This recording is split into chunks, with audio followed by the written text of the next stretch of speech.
Chapter 1. Hercule Poirot was sitting at the breakfast table. At his right hand was a steaming cup of chocolate. He had always had a sweet tooth. To accompany the chocolate was a brioche. It went agreeably with chocolate. He nodded his approval. This was from the fourth shop he had tried. It was a Danish patisserie, but infinitely superior to the so-called French one nearby. That had been nothing less than a fraud. He was satisfied gastronomically. His stomach was at peace. His mind also was at peace. Perhaps somewhat too much so. He had finished his magnum opus, an analysis of great writers of detective fiction.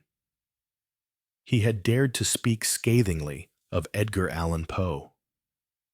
He had complained of the lack of method or order in the romantic outpourings of Wilkie Collins, had lauded to the skies two American authors who were practically unknown, and had in various other ways given honor where honor was due, and sternly withheld it where he considered it was not. He had seen the volume through the press, had looked upon the results, and, apart from a really incredible number of printers' errors, pronounced that it was good. He had enjoyed this literary achievement and enjoyed the vast amount of reading he had had to do, had enjoyed snorting with disgust as he flung a book across the floor, though always remembering to rise, pick it up, and dispose of it tidily in the wastepaper basket, and had enjoyed appreciatively nodding his head on the rare occasions when such approval was justified.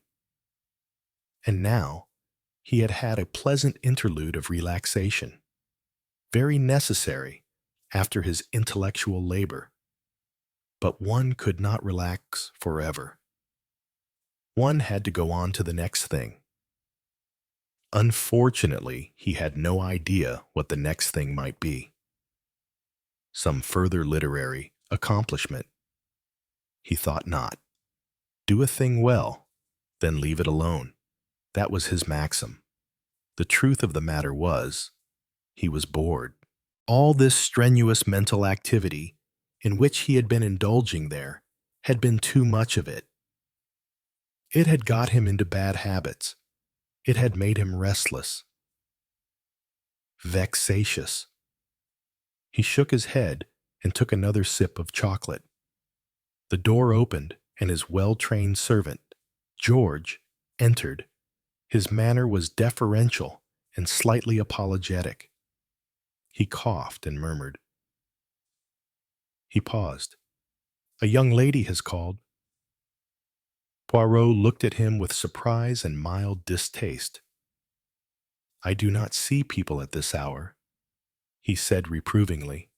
"No, sir," agreed George. Master and servant looked at each other.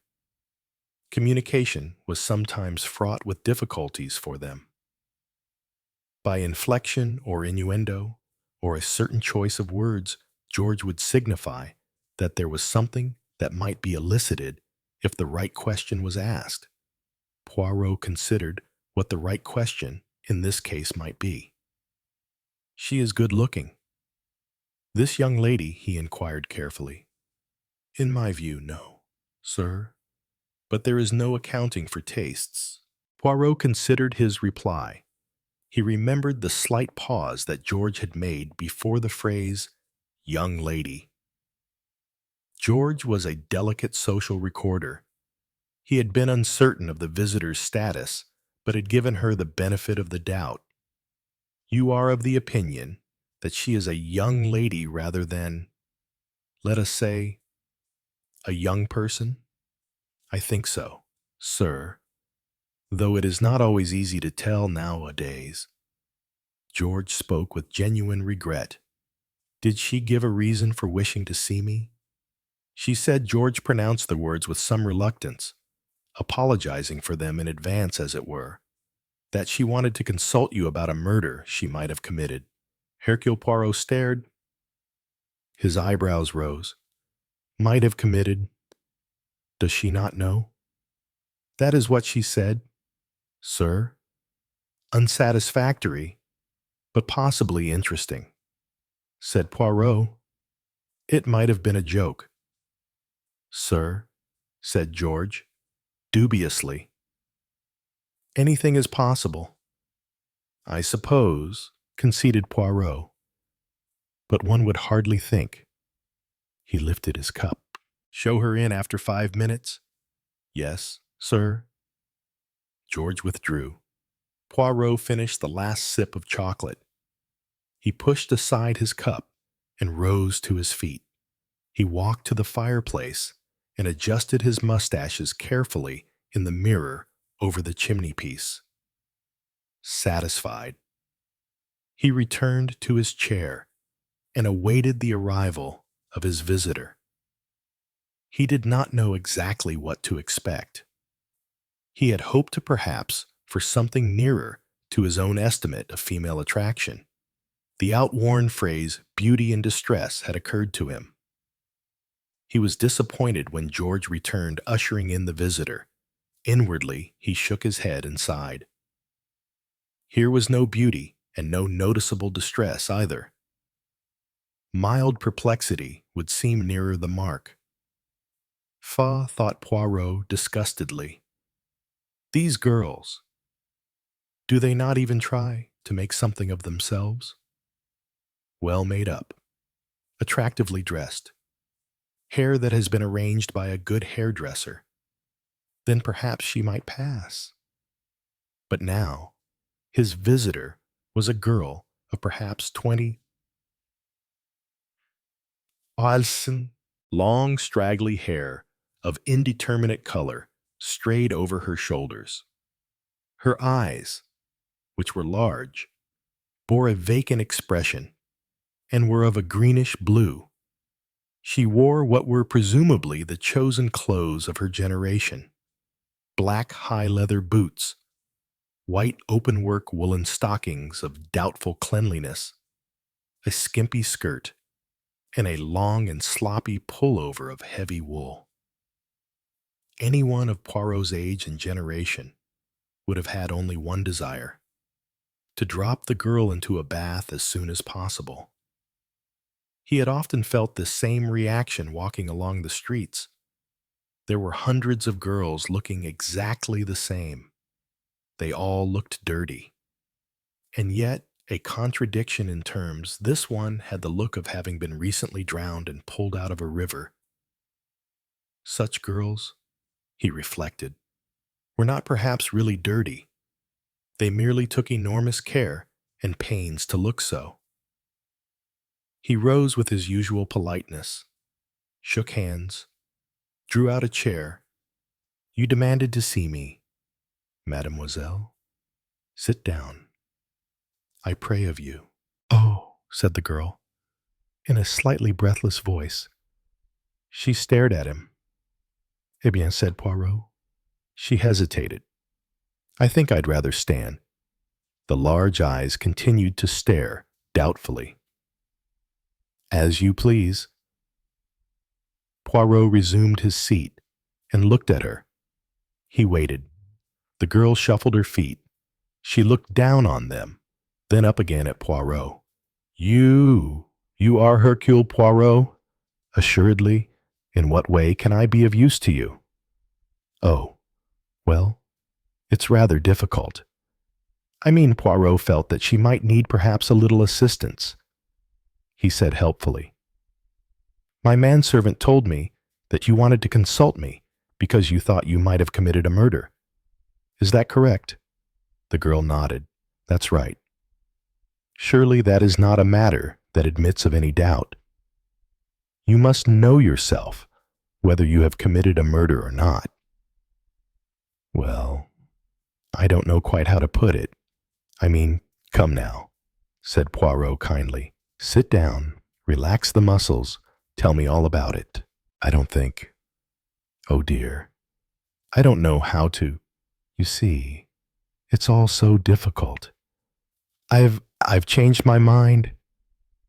I don't want to be rude, but, well, I think I'd better go. Come now. Courage? No, I can't. I thought I could come and ask you. Ask you what I ought to do. But I can't. You see, it's all so different from what I'm awfully sorry. And I really don't want to be rude. But she breathed an enormous sigh, looked at Poirot, looked away, and suddenly blurted out, "You're too old. Nobody told me you were so old. I really don't want to be rude, but there it is. You're too old. I'm really very sorry." She turned abruptly and blundered out of the room, rather like a desperate moth in lamplight.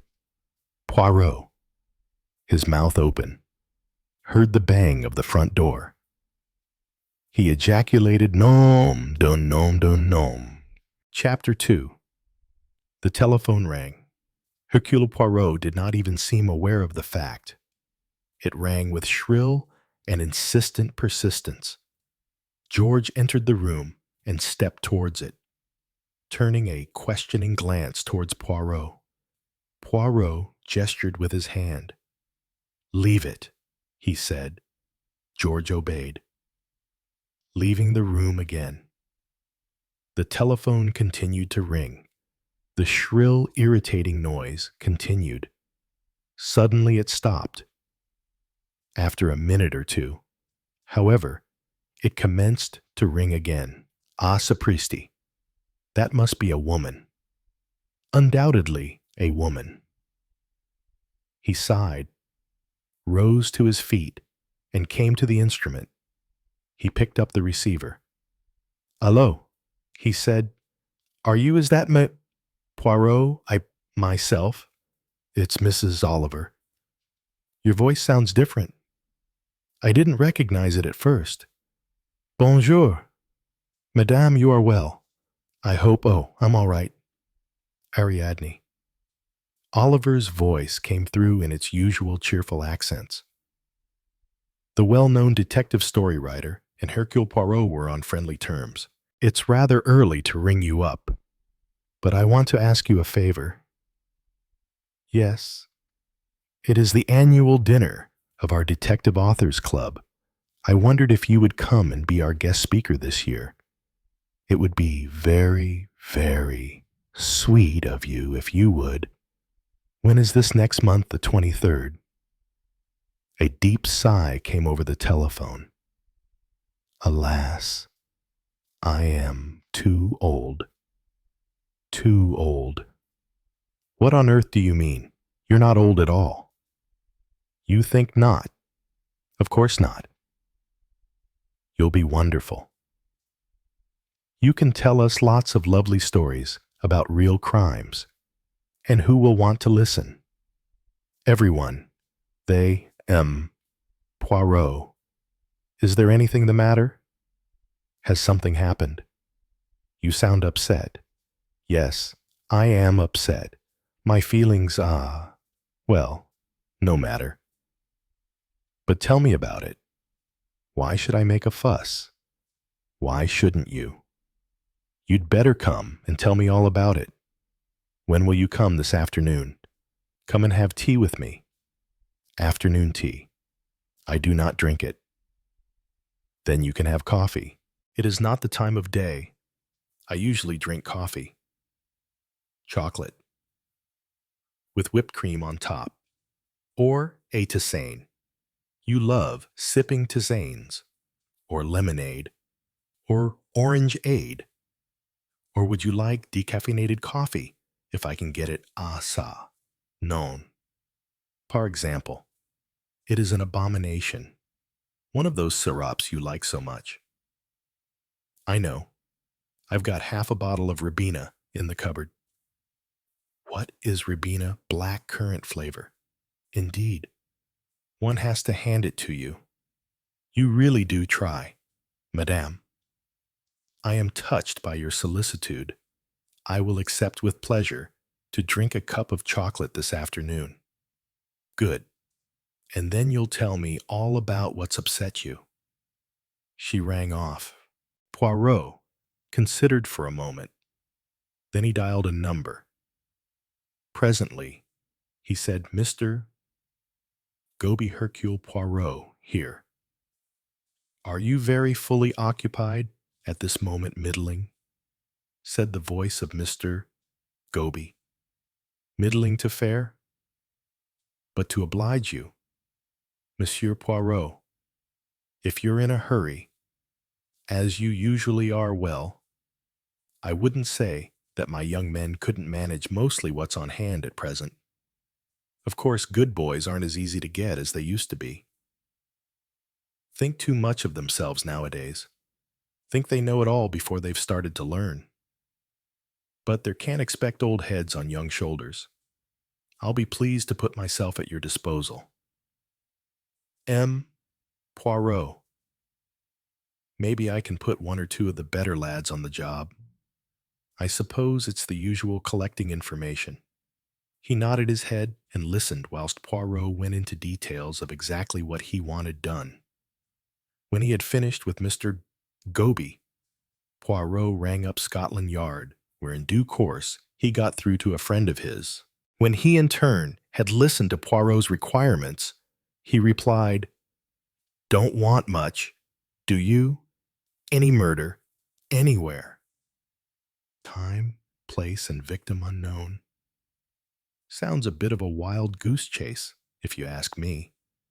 Old boy," he added disapprovingly, "you don't seem really to know anything." At 4:15 that afternoon, Poirot sat in Mrs. Oliver's drawing room, sipping appreciatively at a large cup of chocolate topped with foaming whipped cream, which his hostess had just placed on a small table beside him. She added a small plate full of Langdeutsche biscuits. "Chère madame, what kindness!" He looked over his cup with faint surprise at Mrs. Oliver's coiffure and also at her new wallpaper. Both were new to him. The last time he had seen Mrs. Oliver, her hairstyle had been plain and severe. It now displayed a richness of coils and twists arranged in intricate patterns all over her head. Its prolific luxury was, he suspected, largely artificial. He debated in his mind how many switches of hair might unexpectedly fall off if Mrs. Oliver was to get suddenly excited, as was her wont. As for the wallpaper, these cherries, they are new. He waved a teaspoon. It was, he felt, rather like being in a cherry orchard. Are there too many of them? Do you think? Said Mrs. Oliver. So hard to tell beforehand with wallpaper. Do you think my old one was better? Poirot cast his mind back dimly to what he seemed to remember as large quantities of bright-colored tropical birds in a forest. He felt inclined to remark plus ça change, plus c'est la même chose, but restrained himself. And now, said Mrs. Oliver, as her guest finally replaced his cup on its saucer and sat back with a sigh of satisfaction, wiping remnants of foaming cream from his mustache. What is all this about?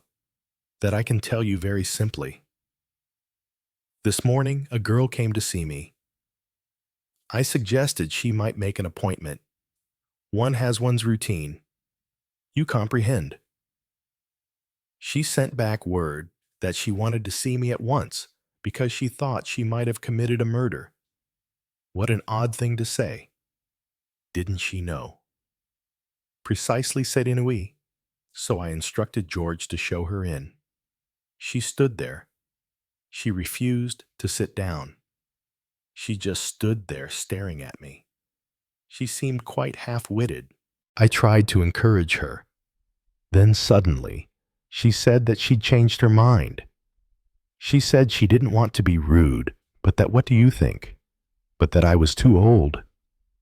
Mrs. Oliver hastened to utter soothing words. Oh well, girls are like that. Anyone over 35 they think is half dead. They've no sense, girls. You must realize that. It wounded me, said Hercule Poirot. Well, I shouldn't worry about it, if I were you. Of course, it was a very rude thing to say. That does not matter. And it is not only my feelings. I am worried. Yes, I am worried. Well, I should forget all about it if I were you, advised Mrs. Oliver comfortably. You do not understand. I am worried about this girl. She came to me for help. Then she decided that I was too old. Too old to be of any use to her. She was wrong, of course. That goes without saying. And then she just ran away. But I tell you, that girl needs help. I don't suppose she does, really, said Mrs. Oliver soothingly. Girls make a fuss about things. No. You are wrong. She needs help. You don't think she really has committed a murder? Why not? She said she had. Yes. But Mrs. Oliver stopped. She said she might have. She said slowly, but what can she possibly mean by that? Exactly. It does not make sense. Who did she murder? Or did she think she murdered? Poirot shrugged his shoulders. And why did she murder someone? Again, Poirot shrugged his shoulders. Of course, it could be all sorts of things. Mrs. Oliver began to brighten as she set her ever-prolific imagination to work. She could have run over someone in her car and not stopped. She could have been assaulted by a man on a cliff and struggled with him and managed to push him over. She could have given someone the wrong medicine by mistake. She could have gone to one of those purple pill parties and had a fight with someone. She could have come to and found she had stabbed someone. She says, Madame. Asses. But Mrs. Oliver was well away. She might have been a nurse in the operating theater and administered the wrong anesthetic, or she broke off, suddenly anxious for clearer details. What did she look like? Poirot considered for a moment. An Ophelia devoid of physical attraction. Oh dear, said Mrs. Oliver, I can almost see her when you say that. How queer. She is not competent, said Poirot. That is how I see her. She is not one who can cope with difficulties. She is not one of those who can see beforehand the dangers that must come. She is one of whom others will look round and say, we want a victim. That one will do. But Mrs. Oliver was no longer listening. She was clutching her rich coils of hair with both hands in a gesture with which Poirot was familiar. Wait, she cried in a kind of agony. Wait. Poirot waited, his eyebrows raised. You didn't tell me her name, said Mrs. Oliver. She did not give it. Unfortunate. I agree with you. Wait, implored Mrs. Oliver. Again, with the same agony. She relaxed her grip on her head and uttered a deep sigh. Hair detached itself from its bonds and tumbled over her shoulders. A super-imperial coil of hair detached itself completely and fell on the floor. Poirot picked it up and put it discreetly on the table. Now then, said Mrs. Oliver, suddenly restored to calm. She pushed in a hairpin or two and nodded her head while she thought, who told this girl about you, M? Poirot, no one. So far as I know, naturally, she had heard about me. No doubt. Mrs. Oliver thought that naturally was not the word at all. What was natural was that Poirot himself was sure that everyone had always heard of him. Actually, large numbers of people would only look at you blankly if the name of Hercule Poirot was mentioned, especially the younger generation. But how am I going to put that to him, thought Mrs. Oliver, in such a way that it won't hurt his feelings? I think you're wrong, she said. Girls, well, girls and young men, they don't know very much about detectives and things like that. They don't hear about them. Everyone must have heard about Hercule Poirot, said Poirot. Superbly. It was an article of belief for Hercule Poirot. But they are all so badly educated nowadays, said Mrs. Oliver. Really, the only people whose names they know are pop singers, or groups, or disc jockeys, that sort of thing. If you need someone special, I mean a doctor, or a detective, or a dentist, well, then, you would ask who's the right person to go to. And then the other person says, my dear, you must go to that absolutely wonderful man in Queen Anne Street. Twists your legs 3 times round your head, and you're cured. Or, all my diamonds were stolen, and Henry would have been furious. So I couldn't go to the police. But there's a simply uncanny detective, most discreet, and he got them back for me, and Henry never knew a thing. That's the way it happens all the time. Someone sent that girl to you. I doubt it very much. You wouldn't know until you were told. And you're going to be told now. It's only just come to me. I sent that girl to you. Poirot stared. But why did you not say so at once? Because it's only just come to me when you spoke about Ophelia Long wet-looking hair. And rather plain, it seemed a description of someone I'd actually seen. Quite lately. And then it came to me who it was. Who is she? I don't actually know her name, but I can easily find out. We were talking about private detectives and private eyes, and I spoke about you and some of the amazing things you had done. And you gave her my address, no?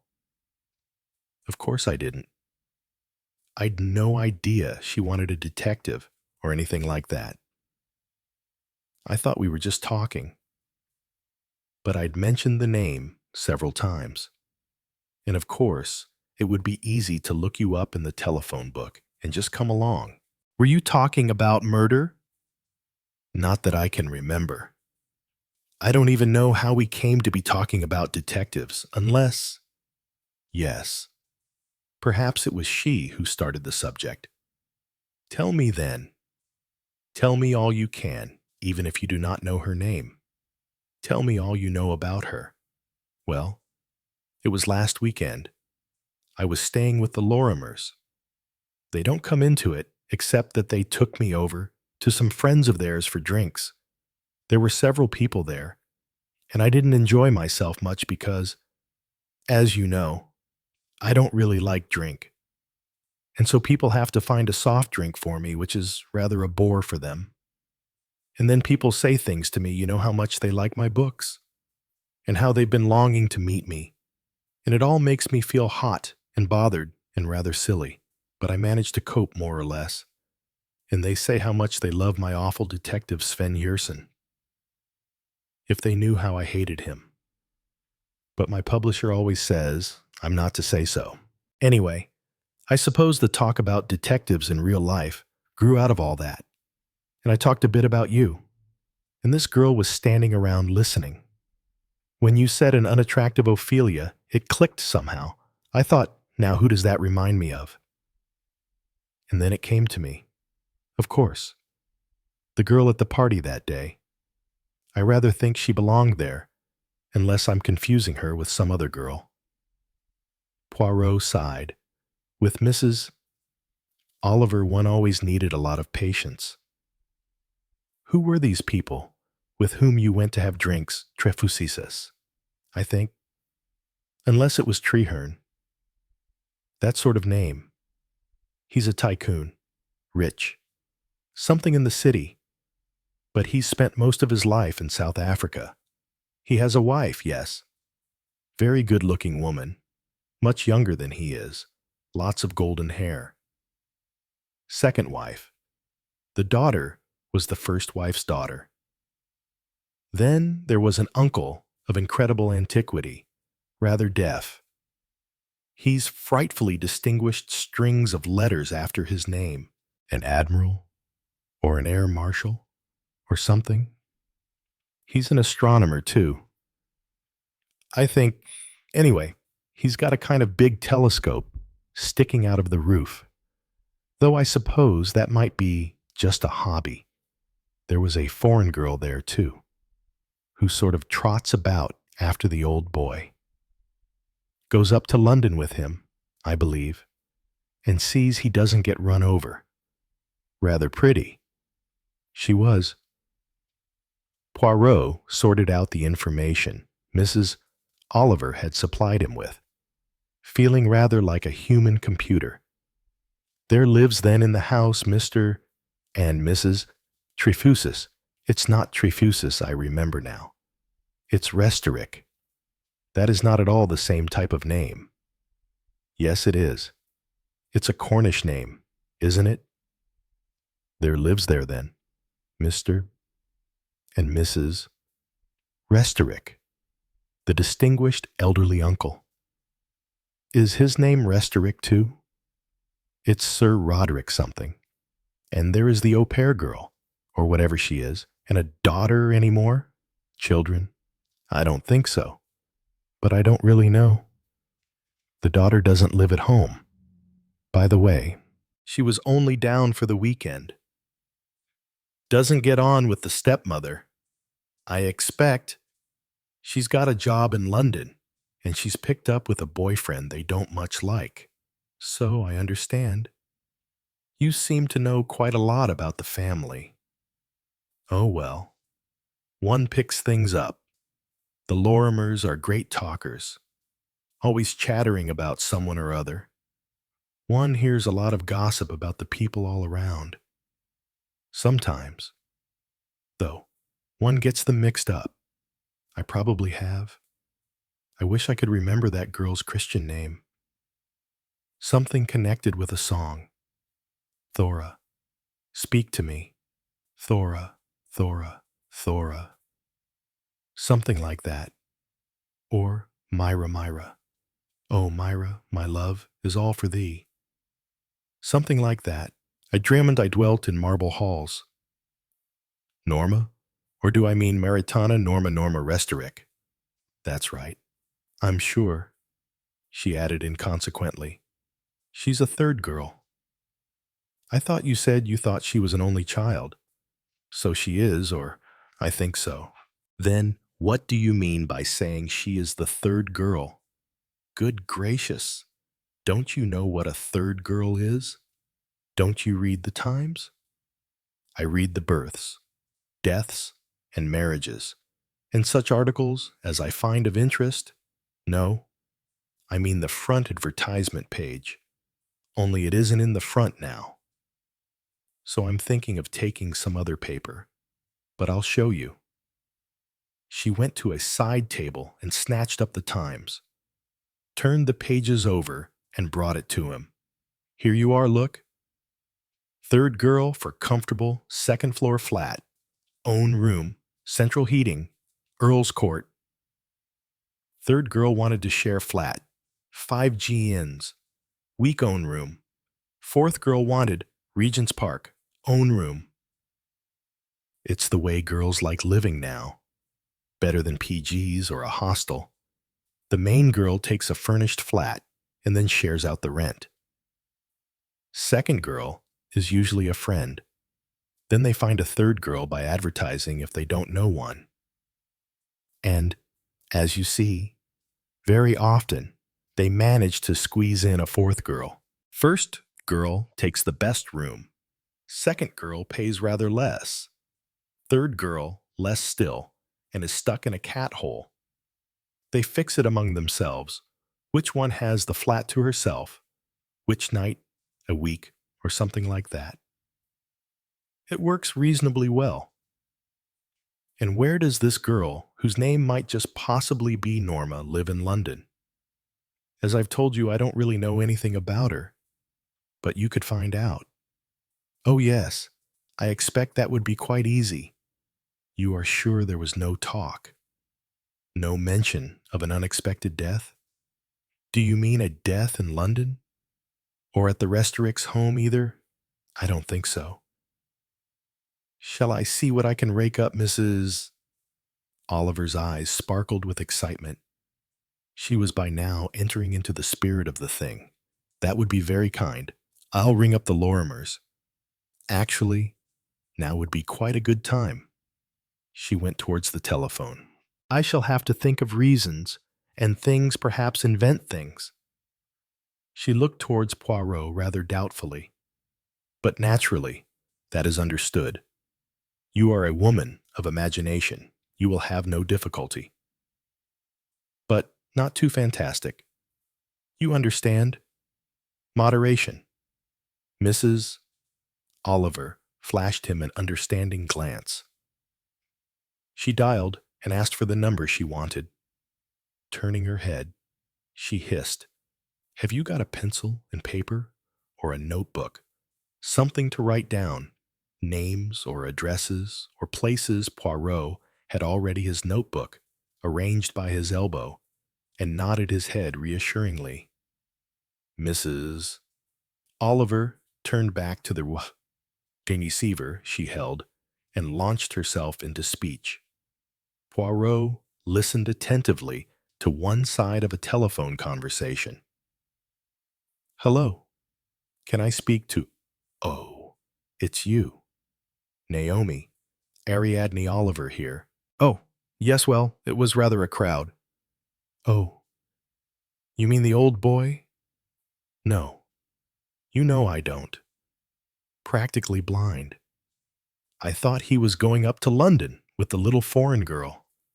Yes, it must be rather worrying for them sometimes, but she seems to manage him quite well. One of the things I rang up for was to ask you what the girl's address was. No, the Restorick girl. I mean somewhere in South Kent, isn't it? Or was it Knightsbridge? Well, I promised her a book, and I wrote down the address. But of course, I've lost it, as usual. I can't even remember her name.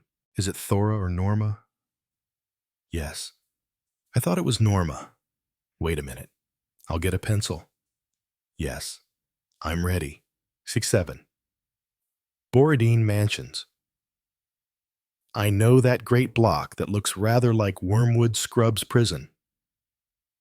Yes, I believe the flats are very comfortable with central heating and everything. Who are the other two girls she lives with? Friends of hers? Or advertisements? Claudia Reese Holland. Her father's the MP. Is he? Who's the other one? No. I suppose you wouldn't know. She's quite nice. 2. I suppose. What do they all do? They always seem to be secretaries, don't they? Oh, the other girl's an interior decorator, you think? Or to do with an art gallery, no. Naomi. Of course, I don't really want to know. One just wonders, what do all the girls do nowadays? Well, it's useful for me to know, because of my books. One wants to keep up to date. What was it you told me about some boyfriend? Yes, but one so helpless isn't one. I mean, girls do just exactly as they like. Does he look very awful? Is he the unshaven, dirty kind? Oh, that kind brocade waistcoats. and long, curling chestnut hair lying on his shoulders. Yes, so hard to tell whether they're girls or boys, isn't it? Yes, they do look like Van Dykes sometimes if they're good looking. What did you say? That Andrew Restorick simply hates him. Yes, men usually do. Mary Restorick. Well, I suppose you do usually have rows with a stepmother. I expect she was quite thankful when the girl got a job in London. What do you mean about people saying things? Why?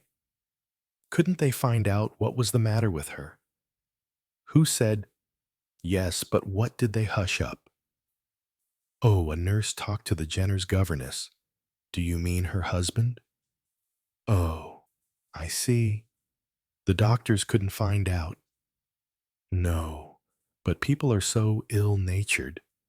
I do agree with you. These things are usually quite untrue. Oh, gastric. Was it? But how ridiculous. Do you mean people said, what's his name, Andrew? You mean it would be easy with all those weed killers about, yes, but why? I mean, it's not a case of some wife he's hated for years. She's the second wife, and much younger than he is, and good-looking. Yes, I suppose that could be, but why should the foreign girl want to either? You mean she might have resented things that Mrs. Restorick said to her? She's quite an attractive little thing, I suppose. Andrew might have taken a fancy to her. Nothing serious, of course, but it might have annoyed Mary. And then she might have pitched into the girl and out of the corner of her eye. Mrs. Oliver perceived Poirot signaling wildly to her. Just a moment. Darling, said Mrs. Oliver into the telephone. It's the baker. Poirot looked affronted. Hang on. She laid down the receiver, hurried across the room, and backed Poirot into a breakfast nook. Yes, she demanded breathlessly. A baker, said Poirot with scorn. Me? Well, I had to think of something quickly. What were you signaling about? Did you understand what she... Poirot cut her short. You shall tell me presently. I know enough. What I want you to do is, with your rapid powers of improvisation, to arrange some plausible pretext for me to visit the Restoricks, an old friend of yours, shortly to be in the neighborhood. Perhaps you could say, leave it to me. I'll think of something. Shall you give a false name? Certainly not. Let us at least try to keep it simple. Mrs. Oliver nodded and hurried back to the abandoned telephone. Naomi. I can't remember what we were saying. Why does something always come to interrupt just when one has settled down to a nice gossip? I can't even remember now what I rang you up for to begin with. Oh, yes. That child Thora's address, Norma. I mean, and you gave it to me. But there was something else I wanted to. Oh, I remember. An old friend of mine. A most fascinating little man. Actually, I was talking about him the other day down there. Hercule Poirot, his name is. He's going to be staying quite close to the Restoricks, and he is most tremendously anxious to meet old Sir Roderick. He knows a lot about him and has a terrific admiration for him, and for some wonderful discovery of his in the war or some scientific thing he did anyway. He is very anxious to call upon him and present his respects. That's how he put it. Will that be all right? Do you think? Will you warn them? Yes. He'll probably just turn up out of the blue. Tell them to make him. Tell them some wonderful espionage stories. He what? Oh, your mowers, yes. Of course you must go. Goodbye. She put back the receiver and sank down in an armchair. Goodness, How exhausting. Was that all right? Not bad, said Poirot. I thought I'd better pin it all to the old boy. Then you'll get to see the lot, which I suppose is what you want. And one can always be vague about scientific subjects if one is a woman, and you can think up something more definite that sounds probable by the time you arrive. Now, do you want to hear what she was telling me? There has been gossip, I gather, about the health of Mrs. Restorick. That's it. It seems she had some kind of mysterious illness, gastric in nature, and the doctors were puzzled. They sent her into hospital, and she got quite all right. But there didn't seem any real cause to account for it. And she went home, and it all began to start again and again. The doctors were puzzled. And then people began to talk. A rather irresponsible nurse started it, and her sister told a neighbor. And the neighbor went out on daily work and told someone else. And how queer it all was. And then people began saying that her husband must be trying to poison her, the sort of thing people always say. But in this case, it really didn't seem to make sense. And then Naomi and I wondered about the au pair girl. She's a kind of secretary companion to the old boy, so really there isn't any kind of reason why she should administer weed killer to Mrs. Restorick. I heard you suggesting a few. Well, there is usually something possible. Murder desired, said Poirot thoughtfully, but not yet committed. Chapter 3, Mrs. Oliver drove into the inner court of Borodine Mansions. There were 6 cars filling the parking space. As Mrs. Oliver hesitated, one of the cars reversed out, and drove away. Mrs. Oliver hurried neatly into the vacant space. She descended, banged the door, and stood looking up to the sky. It was a recent block, occupying a space left by the havoc of a landmine in the last war. It might, Mrs. Oliver thought, have been lifted in block from the Great West Road and first deprived of some such legend as skylark's feather razor blades, have been deposited as a block of flats in situ. It looked extremely functional, and whoever had built it had obviously scorned any ornamental additions. It was a busy time. Cars and people were going in and out of the courtyard as the day's work came to a close. Mrs. Oliver glanced down at her wrist. 10 minutes to 7. About the right time, as far as she could judge. The kind of time when girls in jobs might be presumed to have returned, either to renew their makeup, change their clothes to tight exotic pants, or whatever their particular addiction was, and go out again, or else to settle down to home life and wash their smalls and their stockings. Anyway, quite a sensible time to try. The block was exactly the same on the east and the west, with big swing doors set in the center. Mrs. Oliver chose the left-hand side, but immediately found that she was wrong. All this side was numbers from 100 to 200. She crossed over to the other side. No. 67 was on the 6th floor. Mrs. Oliver pressed the button of the lift. The doors opened like a yawning mouth with a menacing clash. Mrs. Oliver hurried into the yawning cavern. She was always afraid of modern lifts. Crash. The doors came to again. The lift went up. It stopped almost immediately. That was frightening too. Mrs. Oliver scuttled out like a frightened rabbit. She looked up at the wall and went along the right-hand passage. She came to a door marked 67 in metal numbers affixed to the center of the door. The numeral 7 detached itself and fell on her feet as she arrived. "This place doesn't like me," said Mrs.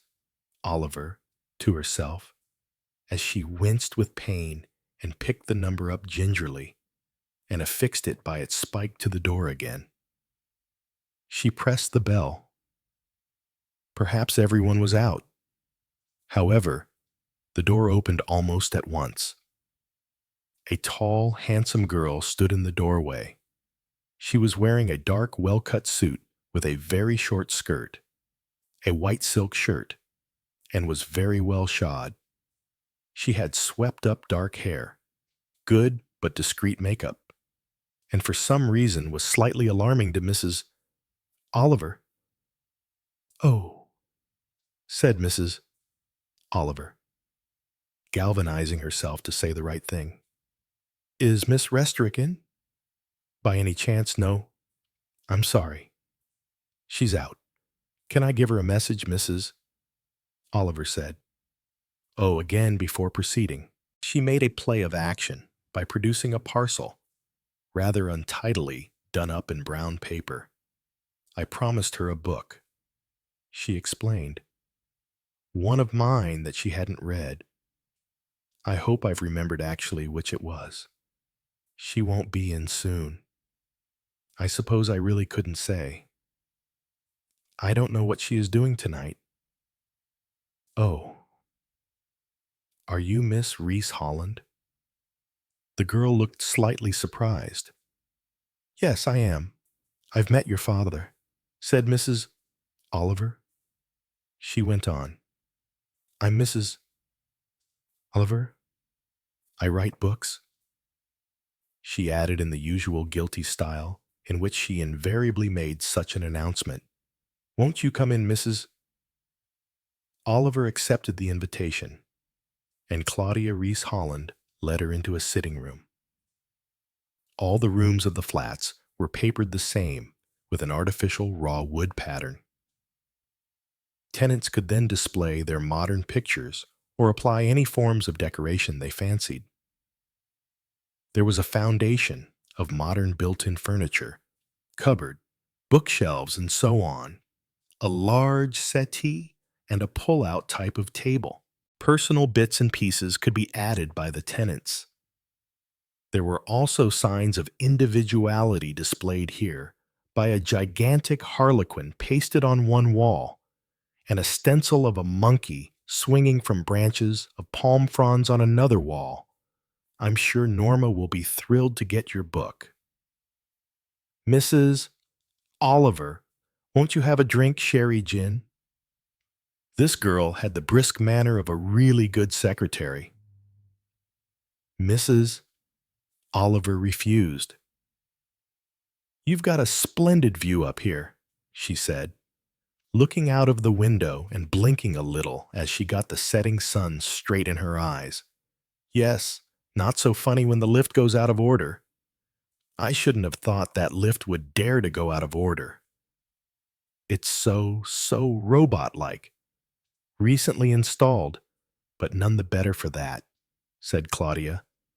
"It needs frequent adjusting and all that." Another girl came in, talking as she entered. "Claudia, have you any idea where I put—" She stopped, looking at Mrs. Bonnie Oliver. Claudia made a quick introduction. "Frances Carey, Mrs. Oliver, Mrs. Ariadne Oliver." "Oh, how exciting," said Frances.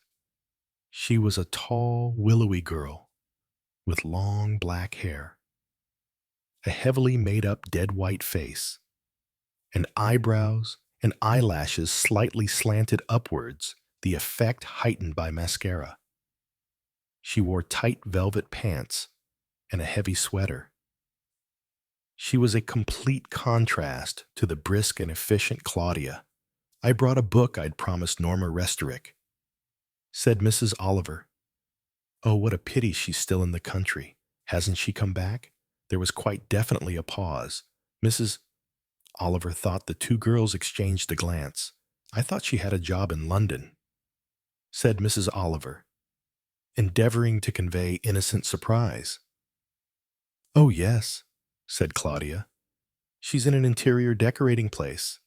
She's sent down, with patterns occasionally, to places in the country. She smiled. We live rather separate lives here, she explained.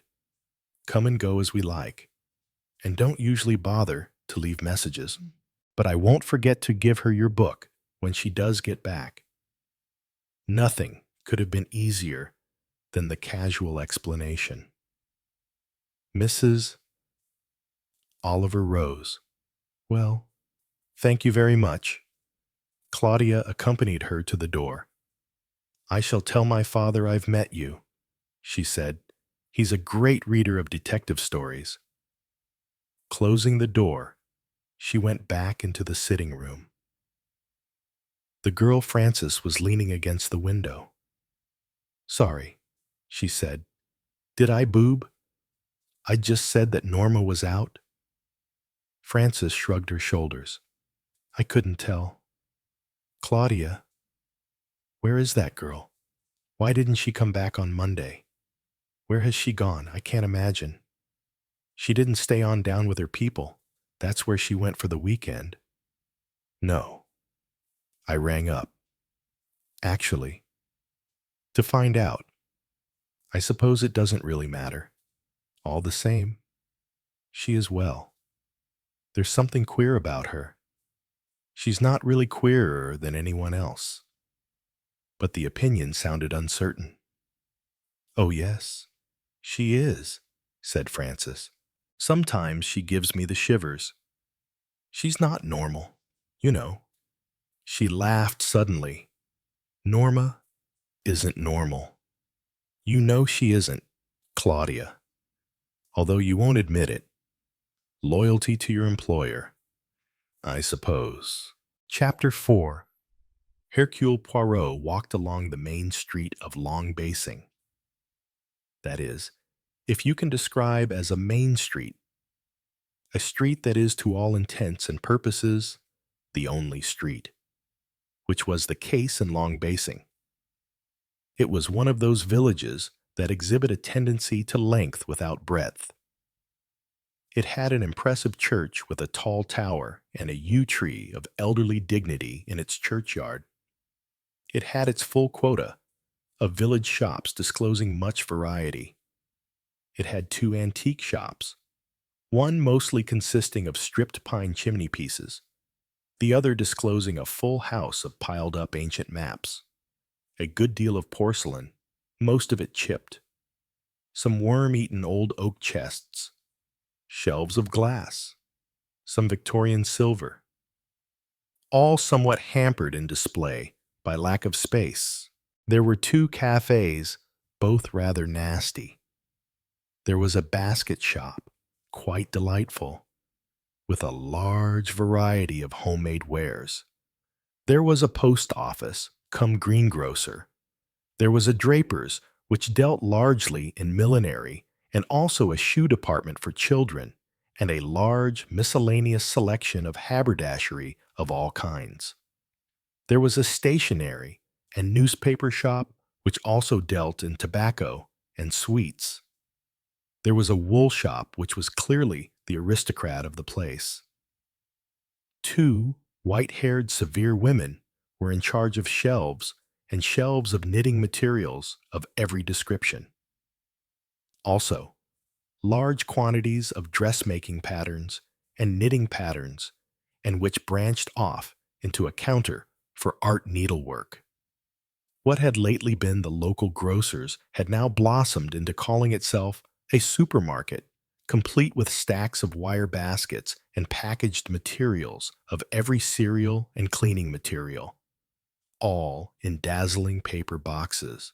And there was a small establishment with one small window with Lilla written across it in fancy letters, a fashion display of one French blouse, labeled latest chic, and a navy skirt and a purple striped jumper labeled separates. These were displayed by being flung down as by a careless hand in the window. All of this Poirot observed with a detached interest. Also contained within the limits of the village and facing on the street were several small houses, old-fashioned in style, sometimes retaining Georgian purity, more often showing some signs of Victorian improvement, as a veranda, bow window, or a small conservatory. One or two houses had had a complete facelift and showed signs of claiming to be new and proud of it. There were also some delightful and decrepit old-world cottages, some pretending to be 100 or so years older than they were, others completely genuine, any added comforts of plumbing or such being carefully hidden from any casual glance. Poirot walked gently along, digesting all that he saw. If his impatient friend, Mrs. Oliver, had been with him, she would have immediately demanded why he was wasting time. As the house to which he was bound was a quarter of a mile beyond the village limits, Poirot would have told her that he was absorbing the local atmosphere, that these things were sometimes important. At the end of the village, there came an abrupt transition. On one side, set back from the road, was a row of newly built council houses, a strip of green in front of them, and a gay note set by each house having been given a different colored front door. Beyond the council houses, the sway of fields and hedges resumed its course, interspersed now and then by the occasional desirable residences of a house agent's list, with their own trees and gardens and a general air of reserve and of keeping themselves to themselves. Ahead of him, farther down the road, Poirot descried a house, the top story of which displayed an unusual note of bulbous construction. Something had evidently been tacked on up there not so many years ago. This, no doubt, was the Mecca towards which his feet were bent. He arrived at a gate to which the nameplate cross hedges was attached. He surveyed the house. It was a conventional house, dating perhaps to the beginning of the century. It was neither beautiful nor ugly. Commonplace was perhaps the word to describe it. The garden was more attractive than the house, and had obviously been the subject of a great deal of care and attention in its time, though it had been allowed to fall into disarray. It still had smooth green lawns, plenty of flower beds, carefully planted areas of shrubs to display a certain landscape effect. It was all in good order. A gardener was certainly employed in this garden. Poirot reflected. A personal interest was perhaps also taken, since he noted in a corner near the house a woman bending over one of the flower beds, tying up dahlias, he thought. Her head showed as a bright circle of pure gold color. She was tall, slim, but square-shouldered. He unlatched the gate, passed through, and walked up towards the house. The woman turned her head and then straightened herself. Turning towards him inquiringly, she remained standing, waiting for him to speak, some garden twine hanging from her left hand. She looked, he noted, puzzled. Yes, she said. Poirot. Very foreign. Took off his hat with a flourish and bowed. Her eyes rested on his mustaches with a kind of fascination. Mrs. Restorick. Yes, I hope I do not derange you. Madame. A faint smile touched her lips. Not at all. Are you I have permitted myself to pay a visit on you. A friend of mine, Mrs. Ariadne Oliver. Oh, of course. I know who you must be. Monsieur Poiret. Monsieur Poirot, he corrected her with an emphasis on the last syllable. Hercule Poirot, at your service. I was passing through this neighborhood, and I ventured to call upon you here in the hope that I might be allowed to pay my respects to Sir Roderick Horsfield. Yeah, Naomi Lorimer told us you might turn up. I hope it is not inconvenient. Oh, it is not inconvenient at all. Ariadne Oliver was here last weekend. She came over with the Lorimers. Her books are most amusing, aren't they? But perhaps you don't find detective stories amusing. You are a detective yourself. Aren't you a real one? I am all that there is of the most real, said Hercule Poirot. He noticed that she repressed a smile. He studied her more closely. She was handsome in a rather artificial fashion. Her golden hair was stiffly arranged. He wondered whether she might not at heart be secretly unsure of herself, whether she were not carefully playing the part of the English lady absorbed in her garden. He wondered a little what her social background might have been. You have a very fine garden here, he said. You like gardens? Not as the English like gardens. You have for a garden a special talent in England. It means something to you that it does not to us, to French people.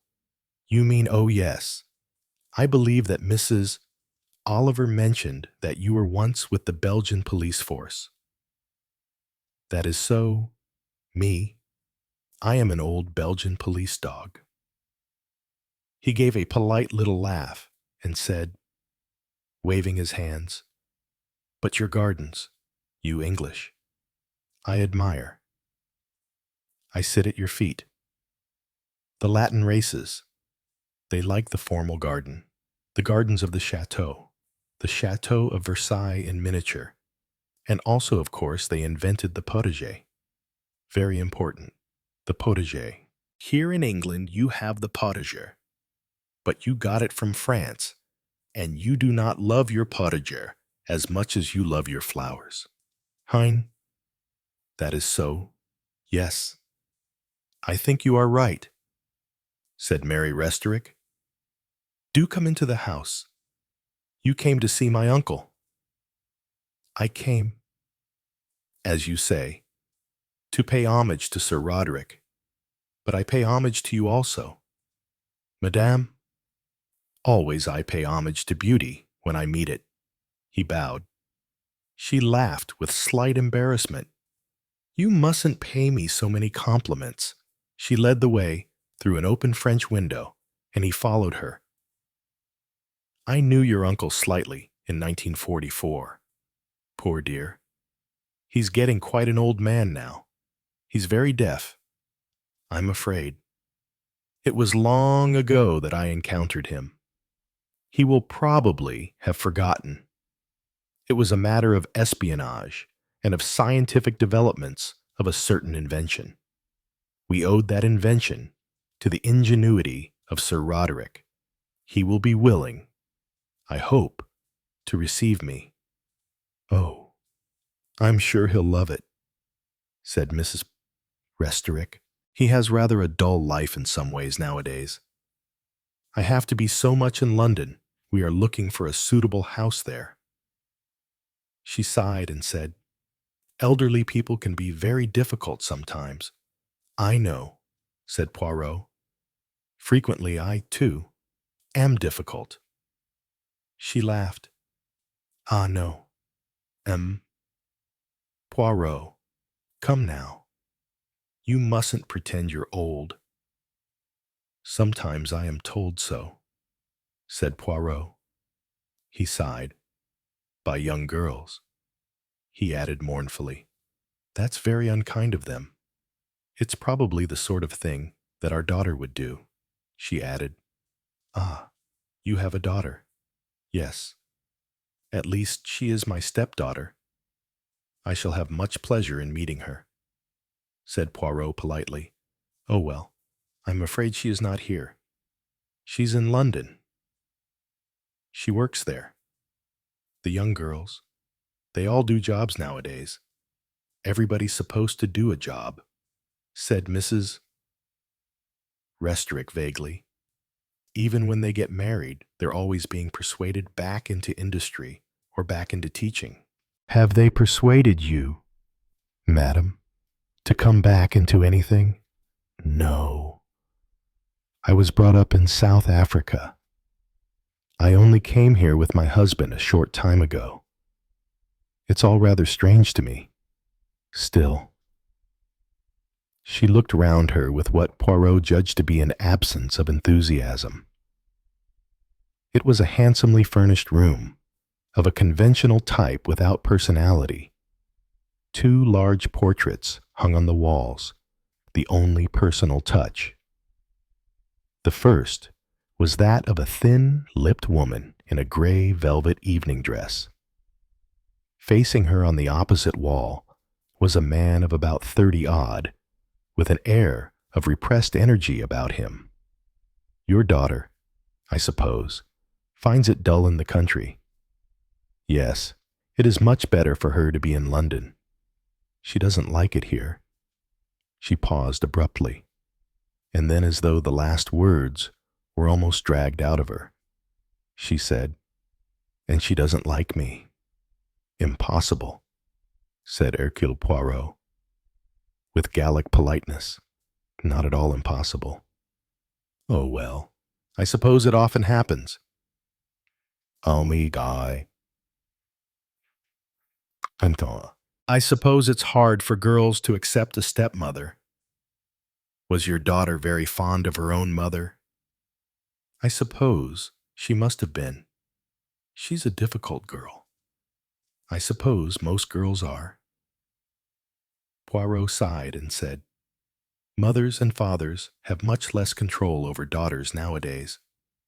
It is not as it used to be in the old good-fashioned days. No, indeed. One dare not say so, madam. But I must confess I regret that they show so very little discrimination in choosing their, how do you say it, their boyfriends. Norma has been a great worry to her father in that way. However, I suppose it is no good complaining. People must make their own experiments. But I must take you up to Uncle Roddy. He has his own rooms upstairs. She led the way out of the room. Poirot looked back over his shoulder. A dull room. A room without character, except perhaps for the 2 portraits. By the style of the woman's dress, Poirot judged that they dated from some years back. If that was the first Mrs.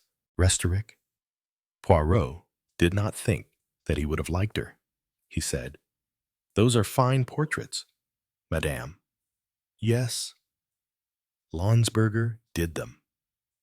It was the name of a famous and exceedingly expensive fashionable portrait painter of 20 years ago.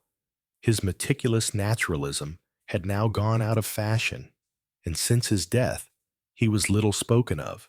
His sitters were sometimes sneeringly spoken of as clothes props, but Poirot thought they were a good deal more than that. He suspected that there was a carefully concealed mockery behind the smooth exteriors that Landsberger executed so effortlessly. Mary Restorick said as she went up the stairs ahead of him, They have just come out of storage and been cleaned up. And she stopped abruptly, coming to a dead halt. One hand on the stair rail, above her, a figure had just turned the corner of the staircase on its way down. It was a figure that seemed strangely incongruous. It might have been someone in fancy dress, someone who certainly did not match with this house. He was a figure familiar enough to Poirot in different conditions, a figure often met in the streets of London or even at parties, a representative of the youth of today. He wore a black coat, an elaborate velvet waistcoat, skin-tight pants, and rich curls of chestnut hair hung down on his neck. He looked exotic and rather beautiful, and it needed a few moments to be certain of his sex. David, Mary Restorick, spoke sharply. "What on earth are you doing here?" The young man was by no means taken aback. "Startled you?" he asked. "So sorry. What are you doing here in this house?" You come down here with Norma?" "Norma? No. I hope to find her here." "Find her here? What do you mean? She's in London." "Oh, but my dear, she isn't." "At any rate, she's not at 67 Borodine Mansions." "What do you mean?" "She isn't there. Well, since she didn't come back this weekend, I thought she was probably here with you. I came down to see what she was up to." "She left here Sunday night as usual." She added in an angry voice, "Why didn't you ring the bell and let us know you were here? What are you doing roaming about the house, really?" "Darling, you seem to be thinking I'm going to pinch the spoons or something. Surely it's natural to walk into a house in broad daylight. Why ever not?" "Well, we're old-fashioned, and we don't like it." "Oh dear, dear." David sighed. "The fuss everyone makes. Well, my dear, if I'm not going to have a welcome and you don't seem to know where your stepdaughter is, I suppose I'd better be moving along. Shall I turn out my pockets before I go?" "Don't be absurd." "David, ta-ta." Then the young man passed them, waved an airy hand, and went on down and out through the open front door. "Horrible creature," said Mary Restorick, with a sharpness of rancor that startled Poirot. "I can't bear him. I simply can't stand him. Why is England absolutely full of these people nowadays? Ah, madam, do not disquiet yourself. It is all a question of fashion. There have always been fashions. You see less in the country, but in London you meet plenty of them." "Dreadful," said Mary. "Absolutely dreadful. Effeminate, exotic, and yet not unlike a Van Dyck portrait. Do you not think so? Madame in a gold frame, wearing a lace collar. You would not then say he was effeminate or exotic. Daring to come down here like that. Andrew would have been furious. Worries him dreadfully. Daughters can be very worrying. It's not even as though Andrew knew Norma well. He's been abroad since she was a child. He left her entirely to her mother to bring up. And now he finds her a complete puzzle. So do I, for that matter. I can't help feeling that she is a very odd type of girl. One has no kind of authority over them these days. They seem to like the worst type of young men. She's absolutely infatuated with this David Baker. One can't do anything. Andrew forbade him the house. And look, he turns up here, walks in as cool as a cucumber. I almost think I'd better not tell Andrew. I don't want him to be unduly worried. I believe she goes about with this creature in London, and not only with him. There are some much worse ones even, the kind that don't wash, completely unshaven faces and funny sprouting beards and greasy clothes. Poirot said cheerfully, "Alas, madame, you must not distress yourself. The indiscretions of youth pass. I hope so. I'm sure. Norma's a very difficult girl. Sometimes I think she's not right in the head. She's so peculiar. She really looks sometimes as though she isn't all there. These extraordinary dislikes she takes. Dislikes. She hates me. Really hates me. I don't see why it's necessary. I suppose she was very devoted to her mother. But after all, it's only reasonable that her father should marry again, isn't it? Do you think she really hates you? Oh, I know she does. I've had ample proof of it. I can't say how relieved I was when she went off to London. I didn't want to make trouble. She stopped suddenly. It was as though for the first time she realized that she was talking to a stranger. Poirot had the capacity to attract confidences. It was as though, when people were talking to him, they hardly realized who it was they were talking to. She gave a short laugh now. "Dear me," she said, "I don't really know why I'm saying all this to you. I expect every family has these problems. Poor stepmothers. We have a hard time of it. Here we are." She tapped on a door. "Come in, come in." It was a stentorian roar. "Here is a visitor to see you." "Uncle," said Mary Restorick, as she walked into the room, Poirot behind her. A broad-shouldered, square-faced, red-cheeked, irascible-looking elderly man had been pacing the floor. He stumped forward towards them. At the table behind him, a girl was sitting sorting letters and papers. Her head was bent over them, a sleek, dark head. "This is Monsieur Hercule Poirot, Uncle Roddy," said Mary Restorick.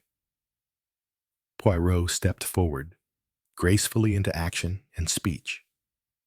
"Ah, Sir Roderick, it is many years since I have had the pleasure of meeting you. We have to go back. So far as the last war, it was, I think, in Normandy, the last time. How well I remember. There was there also Colonel Race, and there was General Abercrombie, and there was Air Marshal Sir Edmund Coningsby.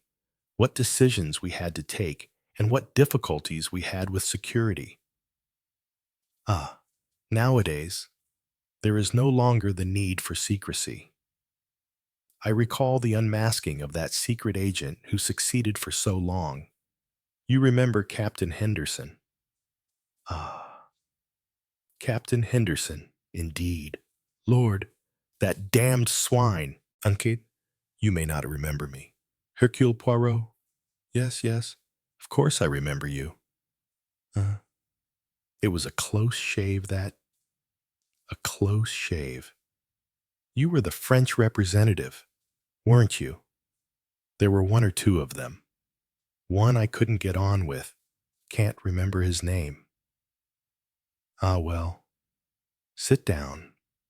Sit down. Nothing like having a chat over old days. I feared so much that you might not remember me or my colleague, Monsieur Giraud. Yes, yes, of course, I remember both of you. Ah, those were the days. Those were the days indeed. The girl at the table got up. She moved a chair politely towards Poirot. That's right. Sonia. That's right, said Sir Roderick. Let me introduce you, he said, to my charming little secretary here. Makes a great difference to me. Helps me, you know, files all my work. Don't know how I ever got on without her. Poirot bowed politely. Enchanté, mademoiselle, he murmured. The girl murmured something in rejoinder. She was a small creature with black bobbed hair. She looked shy. Her dark blue eyes were usually modestly cast down, but she smiled up sweetly and shyly at her employer. He patted her on the shoulder. Don't know what I should do without her, he said. I don't really. Oh, No, the girl protested. I am not much good, really. I cannot type very fast. You type quite fast enough. My dear, you're my memory, too. My eyes and my ears, and a great many other things. She smiled again at him. One remembers, murmured Poirot, some of the excellent stories that used to go the round. I don't know if they were exaggerated or not. Now, for instance, the day that someone stole your car and he proceeded to follow up the tale. Sir Roderick was delighted. Ha, ha. Of course now. Yes, indeed. Well, bit of exaggeration, I expect. But on the whole, that's how it was. Yes, yes, well, fancy your remembering that, after all this long time. But I could tell you a better one than that now. He launched forth into another tale. Poirot listened, applauded. Finally, he glanced at his watch and rose to his feet. But I must detain you no longer, he said. You are engaged, I can see, in important work. It was just that being in this neighborhood, I could not help paying my respects. Years pass, but you, I see, have lost none of your vigor, of your enjoyment of life. Well, well, perhaps you may say so. Anyway, you mustn't pay me too many compliments, but surely you'll stay and have tea. I'm sure Mary will give you some tea. He looked round. Oh, she's gone away. Nice girl. Yes, indeed, and very handsome. I expect she has been a great comfort to you for many years. Oh, they've only married recently. She's my nephew's second wife. I'll be frank with you. I've never cared very much for this nephew of mine. Andrew, not a steady chap, always restless. His elder brother Simon was my favorite. Not that I knew him well, either. As for Andrew, he behaved very badly to his first wife. Went off. You know, left her high and dry. Went off with a thoroughly bad lot. Everybody knew about her, but he was infatuated with her. The whole thing broke up in a year or two. Silly fellow. The girl he's married seems all right. Nothing wrong with her as far as I know. Now Simon was a steady chap, damn dull. Though, I can't say I liked it when my sister married into that family. Marrying into trade. You know, rich, of course. But money isn't everything. We've usually married into the services. I never saw much of the Restorick lot. They have, I believe, a daughter. A friend of mine met her last week. Oh, Norma, silly girl. Goes about in dreadful clothes and has picked up with a dreadful young man. Ah, well, they're all alike nowadays. Long-haired young fellows. Beatniks. Beatles. All sorts of names they've got. I can't keep up with them. Practically talk a foreign language. Still, nobody cares to hear an old man's criticisms. So there we are. Even Mary. I always thought she was a good, sensible sort. But as far as I can see, she can be thoroughly hysterical, in some ways, mainly about her health. Some fuss about going to hospital for observation or something. What about a drink, whiskey? No, sure you won't stop and have a drop of tea. Thank you, but I'm staying with friends. Well, I must say, I have enjoyed this chat with you very much. Nice to remember some of the things that happened in the old days. Sonia, dear, perhaps you'll take Monsieur Sorry. What's your name? It's gone again, Yes, Poirot. Take him down to Mary. Will you? No. No. Hercule Poirot hastily waved aside the offer. I could not dream of troubling Madame any more. I am quite all right, quite all right. I can find my way perfectly. It has been a great pleasure to meet you again." He left the room. "Haven't the faintest idea who that chap was," said Sir Roderick, after Poirot had gone. "You do not know who he was?" Sonia asked, looking at him in a startled manner. "Personally, I don't remember who half the people are who come up and talk to me nowadays. Of course, I have to make a good shot at it. One learns to get away with that. You know, same thing at parties. Up comes a chap and says, 'Perhaps you don't remember me. I last saw you in 1939. I have to say, of course I remember, but I don't. It's a handicap, being nearly blind and deaf. Hey, we got pally, with a lot of frogs like that towards the end of the war. Don't remember half of them.' Oh, he'd been there all right. He knew me, and I knew a good many of the chaps he talked about. That story about me and the stolen car, that was true enough. Exaggerated a bit, of course. They made a pretty good story of it at the time. Ah, well, I don't think he knew I didn't remember him. Clever chap, I should say. But a thorough frog, isn't he? You know, mincing and dancing and bowing and scraping. Now then, where were we?"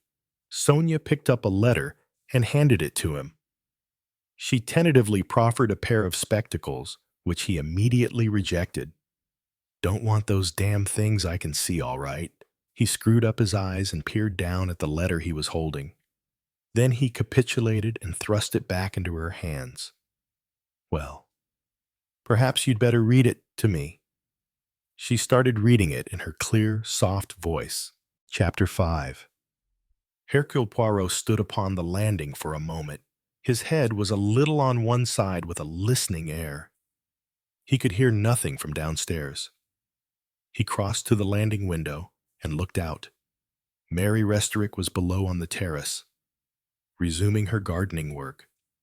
Poirot nodded his head in satisfaction. He walked gently along the corridor. One by one, in turn, he opened the doors.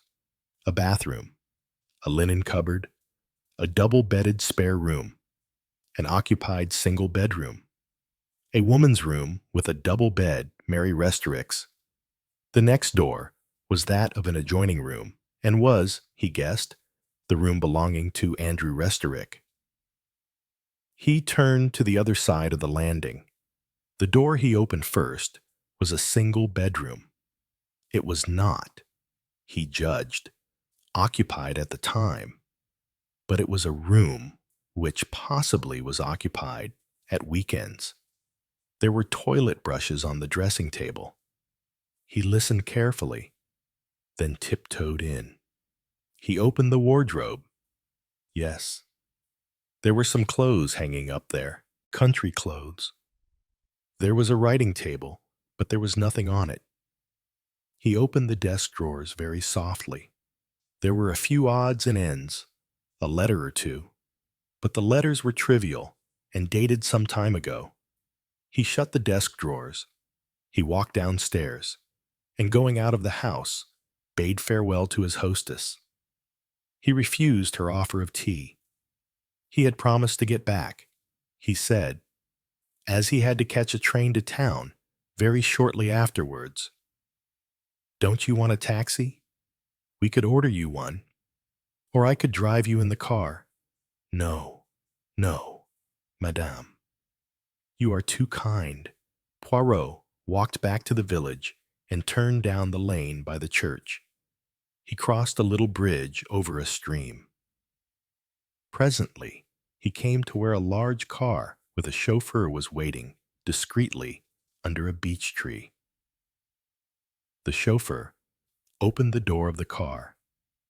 Poirot got inside, sat down, and removed his patent leather shoes, uttering a gasp of relief.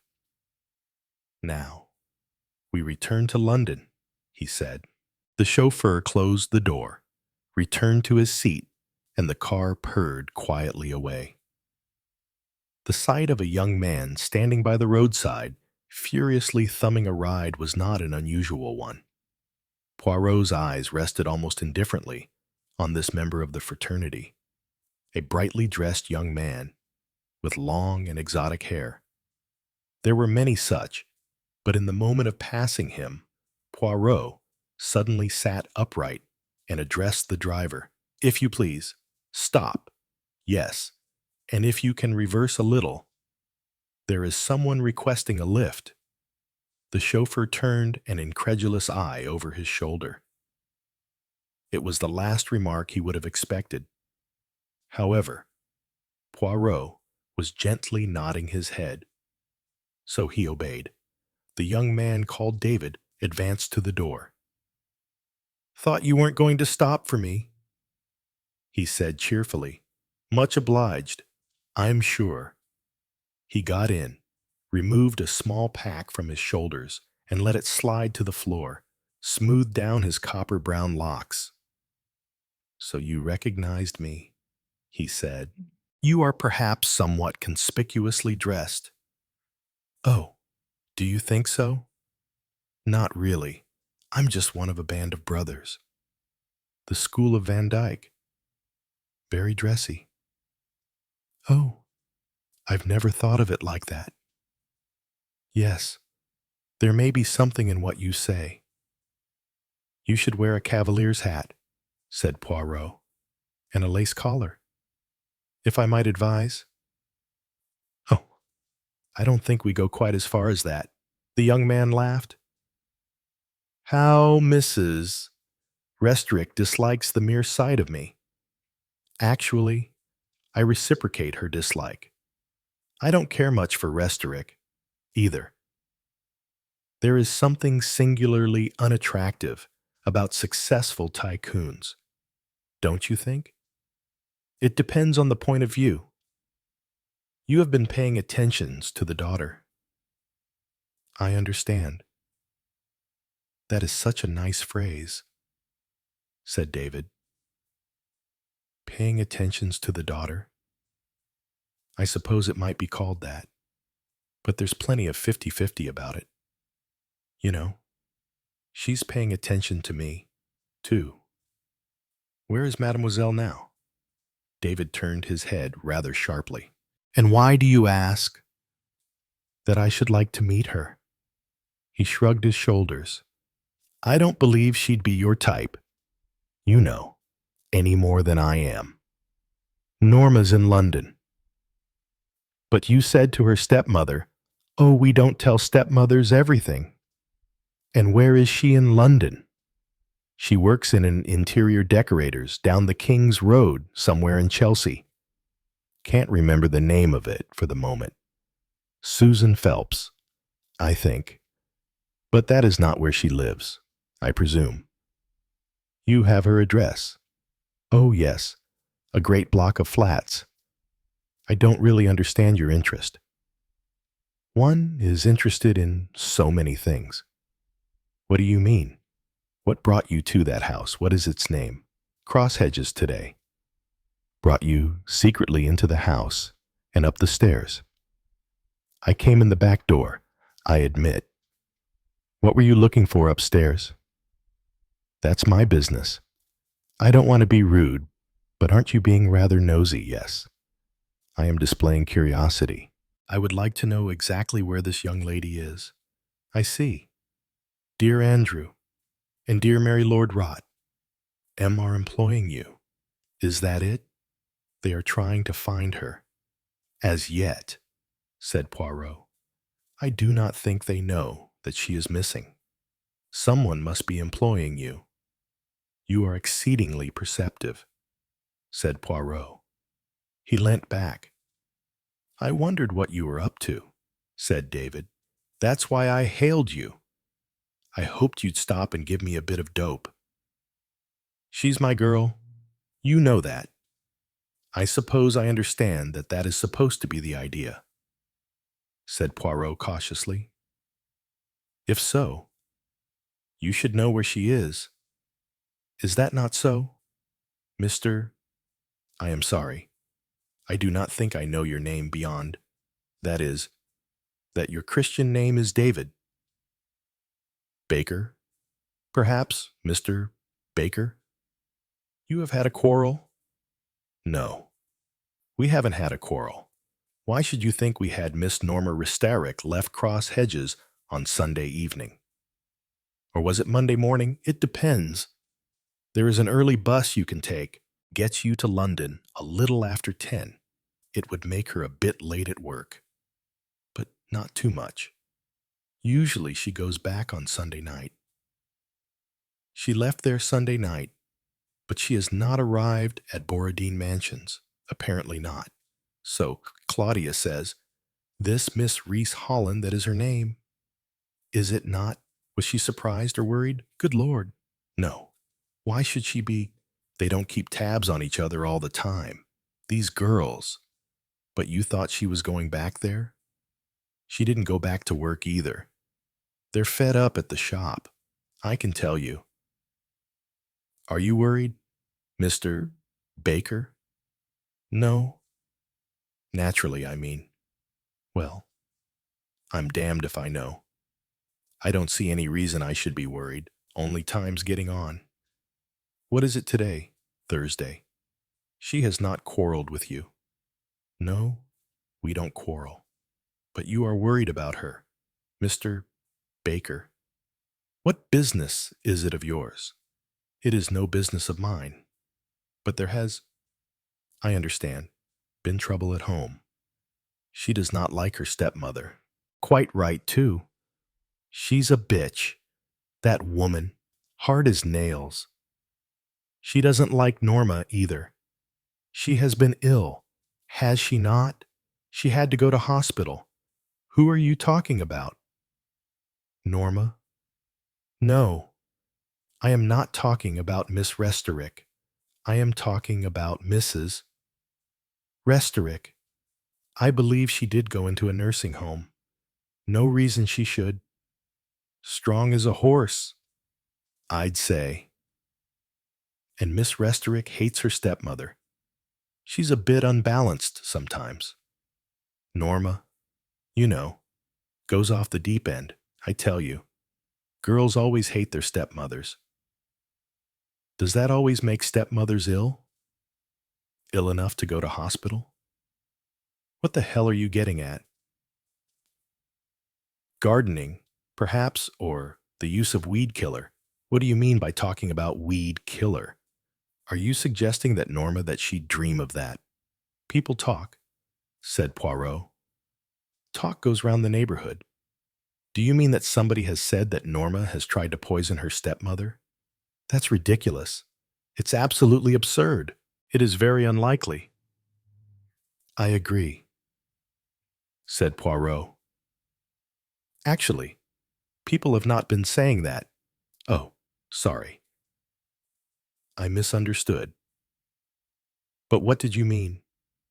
My dear young man, said Poirot, you must realize that there are rumors going about, and rumors are almost always about the same person, a husband. What, poor old Andrew? Most unlikely, I should say. Yes, yes. It does not seem to me very likely. Well, what were you there for then? You are a detective, aren't you? Yes. Well, then we are talking at cross purposes, said Poirot. I did not go down there to inquire into any doubtful or possible case of poisoning. You must forgive me if I cannot answer your question. It is all very hush-hush. You understand. What on earth do you mean by that I went there? Said Poirot, to see Sir Roderick Horsfield. What? That old boy, he's practically gaga, isn't he? He is a man, said Poirot, who is in possession of a great many secrets. I do not mean that he takes an active part in such things nowadays, but he knows a good deal. He was connected with a great many things in the past war. He knew several people. That's all over years ago. Though, yes, yes, his part in things is all over years ago. But do you not realize that there are certain things that it might be useful to know? What sort of things? Faces, said Poirot, a well-known face perhaps, which Sir Roderick might recognize, a face or a mannerism, a way of talking, a way of walking, a gesture. People do remember, you know, old people. They remember. Not things that have happened last week or last month or last year, but they remember something that happened, say, nearly 20 years ago. And they may remember someone who does not want to be remembered, and they can tell you certain things about a certain man or a certain woman or something they were mixed up in. I am speaking very vaguely. You understand. I went to him for information. You went to him for information? Did you? That old boy Gaga. And he gave it to you. Let us say that I am quite satisfied. David continued to stare at him. I wonder now, he said, did you go to see the old boy, or did you go to see the little girl, eh? Did you want to know what she was doing in the house? I've wondered once or twice myself. Do you think she took that post there to get a bit of past information out of the old boy? I do not think, said Poirot, that it will serve any useful purpose to discuss these matters. She seems a very devoted and attentive, what shall I call her, secretary, a mixture of a hospital nurse, a secretary, a companion, an au pair girl, an uncle's help. Yes, one could find a good many names for her, couldn't one? He's besotted about her. You noticed that. It is not unnatural under the circumstances, said Poirot primly. I can tell you someone who doesn't like her, and that's our Mary. And she perhaps does not like Mary Restorick either. So that's what you think. Is it, said David, that Sonia doesn't like Mary Restorick? Perhaps you go as far as thinking that she may have made a few inquiries as to where the weed killer was kept. Bah, he added. The whole thing's ridiculous. All right. Thanks for the lift. I think I'll get out here. Uh-huh. This is where you want to be. We are still a good 7 miles out of London. I'll get out here. Goodbye, M. Poirot? Goodbye. Poirot leant back in his seat as David slammed the door. Hercule Poirot stood upon the landing for a moment. His head was a little on one side with a listening air. He could hear nothing from downstairs. He crossed to the landing window and looked out. Mary Restorick was below on the terrace, resuming her gardening work. Poirot nodded his head in satisfaction. He walked gently along the corridor. One by one, in turn, he opened the doors. A bathroom, a linen cupboard, a double-bedded spare room, an occupied single bedroom, a woman's room with a double bed, Mary Restorick's. The next door was that of an adjoining room, and was, he guessed, the room belonging to Andrew Restorick. He turned to the other side of the landing.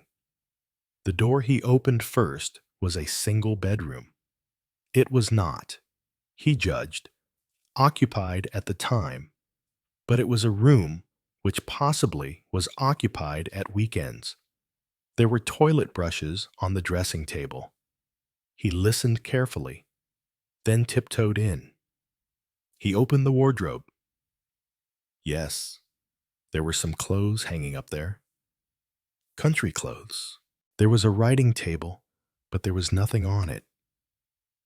He opened the desk drawers very softly.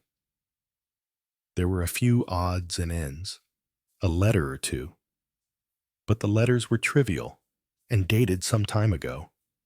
He shut the desk drawers. He walked downstairs and, going out of the house, bade farewell to his hostess. He refused her offer of tea. He had promised to get back, he said, as he had to catch a train to town very shortly afterwards. "Don't you want a taxi? We could order you one, or I could drive you in the car." "No, no, madame. You are too kind."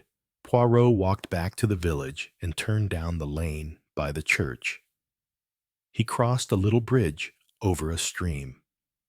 Presently, he came to where a large car with a chauffeur was waiting discreetly under a beech tree. The chauffeur opened the door of the car. Poirot got inside, sat down, and removed his patent leather shoes, uttering a gasp of relief. "Now we return to London," he said. The chauffeur closed the door, returned to his seat, and the car purred quietly away. The sight of a young man standing by the roadside, furiously thumbing a ride, was not an unusual one. Poirot's eyes rested almost indifferently on this member of the fraternity, a brightly dressed young man with long and exotic hair. There were many such, but in the moment of passing him, Poirot suddenly sat upright and addressed the driver. "If you please, stop. Yes, and if you can reverse a little. There is someone requesting a lift." The chauffeur turned an incredulous eye over his shoulder. It was the last remark he would have expected. However, Poirot was gently nodding his head, so he obeyed. The young man called David advanced to the door. "Thought you weren't going to stop for me," he said cheerfully. "Much obliged, I'm sure."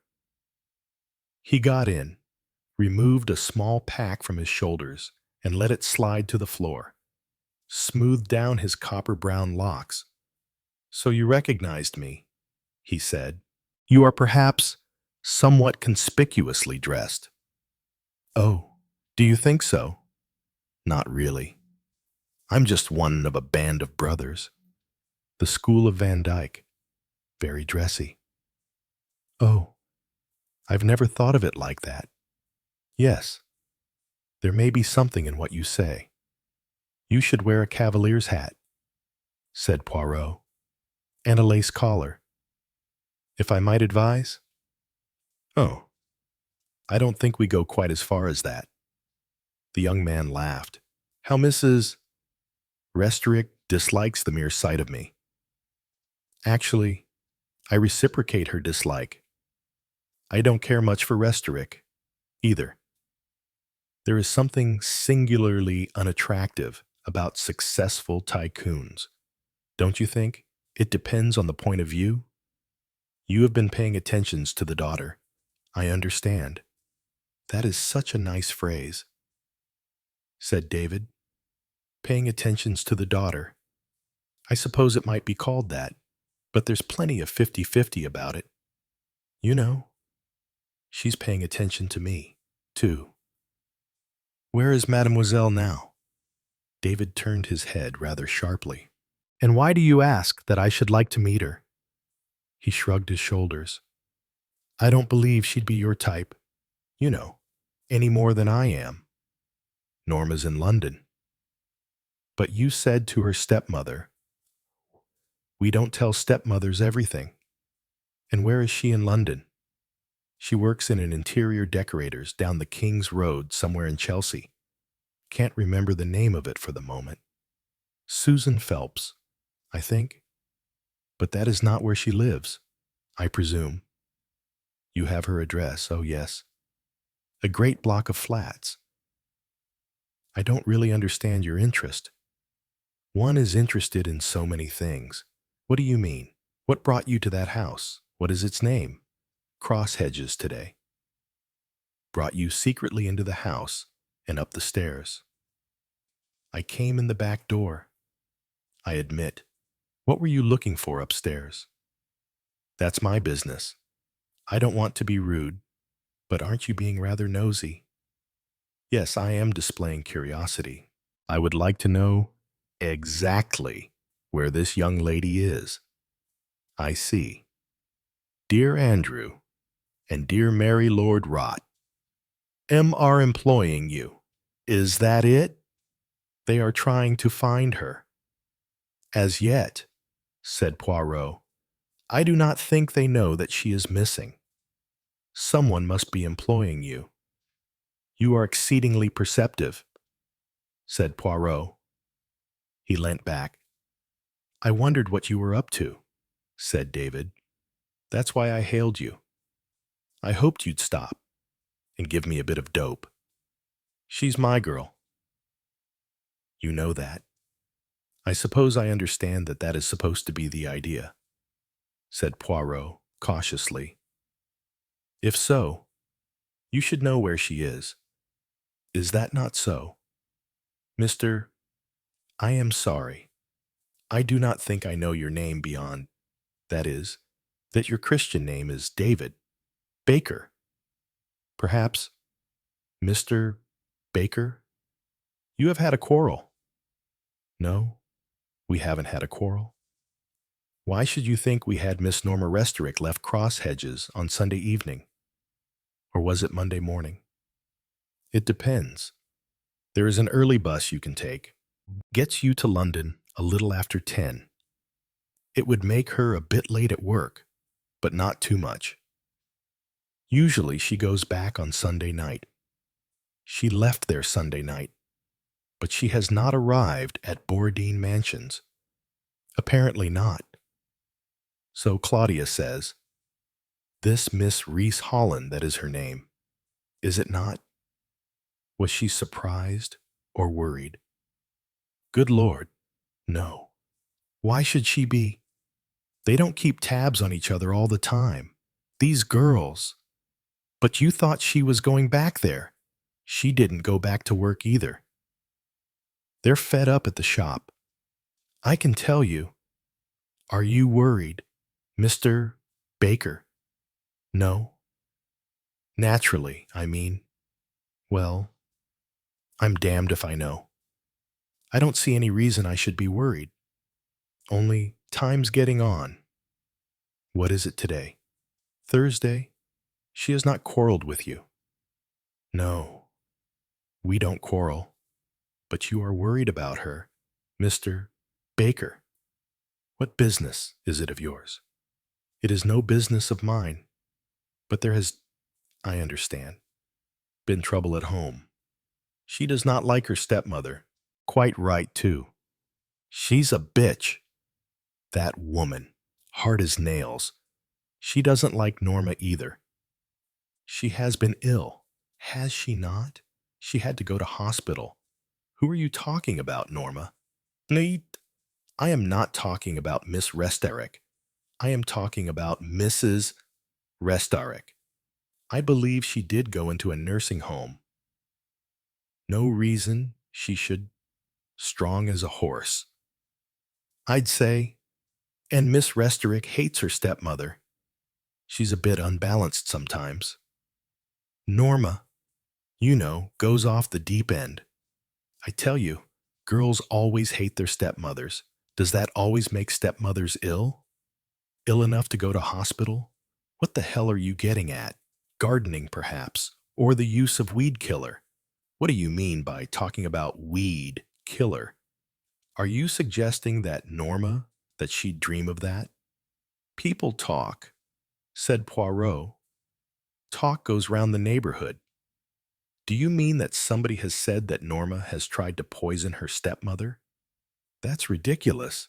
It's absolutely absurd. It is very unlikely. I agree, said Poirot. Actually, people have not been saying that. Oh, sorry, I misunderstood. But what did you mean? My dear young man, said Poirot, you must realize that there are rumors going about. And rumors are almost always about the same person, a husband. What? Poor old Andrew. Most unlikely, I should say. Yes, yes. It does not seem to me very likely. Well, what were you there for then? You are a detective, aren't you? Yes. Well, then, we are talking at cross purposes, said Poirot. I did not go down there to inquire into any doubtful or possible case of poisoning. You must forgive me if I cannot answer your question. It is all very hush-hush. You understand. What on earth do you mean by that I went there? Said Poirot. To see Sir Roderick Horsfield. What? That old boy. He's practically gaga. Isn't he? He is a man, said Poirot, who is in possession of a great many secrets. I do not mean that he takes an active part in such things nowadays, but he knows a good deal. He was connected with a great many things in the past war. He knew several people. That's all over years ago. Though, yes, his part in things is all over years ago. But do you not realize that there are certain things that it might be useful to know? What sort of things faces? Said Poirot. A well-known face, perhaps, which Sir Roderick might recognize. A face or a mannerism, a way of talking, a way of walking, a gesture. People do remember, you know. Old people, they remember. Not things that have happened last week or last month or last year, but they remember something that happened, say, nearly 20 years ago. And they may remember someone who does not want to be remembered, and they can tell you certain things about a certain man or a certain woman or something they were mixed up in. I am speaking very vaguely. You understand. I went to him for information. You went to him for information, did you? That old boy Gaga, and he gave it to you. Let us say that I am quite satisfied. David continued to stare at him. I wonder now. He said, did you go to see the old boy, or did you go to see the little girl? Eh? Did you want to know what she was doing in the house? I've wondered once or twice myself. Do you think she took that post there to get a bit of past information out of the old boy? I do not think, said Poirot, that it will serve any useful purpose to discuss these matters. She seems a very devoted and attentive, what shall I call her, secretary? A mixture of a hospital nurse, a secretary, a companion, an au pair girl, an uncle's help. Yes, one could find a good many names for her. Couldn't one? He's besotted about her. You notice that? It is not unnatural under the circumstances, said Poirot primly. I can tell you someone who doesn't like her, and that's our Mary. And she perhaps does not like Mary Restorique either, so that's what you think. Is it, said David, that Sonia doesn't like Mary Restorique? Perhaps you go as far as thinking that she may have made a few inquiries as to where the weed killer was kept. Bah, he added. The whole thing's ridiculous. All right, thanks for the lift. I think I'll get out here. Aha, this is where you want to be. We are still a good 7 miles out of London. I'll get out here. Goodbye, M. Poirot. Goodbye. Poirot leant back in his seat as David slammed the door. To Mrs. Oliver prowled round her sitting room. She was very restless. An hour ago, she had parceled up a typescript that she had just finished correcting. She was about to send it off to her publisher, who was anxiously awaiting it and constantly prodding her about it every 3 or 4 days. There you are, said Mrs. Oliver, addressing the empty air and conjuring up an imaginary publisher. There you are. And I hope you like it. I don't. I think it's lousy. I don't believe you know whether anything I write is good or bad. Anyway, I warned you. I told you it was frightful. You said, "Oh no, no, I don't believe that for a moment." You just wait and see, said Mrs. Oliver vengefully. You just wait and see. She opened the door, called to Edith. Her maid gave her the parcel and directed that it should be taken to the post at once. And now, said Mrs. Oliver, what am I going to do with myself? She began strolling about again. Yes, thought Mrs. Oliver, I wish I had those tropical birds and things back on the wall instead of these idiotic cherries. I used to feel like something in a tropical wood, a lion or a tiger or a leopard or a cheetah.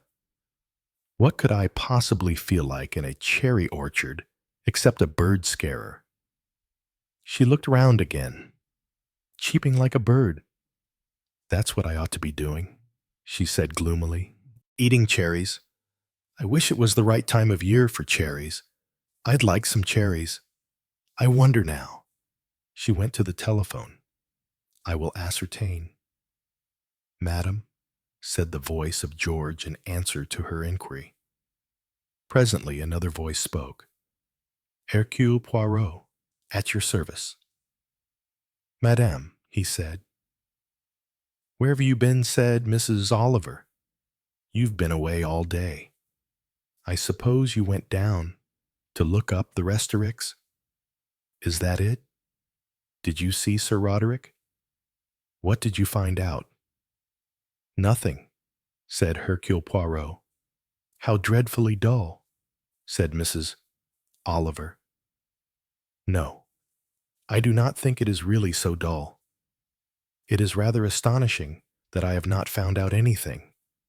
Why is it so astonishing I don't understand? Because, said Poirot, it means as either there was nothing to find out, and that, let me tell you, does not accord with the facts, or else something was being very cleverly concealed. That, you see, would be interesting. Mrs. Restorick, by the way, did not know the girl was missing. You mean she has nothing to do with the girl having disappeared? So it seems. I met there the young man. You mean the unsatisfactory young man that nobody likes? That is right. The unsatisfactory young man. Did you think he was unsatisfactory? From whose point of view? Not from the girl's point of view. I suppose. The girl who came to see me, I am sure, would have been highly delighted with him. Did he look very awful? He looked very beautiful, said Hercule Poirot. Beautiful, said Mrs. Oliver. I don't know that I like beautiful young men. Girls do, said Poirot. Yes, you're quite right. They like beautiful young men. I don't mean good-looking young men or smart-looking young men or well-dressed or well-washed-looking young men. I mean, they either like young men looking as though they were just going on in a restoration comedy, or else very dirty young men looking as though they were just going to take some awful tramp's job. It seemed that he also did not know where the girl is now, or else he wasn't admitting it. Perhaps he had gone down there. Why? He was actually in the house. He had taken the trouble to walk in without anyone seeing him. Again, why? For what reason? Was he looking for the girl? Or was he looking for something else? You think he was looking for something. He was looking for something in the girl's room, said Poirot. How do you know? Did you see him there? No. I only saw him coming down the stairs. But I found a very nice little piece of damp mud in Norma's room that could have come from his shoe. It is possible that she herself may have asked him to bring her something from that room. There are a lot of possibilities. There is another girl in that house, and a pretty one. He may have come down there to meet her. Yes, many possibilities. What are you going to do next? Demanded Mrs. Oliver. Nothing, said Poirot. That's very dull, said Mrs. Oliver disapprovingly. I am going to receive, perhaps, a little information from those I have employed to find it, though it is quite possible that I shall receive nothing at all. But aren't you going to do something?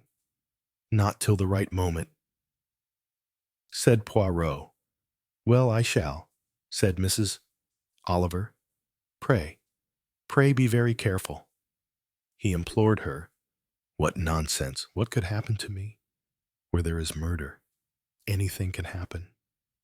I tell that to you, Poirot. Chapter 6. Mr. Goby sat in a chair. He was a small, shrunken little man, so nondescript as to be practically non-existent. He looked attentively at the clawfoot of an antique table and addressed his remarks to it. He never addressed anybody direct. Glad you got the names for me. Mr. Poirot, he said. Otherwise, it might have taken a lot of time. As it is, I've got the main facts and a bit of gossip on the side. Always useful. I'll begin at Borodine Mansions. Shall I? Poirot inclined his head graciously. Plenty of porters. Mr. Goby informed the clock on the chimney-piece. I started there. Used one or two different young men. Expensive, but worth it. Didn't want it thought that there was anyone making any particular inquiries. Shall I use initials or names? Within these walls, you can use the names, said Poirot. Miss Claudia Rees-Holland spoken of as a very nice young lady. Father an MP? Ambitious man. Gets himself in the news a lot. She's his only daughter. She does secretarial work. Serious girl. No wild parties, no drink, no beatniks. Shares flat with two others. Number 2 works for the Wedderburn Gallery in Bond Street. Arty type. Whoops it up a bit with the Chelsea set. Goes around to places arranging exhibitions and art shows. The third one is your one. Not been there long. General opinion is that she's a bit wanting. Not all there in the top story, but it's all a bit vague. One of the porters is a gossipy type. Buy him a drink or two, and you'll be surprised at the things he'll tell you who drinks, and who drugs, and who's having trouble with his income tax, and who keeps his cash behind the cistern. Of course, you can't believe it all. Anyway, there was some story about a revolver being fired one night. A revolver fired. Was anyone injured? There seems a bit of doubt as to that. His story is he heard a shot fired one night, and he comes out, and there was this girl, your girl, standing there with a revolver in her hand. She looked sort of dazed. And then one of the other young ladies, or both of them. In fact, they come running along. And Miss Carey, that's the arty one, says, Norma, what on earth have you done? And Miss Rees-Holland, she says sharp-like, shut up, can't you, Sir Francis? Don't be a fool. And she took the revolver away from your girl and says, give me that. She slams it into her handbag, and then she notices this chap Mickey, and goes over to him and says, laughing like, that must have startled you, didn't it? And Mickey, he says it gave him quite a turn. And she says, and you needn't worry. Matter of fact, we'd no idea this thing was loaded. We were just fooling about. And then she says, anyway, if anybody asks you questions, tell them it is quite all right. And then she says, come on, Norma, and took her arm and led her along to the elevator. And they all went up again. But Mickey said he was a bit doubtful still. He went and had a good look round the courtyard. Mr. Goby lowered his eyes and quoted from his notebook. I'll tell you. I found something. I did. I found some wet patches. Sure as anything I did. Drops of blood they were. I touched them with my finger. I tell you what I think. Somebody had been shot some man as he was running away. I went upstairs and I asked if I could speak to Miss Holland. I says to her, I think there may have been someone shot. Miss, I says, there are some drops of blood in the courtyard. Good gracious, she says, how ridiculous. I expect, she says, it must have been one of the pigeons. And then she says, I'm sorry if it gave you a turn. Forget about it. And she slipped me a £5 note. £5 note, no less. Well, naturally, I didn't open my mouth after that. And then, after another whiskey, he comes out with some more. If you ask me, she took a pot shot at that low-class young chap that comes to see her. I think she and he had a row, and she did her best to shoot him. That's what I think. But least said soonest mended, so I'm not repeating it. If anyone asks me anything, I'll say, I don't know what they're talking about. Mr. Goby paused. Interesting, said Poirot. Yes, but it's as likely as not that it's a pack of lies. Nobody else seems to know anything about it. There's a story about a gang of young thugs who came barging into the courtyard one night and had a bit of a fight, flick knives out and all that. I see, said Poirot. Another possible source of blood in the courtyard. Maybe the girl did have a row with her young man, threatened to shoot him, perhaps. And Mickey overheard it and mixed the whole thing up, especially if there was a car backfiring just then. Yes, said Hercule Poirot, and sighed. That would account for things quite well. Mr. Goby turned over another leaf of his notebook and selected his confidant. He chose an electric radiator. Joshua Restorick Limited. Family firm. Been going over 100 years. Well thought of in the city. Always very sound. Nothing spectacular. Founded by Joshua Restorick in 1850. Launched out after the First War, with greatly increased investments abroad, mostly South Africa, West Africa, and Australia. Simon and Andrew Restorick, the last of the Restoricks. Simon, the elder brother, died about a year ago. No children. His wife had died some years previously. Andrew Restorick seems to have been a restless chap. His heart was never really in the business, though everyone says he had plenty of ability. Finally ran off with some woman, leaving his wife and a daughter of 5 years old.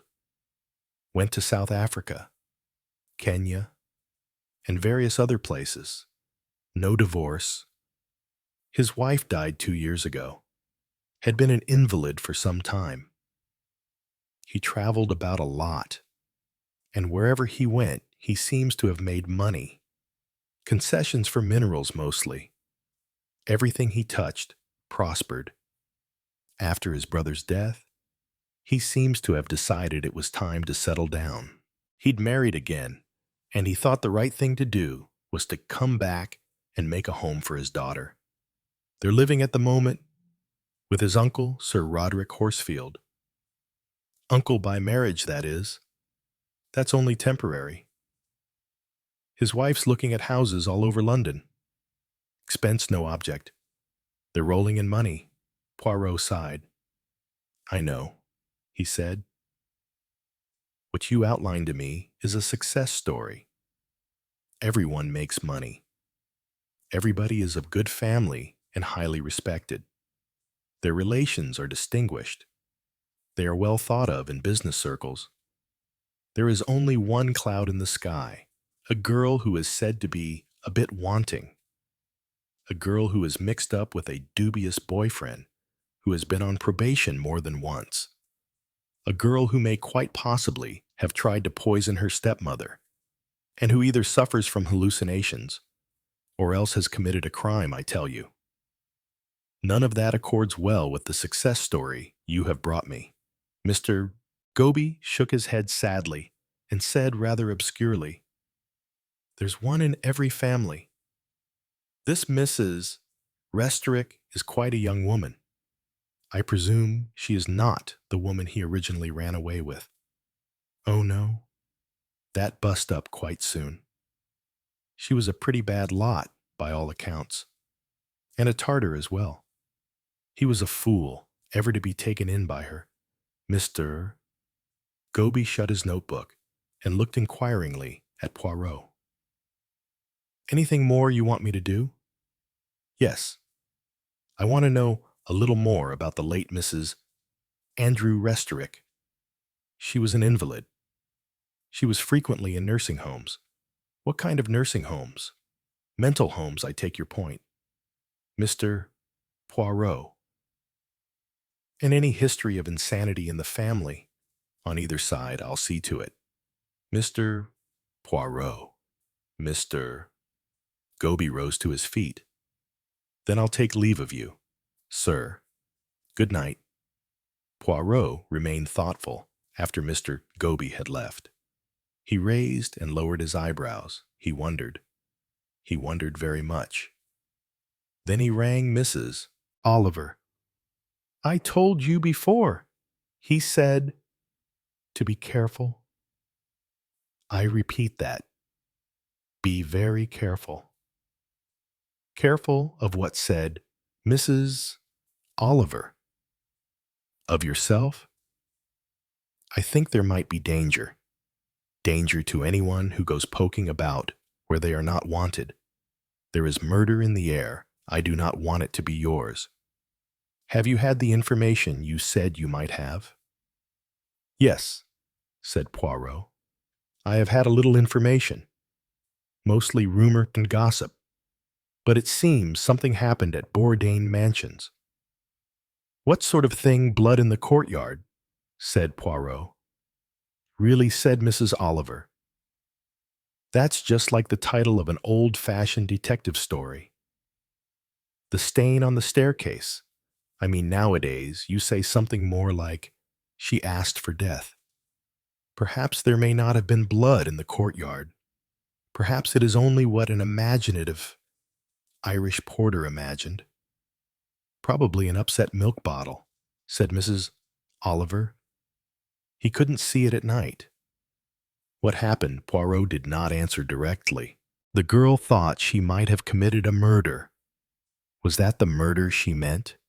You mean she did shoot someone? One might presume that she did shoot at someone, but for all intents and purposes, missed them. A few drops of blood. That was all. No body. Oh dear, said Mrs. Oliver. It's all very confused. Surely, if anyone could still run out of a courtyard, you wouldn't think you'd killed him, would you? C'est difficile, said Poirot, and rang off. I'm worried, said Claudia Rees-Holland. She refilled her cup from the coffee percolator. Frances Carey gave an enormous yawn. Both girls were breakfasting in the small kitchen of the flat. Claudia was dressed and ready to start for her day's work. Frances was still in dressing gown and pajamas. Her black hair fell over one eye. I'm worried about Norma, continued Claudia. Francis yawned. I shouldn't worry if I were you. She'll ring up or turn up sooner or later. I suppose. Will she, you know, Fran? I can't help wondering. I don't see why, said Frances, pouring herself out more coffee. She sipped it doubtfully. I mean, Norma's not really our business, is she? I mean, we're not looking after her or spoon-feeding her or anything. She just shares the flat. Why all this motherly solicitude? I certainly wouldn't worry. I dare say you wouldn't. You never worry over anything. But it's not the same for you as it is for me. Why isn't it the same? You mean because you're the tenant of the flat or something? Well, I'm in rather a special position, as you might say. Frances gave another enormous yawn. I was up too late last night, she said, at Basil's party. I feel dreadful. Oh well, I suppose black coffee will be helpful. Have some more before I've drunk it all. Basil would make us try some new pills. Emerald dreams. I don't think it's really worth trying all these silly things. You'll be late at your gallery, said Claudia. Oh well, I don't suppose it matters much. Nobody notices or cares. I saw David last night, she added. He was all dressed up and really looked rather wonderful.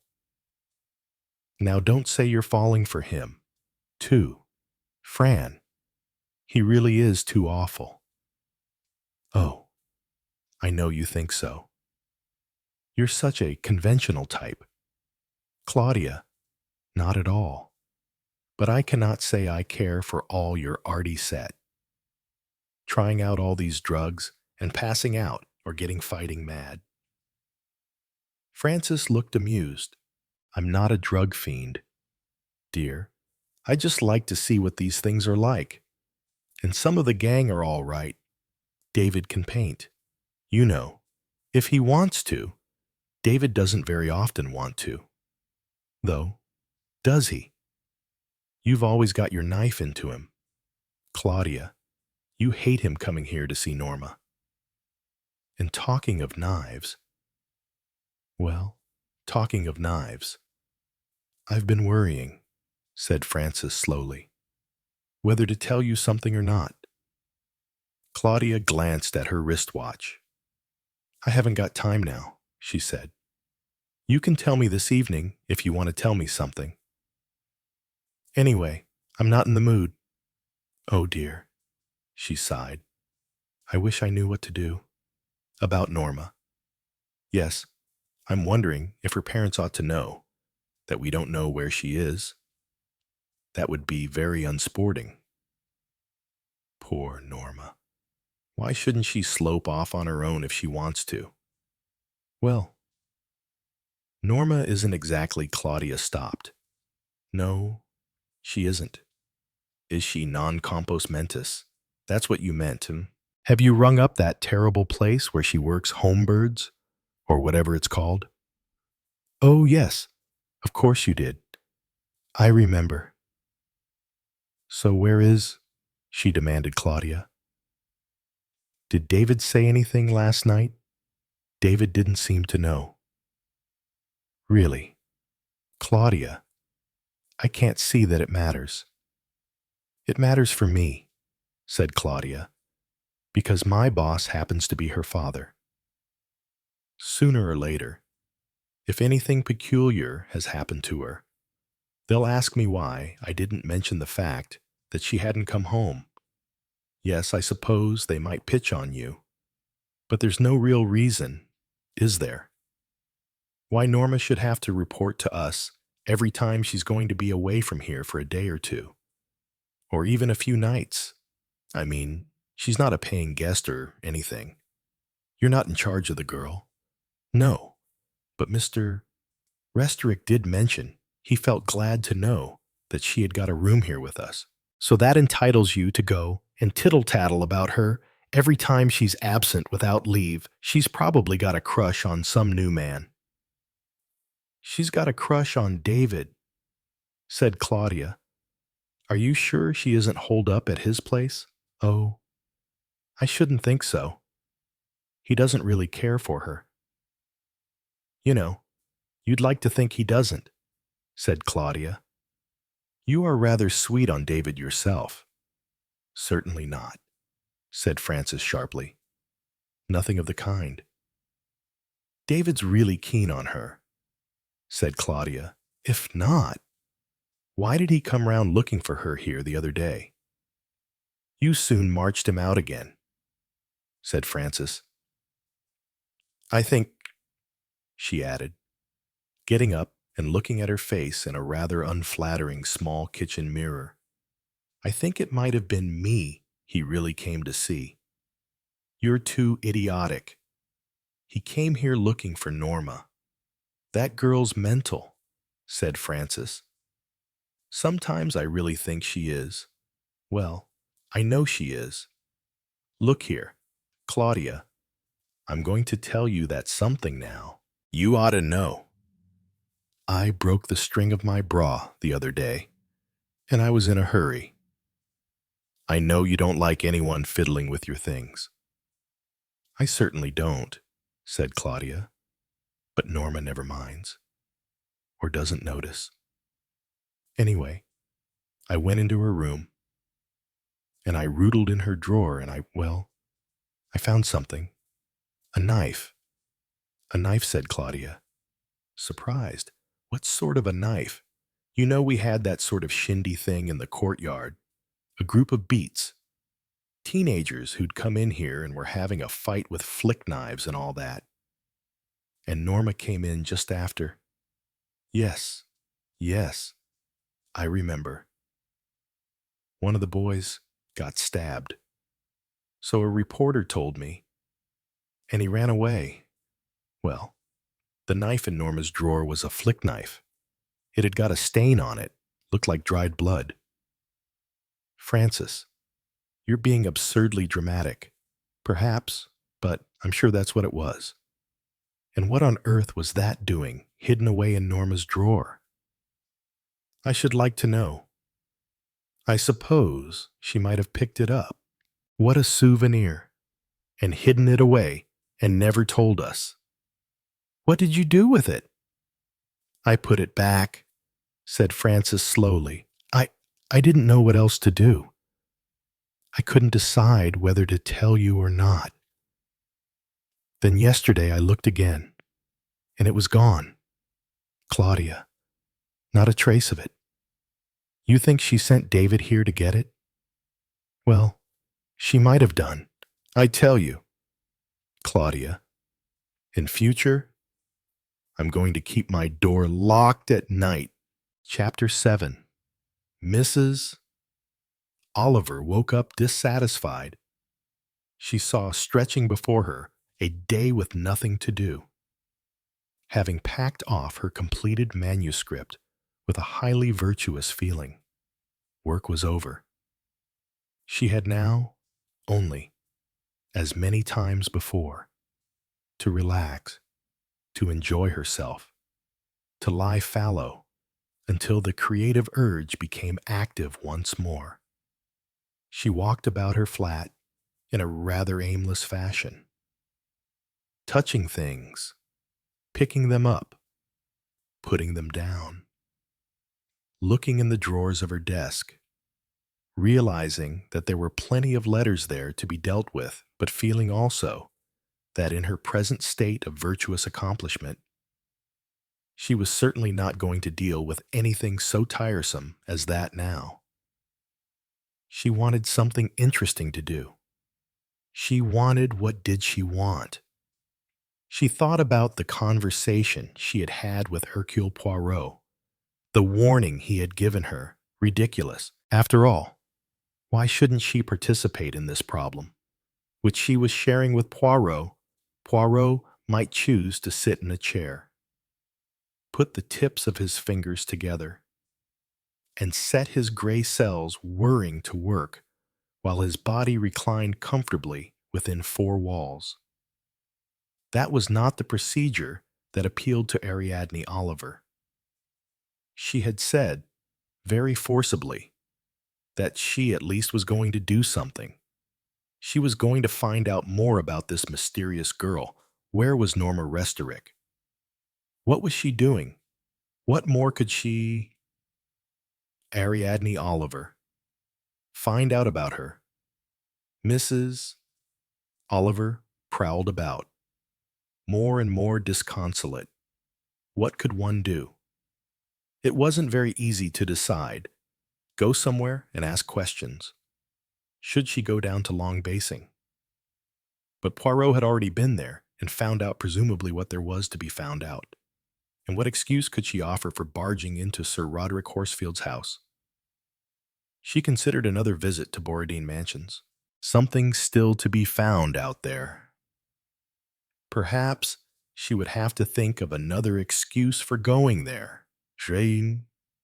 She wasn't quite sure what excuse she would use, but anyway, that seemed the only possible place where more information could be obtained.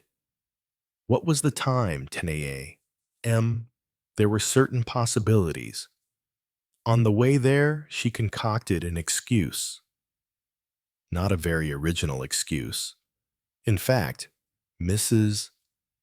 Oliver would have liked to have found something more intriguing.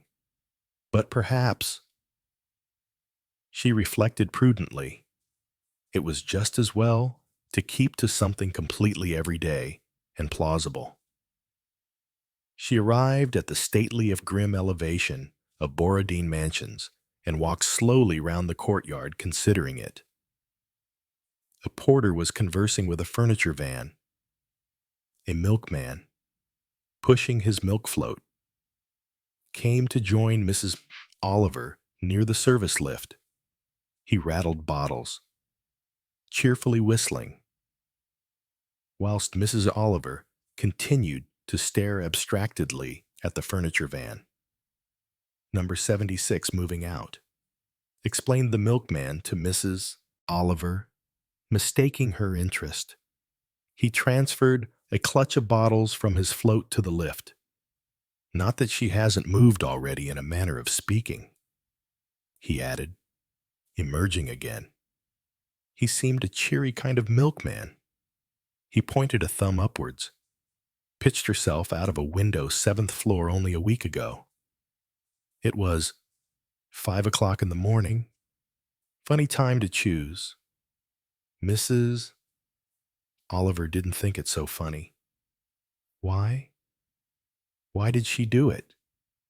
Nobody knows. Balance of mind disturbed. They said, was she young? Nah. Just an old trout. 50 if she was a day. 2 men struggled in the van with a chest of drawers.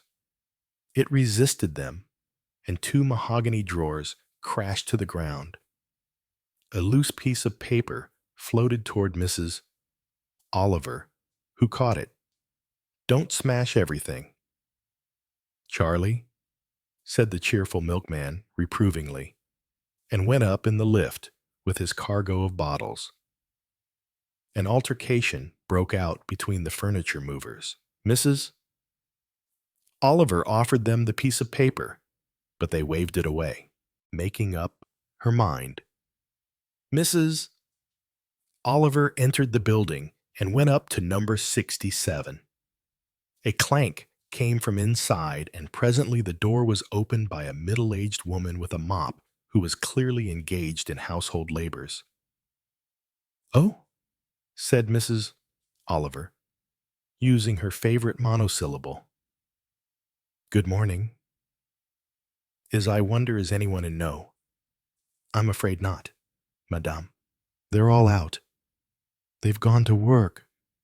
Yes, of course. As a matter of fact, when I was here last, I left a little diary behind. So annoying. It must be in the sitting room somewhere. Well, I haven't picked up anything of the kind, madame, as far as I know. Of course, I mightn't have known it was yours. Would you like to come in? She opened the door hospitably, set aside the mop with which she had been treating the kitchen floor, and accompanied Mrs. Oliver into the sitting room. Yes, said Mrs. Oliver, determined to establish friendly relations. Yes, I see here that's the book I left for Miss Restrick. Miss Norma? Is she back from the country yet? I don't think she's living here at the moment. Her bed wasn't slept in. Perhaps she's still down with her people in the country. I know she was going there last weekend. Yes, I expect that's it, said Mrs. Oliver. This was a book I brought her. One of my books. One of Mrs. Oliver's books did not seem to strike any chord of interest in the cleaning woman. I was sitting here, went on Mrs. Oliver, patting an armchair. At least I think so. And then I moved to the window and perhaps to the sofa. She dug down vehemently behind the cushions of the chair. The cleaning woman obliged by doing the same thing to the sofa cushions. You've no idea how maddening it is when one loses something like that, went on Mrs. Oliver, chattily. One has all one's engagements written down there. I'm quite sure I'm lunching with someone very important today, and I can't remember who it was or where the luncheon was to be. Only, of course, it may be tomorrow. If so, I'm lunching with someone else quite different. Oh dear. Very trying for you. Ma'am. I'm sure, said the cleaning woman with sympathy. They're such nice flats. These, said Mrs. Oliver, looking round. A long way up. Well, that gives you a very good view, doesn't it? Yes. But if they face east, you get a lot of cold wind in winter. Comes right through these metal window frames. Some people have had double windows put in. Oh yes, I wouldn't care for a flat facing this way in winter. No. Give me a nice ground floor flat every time.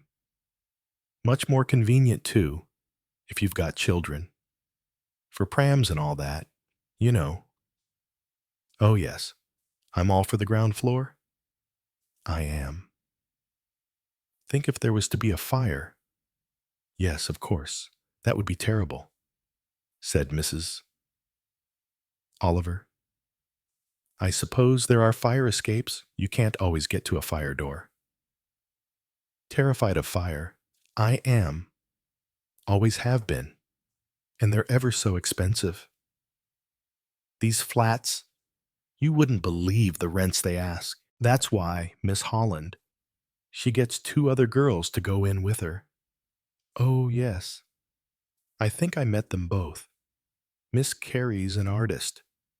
Isn't she works for an art gallery? She does. Don't work at it very hard. Though, she paints a bit cows and trees that you'd never recognize as being what they're meant to be. An untidy young lady. The state her room is in, you wouldn't believe it now, Miss Holland.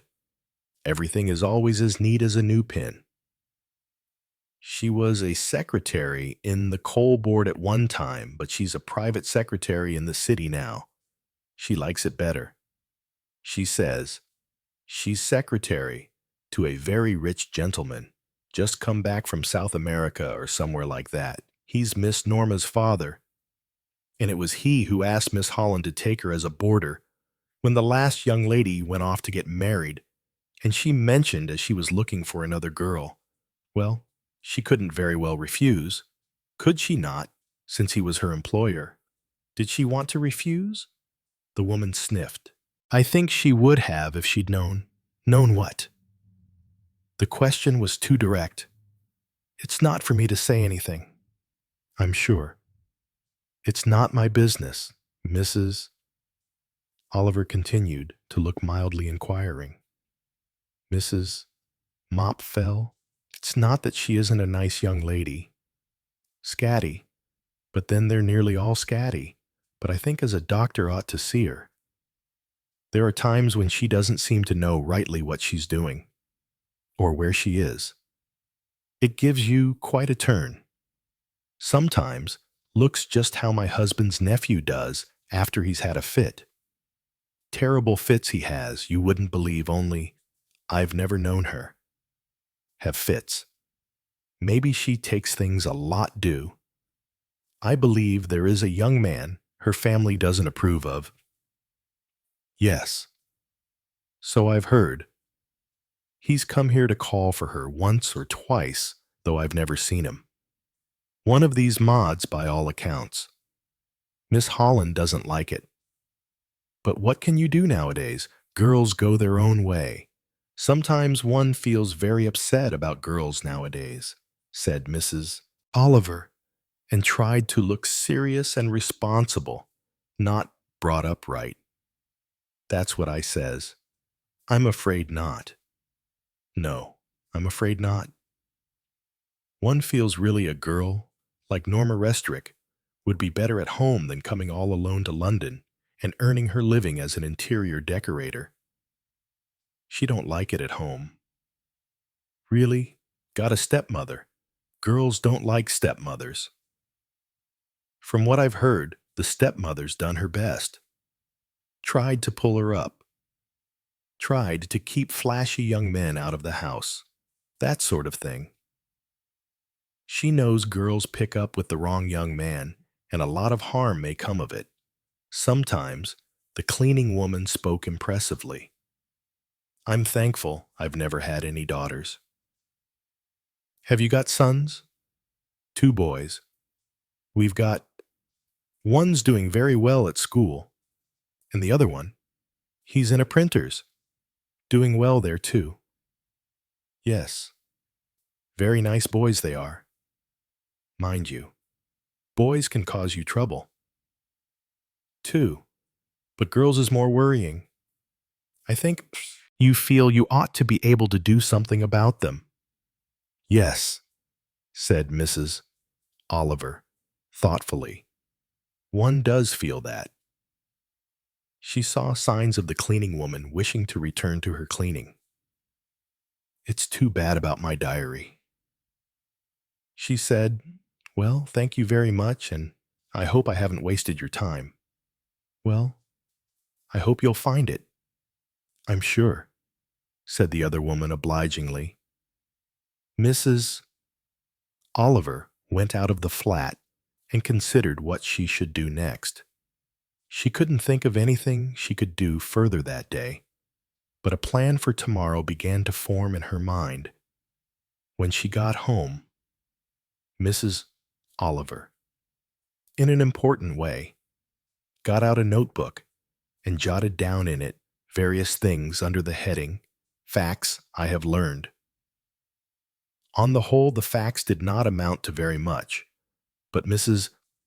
Oliver, true to her calling, managed to make the most of them that could be made. Possibly the fact that Claudia Reese Holland was employed by Norma's father was the most salient fact of any. She had not known that before. She rather doubted if Hercule Poirot had known it either. She thought of ringing him up on the telephone and acquainting him with it, but decided to keep it to herself for the moment because of her plan for the morrow. In fact, Mrs. Oliver felt at this moment less like a detective novelist than like an ardent bloodhound. She was on the trail, nose down on the scent, and tomorrow morning, well, tomorrow morning we would see. True to her plan, Mrs. Oliver rose early, partook of 2 cups of tea and a boiled egg, and started out on her quest. Once more, she arrived in the vicinity of Borodine Mansions. She wondered whether she might be getting a bit well known there. So this time, she did not enter the courtyard, but skulked around either one entrance to it or the other, scanning the various people who were turning out into the morning drizzle to trot off on their way to work. They were mostly girls and looked deceptively alike.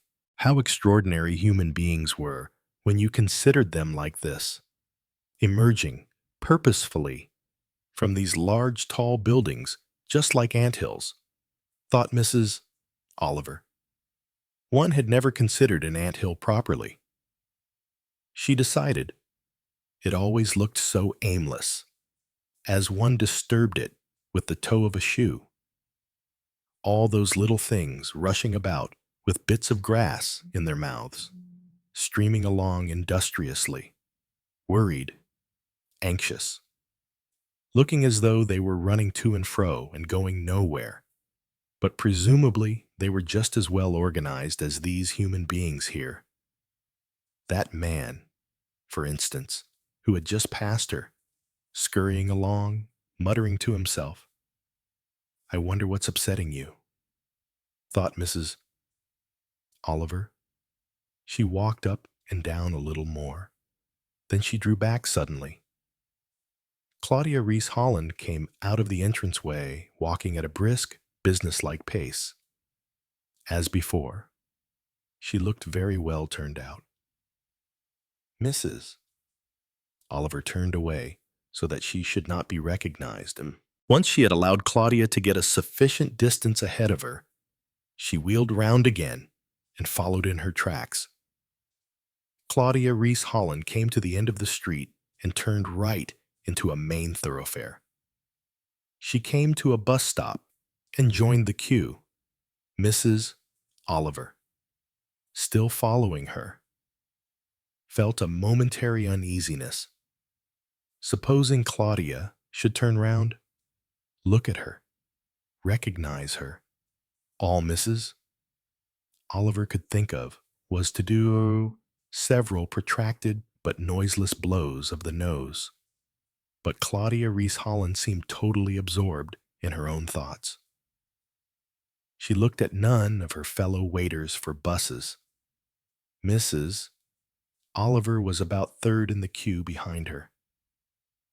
Finally, the right bus came, and there was a surge forward. Claudia got on the bus and went straight up to the top. Mrs.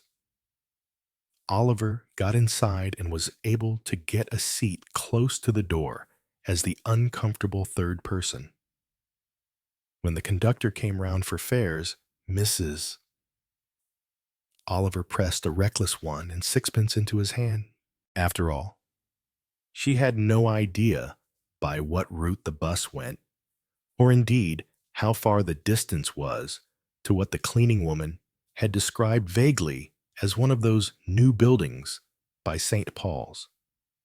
She was on the alert and ready when the venerable dome was at last sighted. Any time now, she thought to herself, and fixed a steady eye on those who descended from the platform above. Ah, yes, there came Claudia, neat and chic in her smart suit. She got off the bus. Mrs. Oliver followed her in due course and kept at a nicely calculated distance. Very interesting, thought Mrs. Oliver. Here I am actually trailing someone, just like in my books. And, what's more, I must be doing it very well because she hasn't the least idea. Claudia Reese Holland, indeed, looked very much absorbed in her own thoughts. That's a very capable-looking girl, thought Mrs. Oliver, as indeed she had thought before. If I was thinking of having a go at guessing a murderer, a good capable murderer, I'd choose someone very like her. Unfortunately, nobody had been murdered yet. That is to say, unless the girl Norma had been entirely right in her assumption that she herself had committed a murder. This part of London seemed to have suffered or profited from a large amount of building in the recent years. Enormous skyscrapers, most of which businesses Oliver thought very hideous, mounted to the sky with a square matchbox-like air. Claudia turned into a building. Now I shall find out exactly, thought Mrs. Oliver, and turned into it after her. 4 lifts appeared to be all going up and down with frantic haste. This, Mrs. Oliver thought, was going to be more difficult. However, they were of a very large size, and by getting into Claudia's one at the last minute, Mrs. Oliver was able to interpose large masses of tall men between herself and the figure she was following. Claudia's destination turned out to be the 4th floor. She went along a corridor, and Mrs. Oliver, lingering behind 2 of her tall men, noted the door where she went in. 3 doors from the end of the corridor. Mrs. Oliver arrived at the same door in due course and was able to read the legend on it. Joshua Restorick Limited was the legend it bore. Having got as far as that, Mrs. Oliver felt as though she did not quite know what to do next. She had found Norma's father's place of business and the place where Claudia worked. But now, slightly disabused, she felt that this was not as much of a discovery as it might have been. Frankly, did it help? Probably it didn't. She waited around a few moments, walking from one end to the other of the corridor, looking to see if anybody else interesting went in at the door of Restorick Enterprises. 2 or 3 girls did, but they did not look particularly interesting. Mrs. Oliver went down again in the lift and walked rather disconsolately out of the building. She couldn't quite think what to do next. She took a walk round the adjacent streets. She meditated a visit to St. Paul's. I might go up in the Whispering Gallery and whisper, thought Mrs. Oliver. I wonder now how the Whispering Gallery would do for the scene of a murder. No, she decided. Too profane.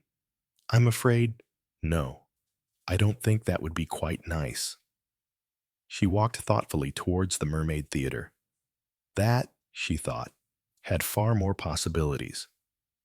She walked back in the direction of the various new buildings. Then, feeling the lack of a more substantial breakfast than she had had, she turned into a local cafe.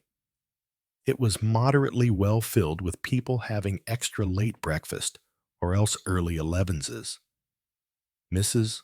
Oliver, looking round vaguely for a suitable table, gave a gasp. At a table near the wall, the girl Norma was sitting, and opposite her was sitting a young man with lavish chestnut hair curled on his shoulders, wearing a red velvet waistcoat and a very fancy jacket. David, said Mrs. Oliver under her breath. It must be David. He and the girl Norma were talking excitedly together. Mrs. Oliver considered a plan of campaign, made up her mind, and nodding her head in satisfaction, crossed the floor of the cafe to a discreet door marked Ladies, Mrs. Oliver was not quite sure whether Norma was likely to recognize her or not. It was not always the vaguest-looking people who proved the vaguest in fact. At the moment, Norma did not look as though she was likely to look at anybody but David. But who knows? I expect I can do something to myself anyway, thought Mrs. Oliver. She looked at herself in a small, fly-blown mirror provided by the cafe's management, studying particularly what she considered to be the focal point of a woman's appearance, her hair. No one knew this better than Mrs. Oliver, owing to the innumerable times that she had changed her mode of hairdressing and had failed to be recognized by her friends in consequence. Giving her head an appraising eye, she started work. Out came the pins. She took off several coils of hair, wrapped them up in her handkerchief, and stuffed them into her handbag, parted her hair in the middle, combed it sternly back from her face, and rolled it up into a modest bun at the back of her neck. She also took out a pair of spectacles and put them on her nose. There was a really earnest look about her now, almost intellectual. Mrs. Oliver thought, approvingly. She altered the shape of her mouth by an application of lipstick and emerged once more into the cafe, moving carefully since the spectacles were only for reading, and in consequence, the landscape was blurred. She crossed the cafe and made her way to an empty table next to that occupied by Norma and David. She sat down so that she was facing David. Norma, on the near side, sat with her back to her. Norma, therefore, would not see her unless she turned her head right round. The waitress drifted up. Mrs. Oliver ordered a cup of coffee and a bath bun and settled down to be inconspicuous. Norma and David did not even notice her. They were deeply in the middle of a passionate discussion. It took Mrs. Oliver just a minute or two to tune into them. But you only fancy these things, David was saying. You imagine them. They're all utter nonsense. My dear girl, I don't know. I can't tell. Norma's voice had a queer lack of resonance in it. Mrs. Oliver could not hear her as well as she heard David, since Norma's back was turned to her, but the dullness of the girl's tone struck her disagreeably. There was something wrong here, she thought, very wrong. She remembered the story as Poirot had first told it to her. She thinks she may have committed a murder. What was the matter with the girl hallucinations? Was her mind really slightly affected? Or was it no more and no less than truth? And in consequence, the girl had suffered a bad shock, if you ask me. It's all fuss on Mary's part. She's a thoroughly stupid woman anyway, and she imagines she has illnesses and all that sort of thing. She was ill. All right then. She was ill. Any sensible woman would get the doctor to give her some antibiotic or other, and not get it up. She thought I did it to her. My father thinks so too. I tell you, Norma, you imagine all these things. You just say that to me. David, you say it to me to cheer me up. Supposing I did give her the stuff. What do you mean? Suppose you must know whether you did or you didn't. You can't be so idiotic. Norma, I don't know. You keep saying that. You keep coming back to that and saying it again and again. I don't know. I don't know. You don't understand. You don't understand in the least what hate is. I hated her from the first moment I saw her. I know. You told me that. That's the queer part of it. I told you that. And yet, I don't even remember telling you that. Do you see, every now and then, I tell people things. I tell people things that I want to do, or that I have done, or that I'm going to do, but I don't even remember telling them the things. It's as though I was thinking all these things in my mind, and sometimes they come out in the open and I say them to people. I did say them to you, didn't I? Well, I mean, look here. Don't let's harp back to that. But I did say it to you, didn't I? All right. One says things like that. I hate her, and I'd like to kill her. I think I'll poison her. But that's only kid stuff, if you know what I mean. As though you weren't quite grown up. It's a very natural thing. Children say it a lot. I hate so-and-so. I'll cut off his head. Kids say it at school, about some master they particularly dislike. You think it was just that. But that sounds as though I wasn't grown up. Well, you're not in some ways. If you just pull yourself together, realize how silly it all is. What can it matter if you do hate her? You've got away from home and don't have to live with her. Why shouldn't I live in my own home with my own father? Said Norma. It's not fair. It's not fair. First he went away and left my mother. And now, just when he's coming back to me, he goes and marries Mary. Of course I hate her, and she hates me too. I used to think about killing her. Used to think of ways of doing it. I used to enjoy thinking like that. But then when she really got ill, David said uneasily, "You don't think you're a witch or anything, do you? You don't make figures and wax and stick pins into them, or do that sort of thing?" "Oh no, that would be silly. What I did was real, quite real. Look here." "Norma, what do you mean when you say it was real?" "The bottle was there, in my drawer. Yes, I opened the drawer and found it." "What bottle, the dragon exterminator?" "Selective weed killer." "That's what it was labeled. Stuff in a dark green bottle, and you were supposed to spray it on things. And it had labels with caution and poison, too. Did you buy it? Or did you just find it?"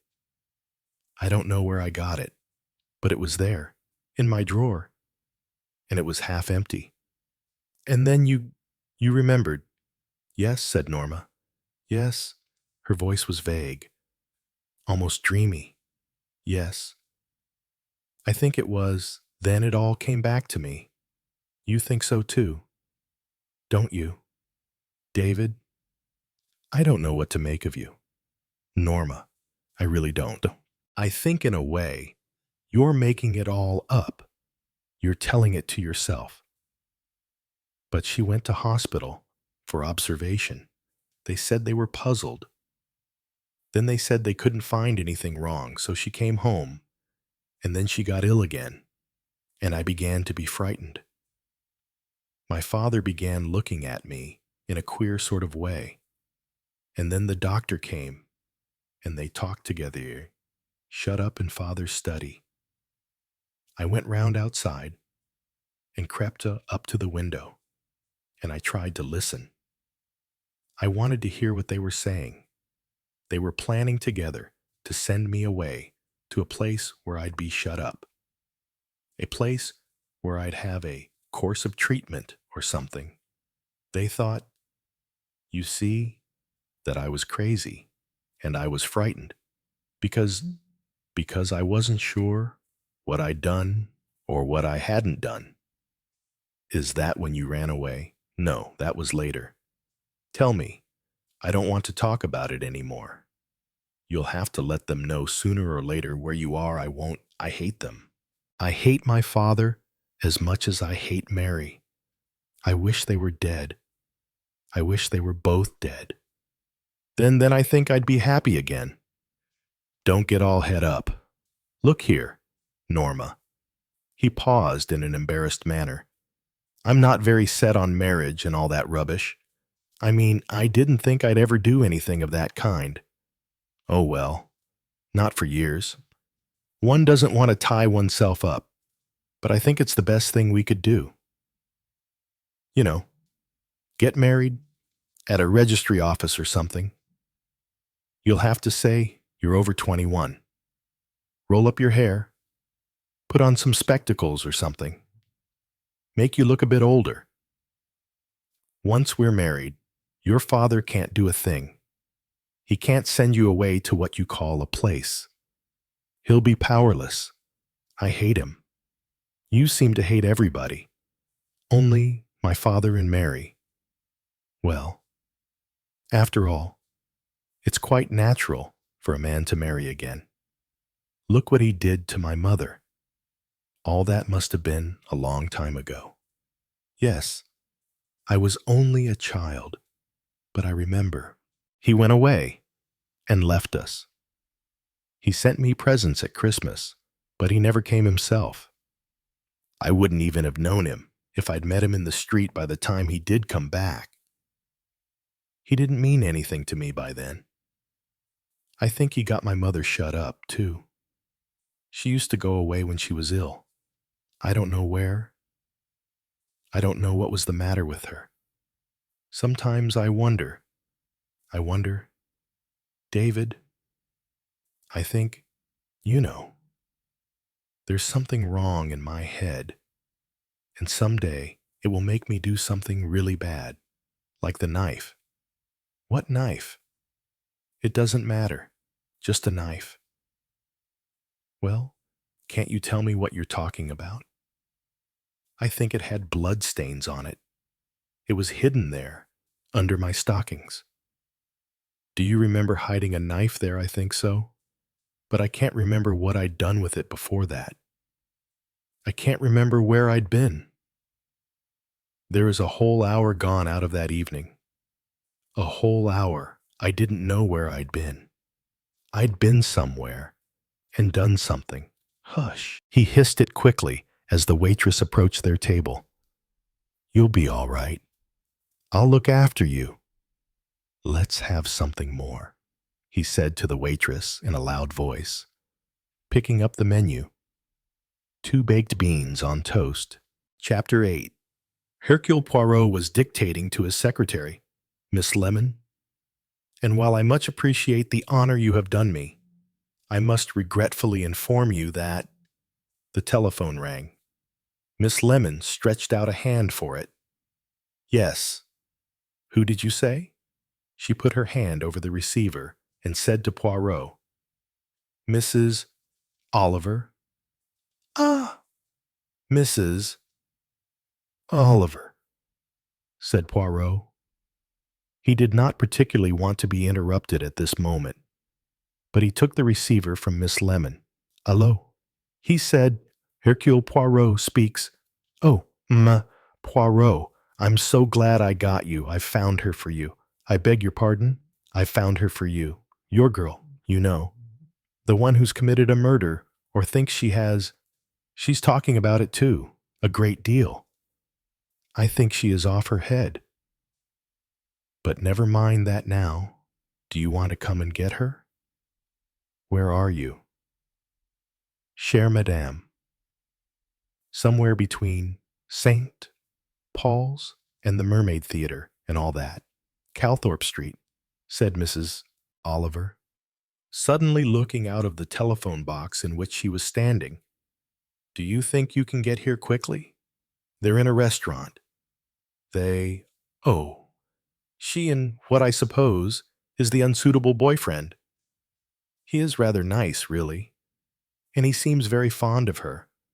I can't think why. People are odd. Well, I don't want to talk because I want to get back again. I followed them. You see, I came into the restaurant and saw them there. Aha. You have been very clever, Madame. No, I haven't really. It was a pure accident. I mean, I walked into a small cafe place, and there the girl was, just sitting there. You had the good fortune then. That is just as important. And I've been sitting at the next table to them. Only, she's got her back to me. And anyway, I don't suppose she'd recognize me. I've done things to my hair. Anyway, they've been talking as though they were alone in the world. And when they ordered another course baked beans, I can't bear baked beans. It always seems to me so funny that people should never mind the baked beans. Go on. You left them and came out to telephone. Is that right? Yes. Because the baked beans gave me time. And I shall go back now. Or I might hang about outside. Anway, try and get here quickly. What is the name of this cafe? The Merry Shamrock. But it doesn't look very merry. In fact, it looks rather sordid. But the coffee is quite good. Say no more. Go back. In due course, I will arrive. Splendid, said Mrs. Oliver, and rang off. Miss Lemon, always efficient, had preceded him to the street and was waiting by a taxi. She asked no questions and displayed no curiosity. She did not tell Poirot how she would occupy her time whilst he was away. She did not need to tell him. She always knew what she was going to do, and she was always right in what she did. Poirot duly arrived at the corner of Calthorpe Street. He descended, paid the taxi, and looked around him. He saw the Merry Shamrock, but he saw no one in its vicinity who looked at all like Mrs. Oliver, however well disguised. He walked to the end of the street and back. No, Mrs. Oliver. So either the couple in which they were interested had left the cafe, and Mrs. Oliver had gone on a shadowing expedition, or else to answer, or else he went to the cafe door. One could not see the inside very well from the outside, on account of steam. So he pushed the door gently open and entered. His eyes swept round it. He saw at once the girl who had come to visit him at the breakfast table. She was sitting by herself at a table against the wall. She was smoking a cigarette and staring in front of her. She seemed to be lost in thought. No, Poirot thought. Hardly that. There did not seem to be any thought there. She was lost in a kind of oblivion. She was somewhere else. He crossed the room quietly and sat down in the chair opposite her. She looked up then, and he was at least gratified to see that he was recognized. So we meet again. Mademoiselle, he said pleasantly, I see you recognize me. Yes, yes, I do. It is always gratifying to be recognized by a young lady one has only met once and for a very short time. She continued to look at him without speaking. And how did you know me? May I ask, what made you recognize me? Your mustache, said Norma immediately. It couldn't be anyone else. He was gratified by that observation and stroked it with the pride and vanity that he was apt to display on these occasions. Ah, yes, very true. Yes, there are not many mustaches such as mine. It is a fine one. Hein? Yes, well. Yes, I suppose it is. Ah, you are perhaps not a connoisseur of mustaches. But I can tell you, Miss Restorick, Miss Norma Restorick, is it not that it is a very fine mustache? He had dwelt deliberately upon her name. She had at first looked so oblivious to everything around her, so far away, that he wondered if she would notice. She did. It startled her. How did you know my name? She said. True. You did not give your name to my servant when you came to see me that morning. How did you know it? How did you get to know it? Who told you? He saw the alarm, the fear. A friend told me. He said, one's friends can be very useful. Who was it? Mademoiselle, you like keeping your little secrets from me. I, too, have a preference for keeping my little secrets from you. I don't see how you could know who I was. I am Hercule Poirot, said Poirot with his usual magnificence. Then he left the initiative to her, merely sitting there smiling gently at her. She began, then stopped, Would again she stopped. We did not get very far that morning. I know, said Hercule Poirot, only so far as you're telling me that you had committed a murder. Oh, that, yes. Mademoiselle, but I didn't mean it, of course. I didn't mean anything like that. I mean, it was just a joke. Vraiment, you came to see me rather early in the morning. At breakfast time. You said it was urgent. The urgency was because you might have committed a murder. That is your idea of a joke, eh? A waitress who had been hovering, looking at Poirot with a fixed attention, suddenly came up to him and proffered him what appeared to be a paper boat, such as is made for children to sail in a bath. This for you, she said. Mr. Poirot, a lady left it. Ah, yes, said Poirot. And how did you know who I was? The lady said I'd know by your mustache. Said I wouldn't have seen a mustache like that before. And it's true enough, she added, gazing at it. Well, thank you very much.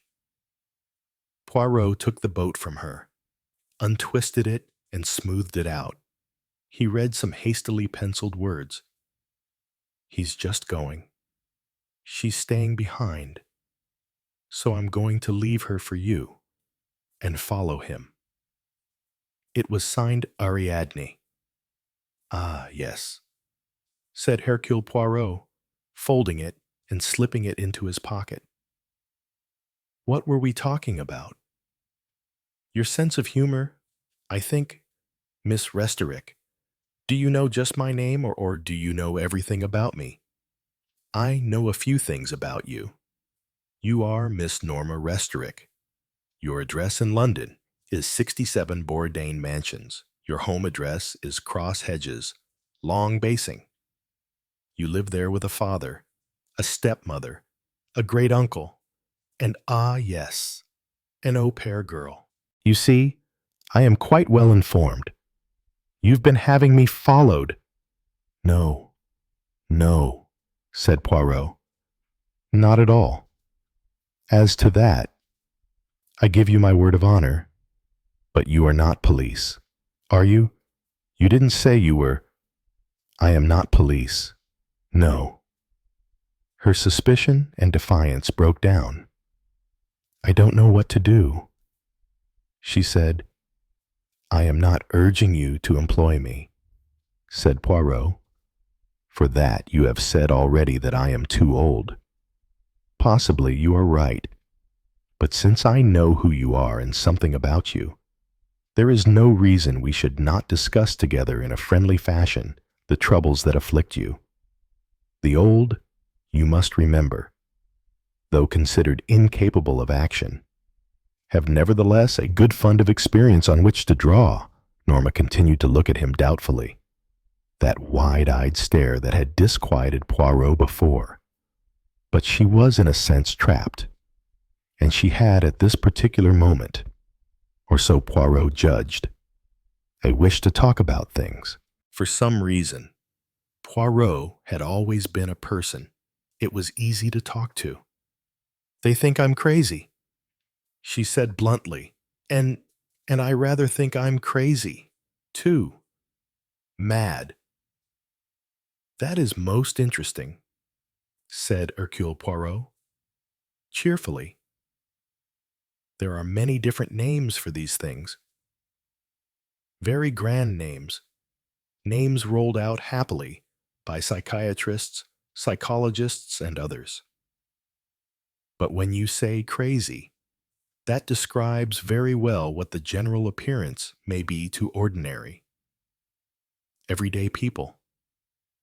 Eh bien, then, you are crazy. Or you appear crazy, or you think you are crazy, and possibly you may be crazy. But all the same, that is not to say the condition is serious. It is a thing that people suffer from a good deal, and it is usually easily cured with the proper treatment.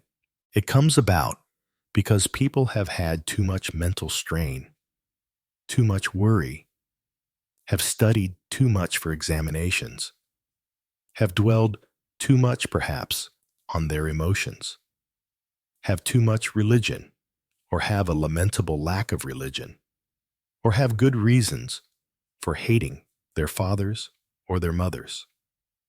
Or, of course, it can be as simple as having an unfortunate love affair. I've got a stepmother. I hate her, and I rather think I hate my father too. That seems rather a lot, doesn't it? It is more usual to hate one or the other, said Poirot. You were, I suppose, very fond of your own mother. Is she divorced or dead? Dead. She died 2 or 3 years ago, and you cared for her very much. Yes, I suppose I did. I mean, of course I did. She was an invalid, you know, and she had to go to nursing homes a good deal.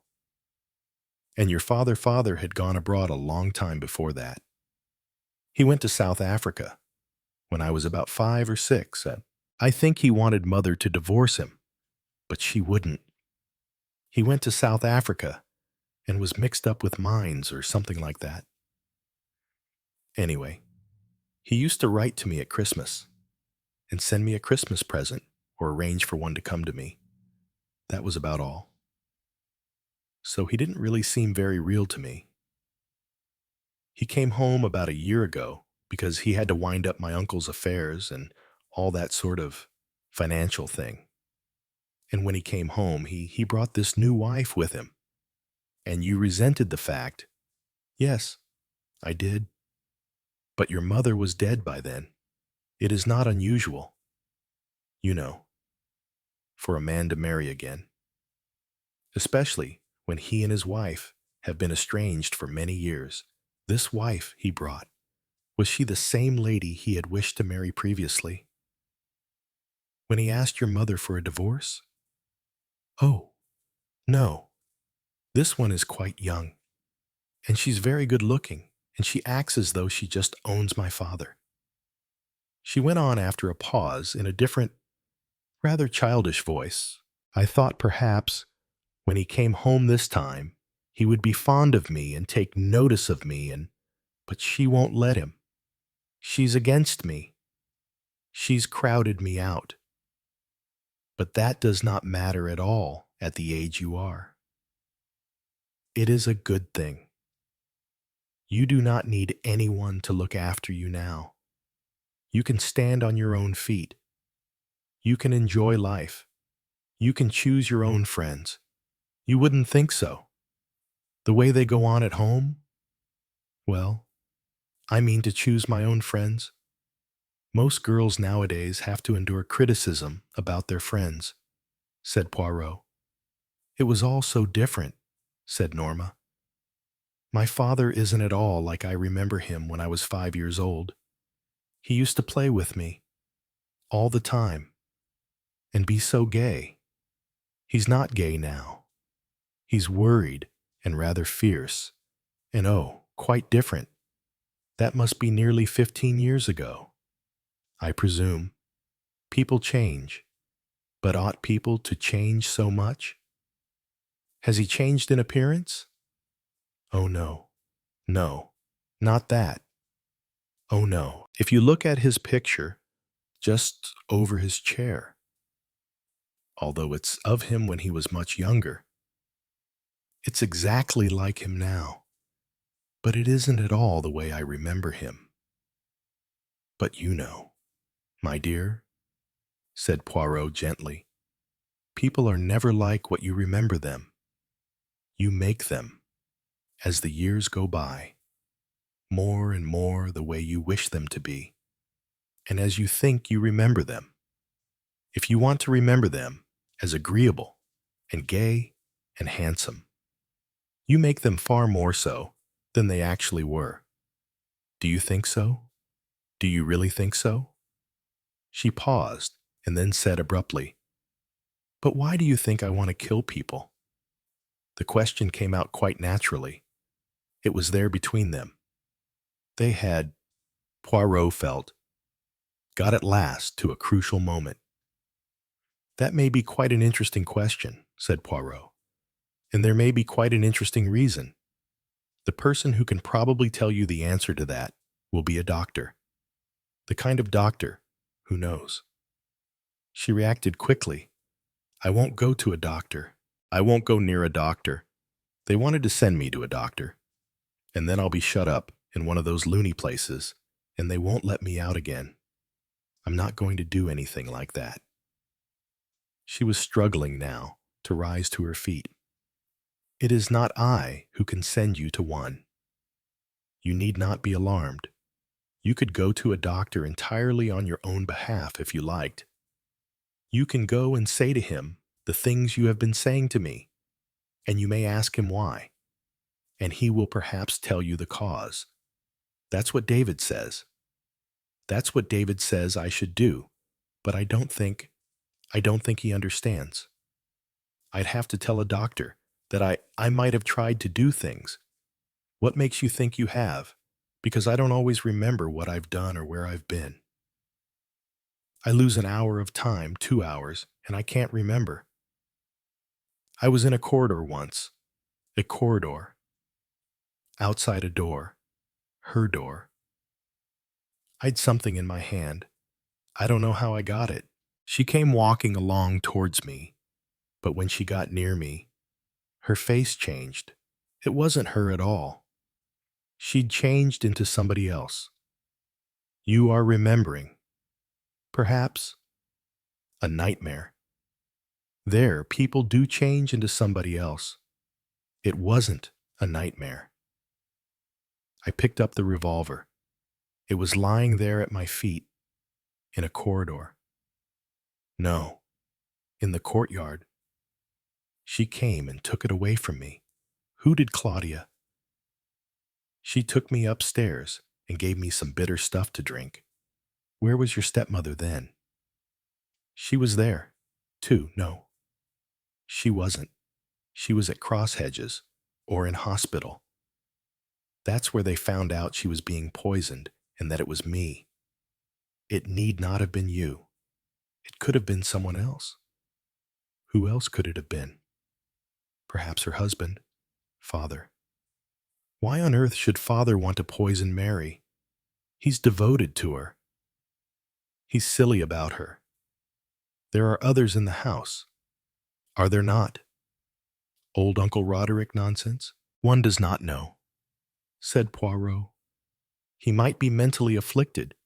He might think it was his duty to poison a woman who might be a beautiful spy. Something like that. That would be very interesting, said Norma, momentarily diverted, and speaking in a perfectly natural manner. Uncle Roderick was mixed up a good deal with spies and things in the last war. Who else is there, Sonia? I suppose she might be a beautiful spy, but she's not quite my idea of one.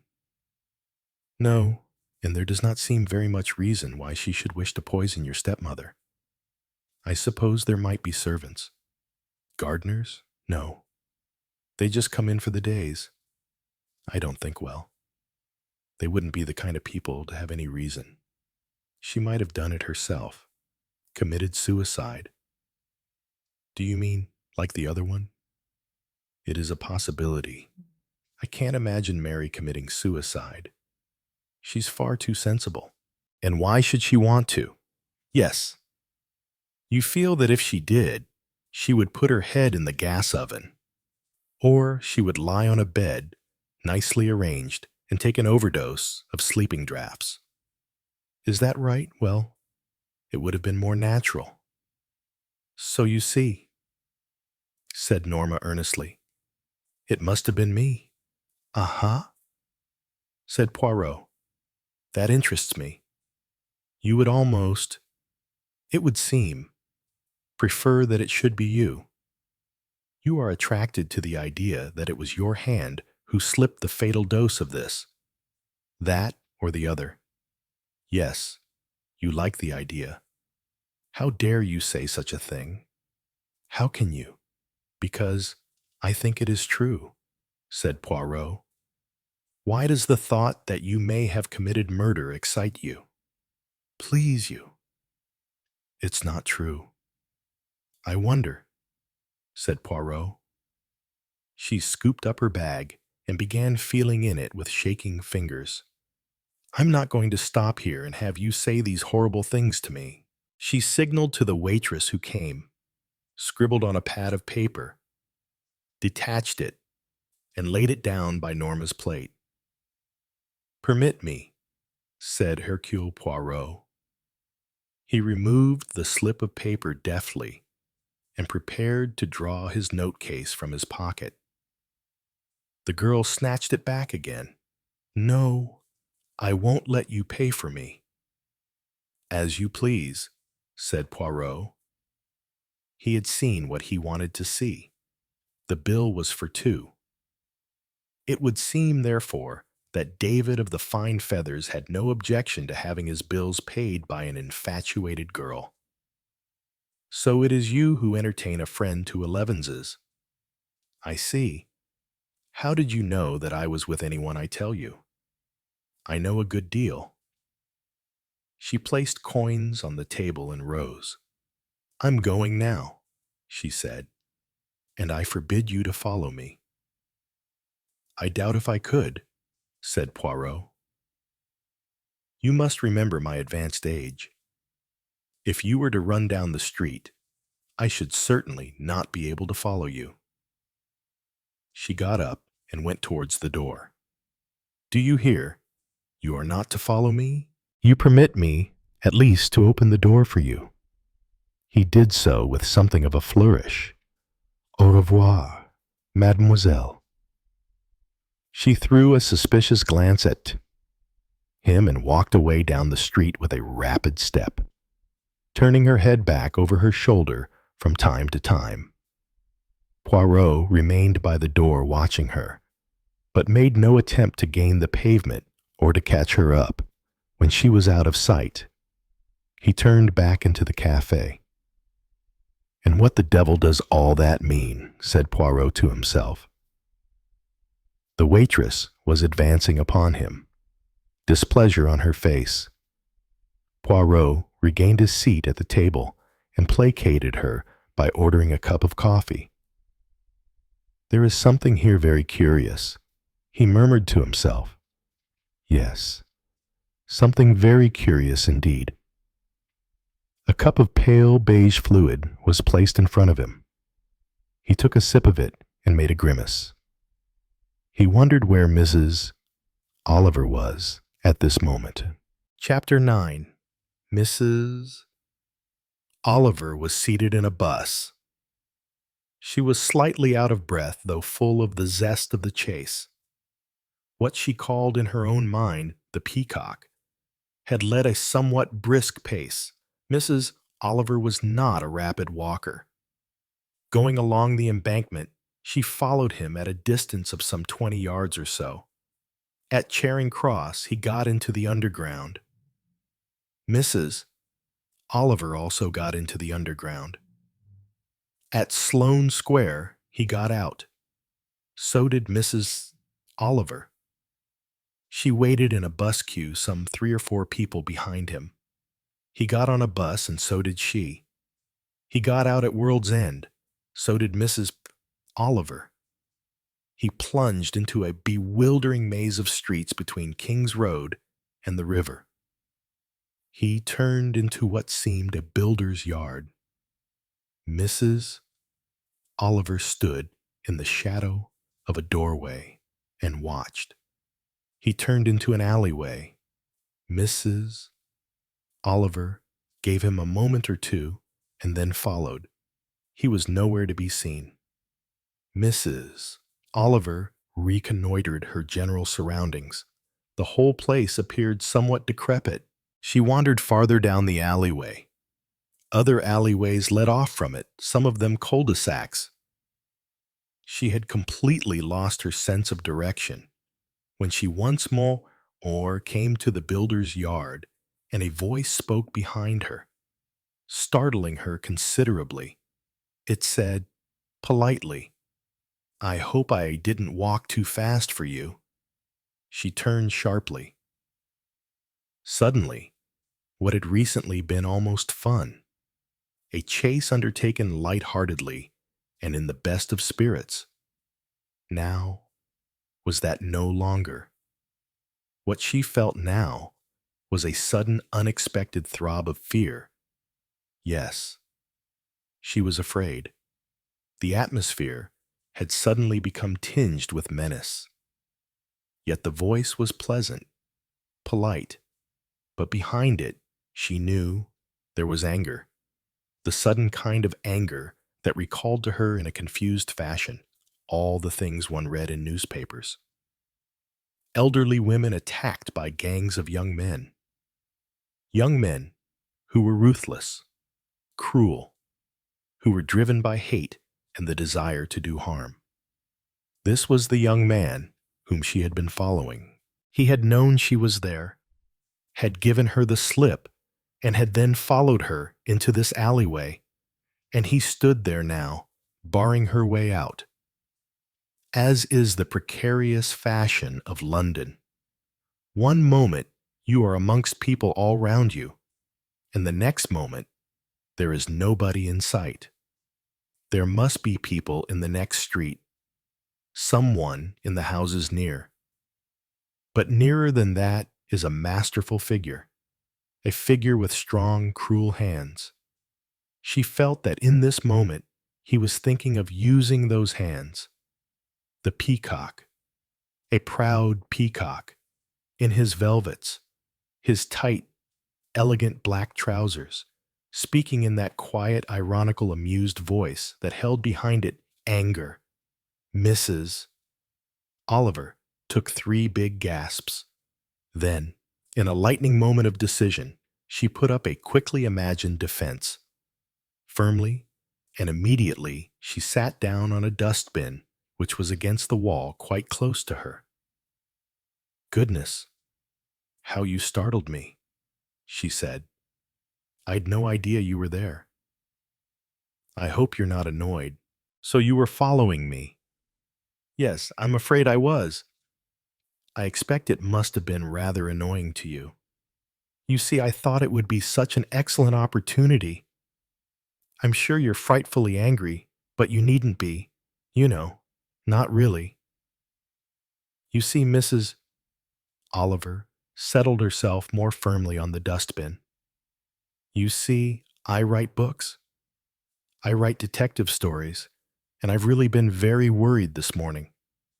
In fact, I went into a cafe to have a cup of coffee, just to try and think things out. I just got to the point in my book where I was following somebody.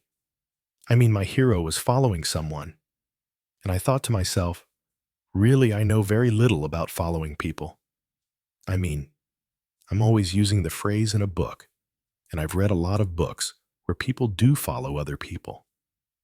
And I wondered if it was as easy as it seems to be in some people's books, or if it was as almost entirely impossible as it seemed in other people's books. So I thought, oh, really? The only thing was to try it out myself, because until you try things out yourself, you can't really tell what it's like. I mean, you don't know what you feel like, or whether you get worried at losing a person. As it happened, I just looked up, and you were sitting at the next table to me in the cafe, and I thought you'd be. I hope you won't be annoyed again, but I thought you'd be an especially good person to follow." He was still staring at her with those strange, cold blue eyes. Yet she felt somehow that the tension had left them. "Why was I an especially good person to follow?" "Well, you were so decorative," explained Mrs. Oliver. "They are really very attractive clothes, almost Regency, you know." And I thought, well, I might take advantage of your being fairly easy to distinguish from other people. So you see, when you went out of the cafe, I went out too. and it's not really easy at all. She looked up at him. Do you mind telling me if you knew I was there all the time? Not at once. No. I see, said Mrs. Oliver thoughtfully. But of course, I'm not as distinctive as you are. I mean, you wouldn't be able to tell me very easily from a lot of other elderly women. I don't stand out very much, do I? Do you write books that are published? Have I ever come across them? Well, I don't know. You may have.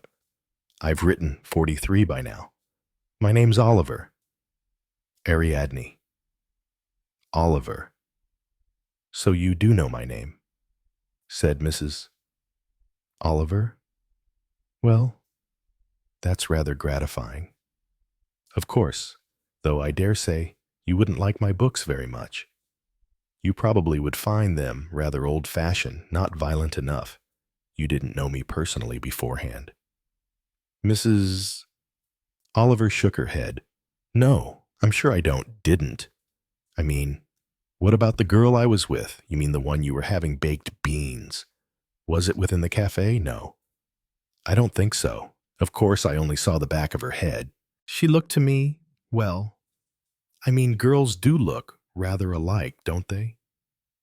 She knew you, said the boy suddenly. His tone in a moment had a sudden acid sharpness. She mentioned once that she'd met you not long ago, about a week ago, I believe. Where was it? At a party? I suppose I might have met her. What's her name? Perhaps I'd know that.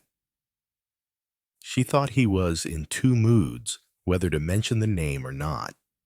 But he decided to, and he watched her face very keenly as he did so. Her name's Norma Restorick. Norma Restorick. Oh, of course. Yes.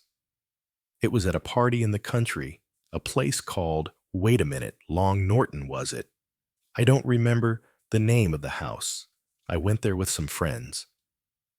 I don't think I would have recognized her anyway, though I believe she did say something about my books.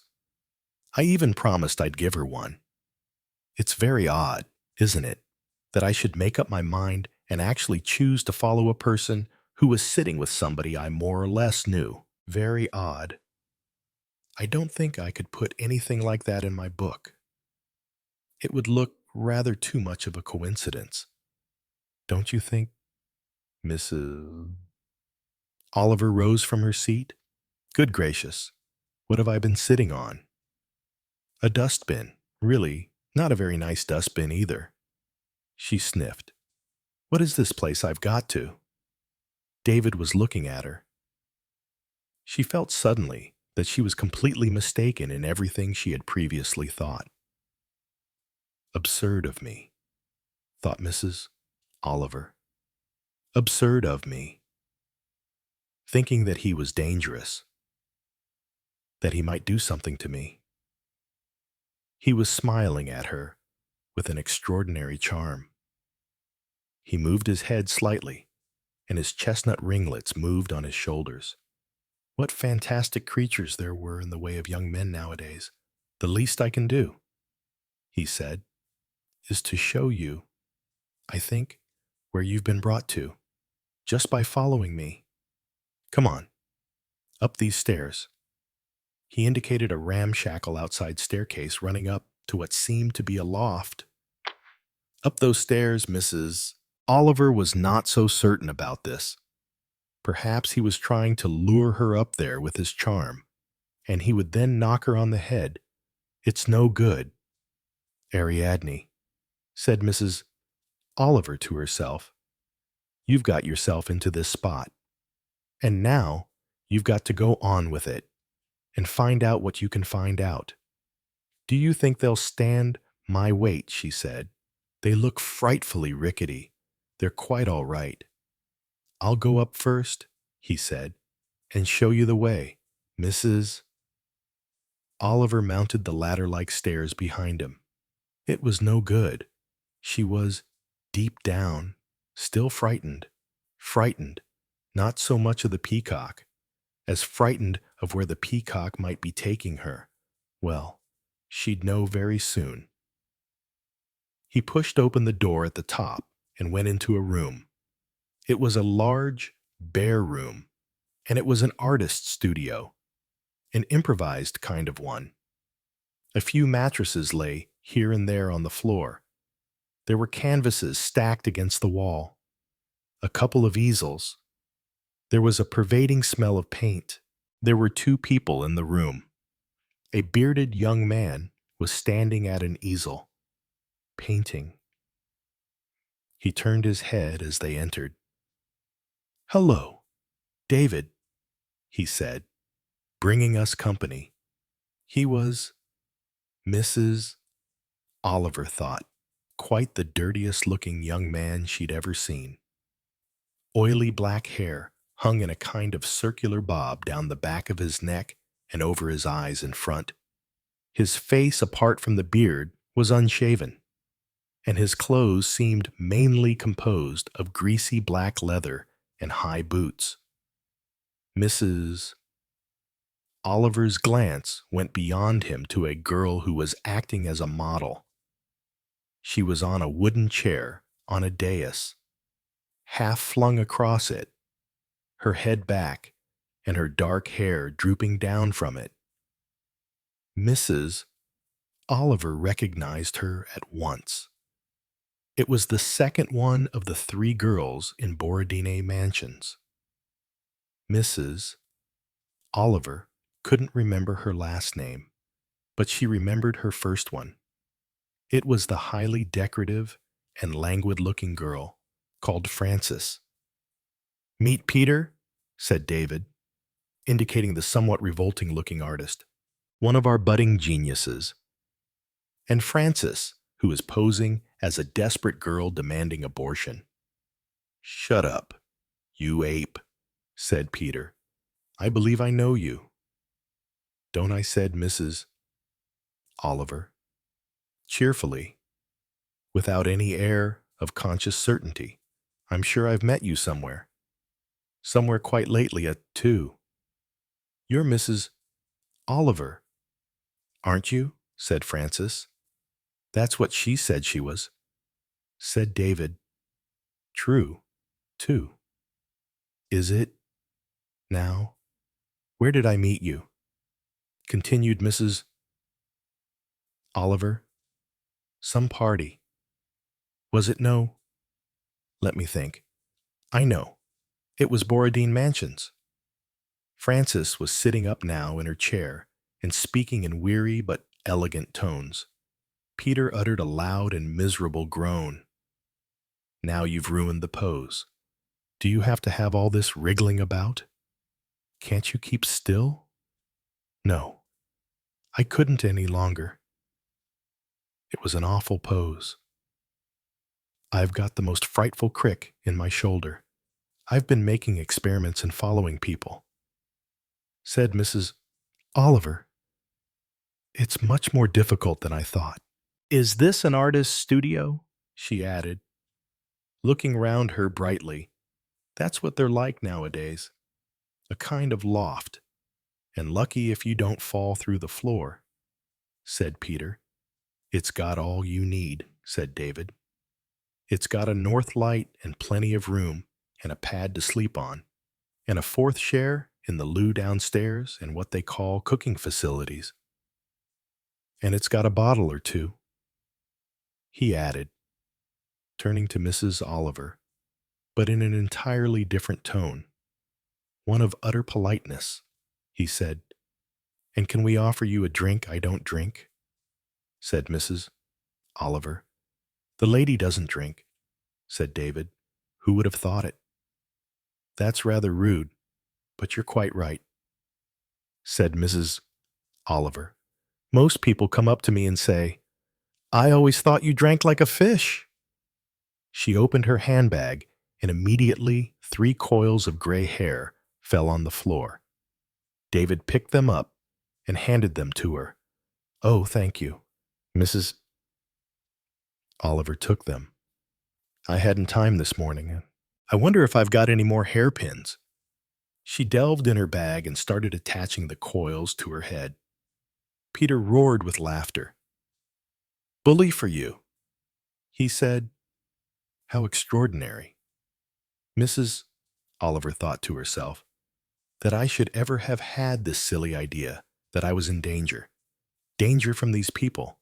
No matter what they look like, they're really very nice and friendly. It's quite true, what people always say to me. I've far too much imagination. Presently, she said she must be going. And David, with Regency gallantry, helped her down the rickety steps and gave her definite directions as to how to rejoin the King's Road in the quickest way. And then, he said, you can get a bus or a taxi if you want it. A taxi, said Mrs. Oliver. My feet are absolutely dead. The sooner I fall into a taxi, the better. Thank you, she added, for being so very nice about my following you in what must have seemed a very peculiar way. Though after all, I don't suppose private detectives, or private eyes, or whatever they call them, would look anything at all like me. Perhaps not, said David gravely. Left here and then right, and then left again until you see the river and go towards it, and then sharp right and straight on, curiously enough. As she walked across the shabby yard, the same feeling of unease and suspense came over her. I mustn't let my imagination go again. She looked back at the steps and the window of the studio. The figure of David still stood looking after her. 3 perfectly nice young people, said Mrs. Oliver to herself. Perfectly nice and very kind. Left here and then right, just because they look rather peculiar. One goes and has silly ideas about their being dangerous. Was it right again or left? I think, oh goodness, my feet. It's going to rain, too. The walk seemed endless and the King's Road incredibly far away. She could hardly hear the traffic now, and where on earth was the river? She began to suspect that she had followed the directions wrongly.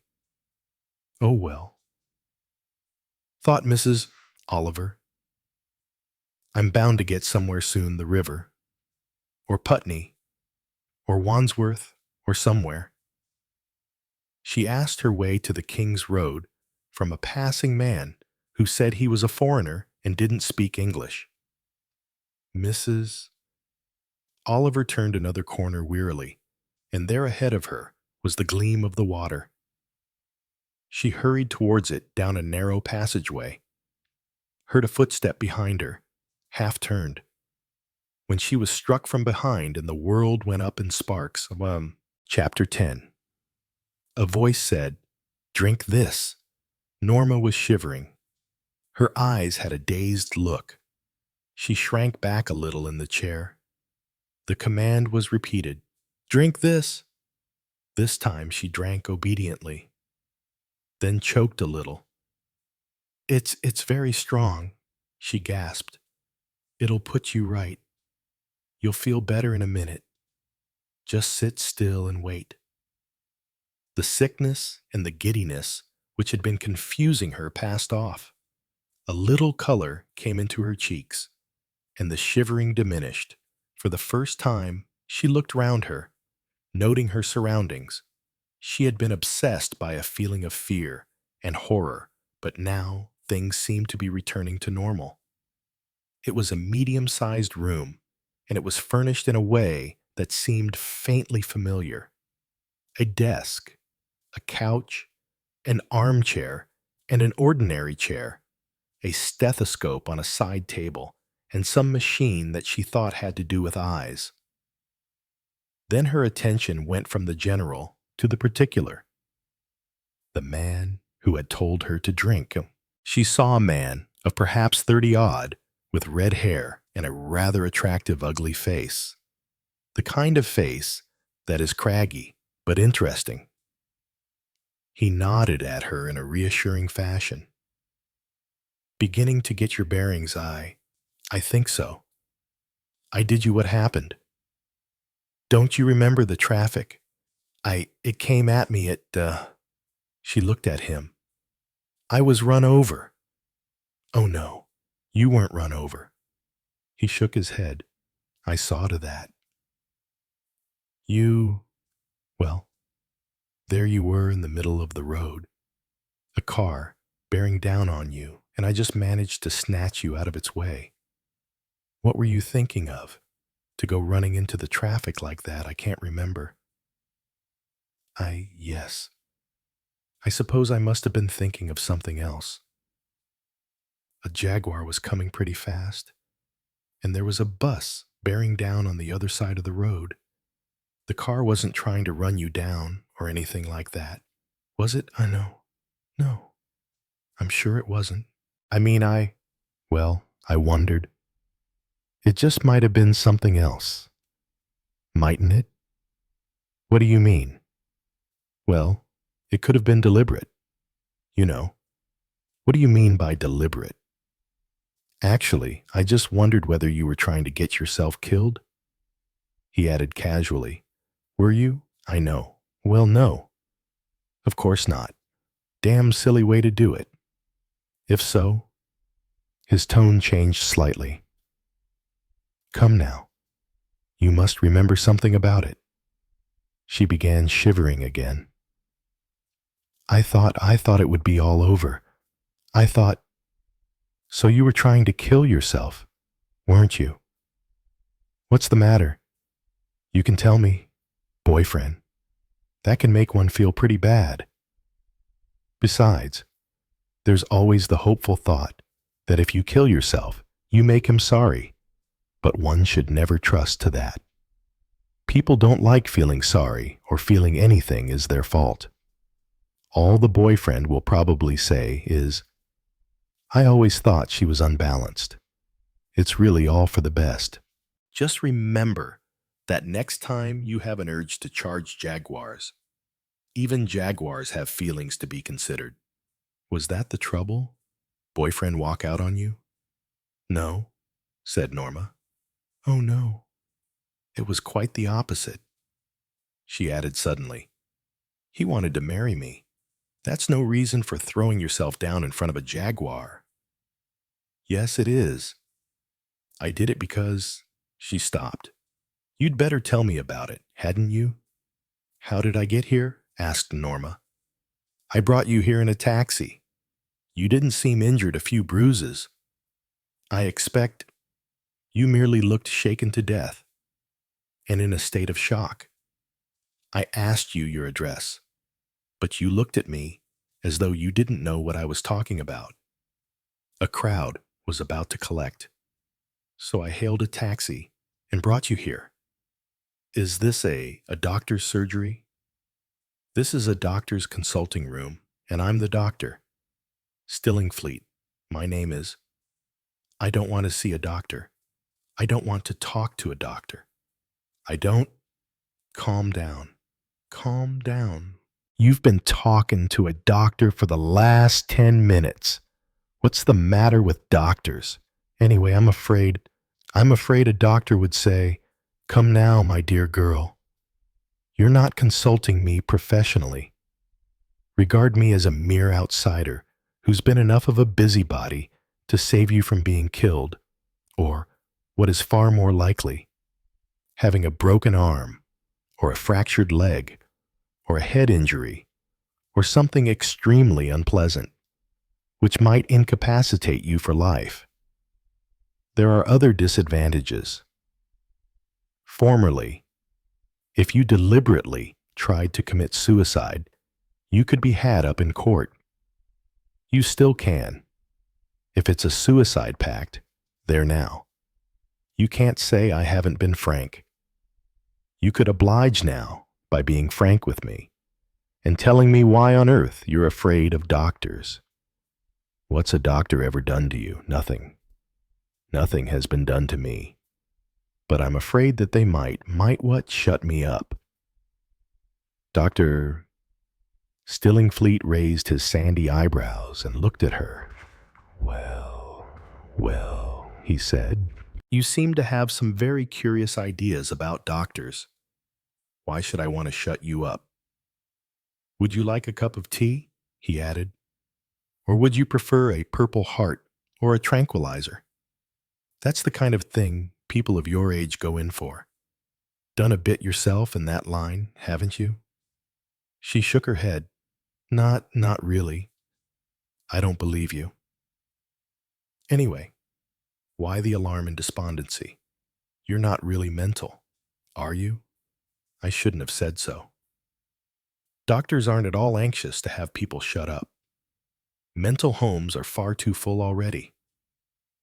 Difficult to squeeze in another body. In fact, lately they've been letting a good many people out in desperation, pushing them out. You might say who jolly well ought to have been kept in. Everything's so overcrowded in this country. Well, he went on, what are your tastes? Something out of my drug cupboard or a good solid old-fashioned English cup of tea? I'd like some tea, said Norma. Indian or China, that's the thing to ask, isn't it? Mind you, I'm not sure if I've got any China. I like Indian better. Good. He went to the door, opened it, and shouted, Annie, pot of tea for two. He came back and sat down and said, Now you get this quite clear, young lady. What's your name? By the way, Norma Rez. She stopped. Yes, Norma West. Well, Miss West. Let's get this clear. I'm not treating you. You're not consulting me. You are the victim of a street accident, that is the way we'll put it, and that is the way I suppose you meant it to appear. Which would have been pretty hard on the fellow in the Jaguar. I thought of throwing myself off a bridge first. Did you? You wouldn't have found that so easy. People who build bridges are rather careful nowadays. I mean, you'd have had to climb up onto the parapet, and it's not so easy. Somebody stops you. Well, to continue with my dissertation, I brought you home as you were in too much of a state of shock to tell me your address. What is it? By the way, I haven't got an address. I don't live anywhere. Interesting, said Dr. Stillingfleet. What the police call of no fixed abode. What do you do, sit out on the embankment all night? She looked at him suspiciously. I could have reported the accident to the police, but there was no obligation upon me to do so. I preferred to take the view that in a state of maiden meditation, you were crossing the street before looking left first. You're not at all like my idea of a doctor, said Norma. Really well. I've been getting gradually disillusioned in my profession in this country. In fact, I'm giving up my practice here, and I'm going to Australia in about a fortnight, so you're quite safe from me.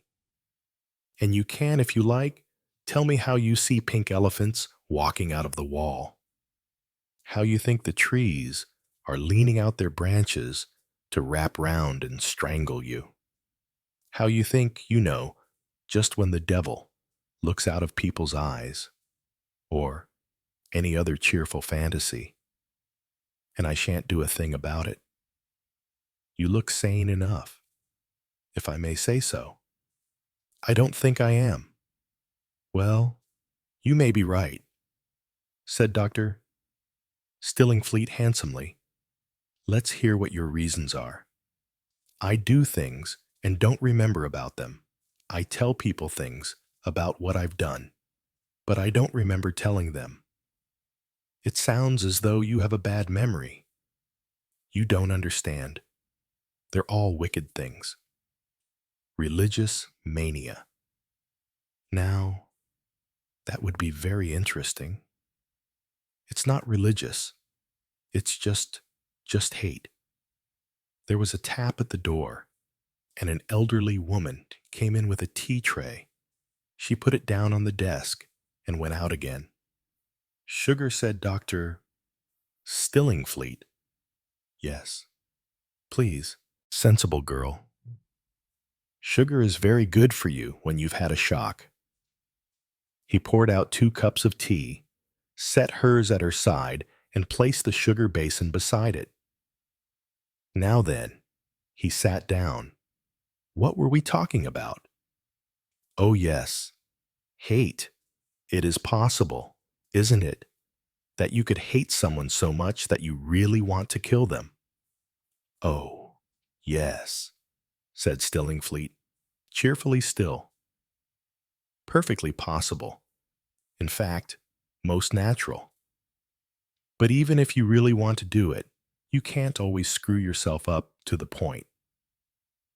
You know, the human being is equipped with a natural braking system, and it applies the brakes for you just at the right moment." "You make it sound so ordinary," said Norma. There was a distinct overtone of annoyance in her voice. "Oh, well, it is quite natural. Children feel like it almost every day, lose their tempers, say to their mothers or their fathers, 'You're wicked, I hate you, I wish you were dead.' Mothers, being sometimes sensible people, don't usually pay any attention. When you grow up, you still hate people, but you can't take quite so much trouble wanting to kill them by then. Or if you still do well, then you go to prison. That is, if you actually brought yourself to do such a messy and difficult job. You aren't putting all this on, are you? By the way," he asked casually. "Of course not." Norma sat up straight. Her eyes flashed with anger. "Of course not. Do you think I would say such awful things if they weren't true?" "Well, again," said Dr. Stillingfleet, "people do. They say all sorts of awful things about themselves and enjoy saying them." He took her empty cup from her. "Now then," he said, "you'd better tell me all about everything. Who you hate, why you hate them, what you'd like to do to them." "Love can turn to hate." Sounds like a melodramatic ballad. But remember, hate can turn to love, too. It works both ways. And you say it's not a boyfriend. He was your man, and he did you wrong. None of that stuff. Eh? No, no, nothing like that. It's my stepmother.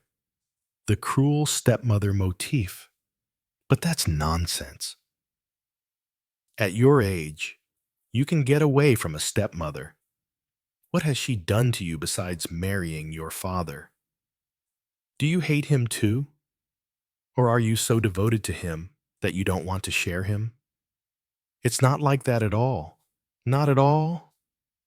I used to love him once. I loved him dearly. I thought he was wonderful. Now then, said Dr. Stillingfleet, listen to me. I'm going to suggest something. You see, that door. Norma turned her head and looked in a puzzled fashion at the door. Perfectly ordinary door, isn't it? Not locked. Opens and shuts in the ordinary way. Go on, try it for yourself. You saw my housekeeper come in and go out through it, didn't you? No illusions. Come on, get up. Do what I tell you. Norma rose from her chair and rather hesitatingly went to the door and opened it.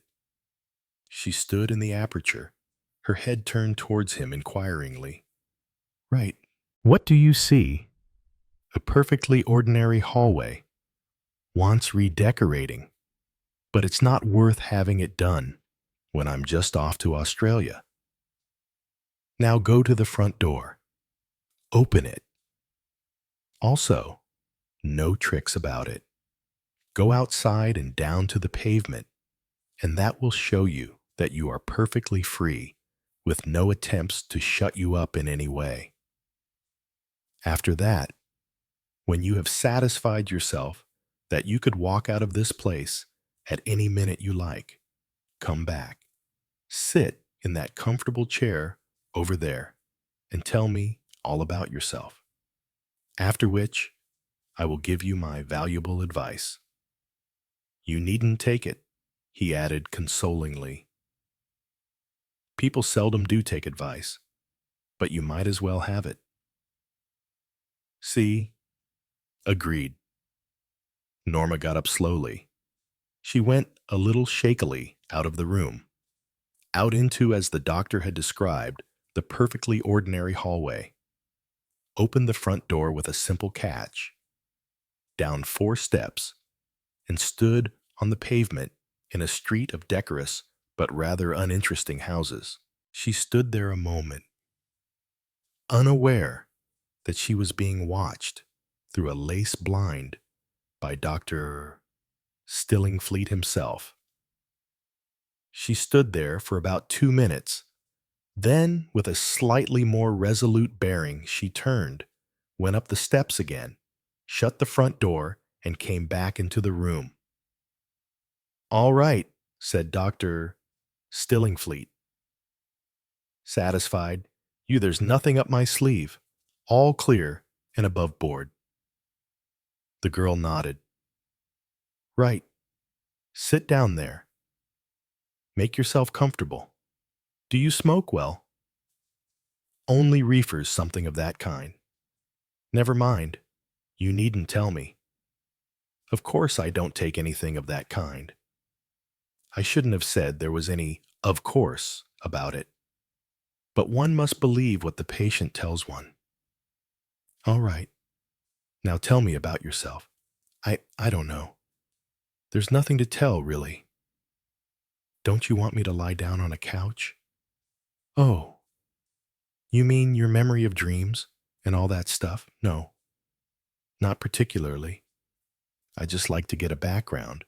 You know, you were born, you lived in the country or the town, you have brothers and sisters, or you're an only child, and so on.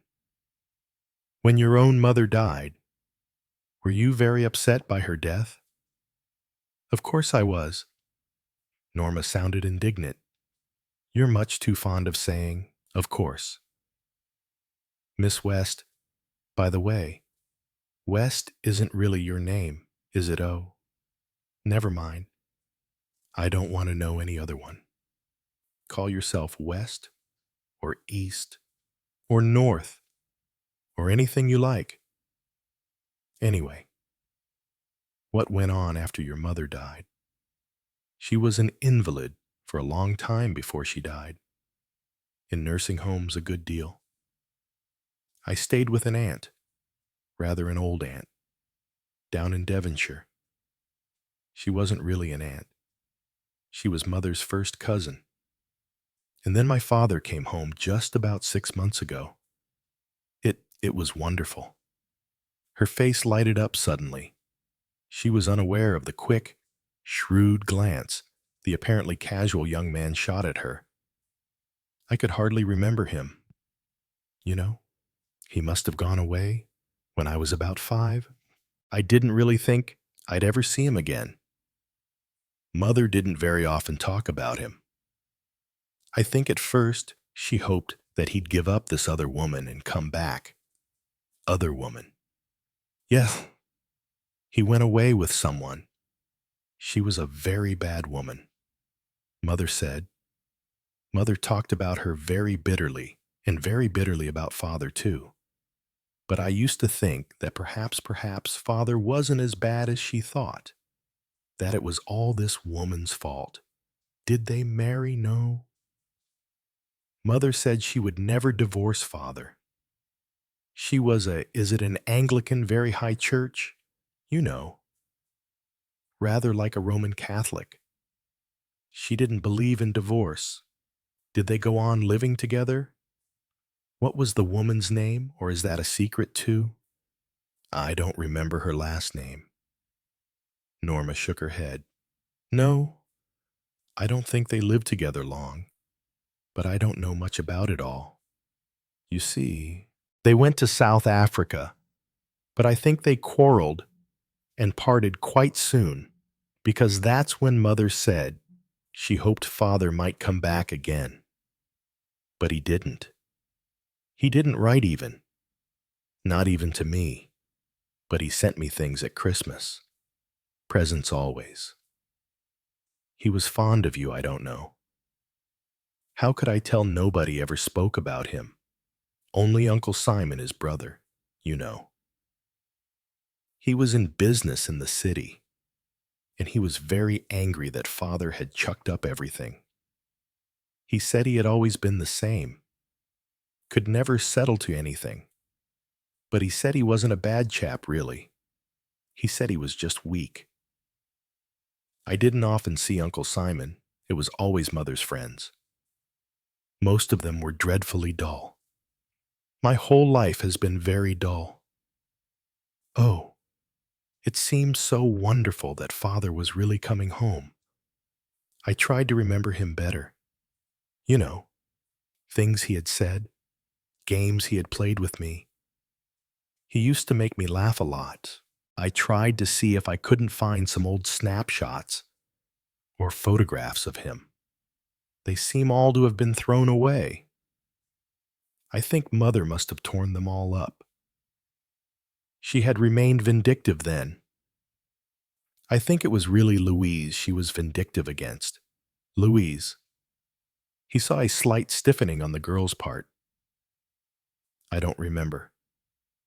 I told you. I don't remember any names. Never mind. You're talking about the woman your father ran away with. Is that it? Yes. Mother said she drank too much and took drugs and would come to a bad end. But you don't know whether she did. I don't know anything. Her emotion was rising. I wish you wouldn't ask me questions. I don't know anything about her. I never heard of her again. I'd forgotten her until you spoke about her. I tell you, I don't know anything.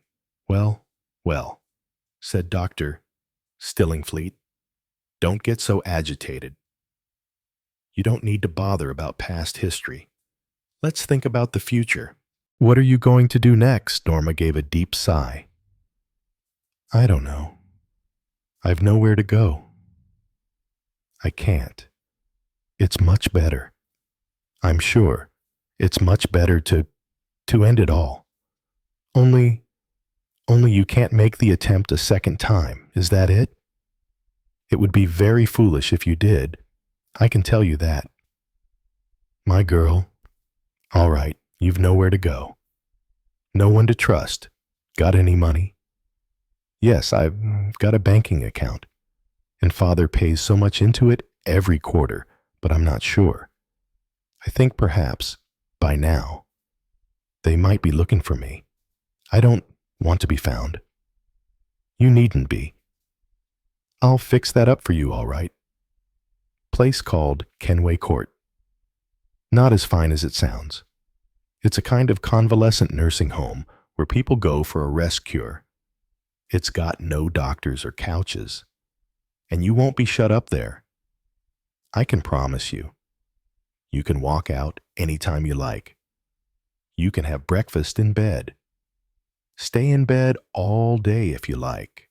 Have a good rest, and I'll come down one day and talk to you, and we'll solve a few problems together. Will that suit you? Are you willing? Norma looked at him. She sat, without expression, staring at him. Slowly she nodded her head. Later that evening, Dr. Stillingfleet made a telephone call. Quite a good operation, kidnap, he said. She's down at Kenway Court. Came like a lamb. Can't tell you much yet. The girl's full of drugs. I'd say she'd been taking Purple Hearts and dream bombs and probably LSD. She's been all hopped up for some time. She says no, but I wouldn't trust much to what she says. He listened for a moment. Don't ask me. One will have to go carefully there. She gets the wind up easy. Yes, she's scared of something. Or she's pretending to be scared of something. I don't know yet. I can't tell. Remember, people who take drugs are tricky. You can't believe what they say always. We haven't rushed things, and I don't want to startle her. A father complex as a child. I'd say didn't care much for her mother, who sounds a grim woman by all accounts. The self-righteous martyr type. I'd say father was a gay one and couldn't quite stand the grimness of married life. Know of anyone called Louise? The name seemed to frighten her. She was the girl's first hate, I should say. She took father away. At the time, the child was 5.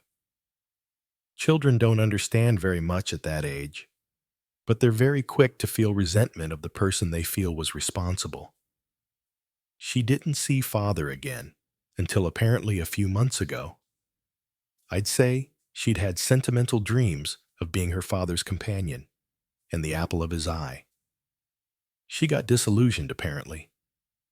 Father came back with a wife. A new, young, attractive wife?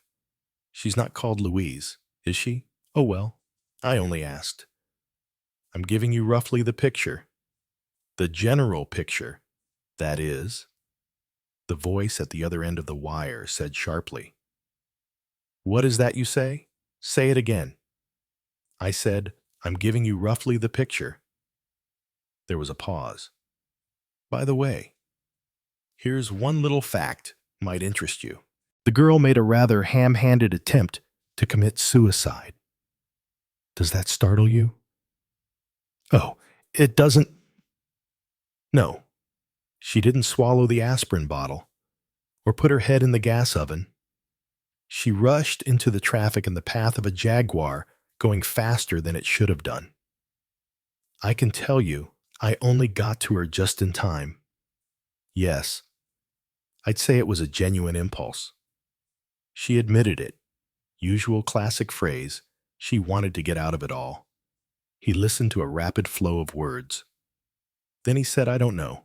At this stage, I can't be sure. The picture presented is clear. A nervy girl, neurotic, and in an overwrought state from taking drugs of too many kinds. No, I couldn't tell you, definitely, what kind. There are dozens of these things going about, all producing slightly different effects.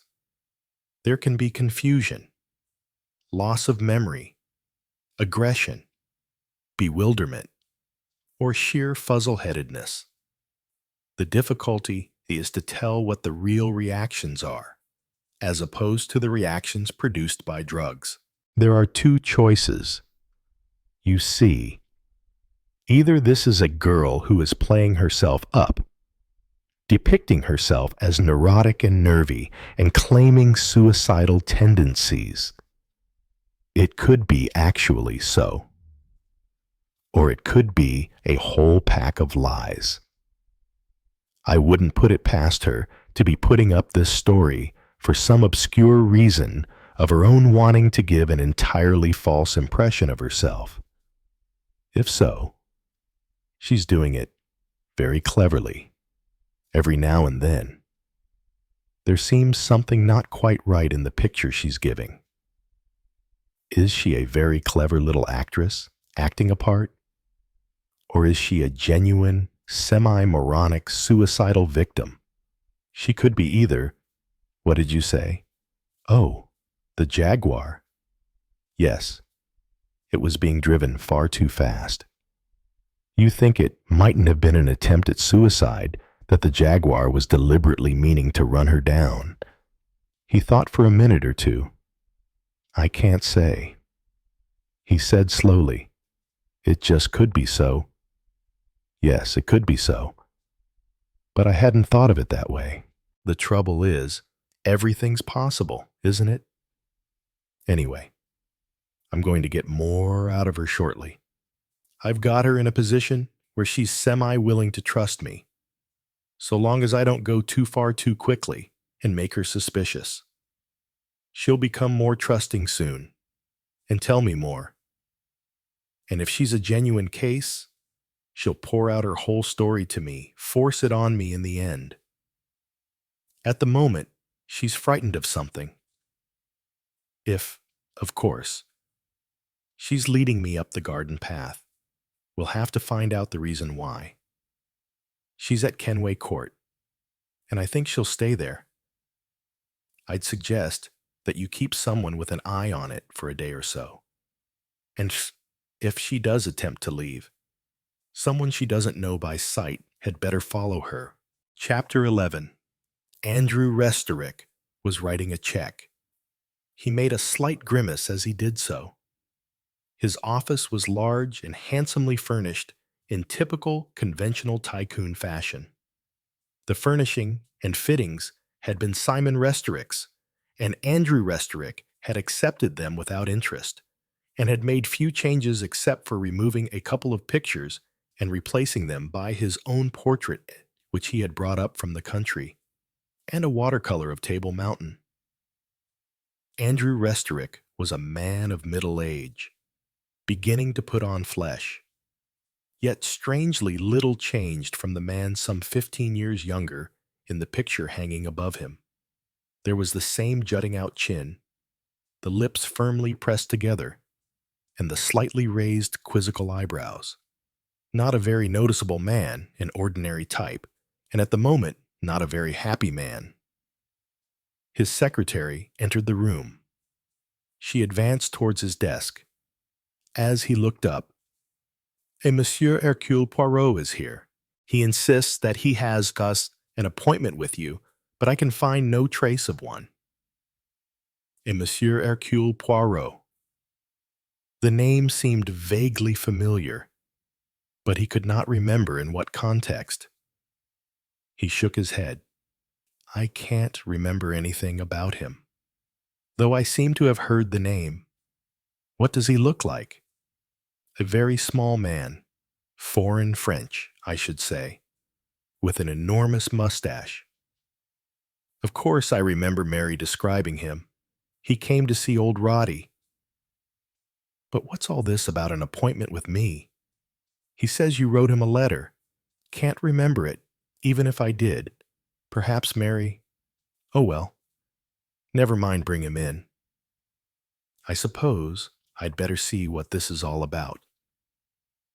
A moment or two later, Claudia Reese Holland returned, ushering with her a small man with an egg-shaped head, large mustache as size, pointed patent leather shoes, and a general air of complacency which accorded very well with the description he had had from his wife. "Monsieur Hercule Poirot," said Claudia Reese Holland. She went out again as Hercule Poirot advanced towards the desk. Restorick rose. "Monsieur Restorick, I am Hercule Poirot, at your service." "Oh, yes.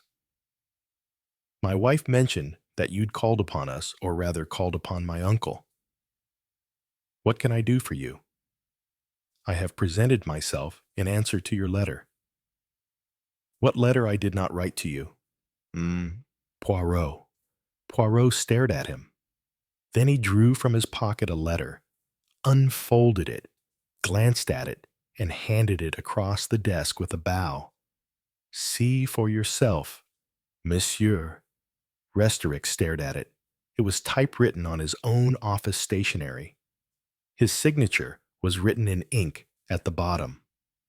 "Dear Monsieur Poirot, I should be very glad if you could call upon me at the above address at your earliest convenience. I understand from what my wife tells me, and also from what I have learned by making various inquiries in London, that you are a man to be trusted when you agree to accept a mission that demands discretion. Yours truly, Andrew Restorick." He said sharply, "When did you receive this?" "This morning. I had no matters of moment on my hands, so I came along here." "This is an extraordinary thing. Poirot, that letter was not written by me. Not written by you, no. My signature is quite different. Look for yourself." He cast out a hand as though looking for some example of his handwriting, and without conscious thought, turned the checkbook on which he had just written his signature, so that Poirot could see it. You see, the signature on the letter is not in the least like mine. But that is extraordinary, said Poirot. Absolutely extraordinary. Who could have written this letter? That's just what I'm asking myself. It could not, excuse me, have been your wife. No, no. Mary would never do a thing like that. And anyway, why should she sign it with my name? Oh, no. She would have told me if she'd done such a thing, prepared me for your visit. Then you have no idea why anyone might have sent this letter. No, indeed. Have you no knowledge, Mr. Restorick, as to what the matter might be, on which in this letter you apparently want to engage me? How could I have an idea? Excuse me, said Poirot. You have not yet completely read this letter.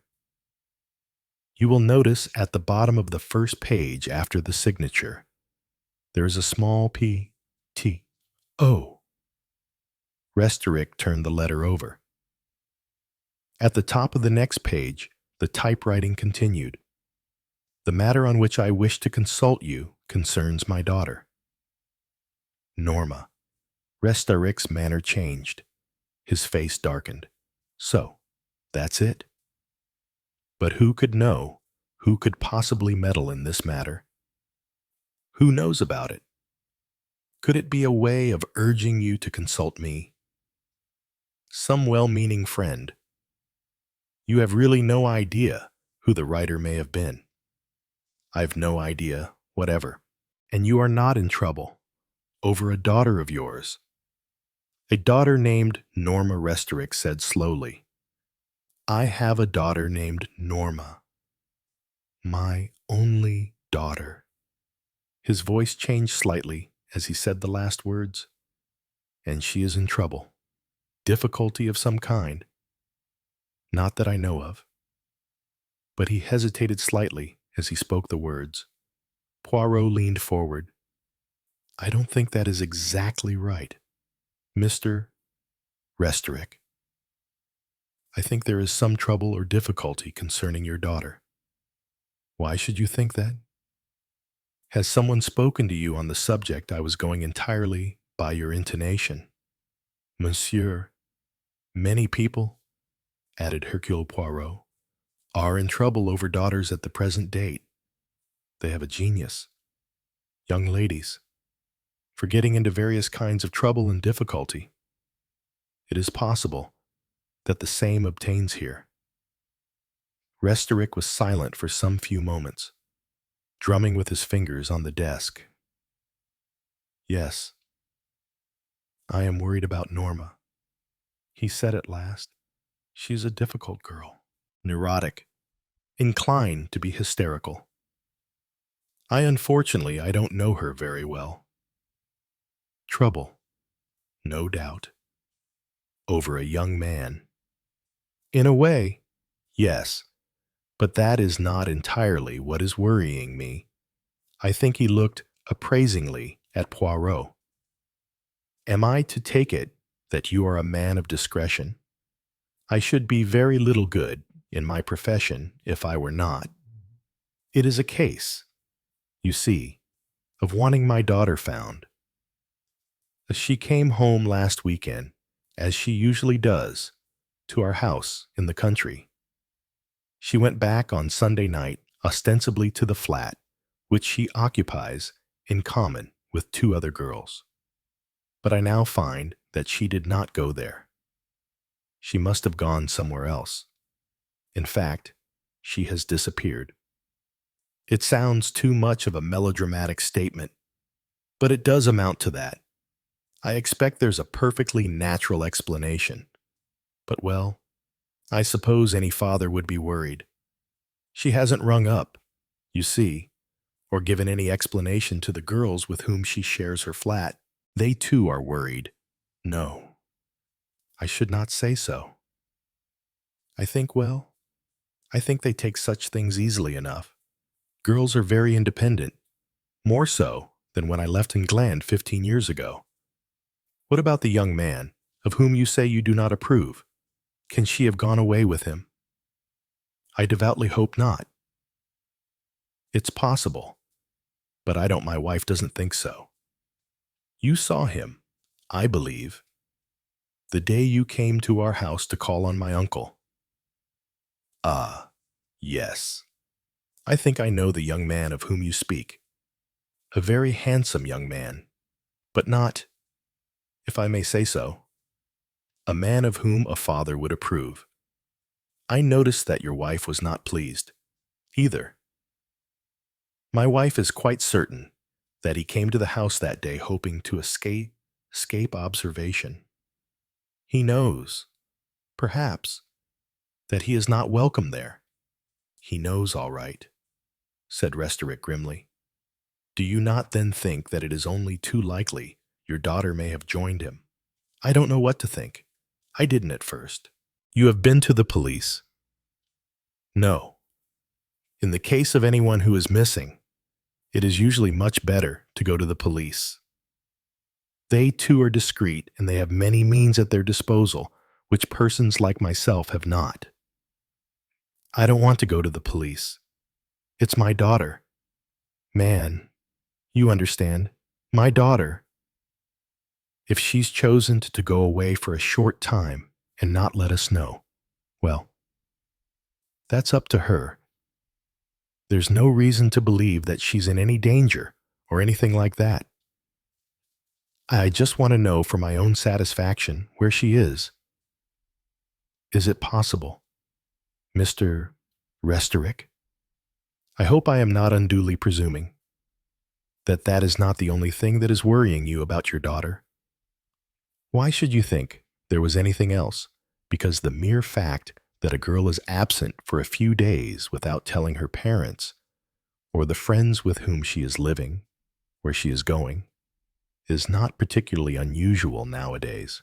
It is that, taken in conjunction with something else, I think, which has caused you this alarm.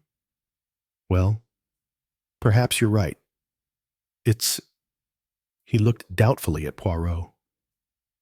It is very hard to speak of these things to strangers. Not really, said Poirot. It is infinitely easier to speak to strangers of such things than it would be to speak of them to friends or acquaintances. Surely you must agree to that. Perhaps, I can see what you mean. Well, I will admit I am upset about my girl. You see, she's not quite like other girls, and there's been something already that has definitely worried me. Worried us both. Poirot said, Your daughter, perhaps, is at that difficult age of young girlhood, an emotional adolescence, when, quite frankly, they are capable of performing actions for which they are hardly to be held responsible. Do not take it amiss if I venture to make a surmise. Your daughter perhaps resents having a stepmother. That is unfortunately true. And yet she has no reason to do so. Poirot, it is not as though my first wife and I had recently parted. The parting took place many years ago. He paused and then said, I might as well speak frankly to you. After all, there has been no concealment about the matter. My first wife and I drifted apart. I need not mince matters. I had met someone else, someone with whom I was quite infatuated. I left England and went to South Africa with the other woman. My wife did not approve of divorce, and I did not ask her for one. I made suitable financial provision for my wife and for the child. She was only 5 years old at the time. He paused and then went on. Looking back, I can see that I had been dissatisfied with life for some time. I had been yearning to travel. At that period of my life, I hated being tied down to an office desk. My brother reproached me several times with not taking more interest in the family business now that I had come in with him. He said that I was not pulling my weight, but I didn't want that sort of life. I was restless. I wanted an adventurous life. I wanted to see the world and wild places. He broke off abruptly. Anyway, you don't want to hear the story of my life. I went to South Africa, and Louise went with me. It wasn't a success. I'll admit that straight away. I was in love with her, but we quarreled incessantly. She hated life in South Africa.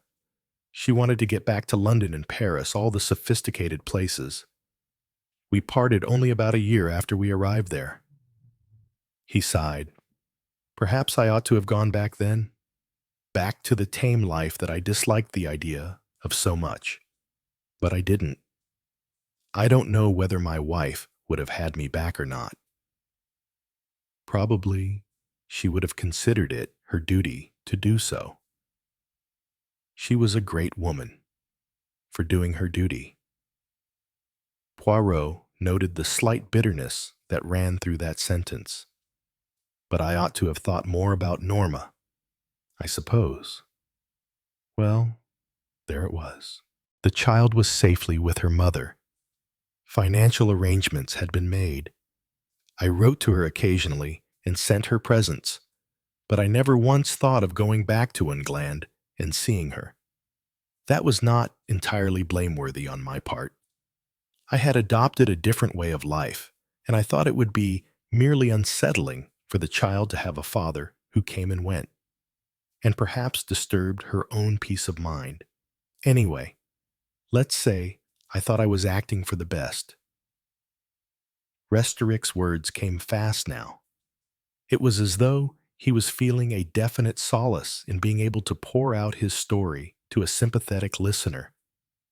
It was a reaction that Poirot had often noticed before, and he encouraged it. You never wished to come home on your own account. Restoric shook his head very definitely. No. You see, I was living the kind of life I liked, the kind of life I was meant for. I went from South Africa to East Africa. I was doing very well financially. Everything I touched seemed to prosper. Projects with which I was associated, occasionally with other people, sometimes on my own, all went well.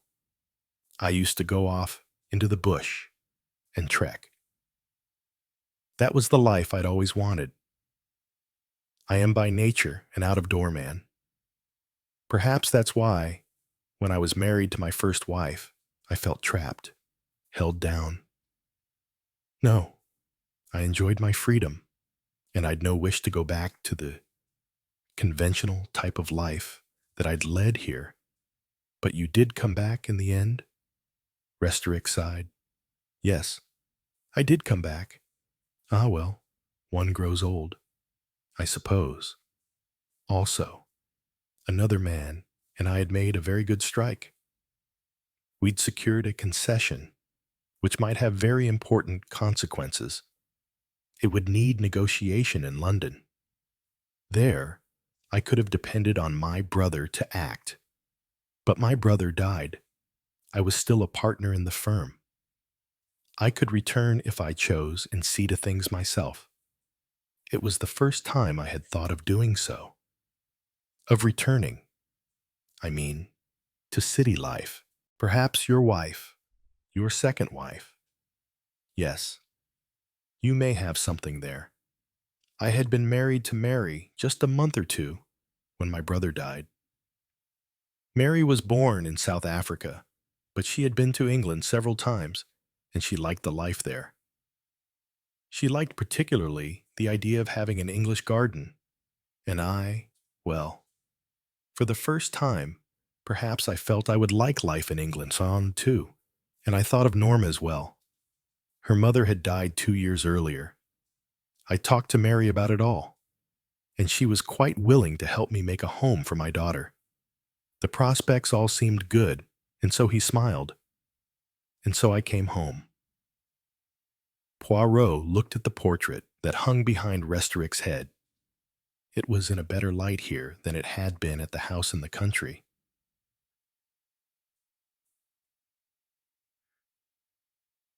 It showed very plainly the man who was sitting at the desk. There were the distinctive features, the obstinacy of the chin, the quizzical eyebrows, the poise of the head. But the portrait had one thing that the man sitting in the chair beneath it lacked: youth. Another thought occurred to Poirot. Why had Andrew Restorick moved the portrait from the country to his London office? The two portraits of him and his wife had been companion portraits done at the same time and by that particular fashionable artist of the day whose speciality was portrait painting. It would have been more natural, Poirot thought, to have left them together, as they had been meant to be originally.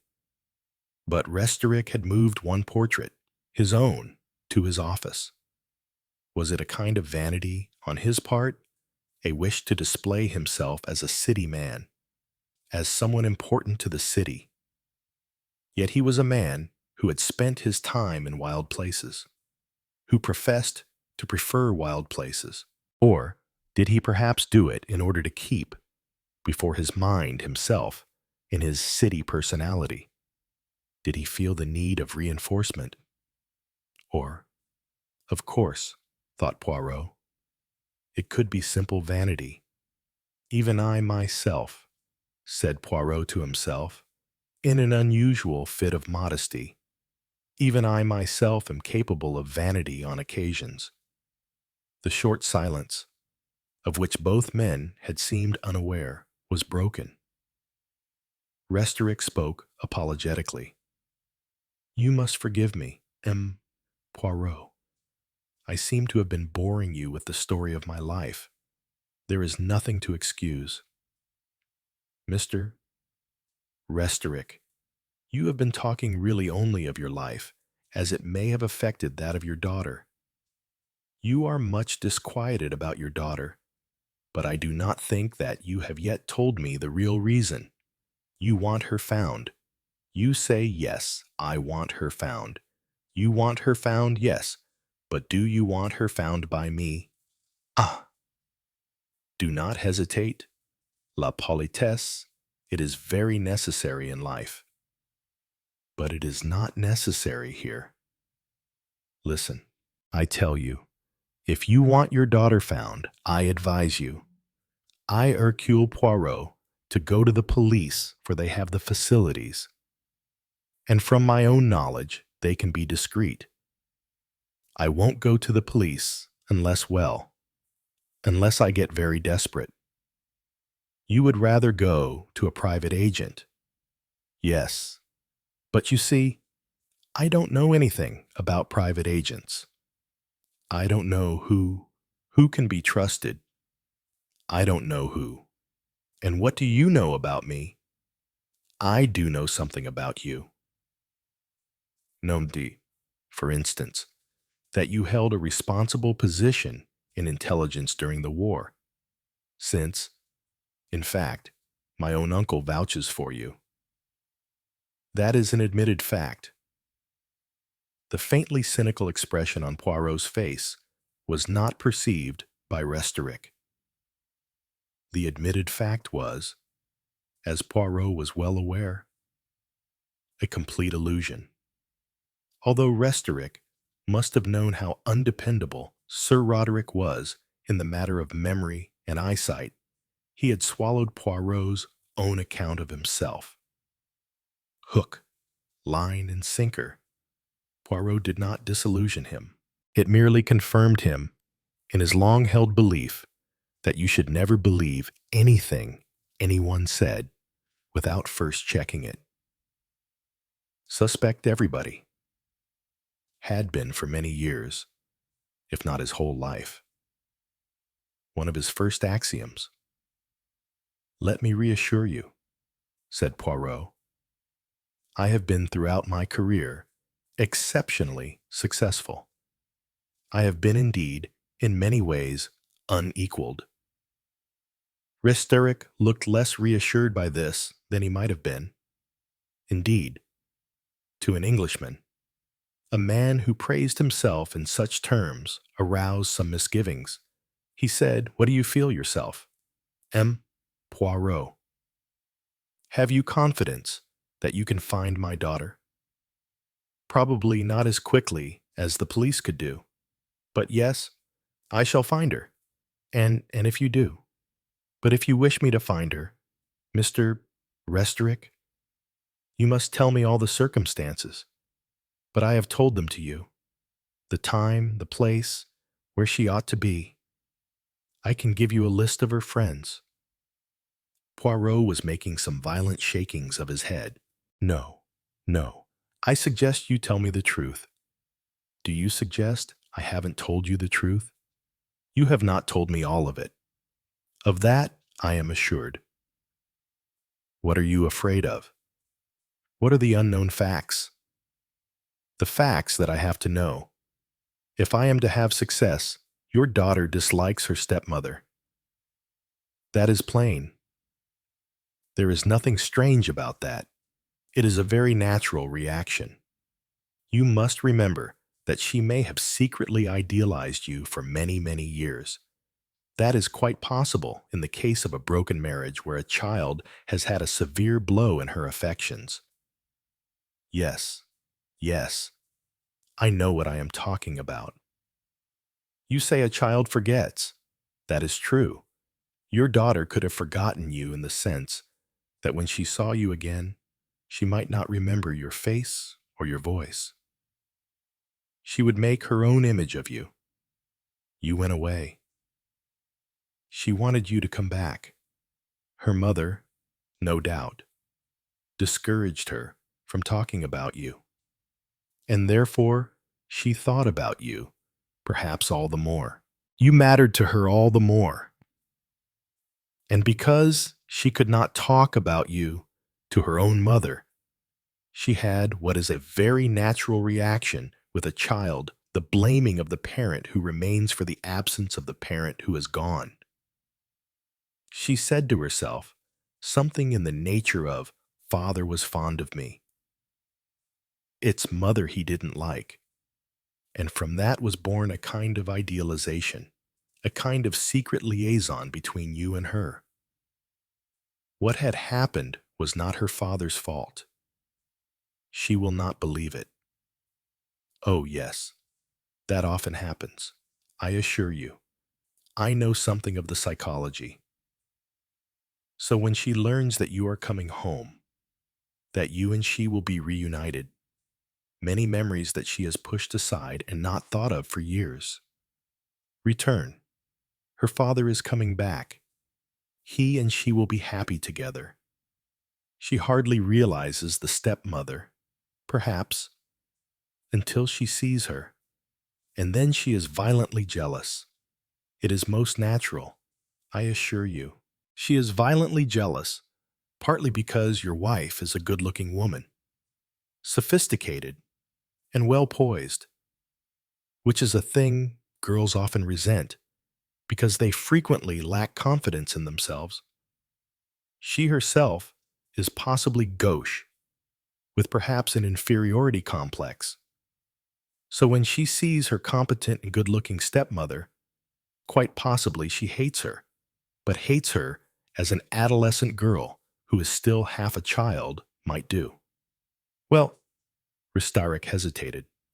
That is more or less what the doctor said when we consulted him. I mean, aha, said Poirot. So you consulted a doctor. You must have had some reason, is it not so, for calling in a doctor? Nothing really? Ah, no. You cannot say that to Hercule Poirot. It was not nothing. It was something serious, and you had better tell me, because if I know just what has been in this girl's mind, I shall make more progress. Things will go quicker. Resterick was silent for several moments. Then he made up his mind. This is an absolute confidence. M. Poirot, I can rely on you. I have your assurance as to that. By all means, what was the trouble? I cannot be sure. Your daughter entered into some action against your wife, something more than being merely childishly rude or saying unpleasant things. It was something worse than that, something more serious. Did she perhaps attack her physically?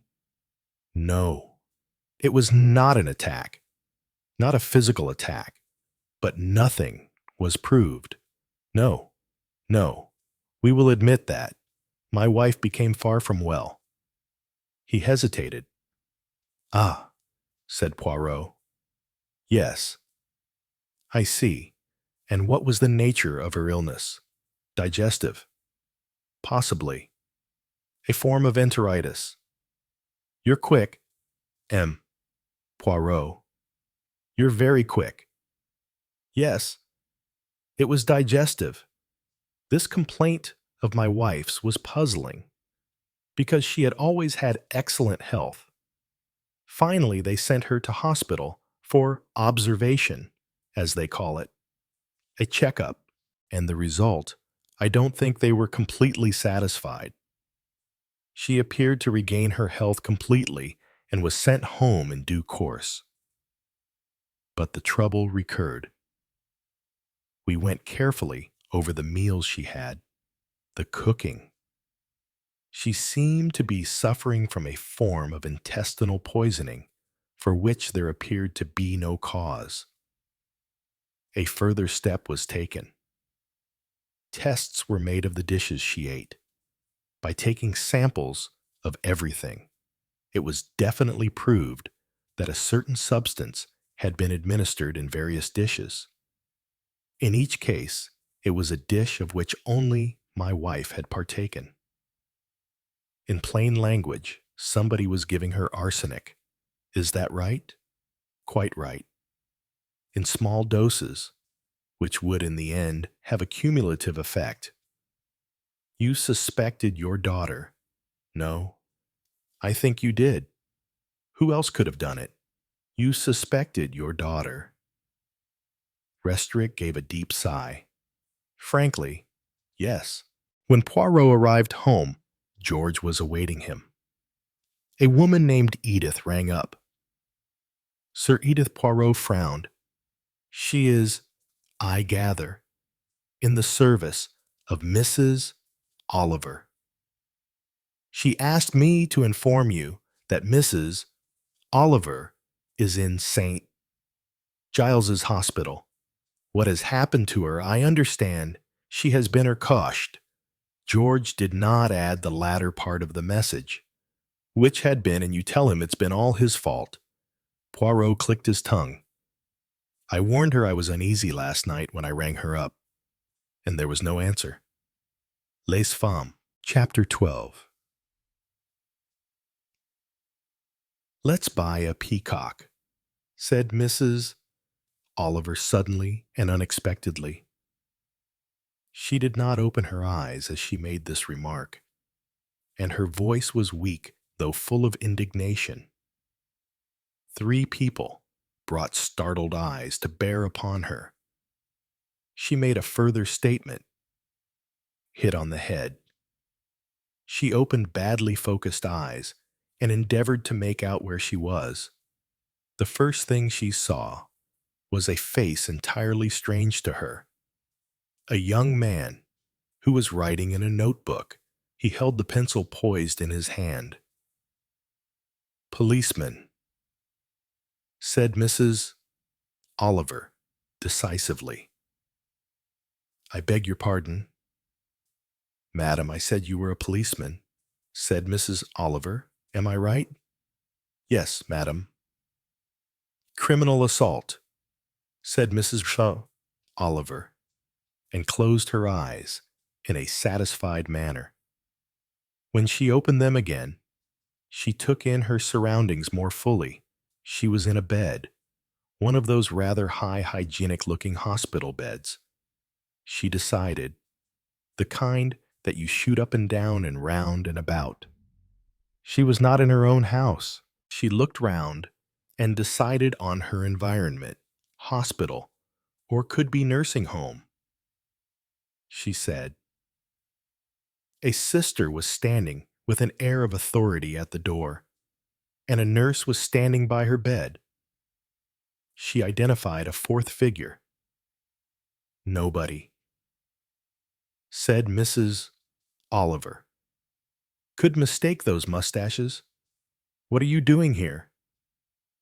Mum, Poirot. Hercule Poirot advanced towards the bed. I told you to be careful. Madame, he said. Anyone might lose their way, said Mrs.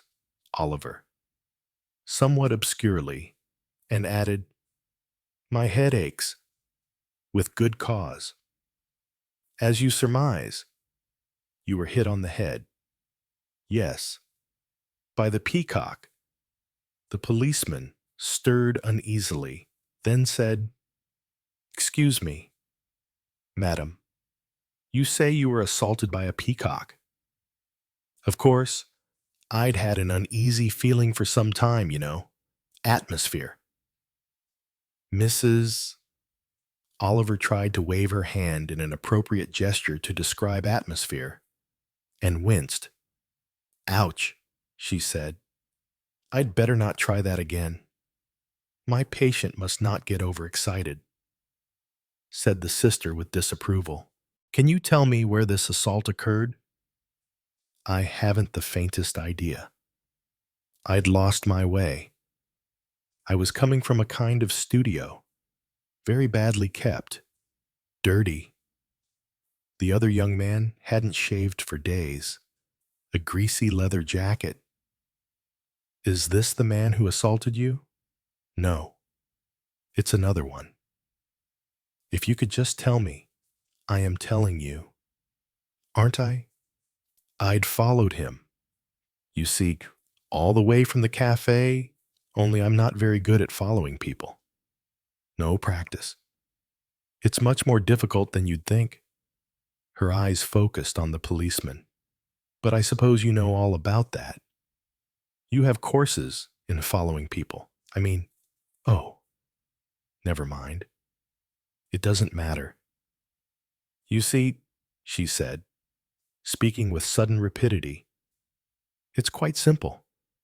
I had got off at the world's end, I think it was, and naturally, I thought he had stayed with the others or gone the other way. But instead, he came up behind me. Who was this, the peacock? Said Mrs. Oliver. And he startled me. You see, it does startle you when you find things are the wrong way round. He following you instead of you following him only. It was earlier, and I had a sort of uneasy feeling. In fact, I was afraid. I don't know why. He spoke quite politely, but I was afraid. Anyway, there it was, and he said, Come up and see the studio. And so I came up rather a rickety staircase, a kind of ladder staircase, and there was this other young man, the dirty young man, and he was painting a picture, and the girl was acting as model. She was quite clean, rather pretty, really. And so there we were, and they were quite nice and polite, and then I said I must be getting home. And they told me the right way to get back to the King's Road. But they can't really have told me the right way. Of course, I might have made a mistake. When people tell you second left and third right, well, you sometimes do it the wrong way round. At least I do. Anyway, I got into a rather peculiar, slummy part, quite close to the river. The afraid feeling had gone away by then. I must have been quite off my guard when the peacock hit me. I think she's delirious, said the nurse in an explanatory voice. No, I'm not, said Mrs. Oliver. I know what I'm talking about. The nurse opened her mouth. caught the sister's admonitory eye and shut it again quickly. Velvets and satins and long curly hair, said Mrs. Oliver. A peacock in satin. A real peacock. Madam, you thought you saw a peacock near the river in Chelsea? A real peacock, said Mrs. Oliver. Of course not. How silly. What would a real peacock be doing down on Chelsea Embankment? Nobody appeared to have an answer to this question. He struts, said Mrs. Oliver. That's why I nicknamed him a peacock. Shows off. You know, vain. I should think, proud of his looks.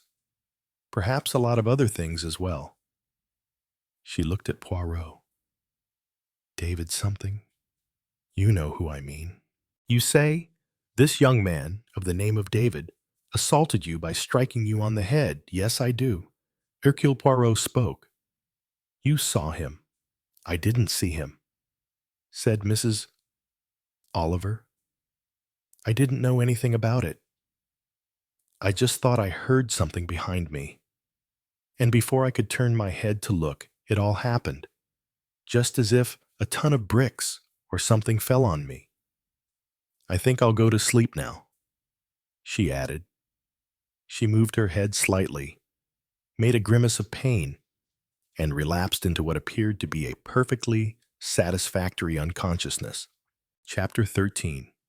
Poirot seldom used the key to his flat. Instead, in an old-fashioned manner, he pressed the bell and waited for that admirable factotum, George, to open the door. On this occasion, however, after his visit to the hospital, the door was opened to him by Miss Lemon.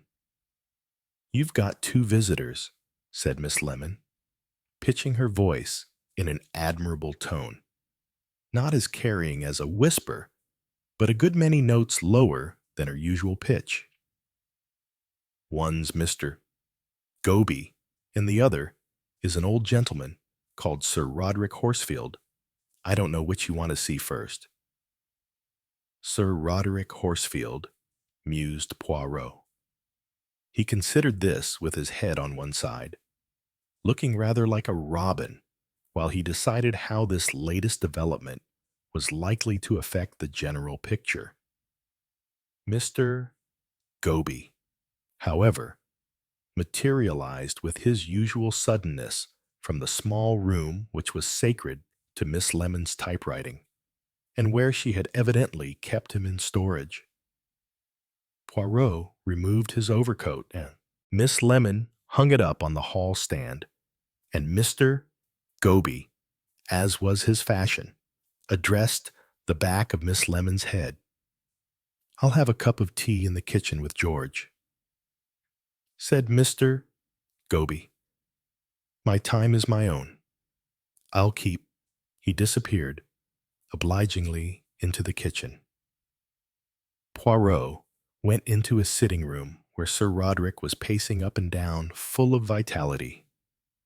Run you down, my boy, he said genially. Wonderful thing, the telephone. You remembered my name, I am gratified. Well, I didn't exactly remember your name, said Sir Roderick. Names, you know, have never been my strong point. Never forget a face. He ended proudly. No, I rang up Scotland Yard. Oh, Poirot looked faintly startled, though reflecting that that was the sort of thing that Sir Roderick would do. Asked me who I wanted to speak to. I said, put me onto the top. That's the thing to do in life. My boy. Never accept second in charge. No good. Go to the top. That's what I say. I said who I was. Mind you, said I wanted to speak to the top brass, and I got on to it in the end. Very civil fellow. Told him I wanted the address of a chap in Allied Intelligence who was out with me at a certain place in France at a certain date. The chap seemed a bit at sea, So I said, "You know who I mean. A Frenchman." I said, "Or a Belgian." "Belgian, weren't you?" I said, "He's got a Christian name, something like Achilles." "It's not Achilles," I said, "but it's like Achilles." "Little chap," I said, "big mustaches." And then he seemed to catch on, and he said, "You'd be in the telephone book." He thought. I said, "That's all right." But I said, "He won't be listed under Achilles or Hercules as he said it was. Well, he and I can't remember his second name." So then he gave it me. Very civil sort of fellow. Very civil. "I must say, I am delighted to see you," said Poirot, sparing a hurried thought for what might be said to him later by Sir Roderick's telephone acquaintance. Fortunately, it was not likely to have been quite the top brass. It was presumably someone with whom he was already acquainted, and whose job it was to produce civility on tap for distinguished persons of a bygone day. "Anyway," said Sir Roderick, "I got here. I am delighted. Let me offer you some refreshment. Tea, a grenadine, a whiskey and soda, some surreptitious. Good Lord, no," said Sir Roderick, alarmed at the mention of surreptitious. "I'll take whiskey for choice. Not that I'm allowed it," he added, "but doctors are all fools, as we know. All they care for is stopping you having anything you've a fancy for." Poirot rang for George and gave him the proper instructions. The whiskey and the siphon were placed at Sir Roderick's elbow, and George withdrew. "Now," said Poirot, "what can I do for you?" "Got a job for you, old boy." After the lapse of time, he seemed even more convinced of the close liaison between him and Poirot in the past, which was as well, thought Poirot, since it would produce an even greater dependence on his, Poirot's, capabilities by Sir Roderick's nephew. "Papers," said Sir Roderick, dropping his voice. "Lost some papers, and I've got to find 'em. See? So I thought, what with my eyes not being as good as they were, and the memory being a trifle off-key sometimes, I'd better go to someone in the know. See, you came along in the nick of time the other day, just in time to be useful, because I've got to cough 'em up. You understand." "It sounds most interesting," said Poirot. "What are these papers? If I may ask, well, I suppose if you're going to find them, you'll have to ask, won't you mind you? They're very secret and confidential." "Top secret, or they were once. And it seems as though they are going to be again." "An interchange of letters?" "It was not of any particular importance at the time, or it was thought they were of no importance. But then, of course, politics change. You know the way it is. They go round and face the other way. You know how it was when the war broke out. None of us knew whether we were on our head or on our heels. One war, we're pals with the Italians. Next war, we're enemies. I don't know which of them all was the worst. First war, the Japanese were our dear allies. And the next war, there they are blowing up Pearl Harbor. Never knew where you were. Start one way with the Russians, and finish the opposite way. I tell you, Poirot, nothing's more difficult nowadays than the question of allies. They can change overnight." "And you have lost some papers," said Poirot, recalling the old man to the subject of his visit. "Yes. I've got a lot of papers, you know, and I've dug 'em out lately. I had 'em put away safely. In a bank, as a matter of fact. But I got 'em all out, and I began sorting through them because I thought, why not write my memoirs? All the chaps are doing it nowadays. We've had Montgomery and Allenbrook and Auchinleck all shooting their mouths off in print, mostly saying what they thought of the other generals. We've even had old Moran, a respectable physician, blabbing about his important patient. Don't know what things will come to next. Anyway, there it is, and I thought I'd be quite interested myself in telling a few facts about some people I knew. Why shouldn't I have a go, as well as everyone else? I was in it all. I am sure it could be a matter of much interest to people, said Poirot. Uh-huh. Yes, one knew a lot of people in the news. Everyone looked at them with awe. They didn't know they were complete fools. But I knew. My goodness. The mistakes some of those brass hats made, you'd be surprised. So I got out my papers, and I had the little girl help me sort 'em out. Nice little girl. That, and quite bright. Doesn't know English very well. But apart from that, she's very bright and helpful. I'd salted away a lot of stuff, but everything was in a bit of a muddle. The point of the whole thing is, the papers I wanted weren't there. Weren't there, no. We thought we'd given it a miss by mistake to begin with, but we went over it again, and I can tell you, Poirot, a lot of stuff seemed to me to have been pinched. Some of it wasn't important. Actually, the stuff I was looking for wasn't particularly important. I mean, nobody had thought it was. Otherwise, I suppose I shouldn't have been allowed to keep it. But anyway, these particular letters weren't there. I wish, of course, to be discreet, said Poirot. But can you tell me at all the nature of these letters you refer to? Don't know that I can. Old boy. The nearest I can go is of somebody who's shooting off his mouth nowadays about what he did and what he said in the past. But he's not speaking the truth. And these letters just show exactly how much of a liar he is. Mind you, I don't suppose they'd be published now. We'll just send him nice copies of them and tell him this is exactly what he did say at the time, and that we've got it in writing. I shouldn't be surprised if, things went a bit differently after that. See, I hardly need ask that, need I? You're familiar with all that kind of talky-talky. You're quite right.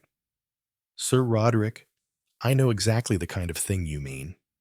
But you see also that it is not easy to help you recover something if one does not know what that something is, and where it is likely to be now. First things first, I want to know who pinched them, because you see, that's the important point. There may be more top-secret stuff in my little collection, and I want to know who's tampering with it. Have you any ideas yourself? You think I ought to have? Huh.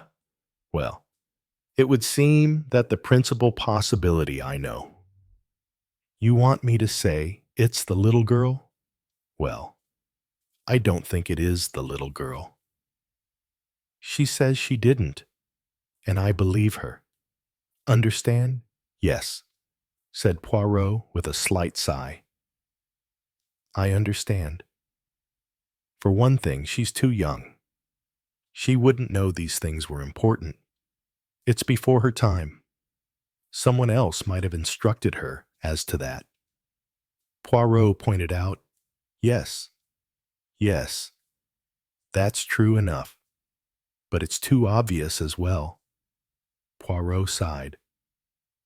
He doubted if it was any use insisting in view of Sir Roderick's obvious partiality, who else had access Andrew and Mary. Of course, but I doubt if Andrew would even be interested in such things. Anyway, he's always been a very decent boy, always was. Not that I've ever known him very well. Used to come for the holidays once or twice with his brother, and that's about all. Of course, he ditched his wife and went off with an attractive bit of goods to South Africa. But that might happen to any man, especially with a wife like Grace. Not that I ever saw much of her, either. Kind of woman who looked down her nose and was full of good works. Anyway, you can't imagine a chap like Andrew being a spy. As for Mary, she seems all right. Never looks at anything but a rose bush as far as I can make out. There's a gardener, but he's 83 and has lived in the village all his life. And there are a couple of women always dodging about the house, making a noise with hoovers. But I can't see them in the role of spies either. So you see, it's got to be an outsider. Of course, Mary wears a wig. Went on Sir Roderick rather inconsequently. I mean, it might make you think she was a spy because she wore a wig. But that's not the case. She lost her hair in a fever when she was 18. Pretty bad luck for a young woman. I'd no idea she wore a wig to begin with, but a rose bush caught in her hair one day and whisked it sideways. Yes, very bad luck. I thought there was something a little odd about the way she had arranged her hair, said Poirot. Anyway, the best secret agents never wear wigs. Sir Roderick informed him. Poor devils have to go to plastic surgeons and get their faces altered. But someone's been mucking about with my private papers. You don't think that you may perhaps have placed them in some different container, in a drawer, or a different file? When did you see them last? I handled these things about a year ago. I remember I thought then they'd make rather good copy. And I noted those particular letters. Now they're gone. Somebody's taken them. You do not suspect your nephew Andrew, his wife, or the domestic staff. What about the daughter Norma? Well, Norma's a bit off her onion. I'd say, she might be one of those kleptomaniacs who take people's things without knowing they're taking them. But I don't see her fumbling about among my papers. Then what do you think? Well, you've been in the house. You saw what the house is like. Anyone can walk in and out any time they like. We don't lock our doors. We never have. Do you lock the door of your own room if you go up to London? For instance, I never thought of it as necessary. I do now, of course. But what's the use of that too late? Anyway, I've only an ordinary key. Fits any of the doors. Someone must have come in from outside. Why, nowadays that's how all the burglaries take place. People walk in the middle of the day, stump up the stairs, go into any room they like, rifle the jewel box, go out again, and nobody sees them or cares who they are. They probably look like mods or rockers or beatniks or whatever they call these chaps nowadays with the long hair and the dirty nails. I've seen more than one of them prowling about. One doesn't like to say, "Who the devil are you?" You never know which sex they are, which is embarrassing. The place crawls with them. I suppose they're Norma's friends. Wouldn't have been allowed in the old days. But you turn them out of the house, and then you find out it's Viscount Endersley or Lady Charlotte. Marjorie Banks. Don't know where you are nowadays. He paused. If anyone can get to the bottom of it, you can. Poirot. He swallowed the last mouthful of whiskey and got up. Well, that's that. It's up to you. You'll take it on, won't you? I will do my best, said Poirot. The front doorbell rang. That's the little girl, said Sir Roderick. Punctual to the minute. Wonderful. Isn't it? Couldn't go about London without her.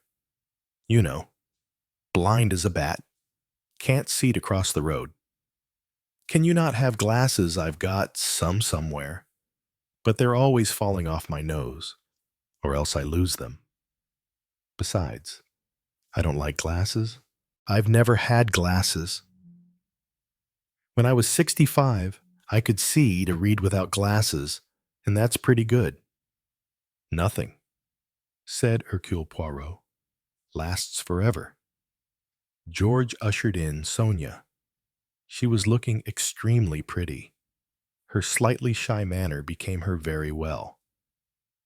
Poirot thought. He moved forward with Gallic empressement. Enchanté. Mademoiselle, he said, bowing over her hand. I'm not late, am I?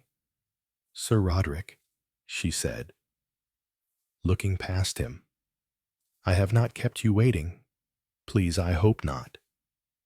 Exactly to the minute. Little girl, said Sir Roderick. All shipshape and Bristol fashion, he added. Sonia looked slightly perplexed. Made a good tea. I hope. Sir Roderick went on. I told you, you know, to have a good tea. Buy yourself some buns or eclairs or whatever it is young ladies like nowadays. Eh? You obeyed orders, I hope. No, not exactly. I took the time to buy a pair of shoes. Look, they are pretty, are they not? She stuck out a foot. It was certainly a very pretty foot. Sir Roderick beamed at it. Well, we must go and catch our train, he said. I may be old-fashioned, but I'm all for trains. Start to time and get there on time. Or they should do. But these cars, they get in a queue in the rush hour, and you may idle the time away for about an hour and a half more than you need. Cars pas. Shall I ask George to get you a taxi? Asked Hercule Poirot. It will be no trouble. I assure you, I have a taxi already waiting, said Sonia. There you are, said Sir Roderick. You see, she thinks of everything. He patted her on the shoulder. She looked at him in a way that Hercule Poirot fully appreciated. Poirot accompanied them to the hall door and took a polite leave of them. Mr. Goby had come out of the kitchen and was standing in the hall giving, it could be said, an excellent performance of a man who had come to see about the gas. George shut the hall door as soon as they had disappeared into the lift and turned to meet Poirot's gaze. And what is your opinion of that young lady? George. May I ask? Said Poirot. On certain points, he always said George was infallible. Well, sir, said George, if I might put it that way. If you'll allow me, I would say he'd got it badly. Sir, all over her, as you might say. I think you are right, said Hercule Poirot. It's not unusual, of course, with gentlemen of that age. I remember Lord Mount Bryan. He'd had a lot of experience in his life, and you'd say he was as fly as anyone. But you'd be surprised. A young woman has came to give him massage. You'd be surprised at what he gave her. An evening frock, and a pretty bracelet, forget-me-nots. It was turquoise and diamonds. Not too expensive, but costing quite a pretty penny all the same.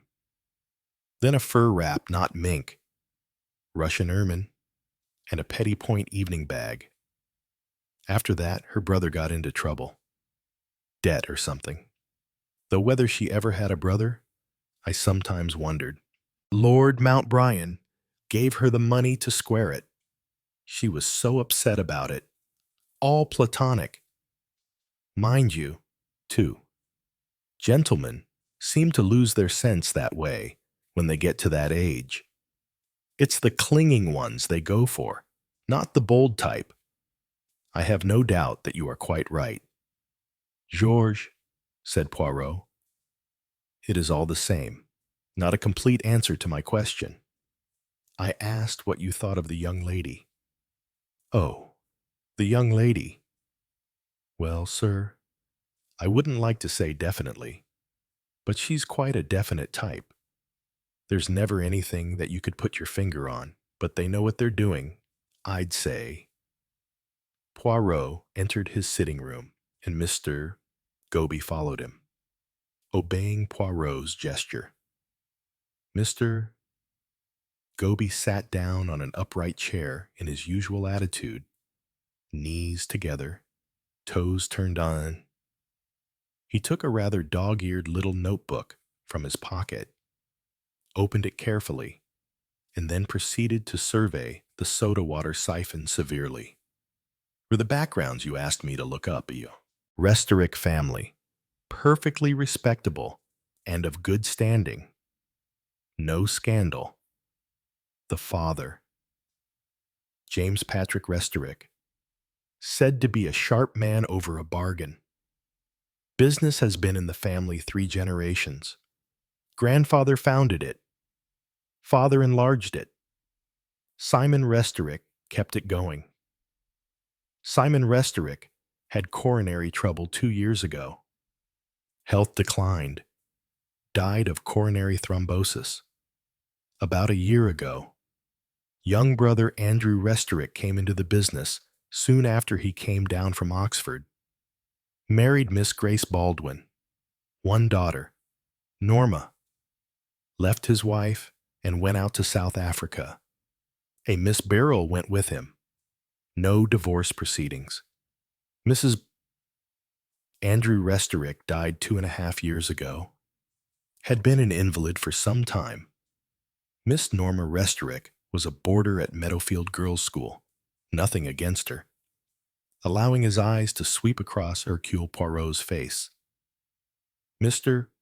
Goby observed, in fact, everything about the family seems quite okay. And according to Cocker, no black sheep, no mental instability. It doesn't appear so. Disappointing, said Poirot. Mr. Goby let this pass. He cleared his throat, licked his finger, and turned over a leaf of his little book. David Baker. Unsatisfactory record. Been on probation twice. Police are inclined to be interested in him. He's been on the fringe of several rather dubious affairs. Thought to have been concerned in an important art robbery, but no proof. He's one of the arty lot. No particular means of subsistence, but he does quite well. Prefers girls with money. Not above living on some of the girls who are keen on him. Not above being paid off by their fathers either. Thorough bad lot, if you ask me, but enough brains to keep himself out of trouble. Mr. Goby shot a sudden glance at Poirot. You met him? Yes, said Poirot. What conclusions did you form? If I may ask, the same as you, said Poirot. A gaudy creature, he added thoughtfully. Appeals to women, said Mr. Goby. Trouble is, nowadays, they won't look twice at a nice, hard-working lad. They prefer the bad lots, the scroungers. They usually say he hasn't had a chance, poor boy. Strutting about like peacocks, said Poirot. Well, you might put it like that, said Mr. Goby, rather doubtfully. Do you think he'd use a cosh on anyone, Mr. Goby thought? Then very slowly shook his head at the electric fire. Nobody's accused him of anything like that. I don't say he'd be past it, but I wouldn't say it was his line.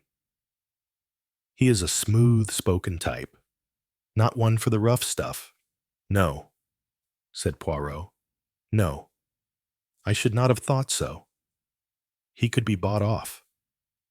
That was your opinion?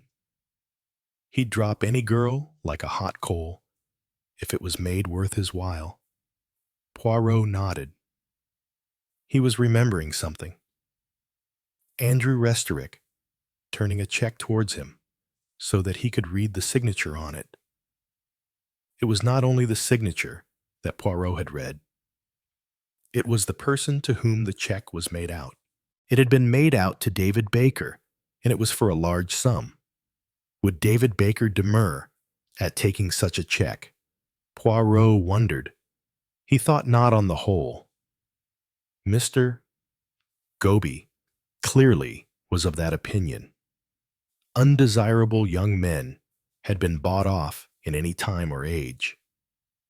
So had undesirable young women. Sons had sworn and daughters had wept, but money was money. To Norma. David had been urging marriage. Was he sincere? Could it be that he really cared for Norma? If so, he would not be so easily paid off. He had sounded genuine enough. Norma no doubt believed him genuine. Andrew Restorick and Mr. Goby and Hercule Poirot thought differently. They were very much more likely to be right. Mr. Goby cleared his throat and went on. Miss Claudia Reese Holland. She's all right. Nothing against her. Nothing dubious, that is. Father a member of Parliament, well off. No scandals, not like some MPs we've heard about. Educated Rodine. Lady Margaret Hall. Came down and did a secretarial course. First secretary to a doctor in Harley Street. Then went to the coal board. First-class secretary. Has been secretary to Mr.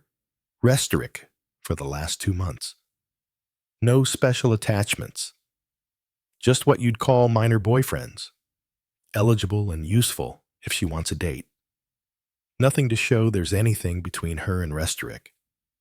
I shouldn't say there is. Myself. Has had a flat in Bourdain Mansions for the last 3 years. Quite a high rent there. She usually has 2 other girls sharing it. No special friends. They come and go. Young lady, Frances Carey. The second girl has been there some time. Was at Rada for a time. Then went to the Slade. Works for the Wedderburn Gallery, well-known place in Bond Street. Specializes in arranging art shows in Manchester, Birmingham, sometimes abroad. Goes to Switzerland and Portugal. Arty type and has a lot of friends amongst artists and actors. He paused, cleared his throat and gave a brief look at the little notebook. Haven't been able to get much from South Africa yet. Don't suppose I shall. Restorick moved about a lot. Kenya, Uganda, Gold Coast, South America for a while. He just moved about. Restless chap. Nobody seems to have known him particularly well. He'd got plenty of money of his own to go where he liked. He made money, too. Quite a lot of it. Liked going to out-of-the-way places. Everyone who came across him seems to have liked him. Just seems as though he was a born wanderer. He never kept in touch with anyone. 3 times, I believe, he was reported dead, gone off into the bush, and not turned up again. But he always did, in the end. 5 or 6 months, and he'd pop up in some entirely different place or country.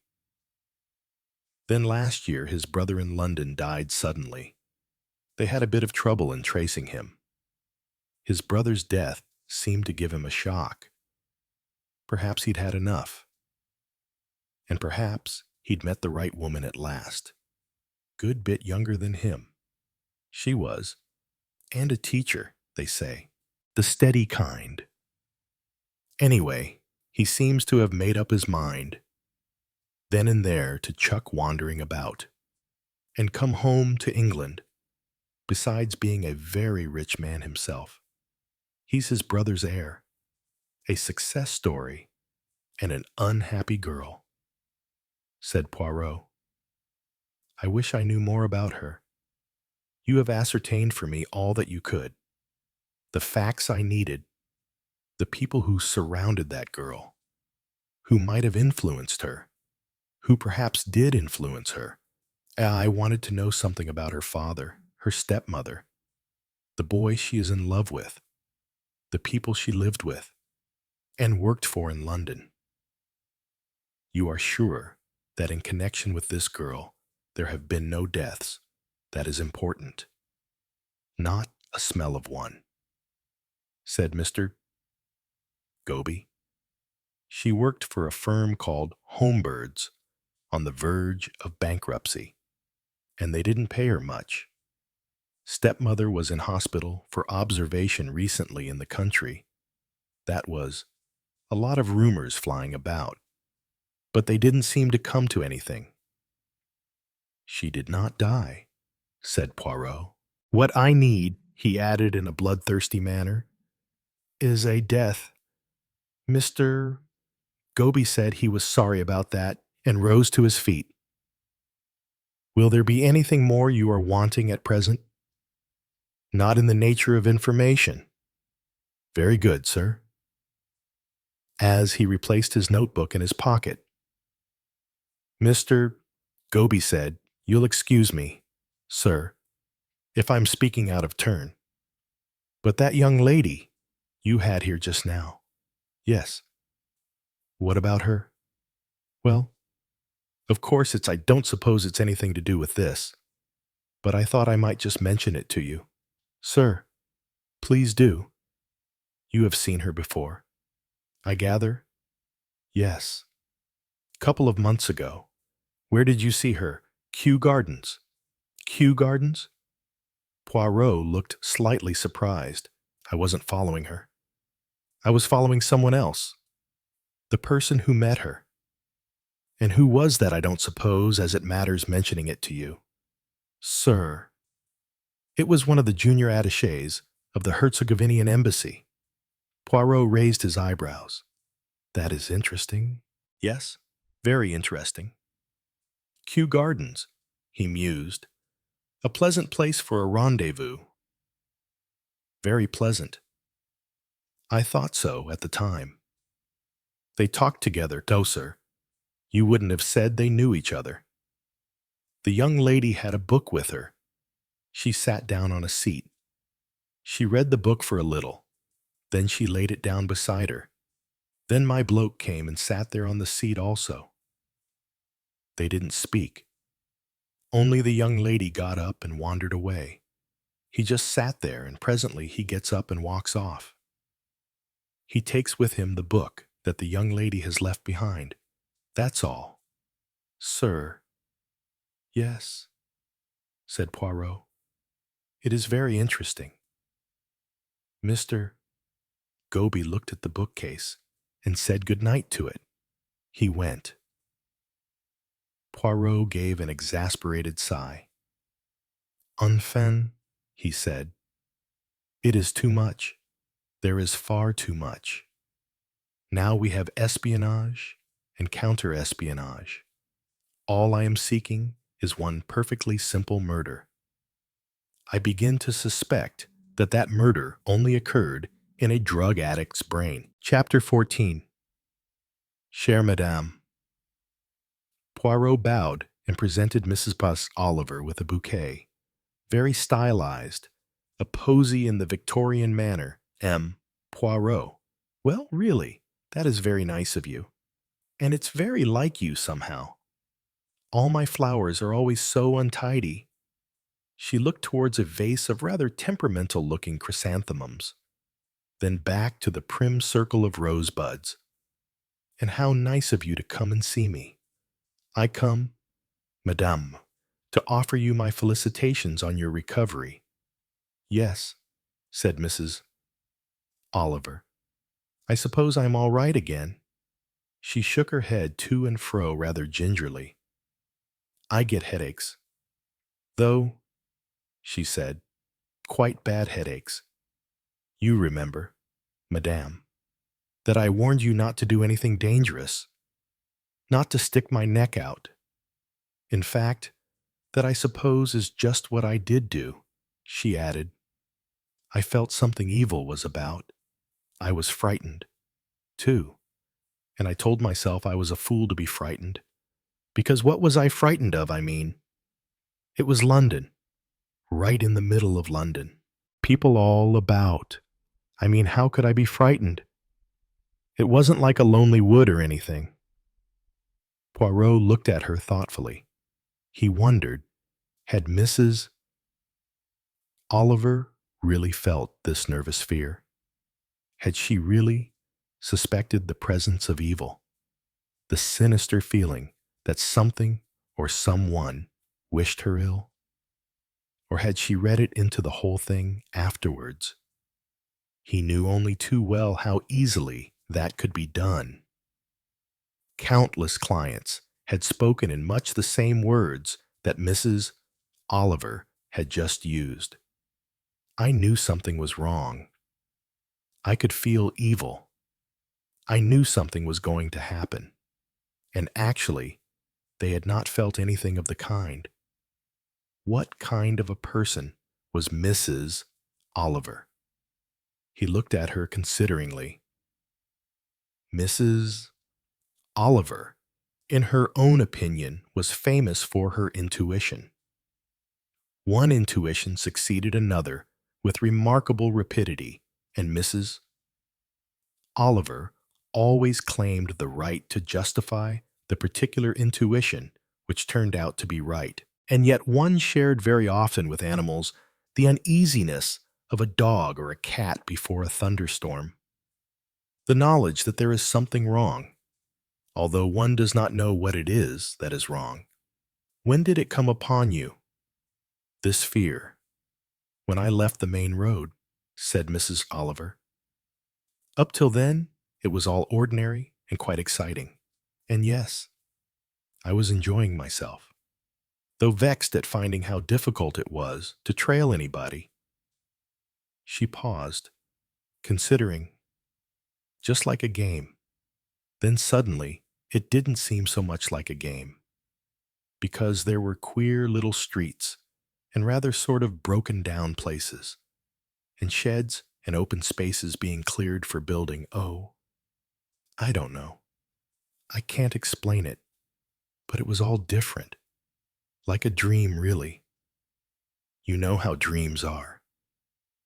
They start with one thing, a party or something, and then suddenly you find you're in a jungle or somewhere quite different, and it's all sinister.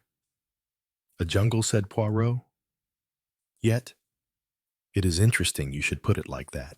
So, it felt to you as though you were in a jungle and you were afraid of a peacock. I don't know that I was especially afraid of him.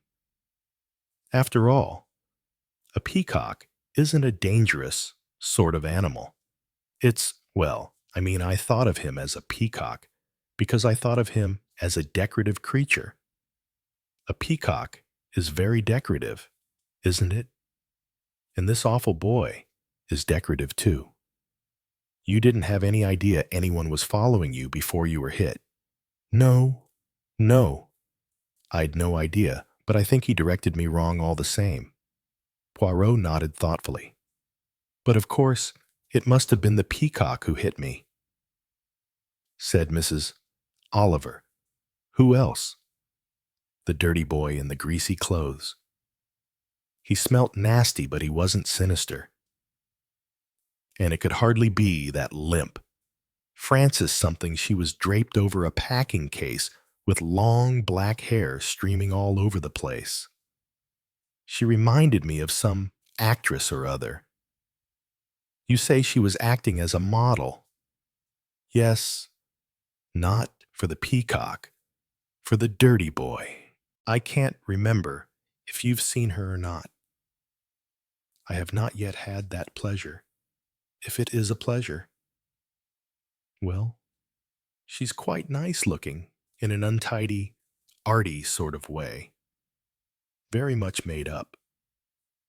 Dead white, and lots of mascara, and the usual kind of limp hair hanging over her face. Works in an art gallery, so I suppose it's quite natural that she should be all among the beatniks, acting as a model. How these girls, can I suppose she might have fallen for the peacock, but it's probably the dirty one. All the same, I don't see her coshing me on the head somehow. I had another possibility in mind. Madam, someone may have noticed you following David, and in turn followed you. Someone saw me trailing David, and then they trailed me, or someone may have been already in the mews or the yard, keeping perhaps an eye on the same people that you were observing. That's an idea. Of course, said Mrs. Oliver. I wonder who they could be. Poirot gave an exasperated sigh. It is there. It is difficult. Too difficult. Too many people. Too many things. I cannot see anything clearly. I see only a girl who said that she may have committed a murder. That is all that I have to go on. And you see, even there are difficulties. What do you mean by difficulties? Reflect, said Poirot. Reflection had never been Mrs. Oliver's strong point. You always mix me up, she complained. I am talking about a murder. But what murder? The murder of the stepmother, I suppose. But the stepmother is not murdered. She is alive. You really are the most maddening man, said Mrs. Oliver. Poirot sat up in his chair. He brought the tips of his fingers together and prepared, or so Mrs. Oliver suspected, to enjoy himself. You refuse to reflect, he said. But to get anywhere, we must reflect. I don't want to reflect. What I want to know is what you've been doing about everything while I've been in hospital. You must have done something. What have you done? Poirot ignored this question. We must begin at the beginning. One day, you ring me up. I was in distress. Yes, I admit it. I was in distress. Something extremely painful had been said to me. You, Madame, were kindness itself. You cheered me. You encouraged me. You gave me a delicious tasse de chocolat. And what is more, you not only offered to help me, but you did help me. You helped me to find a girl who had come to me and said that she thought she might have committed a murder. Let us ask ourselves, Madam, what about this murder? Who has been murdered? Where have they been murdered? Why have they been murdered? Oh, do stop, said Mrs. Oliver. You're making my head ache again. And that's bad for me. Poirot paid no attention to this plea. Have we got a murder at all? You say the stepmother. But I reply that the stepmother is not dead. So as yet, we have no murder. But there ought to have been a murder. So I inquire first of all, who is dead? Somebody comes to me and mentions a murder that has been committed somewhere and somehow. But I cannot find that murder. And what you are about to say once again, that the attempted murder of Mary Restorick will do very well, does not satisfy Hercule Poirot. I really can't think what more you want, said Mrs. Oliver. I want a murder, said Hercule Poirot. It sounds very bloodthirsty when you say it like that. I look for a murder, and I cannot find a murder. It is exasperating, so I ask you to reflect with me. I've got a splendid idea, said Mrs. Oliver. Suppose Andrew Restorick murdered his first wife before he went off in a hurry to South Africa? Had you thought of that possibility? I certainly did not think of any such thing, said Poirot indignantly. Well, I've thought of it, said Mrs. Oliver. It's very interesting. He was in love with this other woman, and he wanted like Crippen to go off with her. And so he murdered the first one, and nobody ever suspected. Poirot drew a long, exasperated sigh. But his wife did not die until 11 or 12 years after he'd left this country for South Africa, and his child could not have been concerned in the murder of her own mother at the age of 5 years old. She could have given her mother the wrong medicine, or perhaps Restorick just said that she died. After all, we don't know that she's dead. I do, said Hercule Poirot. I have made inquiries. The first Mrs. Restorick died on the 14th April, 1963. How can you know these things? Because I have employed someone to check the facts. I beg of you. Madam, do not jump to impossible conclusions in this rash way. I thought I was being rather clever, said Mrs. Oliver obstinately. If I was making it happen in a book, that's how I would arrange it, and I'd make the child have done it, not meaning to, but just by her father telling her to give her mother a drink made of pounded-up box hedge. Nom de nom, said Poirot. All right, said Mrs. Oliver. You tell it your way. Alas, I have nothing to tell. I look for a murder, and I do not find one. Not after Mary Restorick is ill, and goes to hospital, and gets better, and comes back, and is ill again. And if they looked, they'd probably find arsenic, or something hidden away by Norma somewhere. That is exactly what they did find. Well, really. Poirot, what more do you want? I want you to pay some attention to the meaning of language. That girl said to me the same thing as she had said to my manservant, Georges.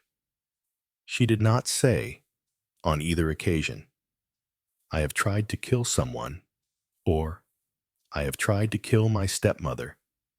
She spoke each time of a deed that had been done, something that had already happened, definitely happened.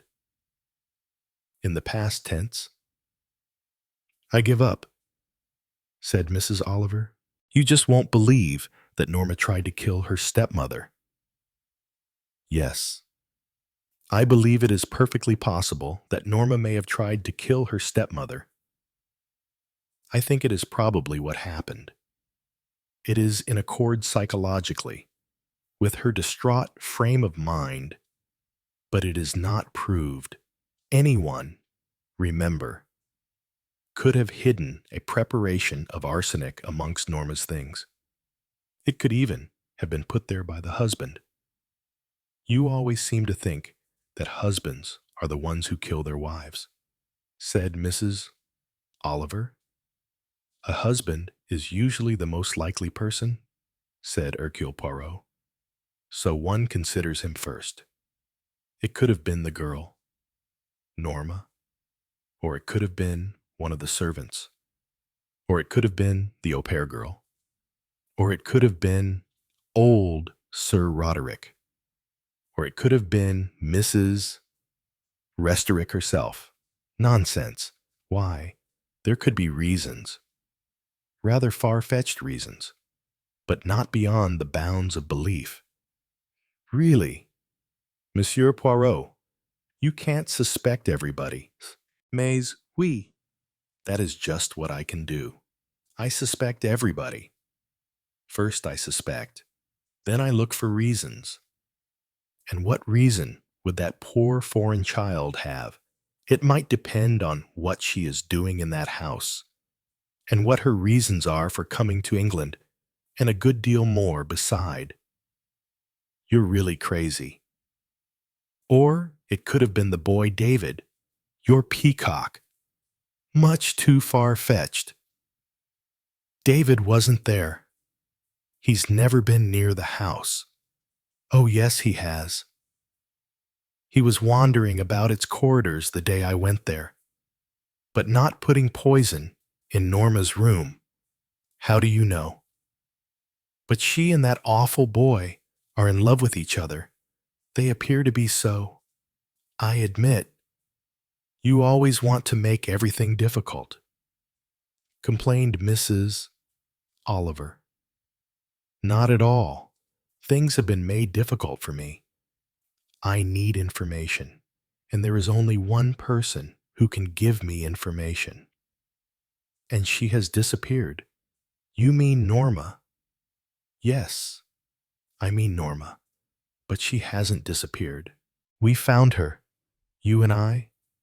She walked out of that cafe, and once more she has disappeared, and you let her go. Mrs. Oliver's voice quivered with reproach. Alas, you let her go. You didn't even try to find her again. I did not say I had not tried to find her. But so far, you have not succeeded. Poirot, I really am disappointed with you. There is a pattern, said Hercule Poirot almost dreamily. Yes, there is a pattern. But because there is one factor missing, the pattern does not make sense. You see that? Don't you know? Said Mrs. Oliver, whose head was aching. Poirot continued to talk more to himself than his listener. If Mrs. Oliver could be said to be listening, she was highly indignant with Poirot, and she thought to herself that the restaurant girl had been quite right, and that Poirot was too old. There, she herself had found the girl for him, had telephoned him so that he might arrive in time, had gone off herself to shadow the other half of the couple. She had left the girl to Poirot. And what had Poirot done? Lost her. In fact, she could not really see that Poirot had done anything at all of any use at any time whatever. She was disappointed in him. When he stopped talking, she would tell him so again. Poirot was quietly and methodically outlining what he called the pattern. It interlocks. Yes, it interlocks. And that is why it is difficult. One thing relates to another, and then you find that it relates to something else that seems outside the pattern. But it is not outside the pattern. And so it brings more people again into a ring of suspicion. Suspicion of what there again one does not know. We have first the girl, and through all the maze of conflicting patterns, I have to search the answer to the most poignant of questions. Is the girl a victim? Is she in danger? Or is the girl very astute? Is the girl creating the impression she wants to create for her own purposes? It can be taken either way. I need something still, someone's sure pointer, and it is there somewhere. I am sure it is there somewhere. Mrs. Oliver was rummaging in her handbag. I can't think why. I can never find my aspirin when I want it, she said in a vexed voice. We have one set of relationships that hook up. The father, the daughter, the stepmother. Their lives are interrelated. We have the elderly uncle, somewhat gaga, with whom they live. We have the girl Sonia. She is linked with the uncle. She works for him. She has pretty manners, pretty ways. He is delighted with her. He is, shall we say, a little soft about her. But what is her role in the household? Wants to learn English, I suppose, said Mrs. Oliver. She meets one of the members of the Herzegovinian embassy in Kew Gardens. She meets him there, but she does not speak to him. She leaves behind her a book, and he takes it away. What is all this? Said Mrs. Oliver. Has this anything to do with the other pattern we do not as yet know? It seems unlikely, but it may not be unlikely. Had Mary Restorick unwittingly stumbled upon something which might be dangerous to the girl? Don't tell me all this has something to do with espionage or something. I am not telling you. I am wondering. You said yourself that old Sir Roderick was gaga. It is not a question of whether he is gaga or not. He was a person of some importance during the war. Important papers passed through his hands. Important letters can have been written to him. Letters which he was at perfect liberty to have kept once they had lost their importance. You're talking of the war. And that was ages ago. Quite so. But the past is not always done with. Because it is ages ago, new alliances are made. Public speeches are made repudiating this, denying that, telling various lies about something else. And suppose there exist still certain letters or documents that will change the picture of a certain personalities. I am not telling you anything. You understand? I am only making assumptions. Assumptions such as I have known to be true in the past. It might be of the utmost importance that some letters or papers should be destroyed, or else passed to some foreign government. Who better to undertake that task than a charming young lady who assists and aids an elderly notability to collect material for his memoirs? Everyone is writing their memoirs nowadays. One cannot stop them from doing so. Suppose that the stepmother gets a little something in her food on the day that the helpful secretary plus au pair girl is doing the cooking. And suppose it is she who arranges that suspicion should fall on Norma. What a mind you have, said Mrs. Oliver. Tortuous. That's what I call it. I mean, all these things can't have happened. That is just it.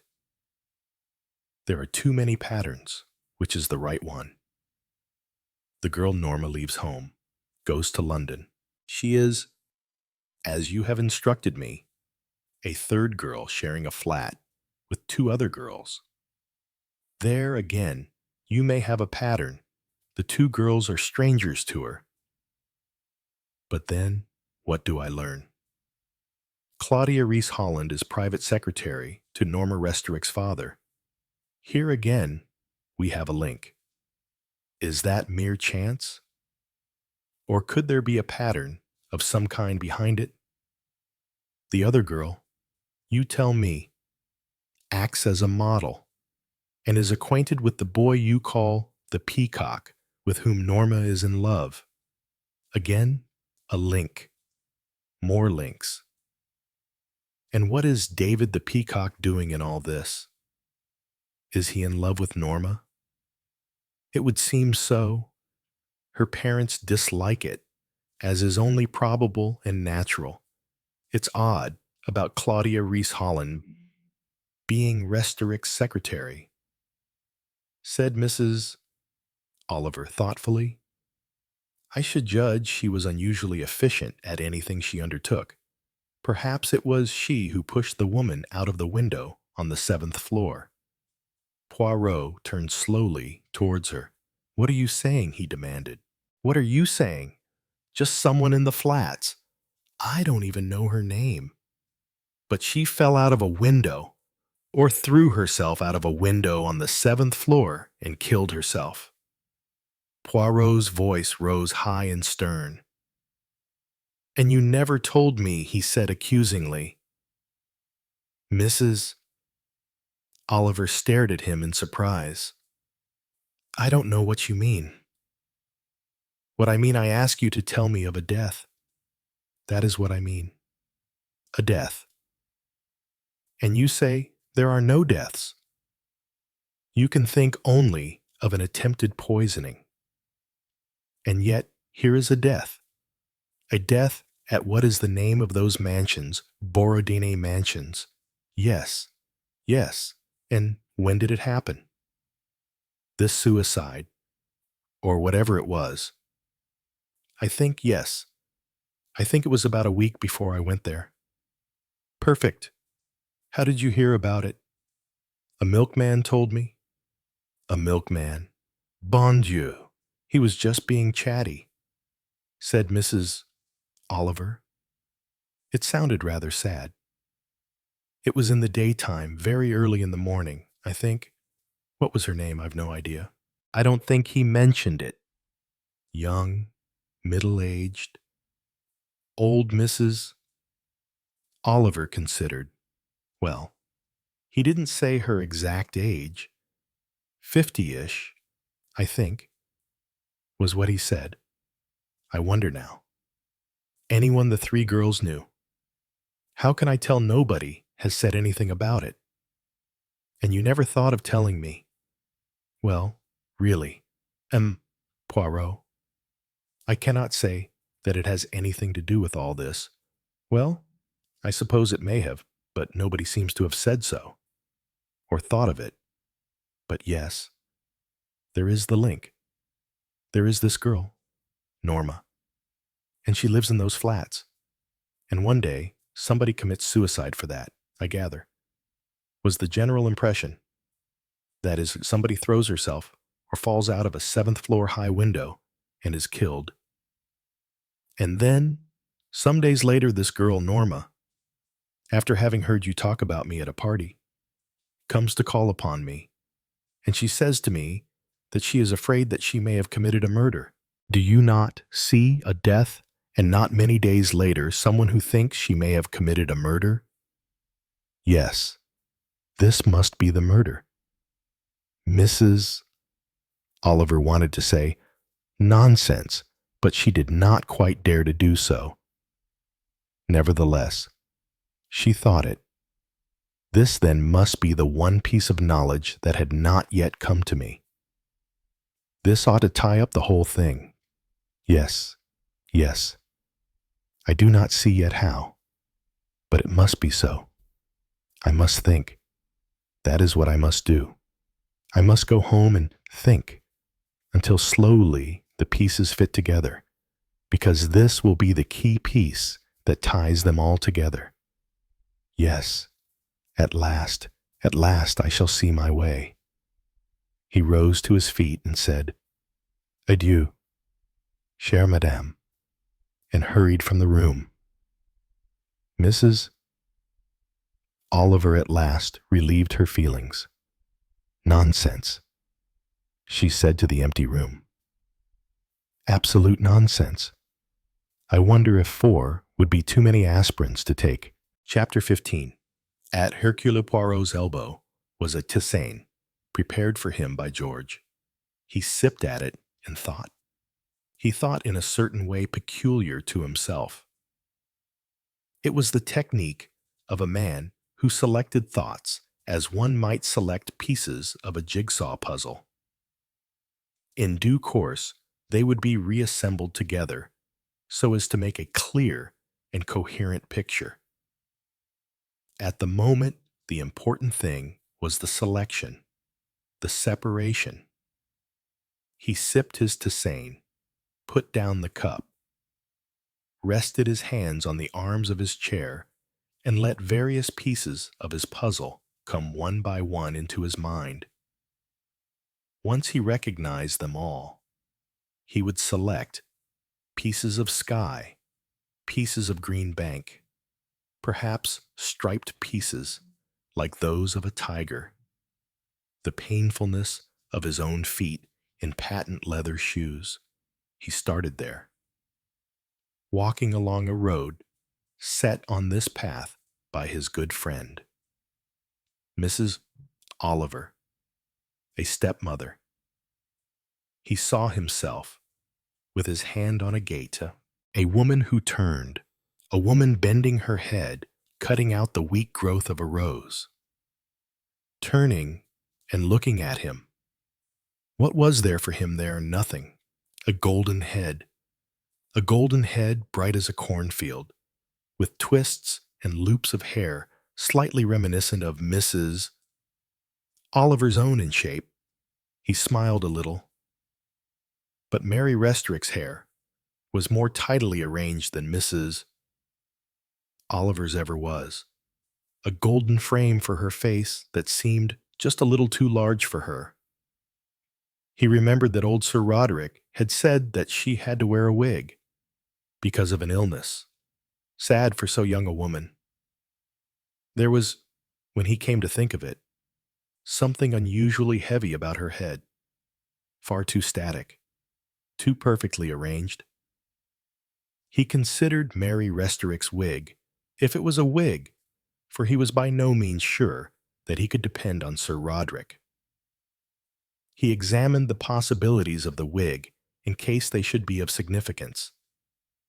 He reviewed the conversation they had had. Had they said anything important? He thought not. He remembered the room into which they had gone. A characterless room recently inhabited in someone else's house. 2 pictures on the wall.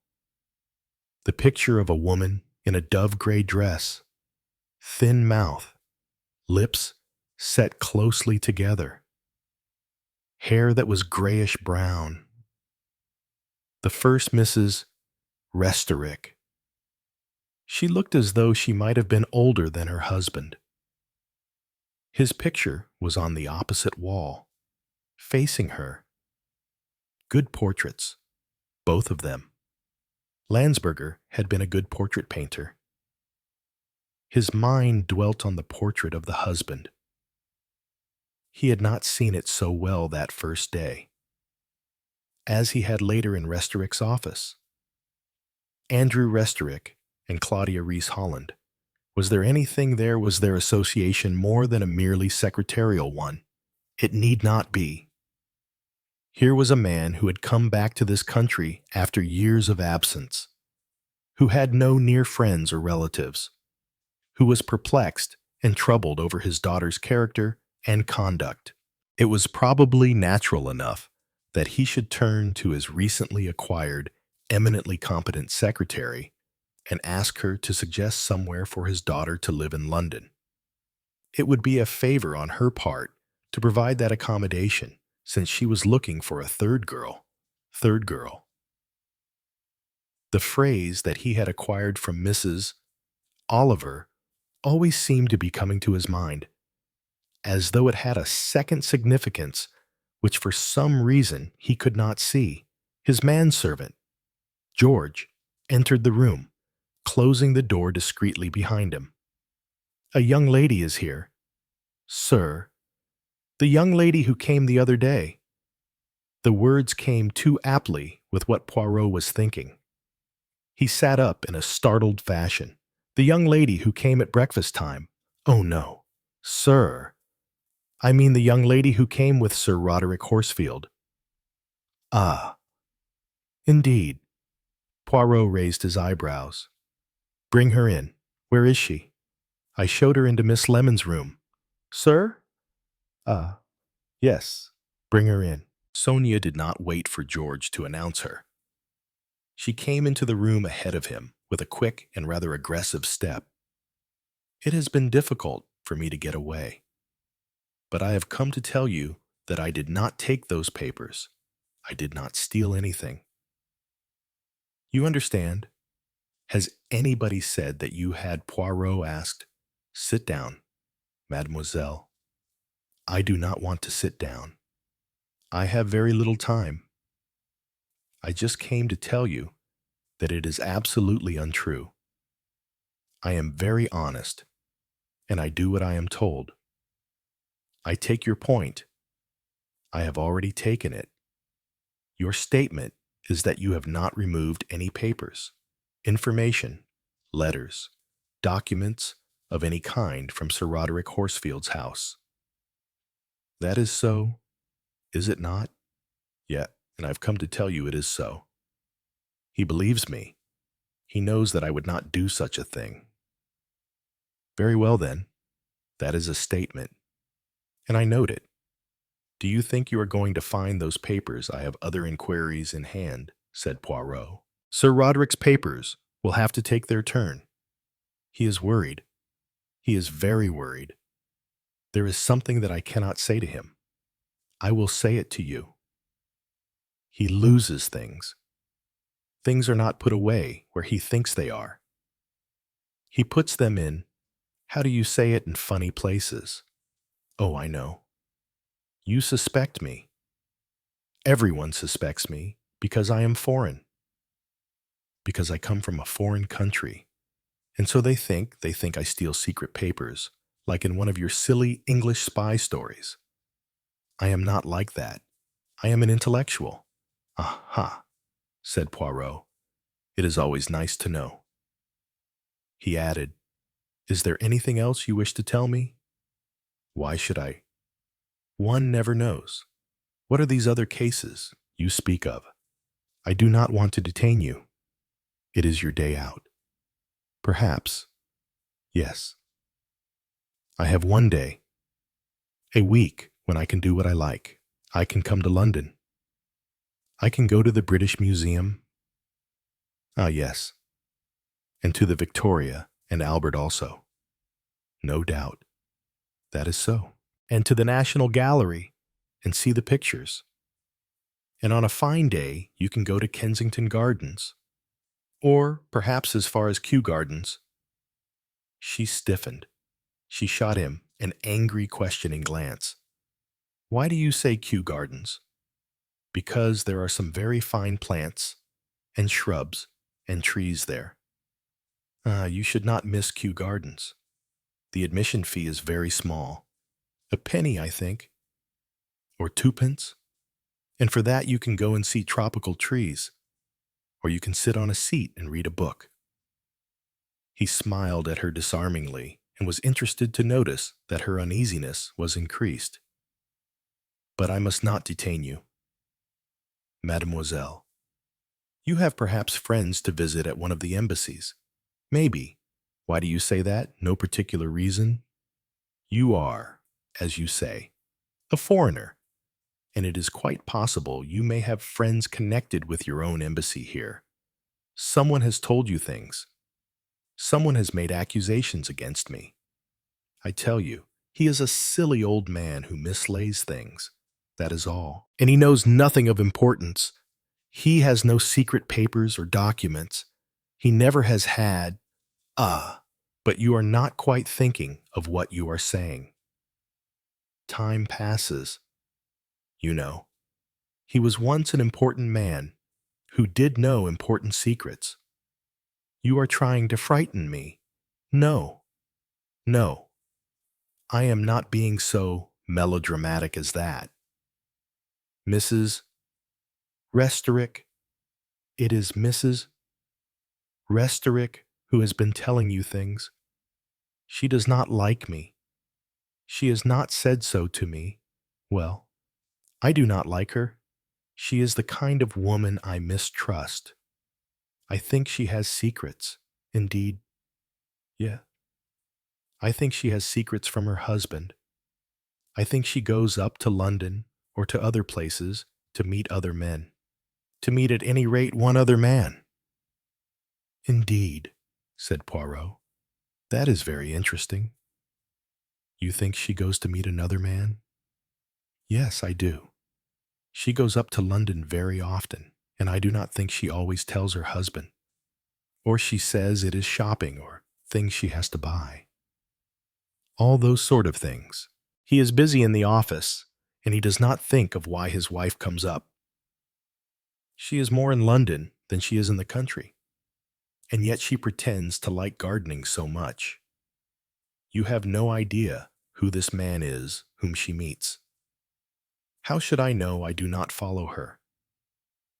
Mr. Restorick is not a suspicious man. He believes what his wife tells him. He thinks perhaps about business all the time. And, too, I think he is worried about his daughter. Yes, said Poirot. He is certainly worried about his daughter. How much do you know about the daughter? How well do you know her? I do not know her very well. If you ask what I think well, I tell you, I think she is mad. You think she is mad. Why, she says odd things sometimes. She sees things that are not there. Sees things that are not there. People that are not there. Sometimes she is very excited, and other times she seems as though she is in a dream. You speak to her, and she does not hear what you say to her. She does not answer.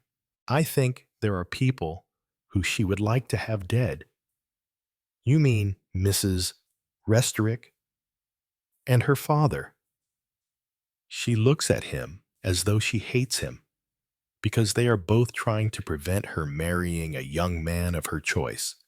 Yes, they do not want that to happen. They are quite right, of course. But it makes her angry.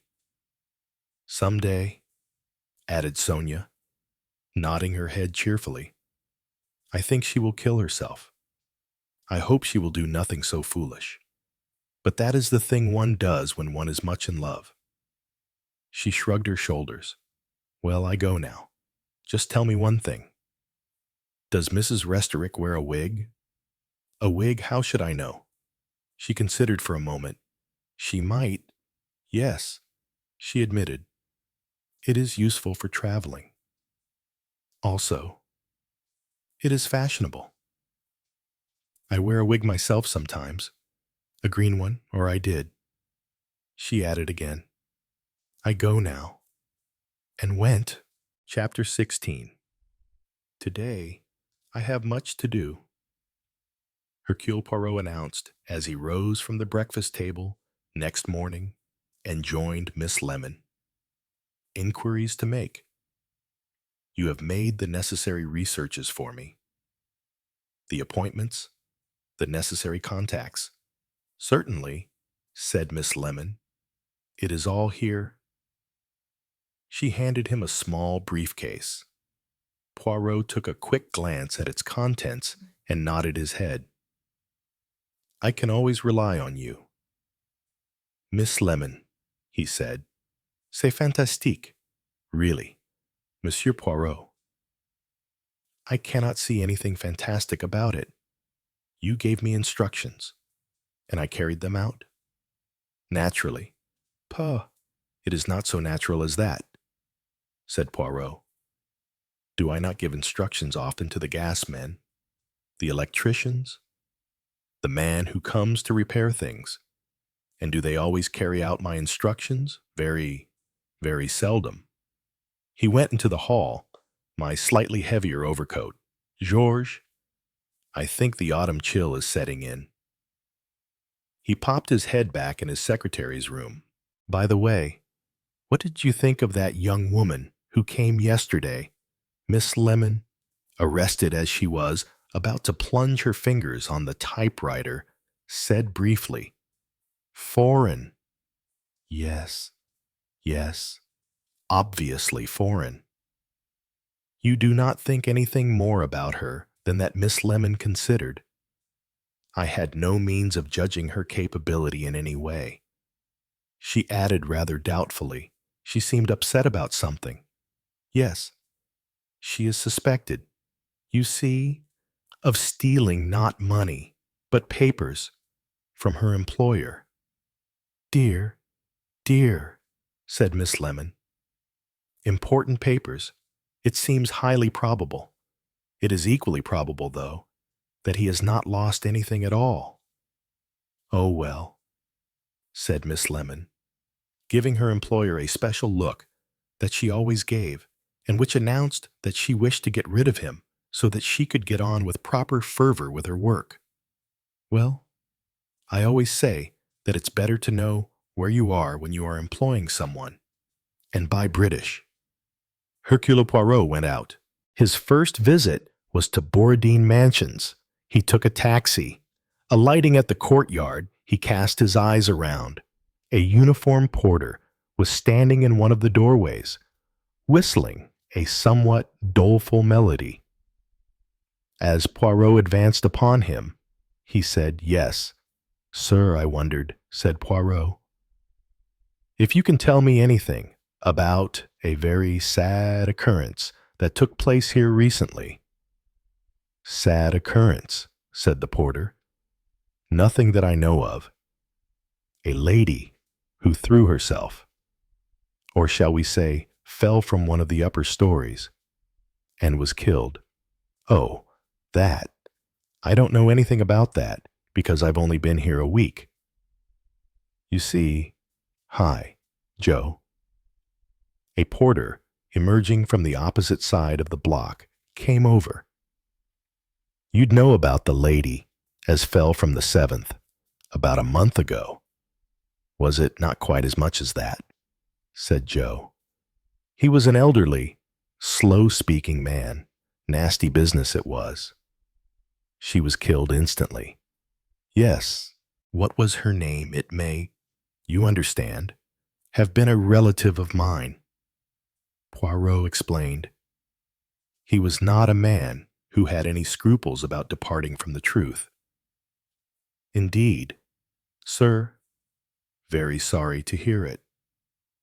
She was a Mrs. Charpentier. She had been in the flat some time. Well, let me see now. About a year and a half perhaps. No, I think it must have been about 2 years. No, 76. 7th floor. That is the top floor. Yes, sir, a Mrs. Charpentier. Poirot did not press for any other descriptive information, since he might be presumed to know such things about his own relative. Instead, he asked, did it cause much excitement, much questioning? What time of day was it, 5 or 6 o'clock in the morning? I think. No warning or anything. Just down she came. In spite of being so early, we got a crowd almost at once, pushing through the railing over there. You know what people are. And the police, of course. Oh, yes. The police came quite quickly, and a doctor, and an ambulance. All the usual, said the porter, rather in the weary tone of one who had had people throwing themselves out of a 7th-story window once or twice every month. And I suppose people came down from the flats when they heard what had happened. Oh, there wasn't so many coming from the flats because, for one thing, with the noise of traffic and everything around here, most of them didn't know about it. Someone or other said she gave a bit of a scream as she came down, but not so that it caused any real commotion.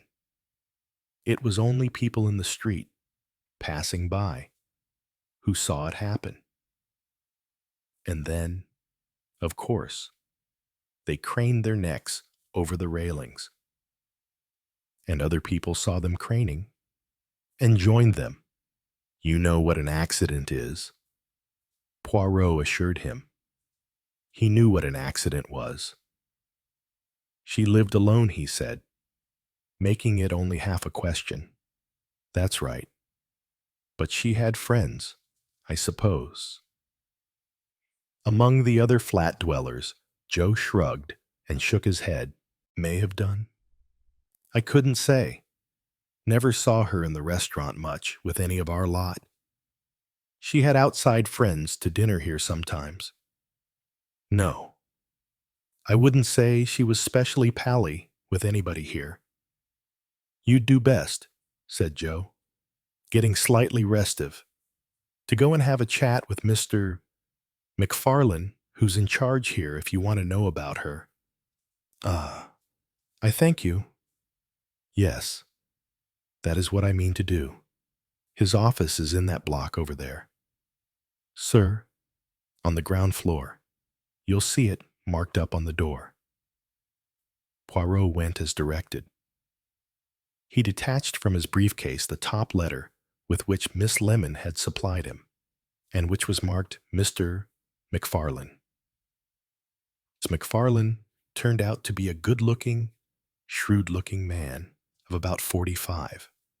Poirot handed him the letter. He opened and read it. Ah, yes, he said. I see. He laid it down on the desk and looked at Poirot. The owners have instructed me to give you all the help I can about the sad death of Mrs. Louise Charpentier. Now, what do you want to know exactly? Monsieur, he glanced at the letter again. Monsieur Poirot, this is, of course, all quite confidential, said Poirot. Her relatives have been communicated with by the police and by a solicitor, but they were anxious, as I was coming to England, that I should get a few more personal facts. If you understand me, it is distressing when one can get only official reports. Yes, quite so. Yes, I quite understand that it must be. Well, I'll tell you anything I can. How long had she been here, and how did she come to take the flat? She'd been here, I can look it up, exactly about 2 years. There was a vacant tenancy, and I imagine that the lady who was leaving, being an acquaintance of hers, told her in advance that she was giving it up. That was a Mrs. Wilder, worked for the BBC, had been in London for some time, but was going to Canada. Very nice lady. I don't think she knew the deceased well at all. Just happened to mention she was giving up the flat. Mrs. Charpentier liked the flat. You found her a suitable tenant. There was a very faint hesitation before Mr. McFarlane answered. She was a satisfactory tenant. Yes, you need not mind telling me, said Hercule Poirot. There were wild parties, eh? A little too, shall we say, gay in her entertaining Mr. McFarlane stopped in being so discreet. There were a few complaints from time to time, but mostly from elderly people. Hercule Poirot made a significant gesture. A bit too fond of the bottle. Yes, sir, and in with quite a gay lot. It made for a bit of trouble now and again. And she was fond of the gentleman. Well, I wouldn't like to go as far as that. No. But one understands. Of course she wasn't so young. Appearances are very often deceptive.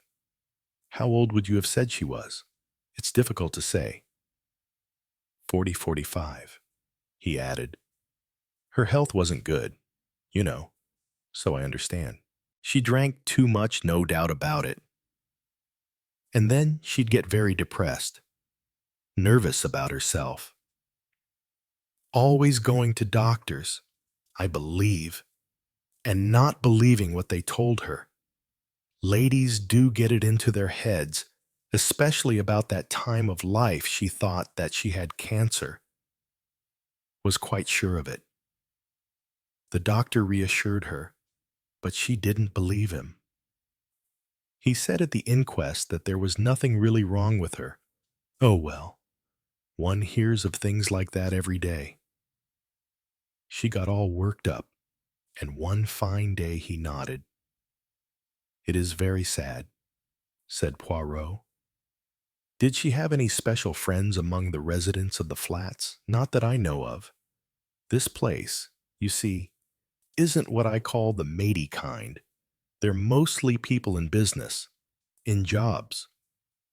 I was thinking possibly of Miss Claudia Rees-Holland. I wondered if they had known each other. Miss Rees-Holland? No, I don't think so. Oh, I mean, they were probably acquaintances. Talked when they went up in the lift together. That sort of thing. But I don't think there was much social contact of any kind. You see, they would be in a different generation. I mean, Mr. McFarlane seemed a little flustered. Poirot wondered why. He said, one of the other girls who share Miss Holland's flat knew Mrs. Charpentier. I believe Miss Norma Restorick. Did she? I wouldn't know, she's only come here quite recently. I hardly know her by sight. Rather a frightened-looking young lady. Not long out of school. I'd say, he added, is there anything more I can do for you? Sir, No, thank you. You've been most kind. I wonder if possibly I could see the flat, just in order to be able to say. Poirot paused, not particularizing what he wanted to be able to say. Well, now, let me see.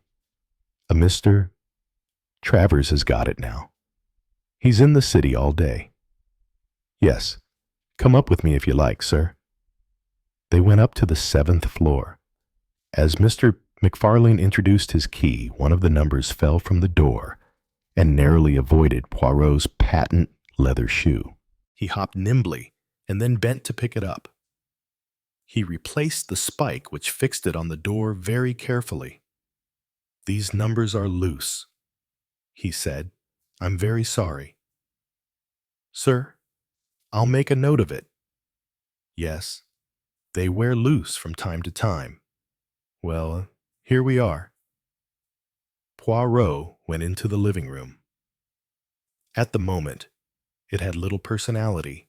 The walls were papered with a paper resembling grained wood. It had conventional, comfortable furniture. The only personal touch was a television set and a certain number of books. All the flats are partly furnished. "You see," said Mr. McFarlane, "the tenants don't need to bring anything of their own, unless they want to. We cater very largely for people who come and go, and the decorations are all the same." "Not entirely. People seem to like this raw wood effect. Good background for pictures. The only things that are different are on the one wall facing the door. We have a whole set of frescoes which people can choose from." "We have a set of 10, said Mr. McFarlane with some pride. "There is the Japanese one, very artistic, don't you think? And there is an English garden one, a very striking one of birds, one of trees, a harlequin one, a rather interesting abstract effect, lines and cubes, in vividly contrasting colors, that sort of thing. They're all designs by good artists. Our furniture is all the same. 2 choices of colors.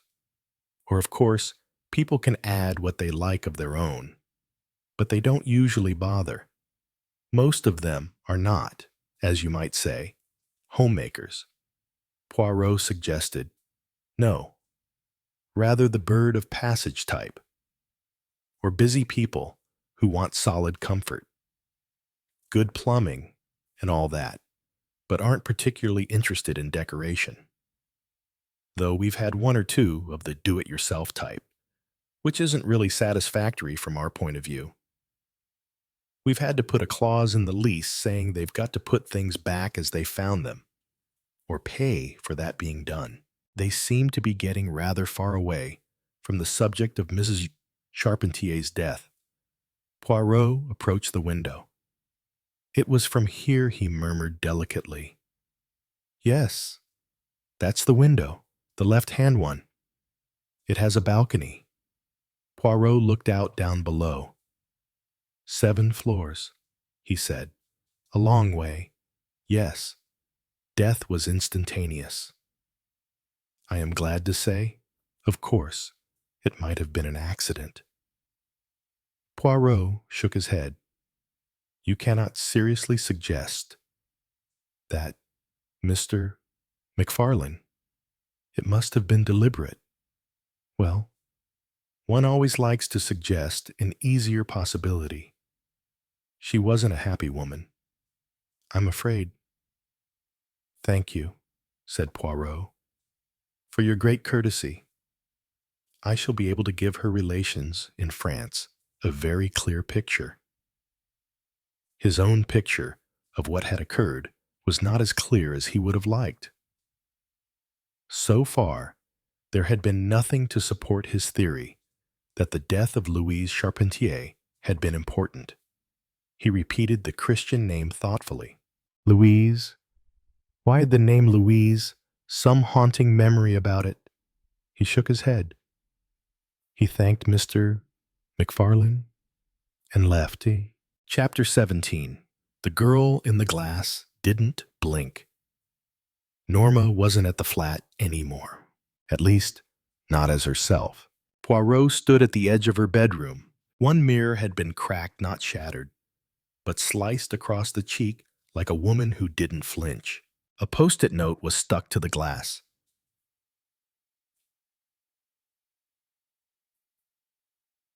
Just one word. Her. Mrs. Oliver found it. She looked pale. I don't know if it's a clue or a scream. She said. Poirot didn't reply, because sometimes they were the same thing. Later that evening, Colin was called in by Scotland Yard. A body had been found. Not Norma. Someone else. A woman, face down in the Serpentine, wrapped in Norma's coat. One glove on, lipstick still fresh. The ID in her pocket read Claudia Reese Holland, except it didn't look like her. Not quite. Poirot examined the corpse. The facial features had been subtly altered. Makeup, angles. But something didn't fit. And that was the point. Someone wanted it to look like Claudia, but not to actually be Claudia, which meant Claudia was alive and playing a part. Back at Poirot's apartment, Mrs. Oliver poured brandy with shaking hands. She said she saw a woman die in the mirror. She whispered. Poirot looked at her. Who, Norma? That day, she ran out of your office. She muttered something about blood in the mirror. Poirot closed his eyes. She was remembering. Memory was a dangerous thing in cases like these. It didn't come back with facts. It came back with feeling, with flashes of red and broken glass, and guilt that didn't always belong to the person holding it. That night, a package arrived. No return address.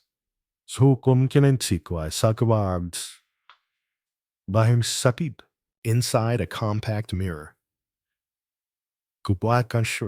The kind you'd find in any purse. But on the underside, a note had been scratched in nail polish. Look who's left. Poirot stared at it for a long time. Then he smashed the mirror. Underneath the glass, a sliver of blonde hair and a thumbnail still attached. Next morning, a call came from the nurse at a private psychiatric clinic. We had a girl here 2 weeks ago. She gave the name Mary Wills. But last night she disappeared. Left this behind.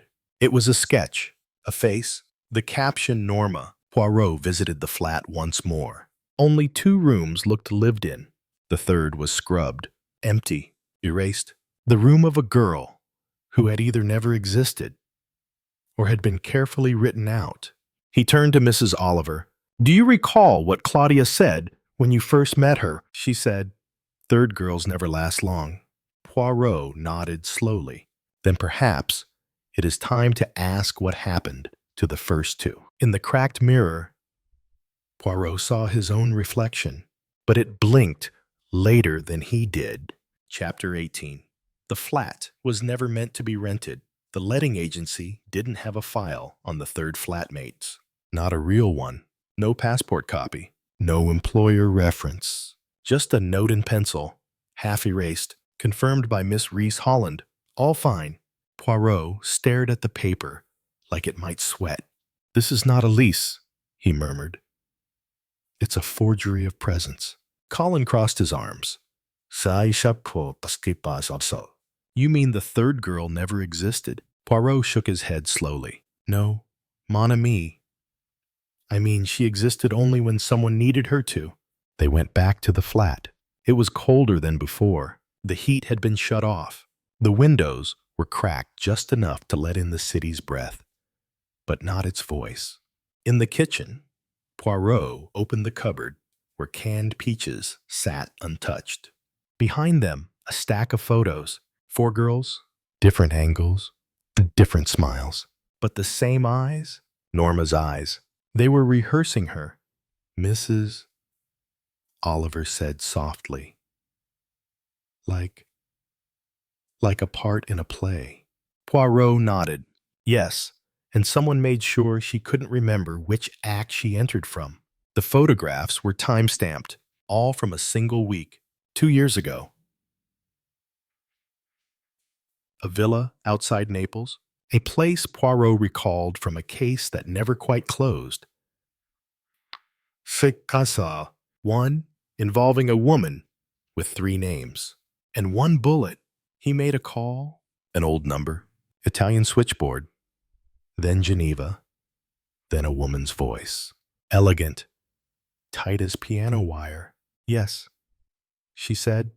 She was here. But not alone. Poirot asked the name of the companion. The woman hesitated, then answered, Claudia Reese Holland. Except then, she called herself Gina Carlotti, back in London. Claudia's parents were nowhere to be found. Gone on holiday to a destination nobody could verify. Poirot stood outside their locked townhouse, watching shadows flick behind drawn curtains. Claudia never needed flatmates. He said she needed mirrors. Ich sat an mirrors. Later that evening, Colin brought him a report. Fingerprints from the compact mirror matched 2 different identity registries. One was Norma, the other a girl who had died in France in 1947. Her body never recovered. Her file stamped, presumed Mrs. Oliver was pacing now. Sheila, Claudia, Norma, Gina. They're all in this. Or are they the same? Poirot didn't smile. Not the same, but made to be indistinguishable. He held up one of the photos. A young girl, too tired to be smiling. Someone manufactured versions of Norma. Colin frowned. Why? Poirot folded the photo to bury one and use the others as camouflage. The next morning, the building porter called Poirot. He'd found a handbag stuffed in the rubbish chute. Inside, a hotel key, a boarding pass, a wallet. The passport ID page was torn, but a photo remained. It was Claudia. But not. She was smiling with her mouth. Not her eyes. Poirot knew that smile. He'd seen it in war criminals and actresses. A practiced expression that said, you have no idea who you're talking to. And he was ready to find out. Chapter 19. The Woman Who Invented Norma. The hotel on the boarding pass was in Lausanne, a faded resort turned halfway house for women with secrets.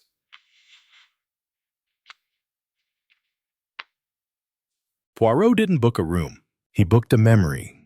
He knew that's what this place sold. At the front desk, the concierge didn't flinch when shown Claudia's photo. Yes, he said. She checked out yesterday. Left no forwarding address. But she met someone here. Poirot waited. The concierge slid a slip of paper across the counter. A name typed Zelia Draycott. Okay. Mrs. Oliver gasped when he told her she was the governess. She whispered. Poirot nodded. Correct. Disappeared after Norma's 12th birthday. Dismissed quietly. No record since. Colin looked up from his file. She was the first one who could have shaped Norma. Taught her how to think, maybe even how to forget. Poirot's eyes narrowed. Or how to remember things that never happened. They pulled birth records, school photos. Every girl around Norma had a mentor, a woman with short hair, bookish eyes, and different names, but always the same mouth. Zelia's. She hadn't vanished. She'd multiplied. The next piece came from the psychiatrist's files. Mrs. Oliver bribed a secretary with tea and gossip. The notes read like code. Subject often refers to the other girls. Claims one is still inside her. Possible delusion. Or implantation. Poirot underlined the last word. Implantation. Not invention. Not hallucination. Someone put the girl inside her. That night, a knock at Poirot's door. A letter. No envelope. No courier. Inside a photograph. A woman in an overcoat. A miss or some traits. Zelia, taken yesterday. In London, underneath the photo, a handwritten line. I raised her better than this. Poirot held the paper like it might cut him, because it already had. At dawn, Poirot visited the Reese Holland townhouse again. No answer. He circled the side alley. The garden door was ajar. Inside, the drawing room lights were on, and in the center, Zelia Draycott, alive, older, but her voice was sharp as ever. "You're late, Monsieur Poirot." Poirot didn't sit. "You staged a murder." She laughed. "I staged a life. What came after wasn't my fault." She gestured to a chessboard by the fire. 3 queens? No kings? All white. I built Norma from fragments. She was weak. I gave her options. Poirot folded his arms and then used her confusion to make her disposable. Zelia leaned forward. "No. I made her invisible, so the right people could survive." Colin appeared in the doorway. "You killed Claudia." Zelia smiled. "No, dear boy. Claudia killed herself years ago. I just moved the body into place." Poirot spoke quietly. "Norma was your project. Claudia was your tool. And Sheila." Zelia's eyes didn't blink. "Sheila never existed. They arrested her at 7:14 OM. She didn't resist. As she passed Poirot, she whispered, "They all asked for mothers. I simply gave them one." Later, Poirot sat at his window. He watched London blink awake. The fog lifted in sheets. Mrs. Oliver joined him. "She'll plead insanity." Poirot shook his head. "She'll plead genius, and she won't be wrong." Mrs.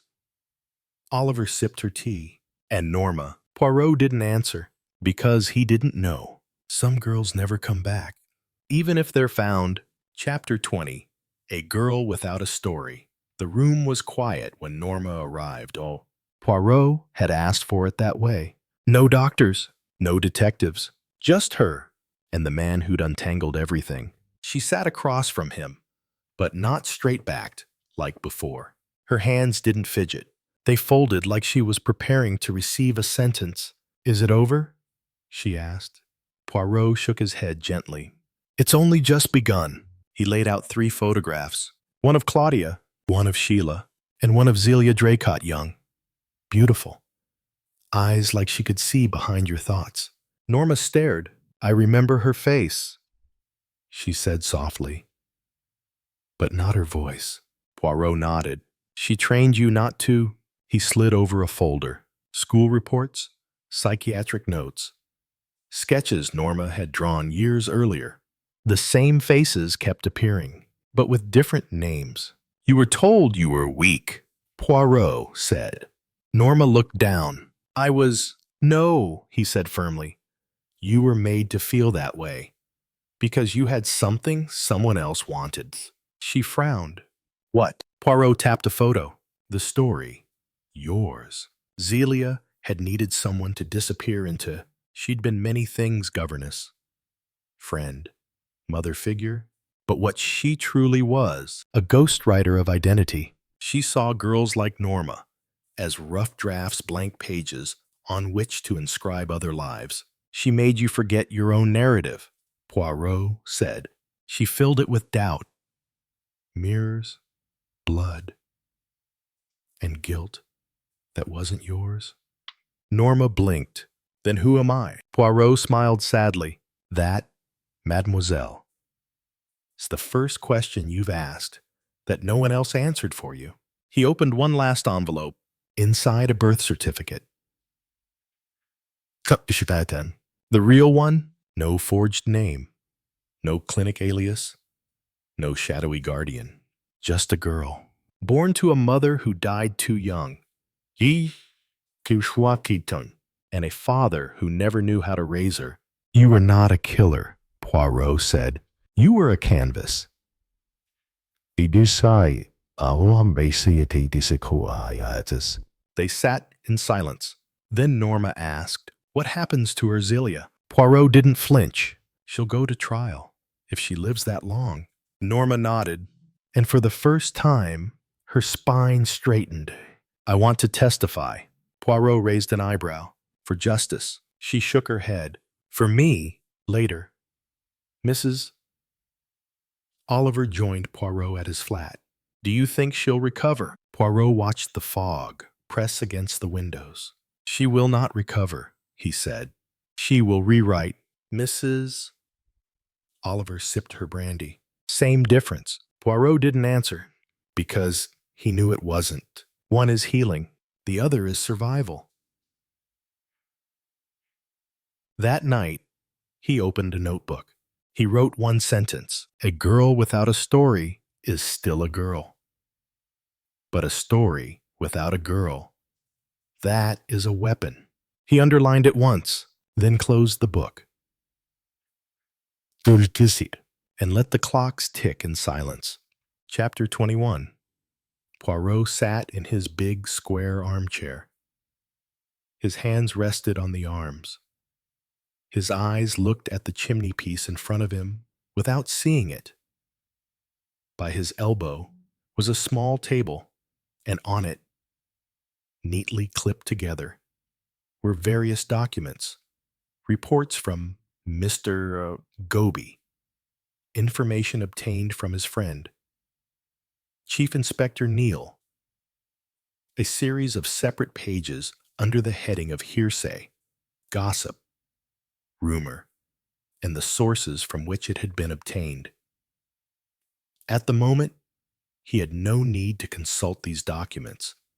He had, in fact, read them through carefully and laid them there in case there was any particular point he wished to refer to once more.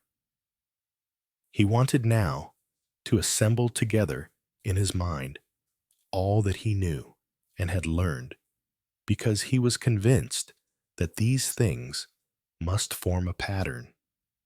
There must be a pattern there.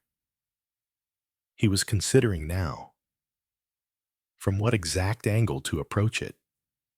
He was not one to trust in enthusiasm for some particular intuition. He was not an intuitive person, but he did have feelings. The important thing was not the feelings themselves, but what might have caused them. It was the cause that was interesting. The cause was so often not what you thought it was. You had very often to work it out by logic, by sense, and by knowledge. What did he feel about this case? What kind of a case was it? Let him start from the general, then proceed to the particular. What were the salient facts of this case? Money was one of them, he thought, though he did not know how. Somehow or other, money. He also thought, increasingly so, that there was evil somewhere. He knew evil. He had met it before.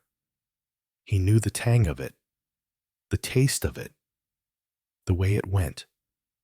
The trouble was that here he did not yet know exactly where it was. He had taken certain steps to combat evil. He hoped they would be sufficient. Something was happening. Something was in progress. That was not yet accomplished. Someone, somewhere, was in danger. The trouble was that the facts pointed both ways. If the person he thought was in danger was really in danger, there seemed, so far as he could see, no reason why. Why should that particular person be in danger? There was no motive. If the person he thought was in danger was not in danger, then the whole approach might have to be completely reversed. Everything that pointed one way, he must turn round and look at from the complete opposite point of view. He left that for the moment in the balance, and he came from there to the personalities, to the people. What pattern did they make? What part were they playing, first Andrew Restorick? He had accumulated by now a fair amount of information about Andrew Restarrick, a general picture of his life before and after going abroad, a restless man, never sticking to one place or purpose long, but generally liked. Nothing of the wastrel about him, nothing shoddy or tricky, not, perhaps, a strong personality, weak in many ways. Poirot frowned, dissatisfied. That picture did not somehow fit the Andrew Restarrick that he himself had met. Not weak, surely, with that thrust-out chin, the steady eyes, the air of resolution. He had been a successful businessman, too, apparently, good at his job in the earlier years, and he had put through good deals in South Africa and in South America. He had increased his holdings. It was a success story that he had brought home with him, not one of failure. How then could he be a weak personality? Weak, perhaps, only where women were concerned. He had made a mistake in his marriage, married the wrong woman, pushed into it, perhaps by his family. And then he had met the other woman. Just that one woman. Or had there been several women? It was hard to find a record of that kind after so many years. Certainly, he had not been a notoriously unfaithful husband. He had had a normal home.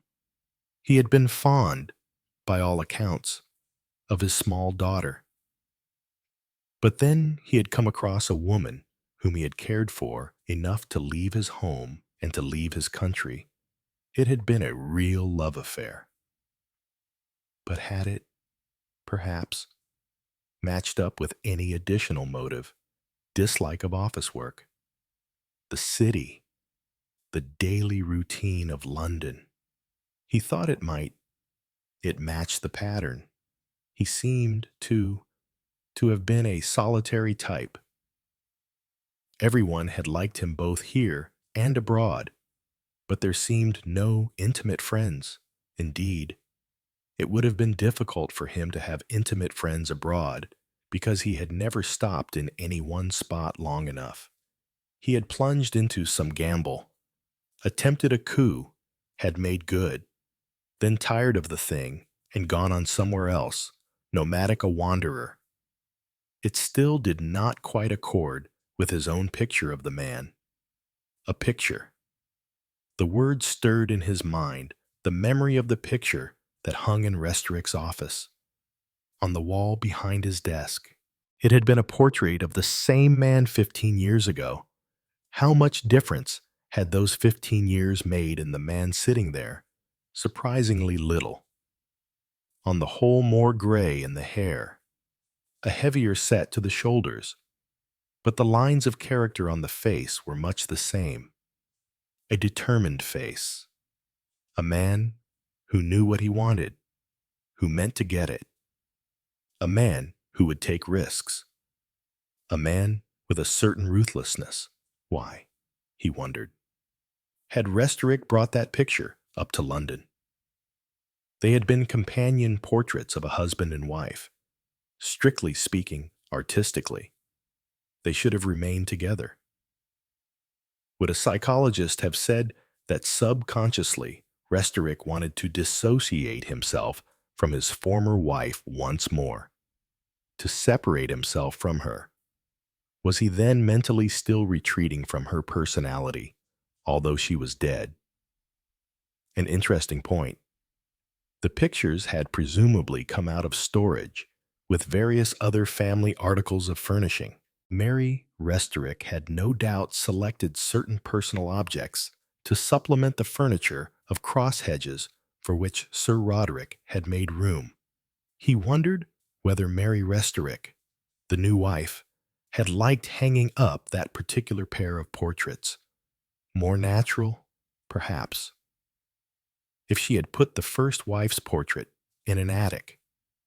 But then he reflected that she would probably not have had an attic to stow away unwanted objects at cross hedges. Presumably Sir Roderick had made room for a few family things, whilst the returned couple were looking about for a suitable house in London. So it had not mattered much, and it would have been easier to hang both portraits. Besides, Mary Restorick seemed a sensible type of woman, not a jealous or emotional type. Tout de même, thought Hercule Poirot to himself. Les femmes, they are all capable of jealousy, and sometimes the one you would consider the least likely. His thoughts passed to Mary Restorick, and he considered her in turn.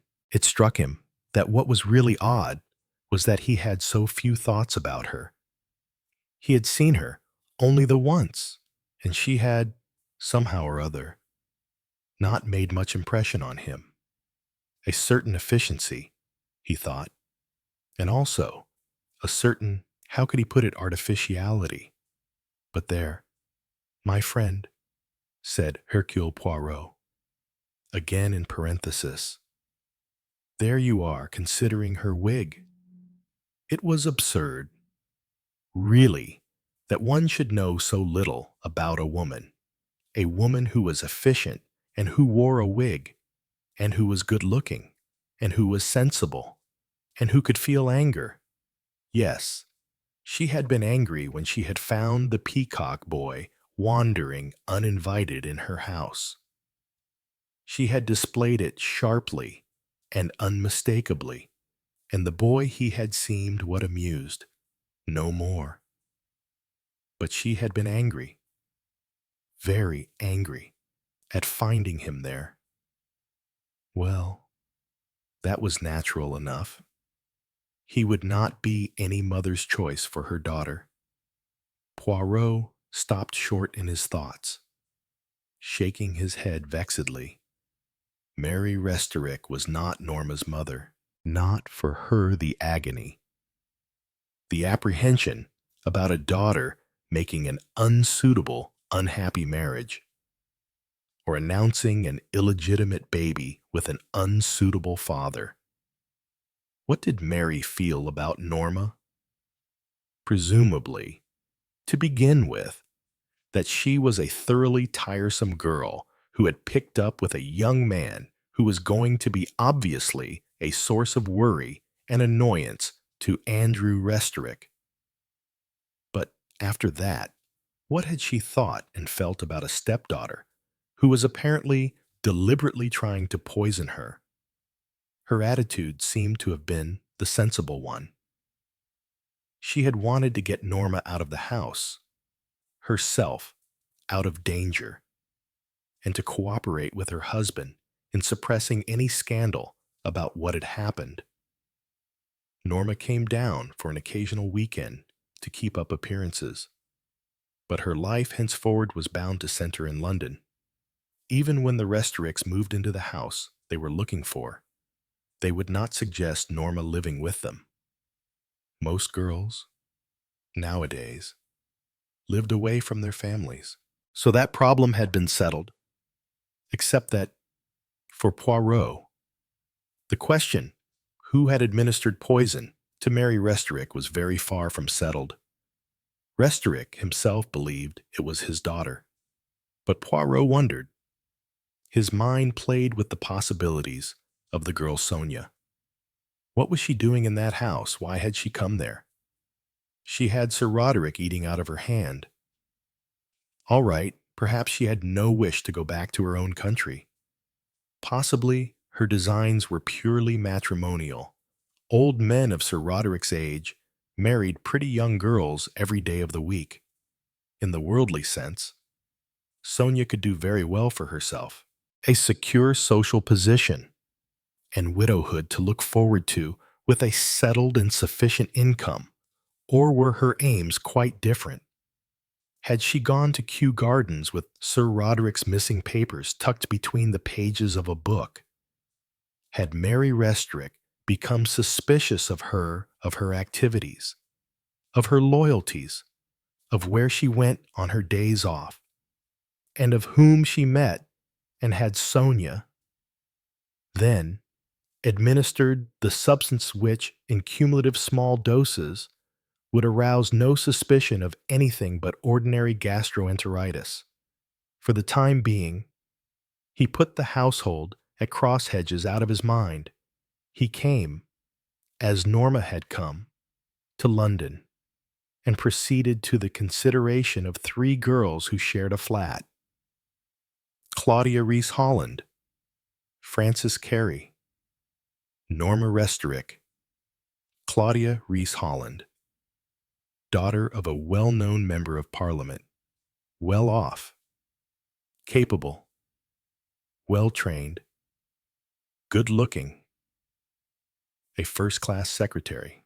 Frances Carey, a country solicitor's daughter, artistic, had been to drama school for a short time, then to the Slade, chucked that also. Occasionally worked for the Arts Council. Now employed by an art gallery, earned a good salary, was artistic, and had bohemian associations. She knew the young man, David Baker, though not apparently more than casually. Perhaps she was in love with him. He was the kind of young man, Poirot thought, disliked generally by parents, members of the establishment, and also the police. Where the attraction lay, for well-born girls, Poirot failed to see. But one had to acknowledge it as a fact. What did he himself think of David? A good-looking boy, with the impudent and slightly amused air, whom he had first seen in the upper stories of Crosshedges, doing an errand for Norma, or reconnoitering on his own.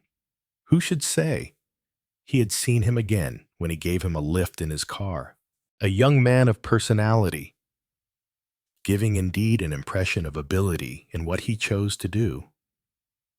And yet, there was clearly an unsatisfactory side to him.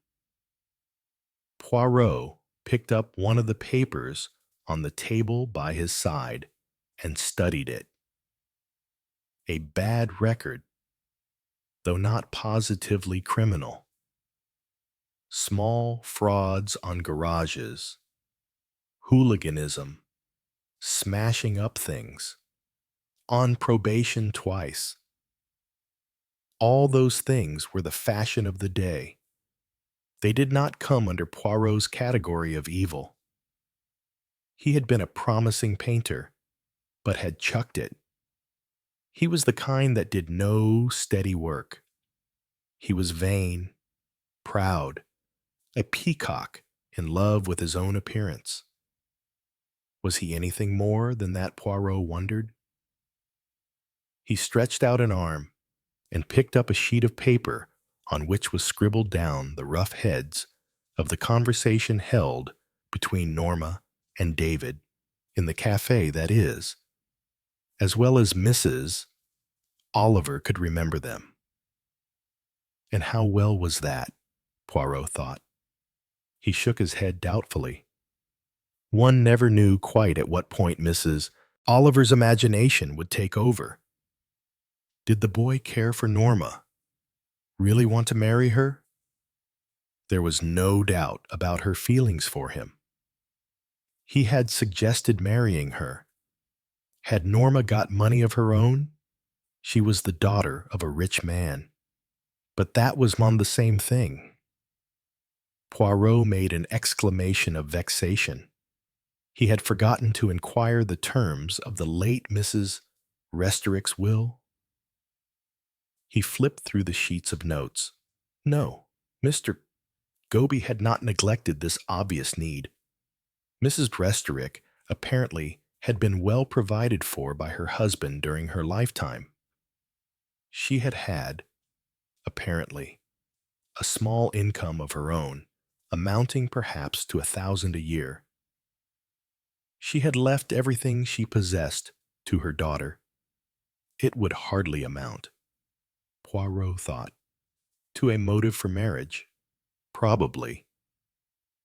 As his only child, she would inherit a lot of money at her father's death, But that was not at all the same thing. Her father might leave her very little indeed if he disliked the man she had married. He would say then that David did care for her, since he was willing to marry her. And yet Poirot shook his head. It was about the fifth time he had shaken it. All these things did not tie up. They did not make a satisfactory pattern. He remembered Restoric's desk, and the check he had been writing, apparently to buy off the young man, and the young man, apparently, was quite willing to be bought off. So that again did not tally. The check had certainly been made out to David Baker, and it was for a very large, really a preposterous sum.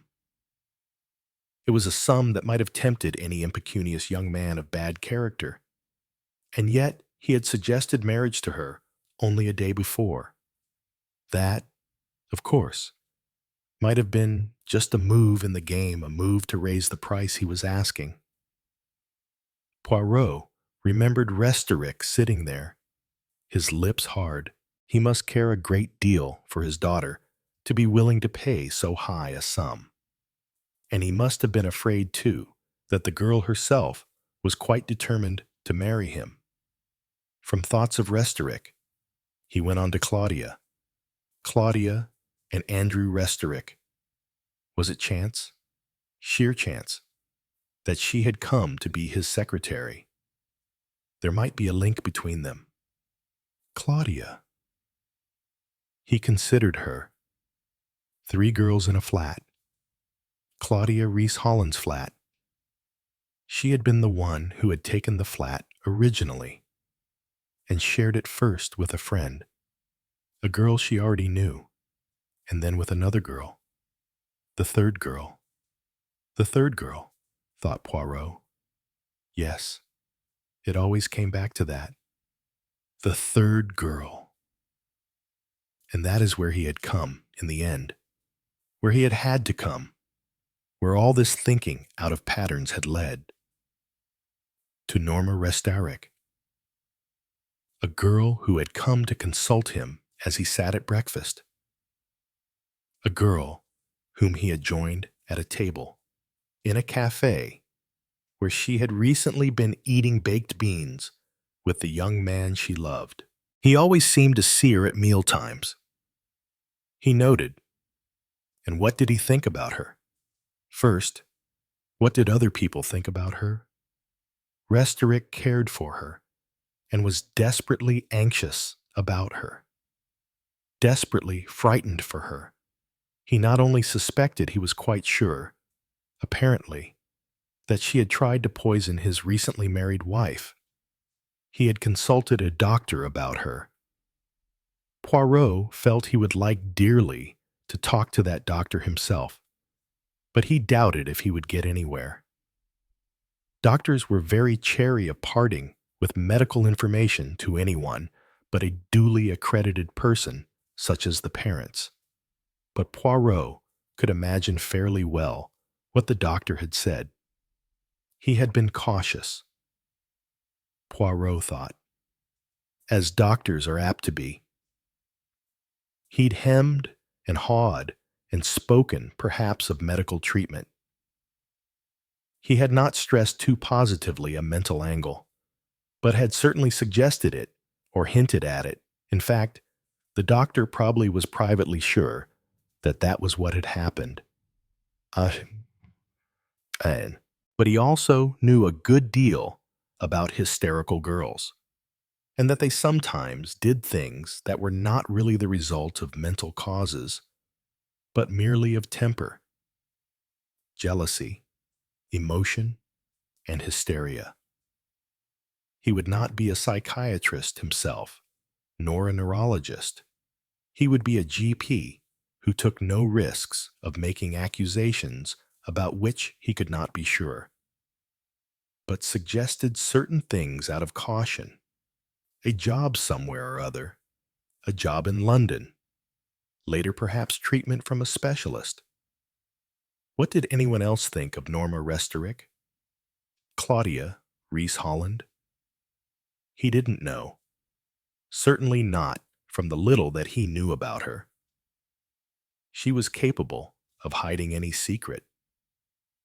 She would certainly let nothing escape her, which she did not mean to let escape. She had shown no signs of wanting to turn the girl out, which she might have done if she had been afraid of her mental condition. There could not have been much discussion between her and Francis on the subject, since the other girl had so innocently let escape the fact that Norma had not returned to them after her weekend at home. Claudia had been annoyed about that.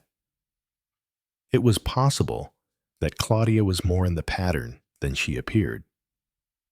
She had brains, Poirot thought, and efficiency. He came back to Norma, came back once again to the third girl. What was her place in the pattern? The place that would pull the whole thing together. Ophelia, he thought. But there were two opinions to that, just as there were two opinions about Norma. Was Ophelia mad, or was she pretending madness? Actresses had been variously divided as to how the part should be played, or perhaps, he should say, producers. They were the ones who had the ideas.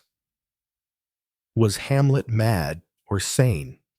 Take your choice. Was Ophelia mad or sane? Restorick would not have used the word mad even in his thoughts about his daughter. Mentally disturbed was the term that everyone preferred to use. The other word that had been used of Norma had been batty. She's a bit batty, not quite all there, a bit wanting, if you know what I mean. Were daily women good judges? Poirot thought they might be. There was something odd about Norma, certainly, but she might be odd in a different way to what she seemed. He remembered the picture she had made slouching into his room. A girl of today, the modern type looking just as so many other girls looked, limp hair hanging on her shoulders, the characterless dress, a skimpy look about the knees all to his old-fashioned eyes, looking like an adult girl pretending to be a child. I'm sorry, you are too old. Perhaps it was true.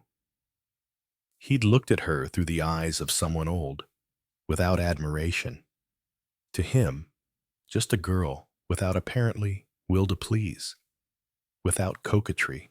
A girl without any sense of her own femininity, no charm or mystery or enticement, who had nothing to offer, perhaps, but plain biological sex. So it may be that she was right in her condemnation of him. He could not help her because he did not understand her, because it was not even possible for him to appreciate her. He had done his best for her. But what had that meant up to date? What had he done for her since that one moment of appeal? And in his thoughts, the answer came quickly. He had kept her safe. That at least, if, indeed, she needed keeping safe. That was where the whole point lay.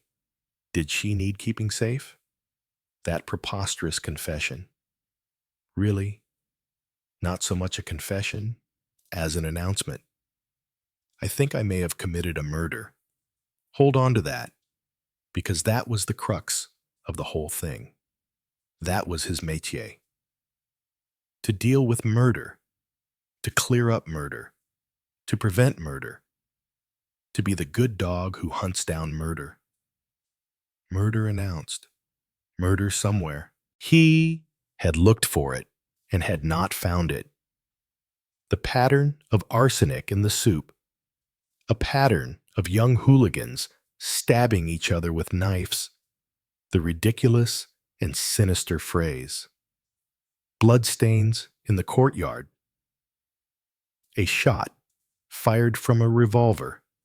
At whom and why? It was not as it ought to be. A form of crime that would fit with the words She had said I may have committed a murder. He had stumbled on in the dark, trying to see a pattern of crime, trying to see where the third girl fitted into that pattern, and coming back always to the same urgent need to know what this girl was really like. And then, with a casual phrase, Ariadne Oliver had, as he thought, shown him the light. The supposed suicide of a woman at Borodine Mansions. That would fit. It was where the third girl had her living quarters. It must be the murder that she had meant. Another murder committed about the same time would have been too much of a coincidence. Besides, there was no sign or trace of any other murder that had been committed about then. No other death that could have sent her hot foot to consult him. After listening at a party to the lavish admiration of his own achievements, which his friend, Mrs. Awesome Oliver, had given to the world. And so, when Mrs. Oliver had informed him in a casual manner of the woman who had thrown herself out of the window, it had seemed to him that at last he had got what he had been looking for. Here was the clue, the answer to his perplexity. Here he would find what he needed, the why, the when, the where. Quelle déception, said Hercule Poirot out loud. He stretched out his hand and sorted out the neatly typed resume of a woman's life, the bald facts of Mrs. Charpentier's existence. A woman of 43 of good social position, reported to have been a wild girl, 2 marriages, 2 divorces, a woman who liked men. A woman who of late years had drunk more than was good for her. A woman who liked parties. A woman who was now reported to go about with men a good many years younger than herself. Living in a flat, alone in Borodine Mansions. Poirot could understand and feel the sort of woman she was, and had been. And he could see why such a woman might wish to throw herself out of a high window one early morning when she awoke to despair. Because she had cancer, or thought she had cancer. But at the inquest, the medical evidence had said very definitely that that was not so. What he wanted was some kind of a link with Norma Restorick. He could not find it. He read through the dry facts again. Identification had been supplied at the inquest by a solicitor, Louise Carpenter, though she had used a Frenchified form of her surname Charpentier, because it went better with her Christian name Louise. Why was the name Louise familiar? Some casual mention. A phrase his fingers riffled neatly through typewritten pages. There it was. Just that one reference. The girl for whom Andrew Restorick had left his wife had been a girl named Louise Burrell, someone who had proved to be of little significance in Restorick's later life. They had quarreled and parted after about a year. The same pattern, Poirot thought. The same thing, obtaining that had probably obtained all through this particular woman's life. To love a man violently, to break up his home, perhaps to live with him, and then quarrel with him and leave him. He felt sure, absolutely sure, that this Louise Charpentier was the same Louise. Even so, how did it tie up with the girl Norma? Had Restorick and Louise Charpentier come together again when he returned to England? Poirot doubted it. Their lives had parted years ago. That they had by any chance come together again seemed unlikely to the point of impossibility. It had been a brief, and in reality unimportant, infatuation. His present wife would hardly be jealous enough of her husband's past to wish to push his former mistress out of a window. Ridiculous. The only person, so far as he could see, who might have been the type to harbor a grudge over many long years and wish to execute revenge upon the woman who had broken up her home. Might have been the first Mrs. Restorick, and that sounded wildly impossible also. And anyway, the first Mrs. Restorick was dead. The telephone rang. Poirot did not move. At this particular moment, he did not want to be disturbed. He had a feeling of being on a trail of some kind. He wanted to pursue it. The telephone stopped. Good. Miss Lemon would be coping with it. The door opened, and Miss Lemon entered. Mrs. Oliver wants to speak to you, she said. Poirot waved a hand. Not now. Not now. I pray you, I cannot speak to her now. She says there is something that she has just thought of, something she forgot to tell you, about a piece of paper, an unfinished letter, which seems to have fallen out of a blotter in a desk in a furniture van. A rather incoherent story, added Miss Lemon, allowing a note of disapproval to enter her voice. Poirot waved more frantically. Not now, he urged. I beg of you, not now. I will tell her you are busy. Miss Lemon retreated. Peace descended once more upon the room. Poirot felt waves of fatigue creeping over him. Too much thinking. One must relax. Yes, one must relax. One must let tension go. In relaxation, the pattern would come. He closed his eyes. There were all the components there. He was sure of that now. There was nothing more he could learn from outside.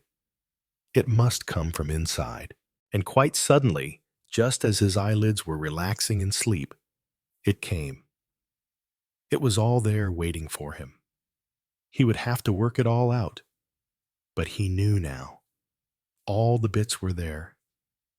Disconnected bits and pieces. All fitting in. A wig. A picture. 5 a.m. Women and their hairdos. The peacock boy, all leading to the phrase with which it had begun. Third girl. I may have committed a murder. Of course, a ridiculous nursery rhyme came into his mind. He repeated it aloud. Rub-a-dub-dub, 3 men in a tub. And who do you think they be? A butcher, a baker, a candlestick maker. Too bad. He couldn't remember the last line. A baker. Yes. And in a far-fetched way, a butcher. He tried out a feminine parody. Pat, a cake. Pat. 3 girls in a flat. And who do you think they be? A personal aide and a girl from the Slade. And the third is a Miss Lemon came in. Ah, I remember now. And they all came out of a weeny potato. Miss Lemon looked at him in anxiety. Our Stillingfleet insists on speaking to you at once. He says it is urgent. Tell Dr. Stillingfleet he can Dr. Stillingfleet, did you say? He pushed past her, caught up the receiver. I am here. Poirot speaking. Something has happened. She's walked out on me. What? You heard me. She's walked out. Walked out through the front gate. You let her go. What else could I do? You could have stopped her. No. To let her go was madness. No. You don't understand. That was the arrangement. Free to go at any time. You don't understand what may be involved. All right then. I don't. But I know what I'm doing. And if I don't let her go, all the work I've done on her would go for nothing. And I have worked on her. Your job and my job aren't the same. We're not out for the same thing. I tell you I was getting somewhere, so that I was quite sure she wouldn't walk out on me. Ah, yes. And then, mon ami, she did. Frankly, I can't understand it. I can't see why the setback came. Something happened, yes, but what somebody she saw, somebody who spoke to her, somebody who found out where she was. I don't see how that could have happened. But what you don't seem to see is that she's a free agent. She had to be a free agent. Somebody got at her. Somebody found out where she was. Did she get a letter? A telegram? A telephone call? No, nothing of that kind. That I am quite sure of. Then how, of course, newspapers? You have newspapers, I suppose. In that establishment of yours, certainly. Normal everyday life. That's what I stand for in my place of business. Then that is how they got at her? Normal. Everyday life. What papers do you take? 5. He named the 5. When did she go this morning? 10:30? Exactly. After she read the papers. That is good enough to start on. Which paper did she usually read? I don't think she had any special choice. Sometimes one, sometimes another, sometimes the whole lot of them, sometimes only glanced at them. Well, I must not waste time talking. You think she saw an advertisement? Something of that kind? What other explanation can there be? Goodbye. I can say no more now. I have to search. Search for the possible advertisement and then get on quickly. He replaced the receiver. Miss Lemon, bring me our 2 papers. The Morning News and the Daily Comet. Send George's out for all the others. As he opened out the papers to the personal advertisements and went carefully down them, he followed his line of thought. He would be in time. He must be in time. There had been one murder already. There would be another one to come. But he, Hercule Poirot, would prevent that if he was in time. He was Hercule Poirot, the avenger of the innocent. Did he not say, and people laughed when he said it, I do not approve of murder? They had thought it an understatement. But it was not an understatement. It was a simple statement of fact without melodrama. He did not approve of murder. George came in with a sheaf of newspapers. There are all this morning's, sir. Poirot looked at Miss Lemon, who was standing by waiting to be efficient. Look through the ones that I have searched in case I have missed anything. The personal column. You mean, yes. I thought there would be the name David, perhaps, a girl's name, some pet name or nickname. They would not use Norma. An appeal for help, perhaps, or to a meeting. Miss Lemon took the papers obediently with some distaste. This was not her kind of efficiency, but for the moment he had no other job to give her. He himself spread out the Morning Chronicle. That was the biggest field to search. 3 columns of it. He bent over the open sheet. A lady who wanted to dispose of her fur coat. Passengers wanted for a car trip abroad. Lovely period house for sale. Paying guests. Backward children. Homemade chocolates. Julia. Shall never forget. Always yours. That was more the kind of thing. He considered it, but passed on. Louis XV furniture. Middle-aged lady to help run a hotel. In desperate trouble. Must see you. Come to flat 430 without fail. our code Goliath. He heard the doorbell ring just as he called out, "George!" A taxi slipped on his overcoat and went into the hall just as George was opening the front door and colliding with Mrs. Oliver. All three of them struggled to disentangle themselves in the narrow hall. Chapter 22. Frances Carey, carrying her overnight bag, walked down Mandeville Road, chattering with the friend she had just met on the corner, towards the bulk of Borodine Mansions. Really, Frances, it's like living in a prison block. That building, Wormwood Scrubs or something. Nonsense. Eileen, I tell you, they're frightfully comfortable, these flats. I'm very lucky, and Claudia is a splendid person to share with, never bothers you. And she's got a wonderful daily. The flat's really very nicely run. Are there just the two of you, I forget? I thought you had a third girl.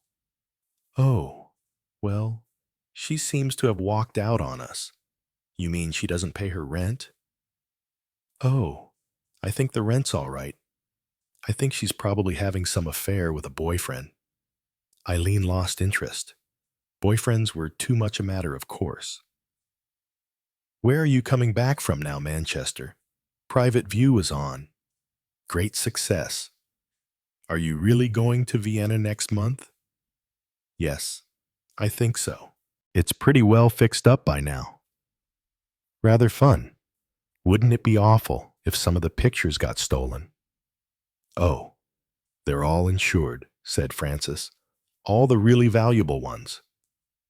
Anyway, how did your friend Peter's show go? Not terribly well, I'm afraid. But there was quite a good review by the critic of the artist, and that counts a lot. Frances turned into Borodine Mansions, and her friend went on her way to her own small mews house farther down the road. Frances said, "Good evening" to the porter, and went up in the lift to the 6th floor. She walked along the passage, humming a little tune to herself. She inserted her key in the door of the flat. The light in the hall was not on yet. Claudia was not due back from the office for another hour and a half. But in the sitting room, the door of which was ajar, the light was on. Frances said aloud, "Lights on? That's funny." She slipped out of her coat, dropped her overnight bag, pushed the sitting room door farther open, and went in. Then she stopped dead. Her mouth opened and then shut. She stiffened all over her eyes, staring at the prone figure on the floor. Then they rose slowly to the mirror on the wall that reflected back at her her own horror-stricken face. Then she drew a deep breath, the momentary paralysis over. She flung back her head and screamed, stumbling over her bag on the hall floor and kicking it aside. She ran out of the flat and along the passage and beat frenziedly at the door of the next flat. An elderly woman opened it. What on earth? There's someone dead, someone dead. And I think it's someone I know, David Baker. He's lying there on the floor. I think he's stabbed. He must have been stabbed. There's blood, blood everywhere. She began to sob hysterically. Miss Jacobs shoved a glass into her hand. Stay there and drink it. Frances sipped obediently. Miss Jacobs went rapidly out of the door, along the passage, and through the open door from which the light was pouring out. The living room door was wide open, and Miss Jacobs went straight through it. She was not the kind of woman who screams. She stood just within the doorway, her lips pursed hard together. What she was looking at had a nightmarish quality. On the floor lay a handsome young man, his arms flung wide, his chestnut hair falling on his shoulders. He wore a crimson velvet coat, and his white shirt was dappled with blood. She was aware with a start that there was a second figure with her in the room. A girl was standing, pressed back against the wall, the great harlequin above seeming to be leaping across the painted sky. The girl had a white woolen shift dress on, and her pale brown hair hung limp on either side of her face. In her hand, she was holding a kitchen knife.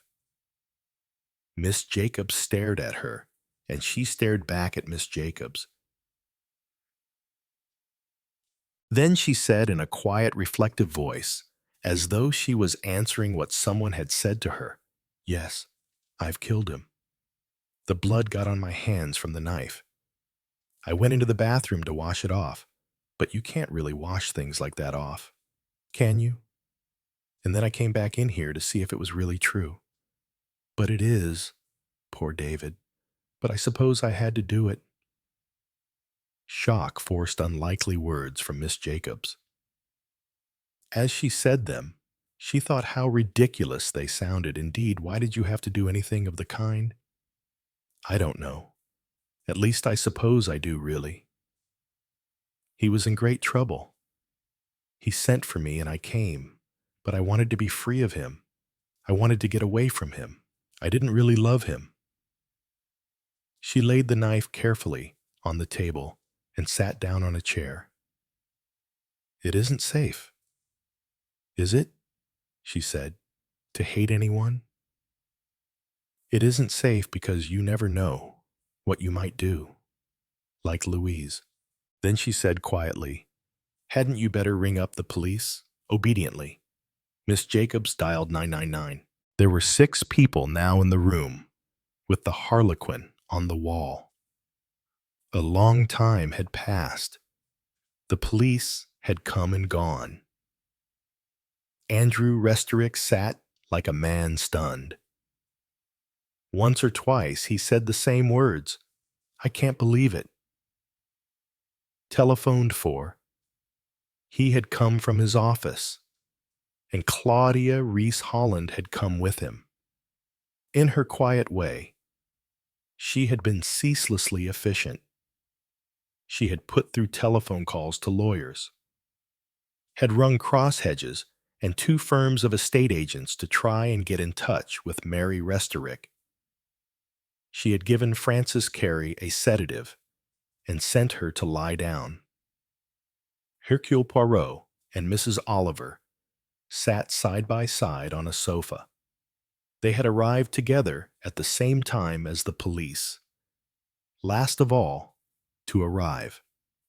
When nearly everyone else had gone, had been a quiet man with gray hair and a gentle manner, Chief Inspector Neal of Scotland Yard, who had greeted Poirot with a slight nod, and been introduced to Andrew Restorick.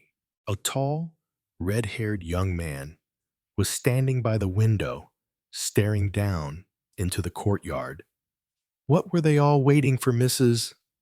Oliver wondered. The body had been removed. The photographers and other police officers had done their work. They themselves, after being herded into Claudia's bedroom, had been readmitted into the sitting room, where they had been waiting, she supposed, for the Scotland Yard man to arrive. "If you want me to go," Mrs. Oliver said to him uncertainly. "Mrs. Ariadne Oliver, aren't you?" "No. If you have no objection, I'd rather you remained. I know it hasn't been pleasant. It didn't seem real." Mrs. Oliver shut her eyes, seeing the whole thing again. The peacock boy, so picturesquely dead that he had seemed like a stage figure. And the girl.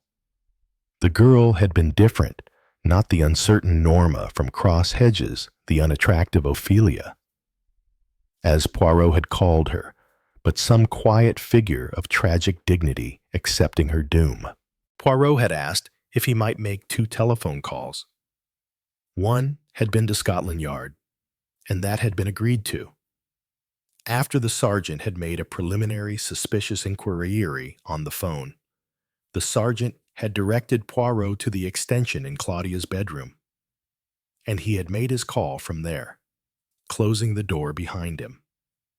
The sergeant had continued to look doubtful, murmuring to his subordinate, "They say it's all right. Wonder who he is. Odd-looking little bloke. Foreign, isn't he? Might be special branch. Don't think so." It was Chief Inspector Neal he wanted. His assistant raised his eyebrows and suppressed a whistle. After making his calls, Poirot had reopened the door and beckoned Mrs. Oliver from where she was standing uncertainly inside the kitchen to join him. They had sat down, side by side on Claudia Reese Holland's bed. "I wish we could do something," said Mrs. Oliver, always one for action. "Patience, chère madame. Surely you can do something I have. I have rung up the people it is necessary to ring up. We can do nothing here until the police have finished their preliminary investigations." "Who did you ring up after the inspector man?" "Her father." "Couldn't he come and bail her out or something?" "Bail is not likely to be granted where murder is concerned," said Poirot dryly. "The police have already notified her father. They got his number from Miss Carey. Where is she?" "Having hysterics in the flat of a Miss Jacobs next door." "I understand. She was the one who discovered the body. It seems to have upset her. She rushed out of here screaming. She's the arty one, isn't she? Claudia would have kept her head." "I agree with you. A very poised young woman. Who did you ring up?" "Then first, as perhaps you heard, Chief Inspector Neal of Scotland Yard." "Will this lot like his coming and meddling?" "He is not coming to meddle. He has of late been making certain inquiries for me, which may throw light on this matter." "Oh, I see. Who else did you ring up, Dr. John Stillingfleet?" "Who's he? To say that poor Norma is potty and can't help killing people. His qualifications would entitle him to give evidence to that effect in court, if necessary." "Does he know anything about her?" "A good deal, I should say. She has been in his care since the day you found her in the Shamrock Cafe." "Who sent her there?" Poirot smiled. "I did. I made certain arrangements by telephone before I came to join you at the cafe. What, all the time I was so disappointed in you and kept urging you to do something, you had done something, and you never told me, really." "Poirot, not a word. How could you be so mean? Do not enrage yourself. Madame, I beg. What I did for the best. People always say that when they have done something particularly maddening." "What else did you do?" "I arranged that my services should be retained by her father, so that I could make the necessary arrangements for her safety." "Meaning this Dr. Stillingfleet?" "Yes. How on earth did you manage that I shouldn't have thought for a moment that you would be the kind of person that her father would choose to make all these arrangements? He looks the kind of man who would be very suspicious of foreigners. I forced myself upon him as a conjurer forces a card. I called upon him, purporting to have received a letter from him asking me to do so." "And did he believe you?" "Naturally. I showed the letter to him. It was typed on his office stationery and signed with his name, though, as he pointed out to me. The handwriting was not his." "Do you mean you had actually written that letter yourself?" "Yes. I judged correctly that it would awaken his curiosity and that he would want to see me. Having got so far, I trusted to my own talents." "You told him what you were going to do about this Dr. Stillingfleet number, I told no one. There was danger. You see, danger to Norma. To Norma. Or Norma was dangerous to someone else. From the very beginning, there have always been the two possibilities. The facts could be interpreted in either way. The attempted poisoning of Mrs. Restorick was not convincing. It was delayed too long. It was not a serious attempt to kill. Then there was an indeterminate story of a revolver shot fired here in Borodani Mansions, and another tale of flick knives and bloodstains. Every time these things happen, Norma knows nothing about them, cannot remember, etc. She finds arsenic in a drawer, but does not remember putting it there. Claims to have had lapses of memory, to have lost long periods of time when she does not remember what she had been doing. So one has to ask oneself, is what she says true? Or did she, for some reason of her own, invent it? Is she a potential victim of some monstrous and perhaps crazy plot? Or is it she herself who is the moving spirit? Is she painting a picture of herself as a girl suffering from mental instability? Or has she murder in mind, with a defense of diminished responsibility? She was different today, said Mrs. Oliver slowly. Did you notice? Quite different. Not scatty any longer. Poirot nodded. Not Ophelia Iphigenia. A sound of added commotion outside in the flat diverted the attention of both of them. Do you think Mrs. Oliver stopped? Poirot had gone to the window and was looking down to the courtyard far below. An ambulance was drawn up there. Are they going to take it away? Asked Mrs. Oliver in a shaky voice, and then added in a sudden rush of pity, Poor Peacock. He was hardly a likable character, said Poirot coldly. He was very decorative. And so young, said Mrs. Oliver. That is sufficient for les femmes. Poirot was opening the bedroom door a careful crack. As he peered out, Excuse me, he said, if I leave you for a moment. Where are you going? Demanded Mrs. Oliver suspiciously.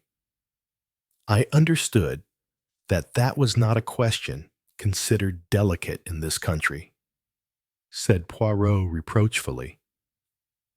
Oh, I beg your pardon. And that's not the way to the loo. She breathed sotto voce after him, as she too applied an eye to the crack of the door. She went back to the window to observe what was going on below. Mr. Restorick has just driven up in a taxi, she observed when Poirot slipped back quietly into the room a few minutes later. And Claudia has come with him. Did you manage to get into Norma's room? Or wherever you really wanted to go, Norma's room is in the occupation of the police. How annoying for you. What are you carrying in that kind of black folder thing you've got in your hand?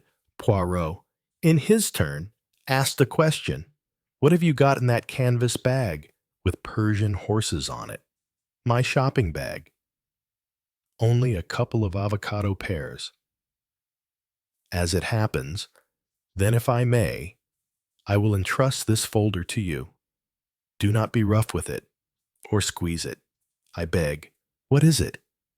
Something that I hoped to find and that I have found. Things begin to pass themselves. He referred to increased sounds of activities. Poirot's words struck Mrs. Oliver as being much more exactly descriptive than English words would have been. Restorick, his voice loud and angry. Claudia coming in to telephone. A glimpse of a police stenographer, on an excursion to the flat next door to take statements from Francis Carey and a mythical person called Miss Jacobs, a coming and going of ordered business, and a final departure of two men with cameras. Then unexpectedly, the sudden incursion into Claudia's bedroom of a tall, loosely jointed young man with red hair, without taking any notice of Mrs. Oliver. He spoke to Poirot. What's she done, murder? Who is it, the boyfriend? Yes. She admits it. It would seem so. Not good enough. Did she say so in definite words? I have not heard her do so. I have had no chance of asking her anything myself. A policeman looked in. Dr. Stillingfleet, he asked. The police surgeon would like a word with you. Dr. Stillingfleet nodded and followed him out of the room. So that's Dr. Stillingfleet, said Mrs. Oliver. She considered for a moment or two. Quite something, isn't he? Chapter 23. Chief Inspector Neal drew a sheet of paper towards him, jotted one or two notes on it, and looked round at the other 5 people in the room. His voice was crisp and formal. Miss Jacobs, he said. He looked towards the policeman who stood by the door. Sergeant Connolly, I know, has taken her statement, but I'd like to ask her a few questions myself. Miss Jacobs was ushered into the room a few minutes later. Neal rose courteously to greet her. I am Chief Inspector Neal, he said, shaking hands with her. I am sorry to trouble you for a second time, but this time it is quite informal. I just want to get a clearer picture of exactly what you saw and heard. I'm afraid it may be painful. Painful? No, said Miss Jacobs, accepting the chair he offered her. It was a shock, of course, but no emotions were involved. She added, You seem to have tidied up things. He presumed she was referring to the removal of the body. Her eyes, both observant and critical, passed lightly over the assembled people, registering for Poirot.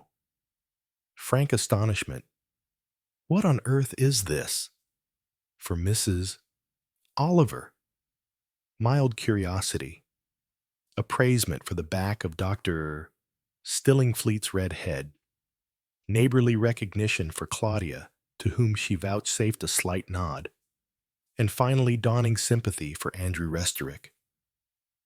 You must be the girl's father, she said to him. There's not much point to condolences from a total stranger. They're better left unsaid. It's a sad world we live in nowadays, or so it seems to me. Girls study too hard, in my opinion.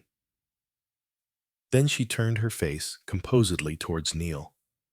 Yes, I would like you, Miss Jacobs, to tell me in your own words exactly what you saw and heard. I expect it will vary from what I said before, said Miss Jacobs, unexpectedly. Things do. You know.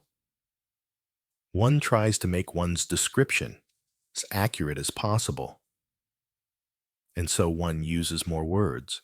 Chiva. I don't think one is any more accurate. I think, unconsciously, one adds things that you think you may have seen, or ought to have seen, or heard, but I will do my best. It started with screams. I was startled. I thought someone must have been hurt.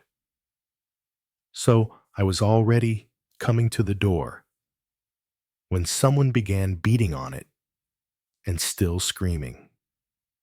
I opened it and saw it was one of my next-door neighbors, the 3 girls who live in 67. I'm afraid I don't know her name, though I know her by sight. Frances Carey, said Claudia. She was quite incoherent and stammered out something about someone being dead, someone she knew, David, someone I didn't catch his last name. She was sobbing and shaking all over. I brought her in, gave her some brandy, and went to see for myself. Everyone felt that throughout life, that would be what Miss Jacobs would invariably do. You know what I found.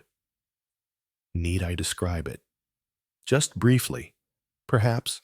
A young man, one of these modern young men, gaudy clothes and long hair. He was lying on the floor, and he was clearly dead. His shirt was stiff with blood. Stillingfleet stirred. He turned his head and looked keenly at Miss Jacobs. Then I became aware that there was a girl in the room. She was holding a kitchen knife. She seemed quite calm and self-possessed, really. Most peculiar. Stillingfleet said, "Did she say anything?" She said she had been into the bathroom to wash the blood off her hands, and then she said, "But you can't wash things like that off, can you?" Out. Damned spot. In fact, I cannot say that she reminded me particularly of Lady Macbeth. She was, how shall I put it, perfectly composed. She laid the knife down on the table and sat down on a chair. What else did she say? Asked Chief Inspector Neal, his eyes dropping to a scrawled note in front of him. Something about hate, that it wasn't safe to hate anybody. She said something about poor David, didn't she? Or so you told Sergeant Connolly, and that she wanted to be free of him. I'd forgotten that. Yes. She said something about his making her come here, and something about Louise, too. What did she say about Louise? It was Poirot who asked, leaning forward sharply. Miss Jacobs looked at him doubtfully. Nothing, really. Just mentioned the name. Like Louise, she said, and then stopped.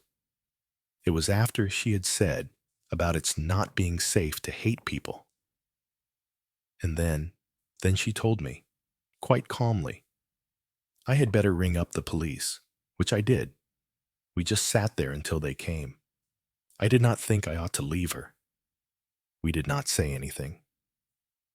She seemed absorbed in her thoughts, and frankly, I couldn't think of anything to say. You could see, couldn't you, that she was mentally unstable, said Andrew Restorick. You could see that she didn't know what she had done or why. Poor child. He spoke pleadingly, hopefully. If it is a sign of mental instability to appear perfectly cool and collected after committing a murder, then I will agree with you. Miss Jacobs spoke in the voice of one who quite decidedly did not agree.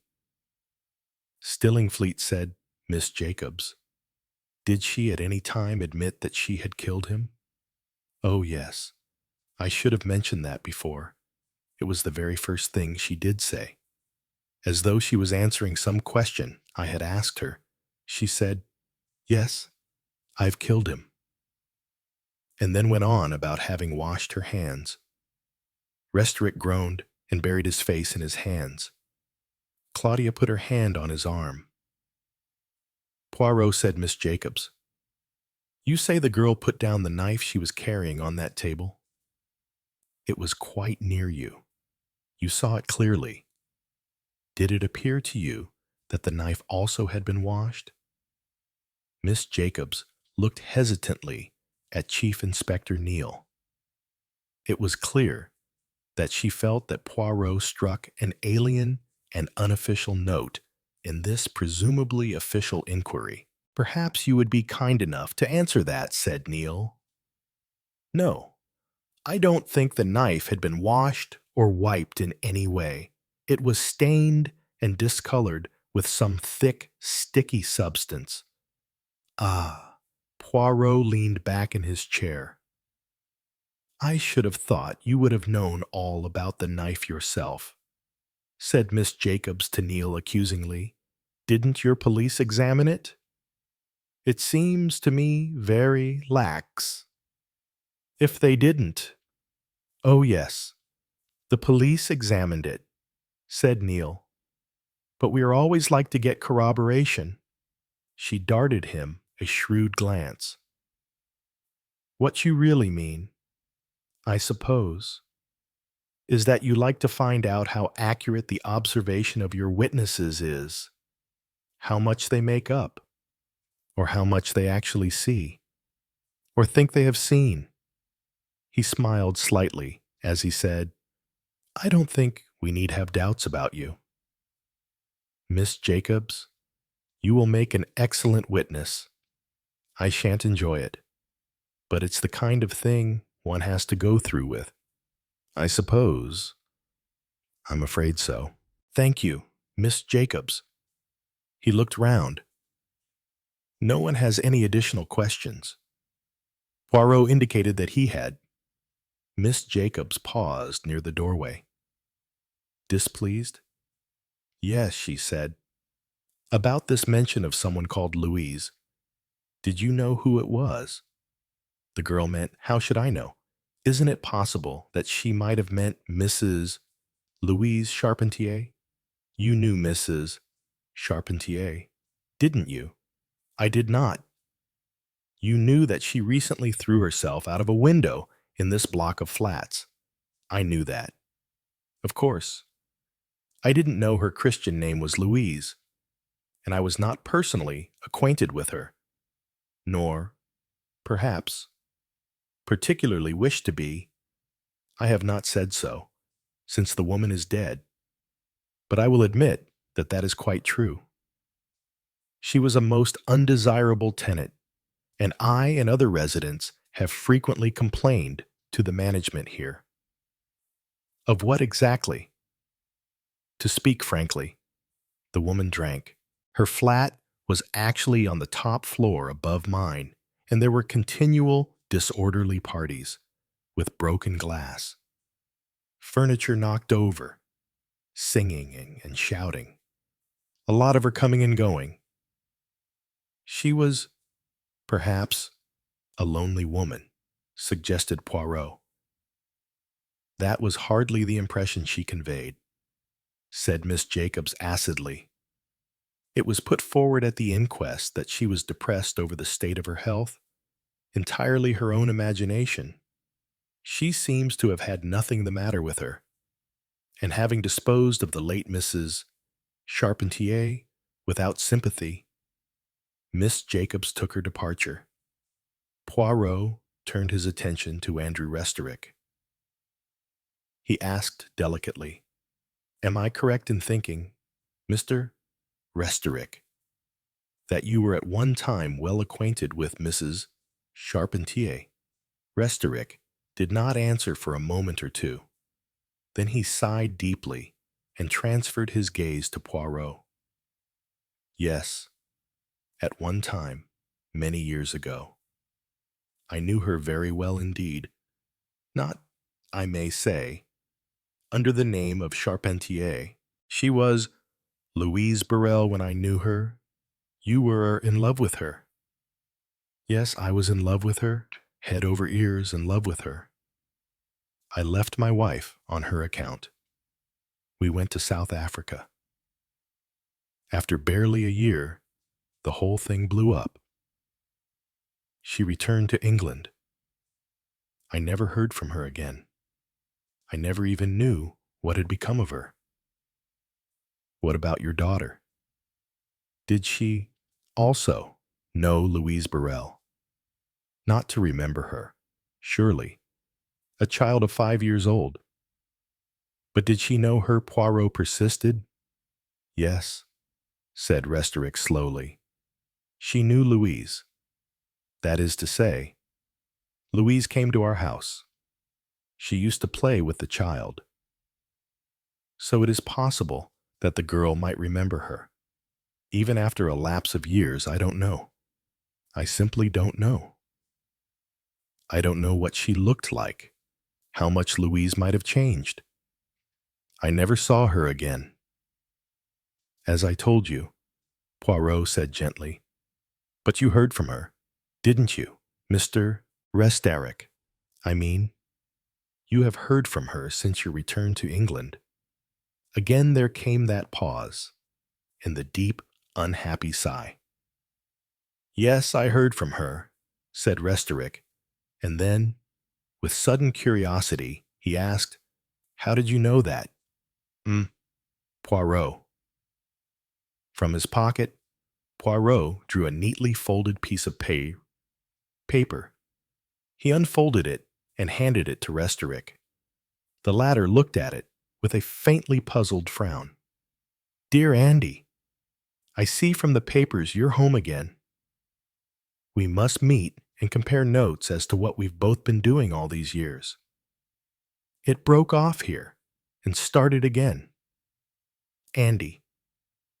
Guess who this is from, Louise? Don't dare to say you've forgotten me. Dear Andy. As you will see by this letterhead, I'm living in the same block of flats as your secretary. What a small world it is. We must meet. Could you come for a drink Monday or Tuesday next week, Andy? Darling, I must see you again. Nobody has ever mattered to me but you. You haven't really forgotten me, either, have you? How did you get this asked? Restarek of Poirot, tapping it curiously. From a friend of mine via a furniture van, said Poirot, with a glance at Mrs. Oliver. Restarek looked at her without favor. I couldn't help it, said Mrs. Oliver, interpreting his look correctly. I suppose it was her furniture being moved out. And the men let go of a desk, and a drawer fell out and scattered a lot of things. And the wind blew this along the courtyard, so I picked it up and tried to give it back to them. But they were cross and didn't want it. So I just put it in my coat pocket without thinking. And I never even looked at it until this afternoon when I was taking things out of pockets before sending the coat to the cleaners. So it really wasn't my fault. She paused, slightly out of breath. Did she get her letter to you, written in the end? Poirot asked. Yes, she did. One of the more formal versions. I didn't answer it. I thought it would be wiser not to do so. You didn't want to see her again. She was the last person I wanted to see. She was a particularly difficult woman, always had been.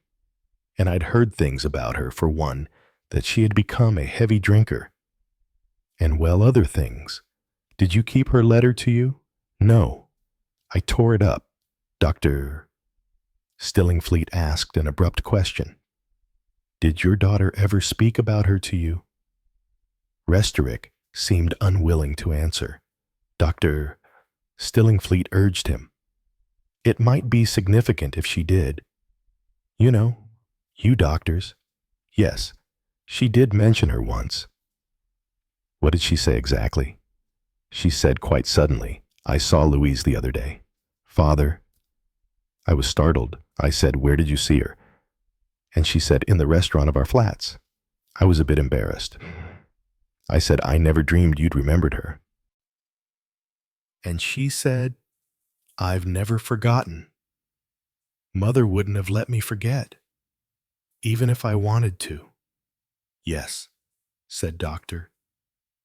Stillingfleet. Yes, that could certainly be significant. And you, mademoiselle, said Poirot, turning suddenly to Claudia. Did Norma ever speak to you about Louise Carpenter? Yes, it was after the suicide. She said something about her being a wicked woman. She said it in rather a childish way, if you know what I mean. You were here in the flats yourself, on the night, or more correctly, the early morning when Mrs. Carpenter's suicide occurred. I was not here that night. No, I was away from home. I remember arriving back here the next day and hearing about it. She half turned to Restorick. You remember. It was the 23rd. I had gone to Liverpool. Yes, of course. You were to represent me at the Hever Trust meeting. Poirot said, but Norma slept here that night, yes? Claudia seemed uncomfortable.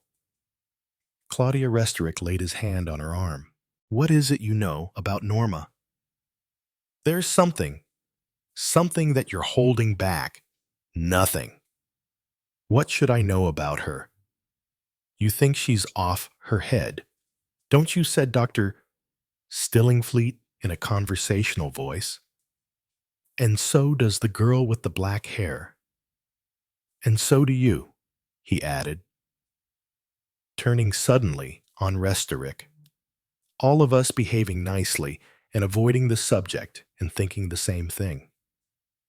Except that is the chief inspector. He's not thinking anything. He's collecting the facts mad or a murderess. What about you? Madam and me, Mrs. Oliver jumped. I don't know. You reserve judgment. I don't blame you. It's difficult. On the whole, most people agree on what they think. They use different terms for it, that's all. Bats in the belfry, wanting in the top story, off her onion, mental, delusions. Does anyone think that girl is sane, Miss Battersby? Said Poirot. Who the devil is Miss Battersby? A schoolmistress.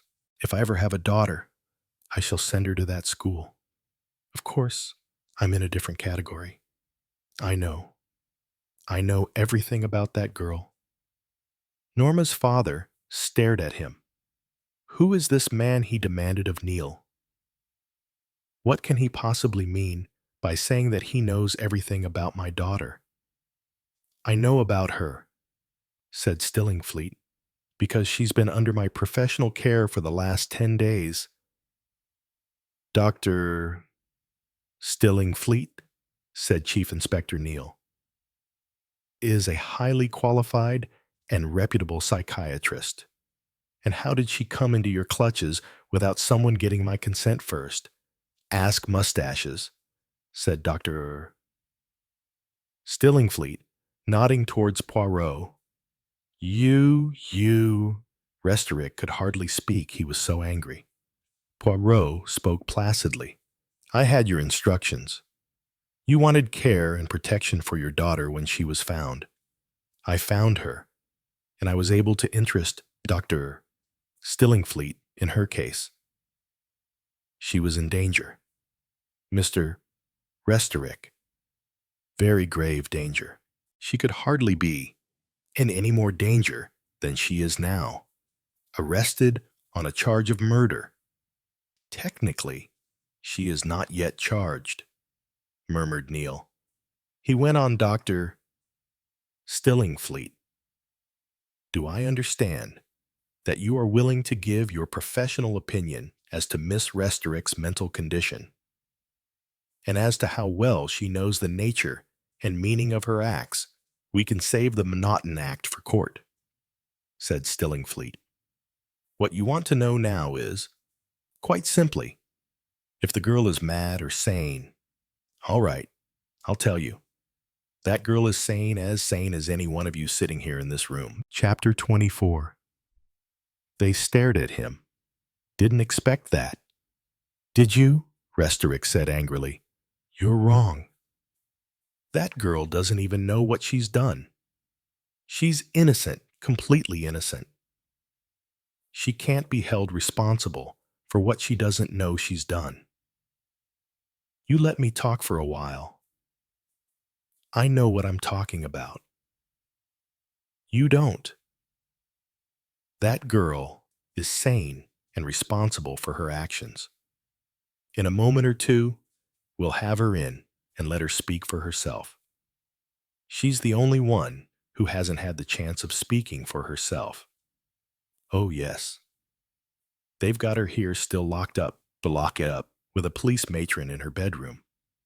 But before we ask her a question or two, I've got something to say that you'd better hear first. When that girl came to me, she was full of drugs, and he gave them to her, shouted Restorick. That degenerate, miserable boy. He started her on them, no doubt. Thank God, said Restorick. Thank God for it. What are you thanking God for? I misunderstood you. I thought you were going to throw her to the lions when you kept harping on her being sane. I misjudged you. It was the drugs that did it. Drugs that made her do things she would never have done of her own volition, and left her with no knowledge of having done them. Stillingfleet raised his voice. If you let me talk instead of talking so much yourself, and being so sure you know all about everything, we might get on a bit. First of all, she's not an addict. There are no marks of injections. She didn't sniff snow. Someone or other, perhaps the boy, perhaps someone else, was administering drugs to her without her knowledge. Not just a Purple Heart or two in the modern fashion. A rather interesting medley of drugs, LSD, giving vivid dream sequences, nightmares, or pleasurable. Hemp distorting the time factor, so that she might believe an experience has lasted an hour instead of a few minutes. And a good many other curious substances that I have no intention of letting any of you know about. Somebody who was clever with drugs played merry hell with that girl. Stimulants, sedatives, they all played their part in controlling her and showing her to herself as a completely different person. Restorick interrupted. That's what I say. Norma wasn't responsible. Someone was hypnotizing her to do these things. You still haven't got the point. Nobody could make the girl do what she didn't want to do. What they could do was make her think she had done it. Now we'll have her in and make her see what's been happening to her. He looked inquiringly at Chief Inspector Neal, who nodded. Stillingfleet spoke over his shoulder to Claudia. As he went out of the sitting room, "Where'd you put that other girl? The one you took away from Jacobs, gave a sedative to, in her room on her bed. Better shake her up a bit and drag her along somehow. We'll need all the help we can get." Claudia also went out of the sitting room. Stillingfleet came back, propelling Norma and uttering rough encouragement. "There's a good girl. Nobody's going to bite you. Sit there." She sat obediently. Her docility was still rather frightening. The policewoman hovered by the door, looking scandalized. "All I'm asking you to do is to speak the truth. It isn't nearly as difficult as you think." Claudia came in with Frances Carey. Frances was yawning heavily. Her black hair hung like a curtain, hiding half her mouth as she yawned and yawned again. "You need a pick-me-up," said Stillingfleet to her. "I wish you'd all let me go to sleep," murmured Frances, indistinctly. "Nobody's going to have a chance of sleep until I've done with them." "Now, Norma, you answer my questions. That woman along the passage says you admitted to her that you killed David Baker. Is that right?" Her docile voice said, "Yes, I killed David." "Stabbed him?" "Yes." "How do you know you did?" She looked faintly puzzled. "I don't know what you mean. He was there on the floor dead. Where was the knife? I picked it up." "It had blood on it." "Yes." "And on his shirt. What did it feel like, the blood on the knife? The blood that you got on your hand and had to wash off?" "Wet, or more like strawberry jam. It was like strawberry jam, sticky." She shivered. "I had to go and wash it off my hands." Very sensible. Well, that ties up everything very nicely. Victim, murderer, you all complete with the weapon. Do you remember actually doing it? No, I don't remember that. But I must have done it, mustn't I? Don't ask me. I wasn't there. It's you are the one who's saying it. But there was another killing before that, wasn't there? An earlier killing? You mean Louise? Yes, I mean Louise. When did you first think of killing her? Years ago. Oh, years ago. When you were a child. Yes. Had to wait a long time. Didn't you? I'd forgotten all about it. Until you saw her again and recognized her. Yes. When you were a child, you hated her. Why?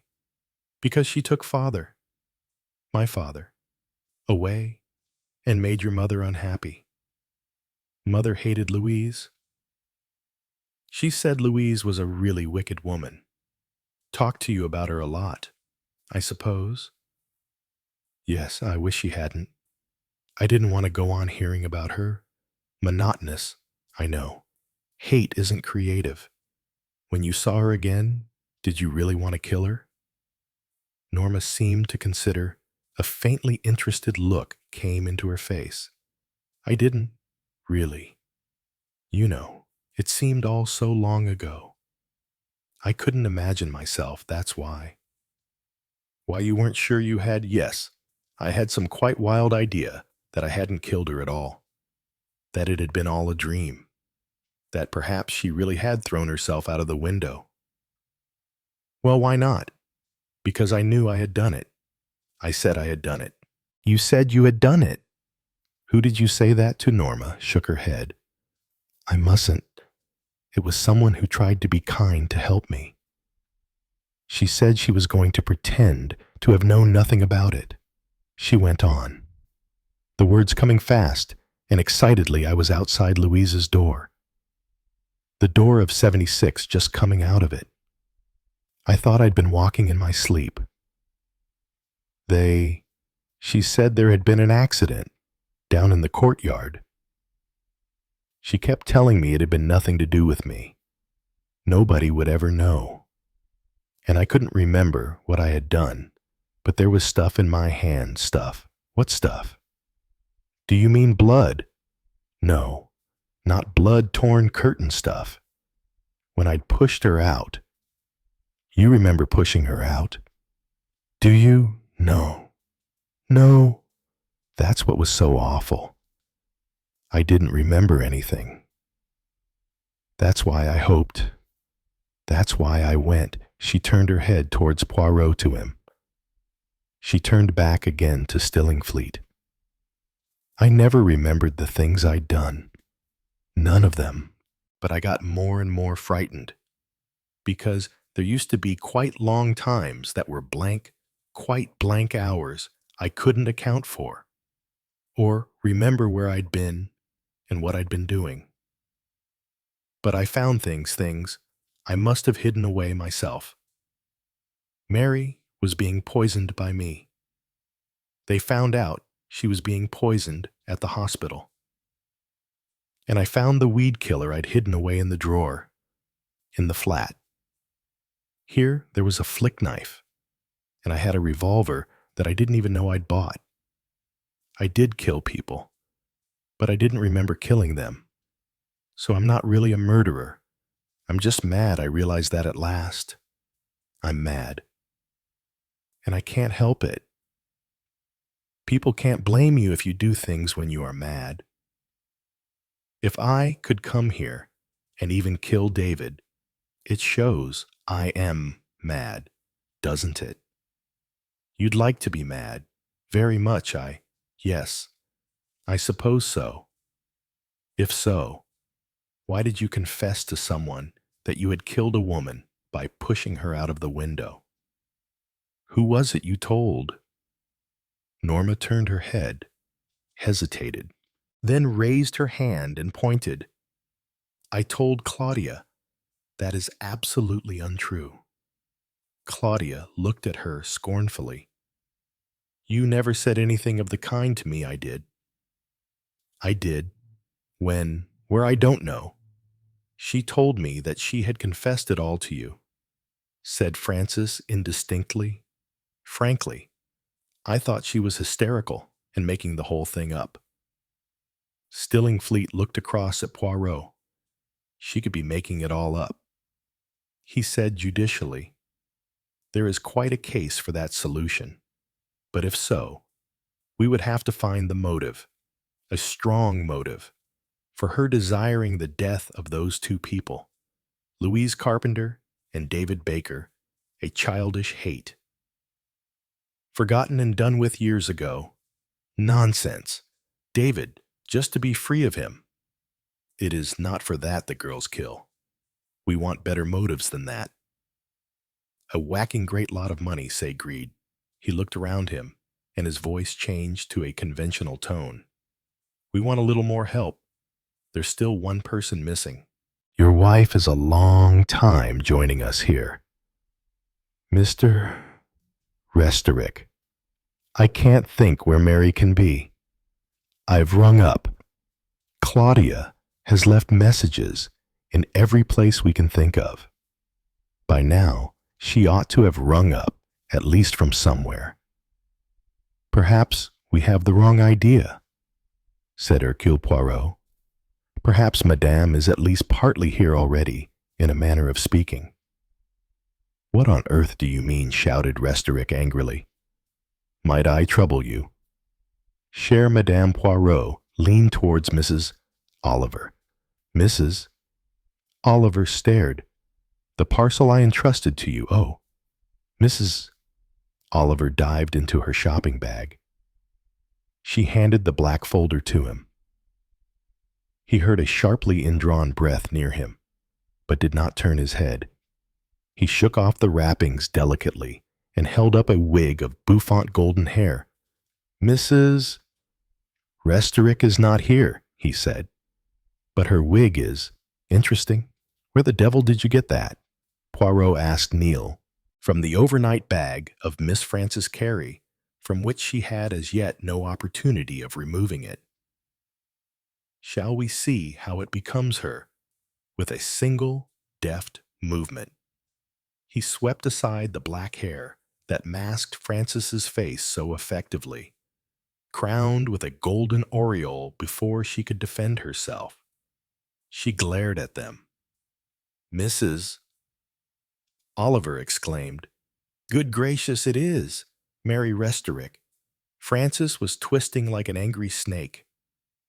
Restorick jumped from his seat to come to her, but Neil's strong grip restrained him. No, we don't want any violence from you. The game's up, you know, Mr. Restorick, or shall I call you Robert Orwell? A stream of profanity came from the man's lips. Frances's voice was raised sharply. Shut up, you damned fool, she said. Poirot had abandoned his trophy, the wig. He had gone to Norma and taken her hand gently in his. Your ordeal is over, my child. The victim will not be sacrificed. You are neither mad, nor have you killed anyone. There are two cruel and heartless creatures who plotted against you, with cunningly administered drugs, with lies, doing their best to drive you either to suicide or to belief in your own guilt and madness. Norma was staring with horror at the other plotter. My father. My father. He could think of doing that to me. His daughter. My father who loved me. Not your father. Mon enfant. A man who came here after your father's death to impersonate him and lay hands on an enormous fortune. Only one person was likely to recognize him, or rather to recognize that this man was not Andrew Restorick, the woman who had been Andrew Restorick's mistress 15 years ago. Chapter 25. 4 people sat in Poirot's room. Poirot, in his square chair, was drinking a glass of sirop de cassis. Norma and Mrs. Oliver sat on the sofa. Mrs. Oliver was looking particularly festive in unbecoming apple green brocade, surmounted by one of her more painstaking coiffures. Dr. Stillingfleet was sprawled out in a chair, with his long legs stretched out, so that they seemed to reach half across the room. "Now then, there are lots of things I want to know," said Mrs. Oliver. Her voice was accusatory. Poirot hastened to pour oil on troubled waters. "But, chère madame, consider. What I owe to you I can hardly express. But all my good ideas were suggested to me by you." Mrs. Oliver looked at him doubtfully. "Was it not you who introduced to me the phrase, 'third girl'? It is there that I started, and there, too, that I ended at the third girl of 3 living in a flat. Norma was always technically, I suppose, the third girl. But when I looked at things the right way round, it all fell into place. The missing answer, the lost piece of the puzzle. Every time it was the same, the third girl. It was always, if you comprehend me, the person who was not there. She was a name to me, no more. I wonder I never connected her with Mary Restorick," said Mrs. Oliver. "I'd seen Mary Restorick at Cross Hedges, talked to her. Of course, the first time I saw Frances Carey, she had black hair hanging all over her face. That would have put anyone off. Again, it was you, madam, who drew my attention to how easily a woman's appearance is altered by the way she arranges her hair. Frances Carey, remember, had had dramatic training. She knew all about the art of swift makeup. She could alter her voice at need. As Frances, she had long black hair, framing her face and half hiding it. Heavy, dead white maquillage, dark penciled eyebrows and mascara, with a drawling husky voice. Mary Restorick, with her wig of formally arranged golden hair with crimped waves, her conventional clothes, her slight colonial accent, her brisk way of talking, presented a complete contrast. Yet one felt, from the beginning, that she was not quite real. What kind of a woman was she? I did not know. I was not clever about her. No, Hercule Poirot was not clever at all. "Here, here," said Dr. Stillingfleet. "First time I've ever heard you say that. Poirot wonders will never cease. I don't really see why she wanted 2 personalities," said Mrs. Oliver. "It seems unnecessarily confusing." "No. It was very valuable to her. It gave her, you see, a perpetual alibi whenever she wanted it. To think that it was there all the time, before my eyes, and I did not see it. There was the wig. I kept being subconsciously worried by it, but not seeing why I was worried. 2 women never, at any time, seen together. Their lives so arranged that no one noticed the large gaps in their time schedules when they were unaccounted for. Mary goes often to London, to shop, to visit house agents, to depart with a sheaf of orders to view, supposedly to spend her time that way. Frances goes to Birmingham, to Manchester, even flies abroad, frequents Chelsea with her special coterie of arty young men, whom she employs in various capacities which would not be looked on with approval by the law. Special picture frames were designed for the Wedderburn Gallery. Rising young artists had shows. There their pictures sold quite well, and were shipped abroad or sent on exhibition with their frames stuffed with secret packets of heroin, art rackets, skillful forgeries of the more obscure old masters. She arranged and organized all these things. David Baker was one of the artists she employed. He had the gift of being a marvelous copyist. Norma murmured, "Poor David. When I first met him, I thought he was wonderful." "That picture," said Poirot dreamily, "always, always." I came back to that in my mind. Why had Restorick brought it up to his office? What special significance did it have for him? Enfin. I do not admire myself for being so dense. I don't understand about the pictures. It was a very clever idea. It served as a kind of certificate of identity, a pair of portraits, husband and wife, by a celebrated and fashionable portrait painter of his day. David Baker, when they come out of store, replaces Restorick's portrait with one of Orwell, making him about 20 years younger in appearance. Nobody would have dreamed that the portrait was a fake. The style, the brushstrokes, the canvas, it was a splendidly convincing bit of work. Restorick hung it over his desk. Anyone who knew Restorick years ago might say, "I'd hardly have known you," or "You've changed quite a lot," would look up at the portrait, but would only think he himself had really forgotten what the other man had looked like. It was a great risk for Restorick, or rather Orwell, to take, said Mrs. Oliver thoughtfully. Less than you might think. He was never a claimant.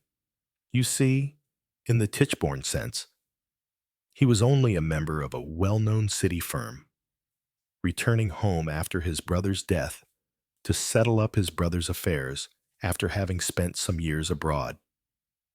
He brought with him a young wife recently acquired abroad, and took up residence with an elderly, half-blind, but extremely distinguished uncle by marriage, who had never known him well after his schoolboy days, and who accepted him without question. He had no other near relations, except for the daughter whom he had last seen when she was a child of 5. When he originally left for South Africa, the office staff had had 2 very elderly clerks. Since deceased, junior staff never remains anywhere long nowadays. The family lawyer is also dead. You may be sure that the whole position was studied very carefully on the spot by Frances after they had decided on their coup. She had met him, it seems, in Kenya about 2 years ago. They were both crooks, though with entirely different interests. He went in for various shoddy deals as a prospector. Restorick and Orwell went together to prospect for mineral deposits in somewhat wild country. There was a rumor of Restorick's death, probably true, which was later contradicted. A lot of money in the gamble. I suspect, said Stillingfleet, an enormous amount of money was involved. A terrific gamble for a terrific stake. It came off. Andrew Restorick was a very rich man himself, and he was his brother's heir. Nobody questioned his identity. And then things went wrong. Out of the blue, he got a letter from a woman who, if she ever came face to face with him, would know at once that he wasn't Andrew Restorick. And a second piece of bad fortune occurred. David Baker started to blackmail him. That might have been expected, I suppose. said Stillingfleet thoughtfully. They didn't expect it, said Poirot. David had never blackmailed before. It was the enormous wealth of this man that went to his head. I expect. The sum he had been paid for faking the portrait seemed to him grossly inadequate.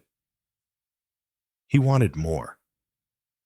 So Restorick wrote him large checks and pretended that it was on account of his daughter to prevent her from making an undesirable marriage. Whether he really wanted to marry her, I do not know. He may have done. But to blackmail two people, like Orwell and Francis Carey, was a dangerous thing to do. You mean those two just cold-bloodedly planned to kill two people quite calmly, just like that, demanded Mrs. Oliver. She looked rather sick. They might have added you to their list. Madame, said Poirot. Me? Do you mean that it was one of them who hit me on the head? Francis, I suppose, not the poor peacock. I do not think it was the peacock. But you had been already to Borodine Mansions. Now you perhaps follow Francis to Chelsea. Or so she thinks, with a rather dubious story to account for yourself. So she slips out and gives you a nice little tap on the head to put paid to your curiosity for a while. You would not listen when I warned you there was danger about. I can hardly believe it of her, lying about in attitudes of a Burne-Jones heroine in that dirty studio that day. But why she looked at Norma then, back at Poirot. They used her, deliberately worked upon her, drugged her, made her believe that she had murdered two people. Why? They wanted a victim, said Poirot. He rose from his chair and went to Norma. Mon enfant, you have been through a terrible ordeal. It is a thing that need never happen to you again. Remember that now.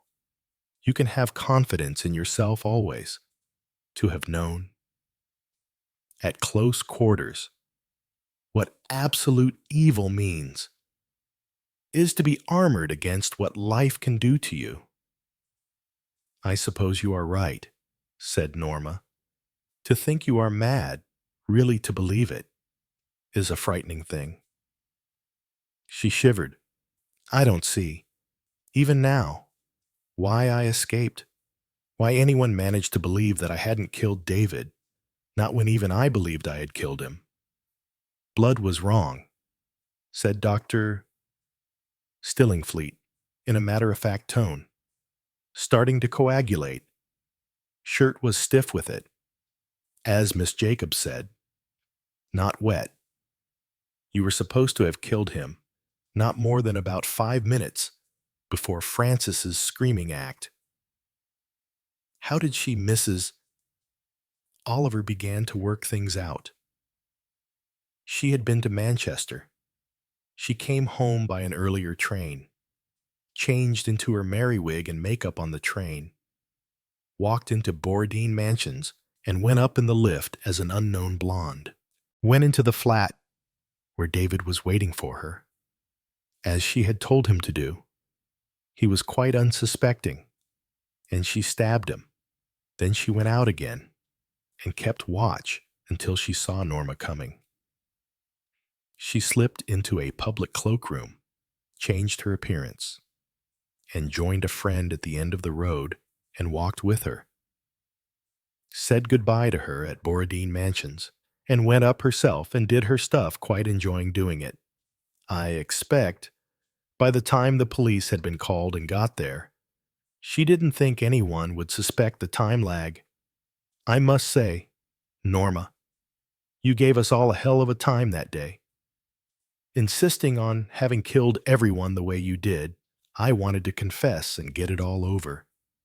Did you think I might really have done it? Then, me.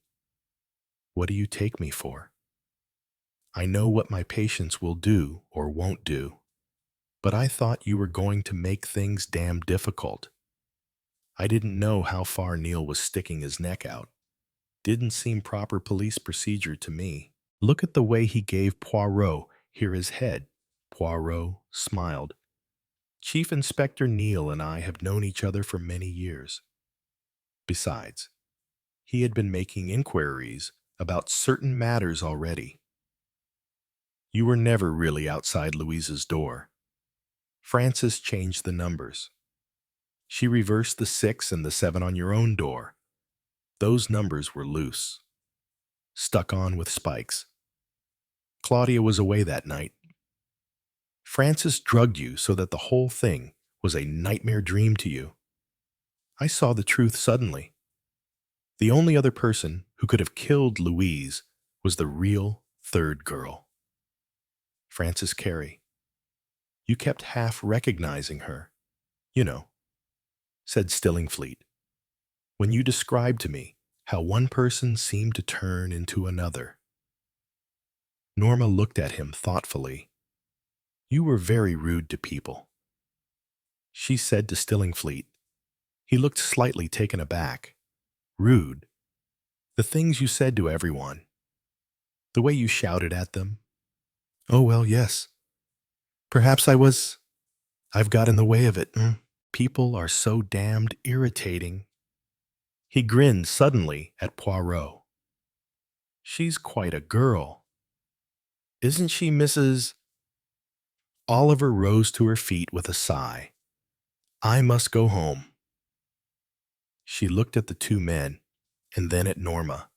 What are we going to do with her? She asked. They both looked startled. I know she's staying with me at the moment, she went on, and she says she's quite happy, but I mean, there it is. Quite a problem. Lots and lots of money, because your father, the real one, I mean, left it all to you, and that will cause complications. And begging letters and all that. She could go and live with old Sir Roderick, but that wouldn't be fun for a girl he's pretty deaf already, as well as blind and completely selfish. By the way, what about his missing papers? And the girl? And Kew Gardens? They turned up where he thought he'd already looked. Sonia found them, said Norma, and added, Uncle Roddy and Sonia are getting married next week. No fool like an old fool, said Stillingfleet. Aha, said Poirot. So the young lady prefers life in England to being embroiled in la politique. She is perhaps wise, that little one. So that's that, said Mrs. Oliver with finality. But to go on about Norma, one has to be practical. One's got to make plans. The girl can't know what she wants to do all by herself. She's waiting for someone to tell her. She looked at them severely. Poirot said nothing. He smiled. Oh, her said Dr. Stillingfleet. Well, I'll tell you. Norma, I'm flying to Australia Tuesday week. I want to look around first, see if what's been fixed up for me is going to work, and all that. Then I'll cable you, and you can join me. Then we get married. You'll have to take my word for it that it's not your money I want. I'm not one of those doctors who want to endow whacking great research establishments and all that. I'm just interested in people. I think, too, that you'd be able to manage me all right. All that about my being rude to people, I hadn't noticed it myself. It's odd, really, when you think of all the mess you've been in, helpless as a fly in treacle. Yet it's not going to be me running you. It's going to be you running me. Norma stood quite still. She looked at John Stillingfleet very carefully, as though she was considering something that she knew from an entirely different point of view. And then she smiled. It was a very nice smile, like a happy young nanny. All right, she said. She crossed the room to Hercule Poirot. I was rude, too. She said, the day I came here when you were having breakfast. I said to you that you were too old to help me. That was a rude thing to say, and it wasn't true. She put her hands on his shoulders and kissed him. You'd better get us a taxi, she said to Stillingfleet. Dr. Stillingfleet nodded and left the room. Mrs. Oliver collected a handbag and a fur stole, and Norma slipped on a coat and followed her to the door. Madame, un petit moment, Mrs. Oliver turned. Poirot had collected from the recesses of the sofa a handsome coil of gray hair. Mrs. Oliver exclaimed vexedly, it's just like everything that they make nowadays. No good at all hairpins. I mean, they just slip out, and everything falls off. She went out frowning. A moment or two later, she poked her head round the door again. She spoke in a conspiratorial whisper. Just tell me it's all right. I've sent her on down. Did you send that girl to this particular doctor on purpose? Of course I did. His qualifications are, never mind his qualifications. You know what I mean.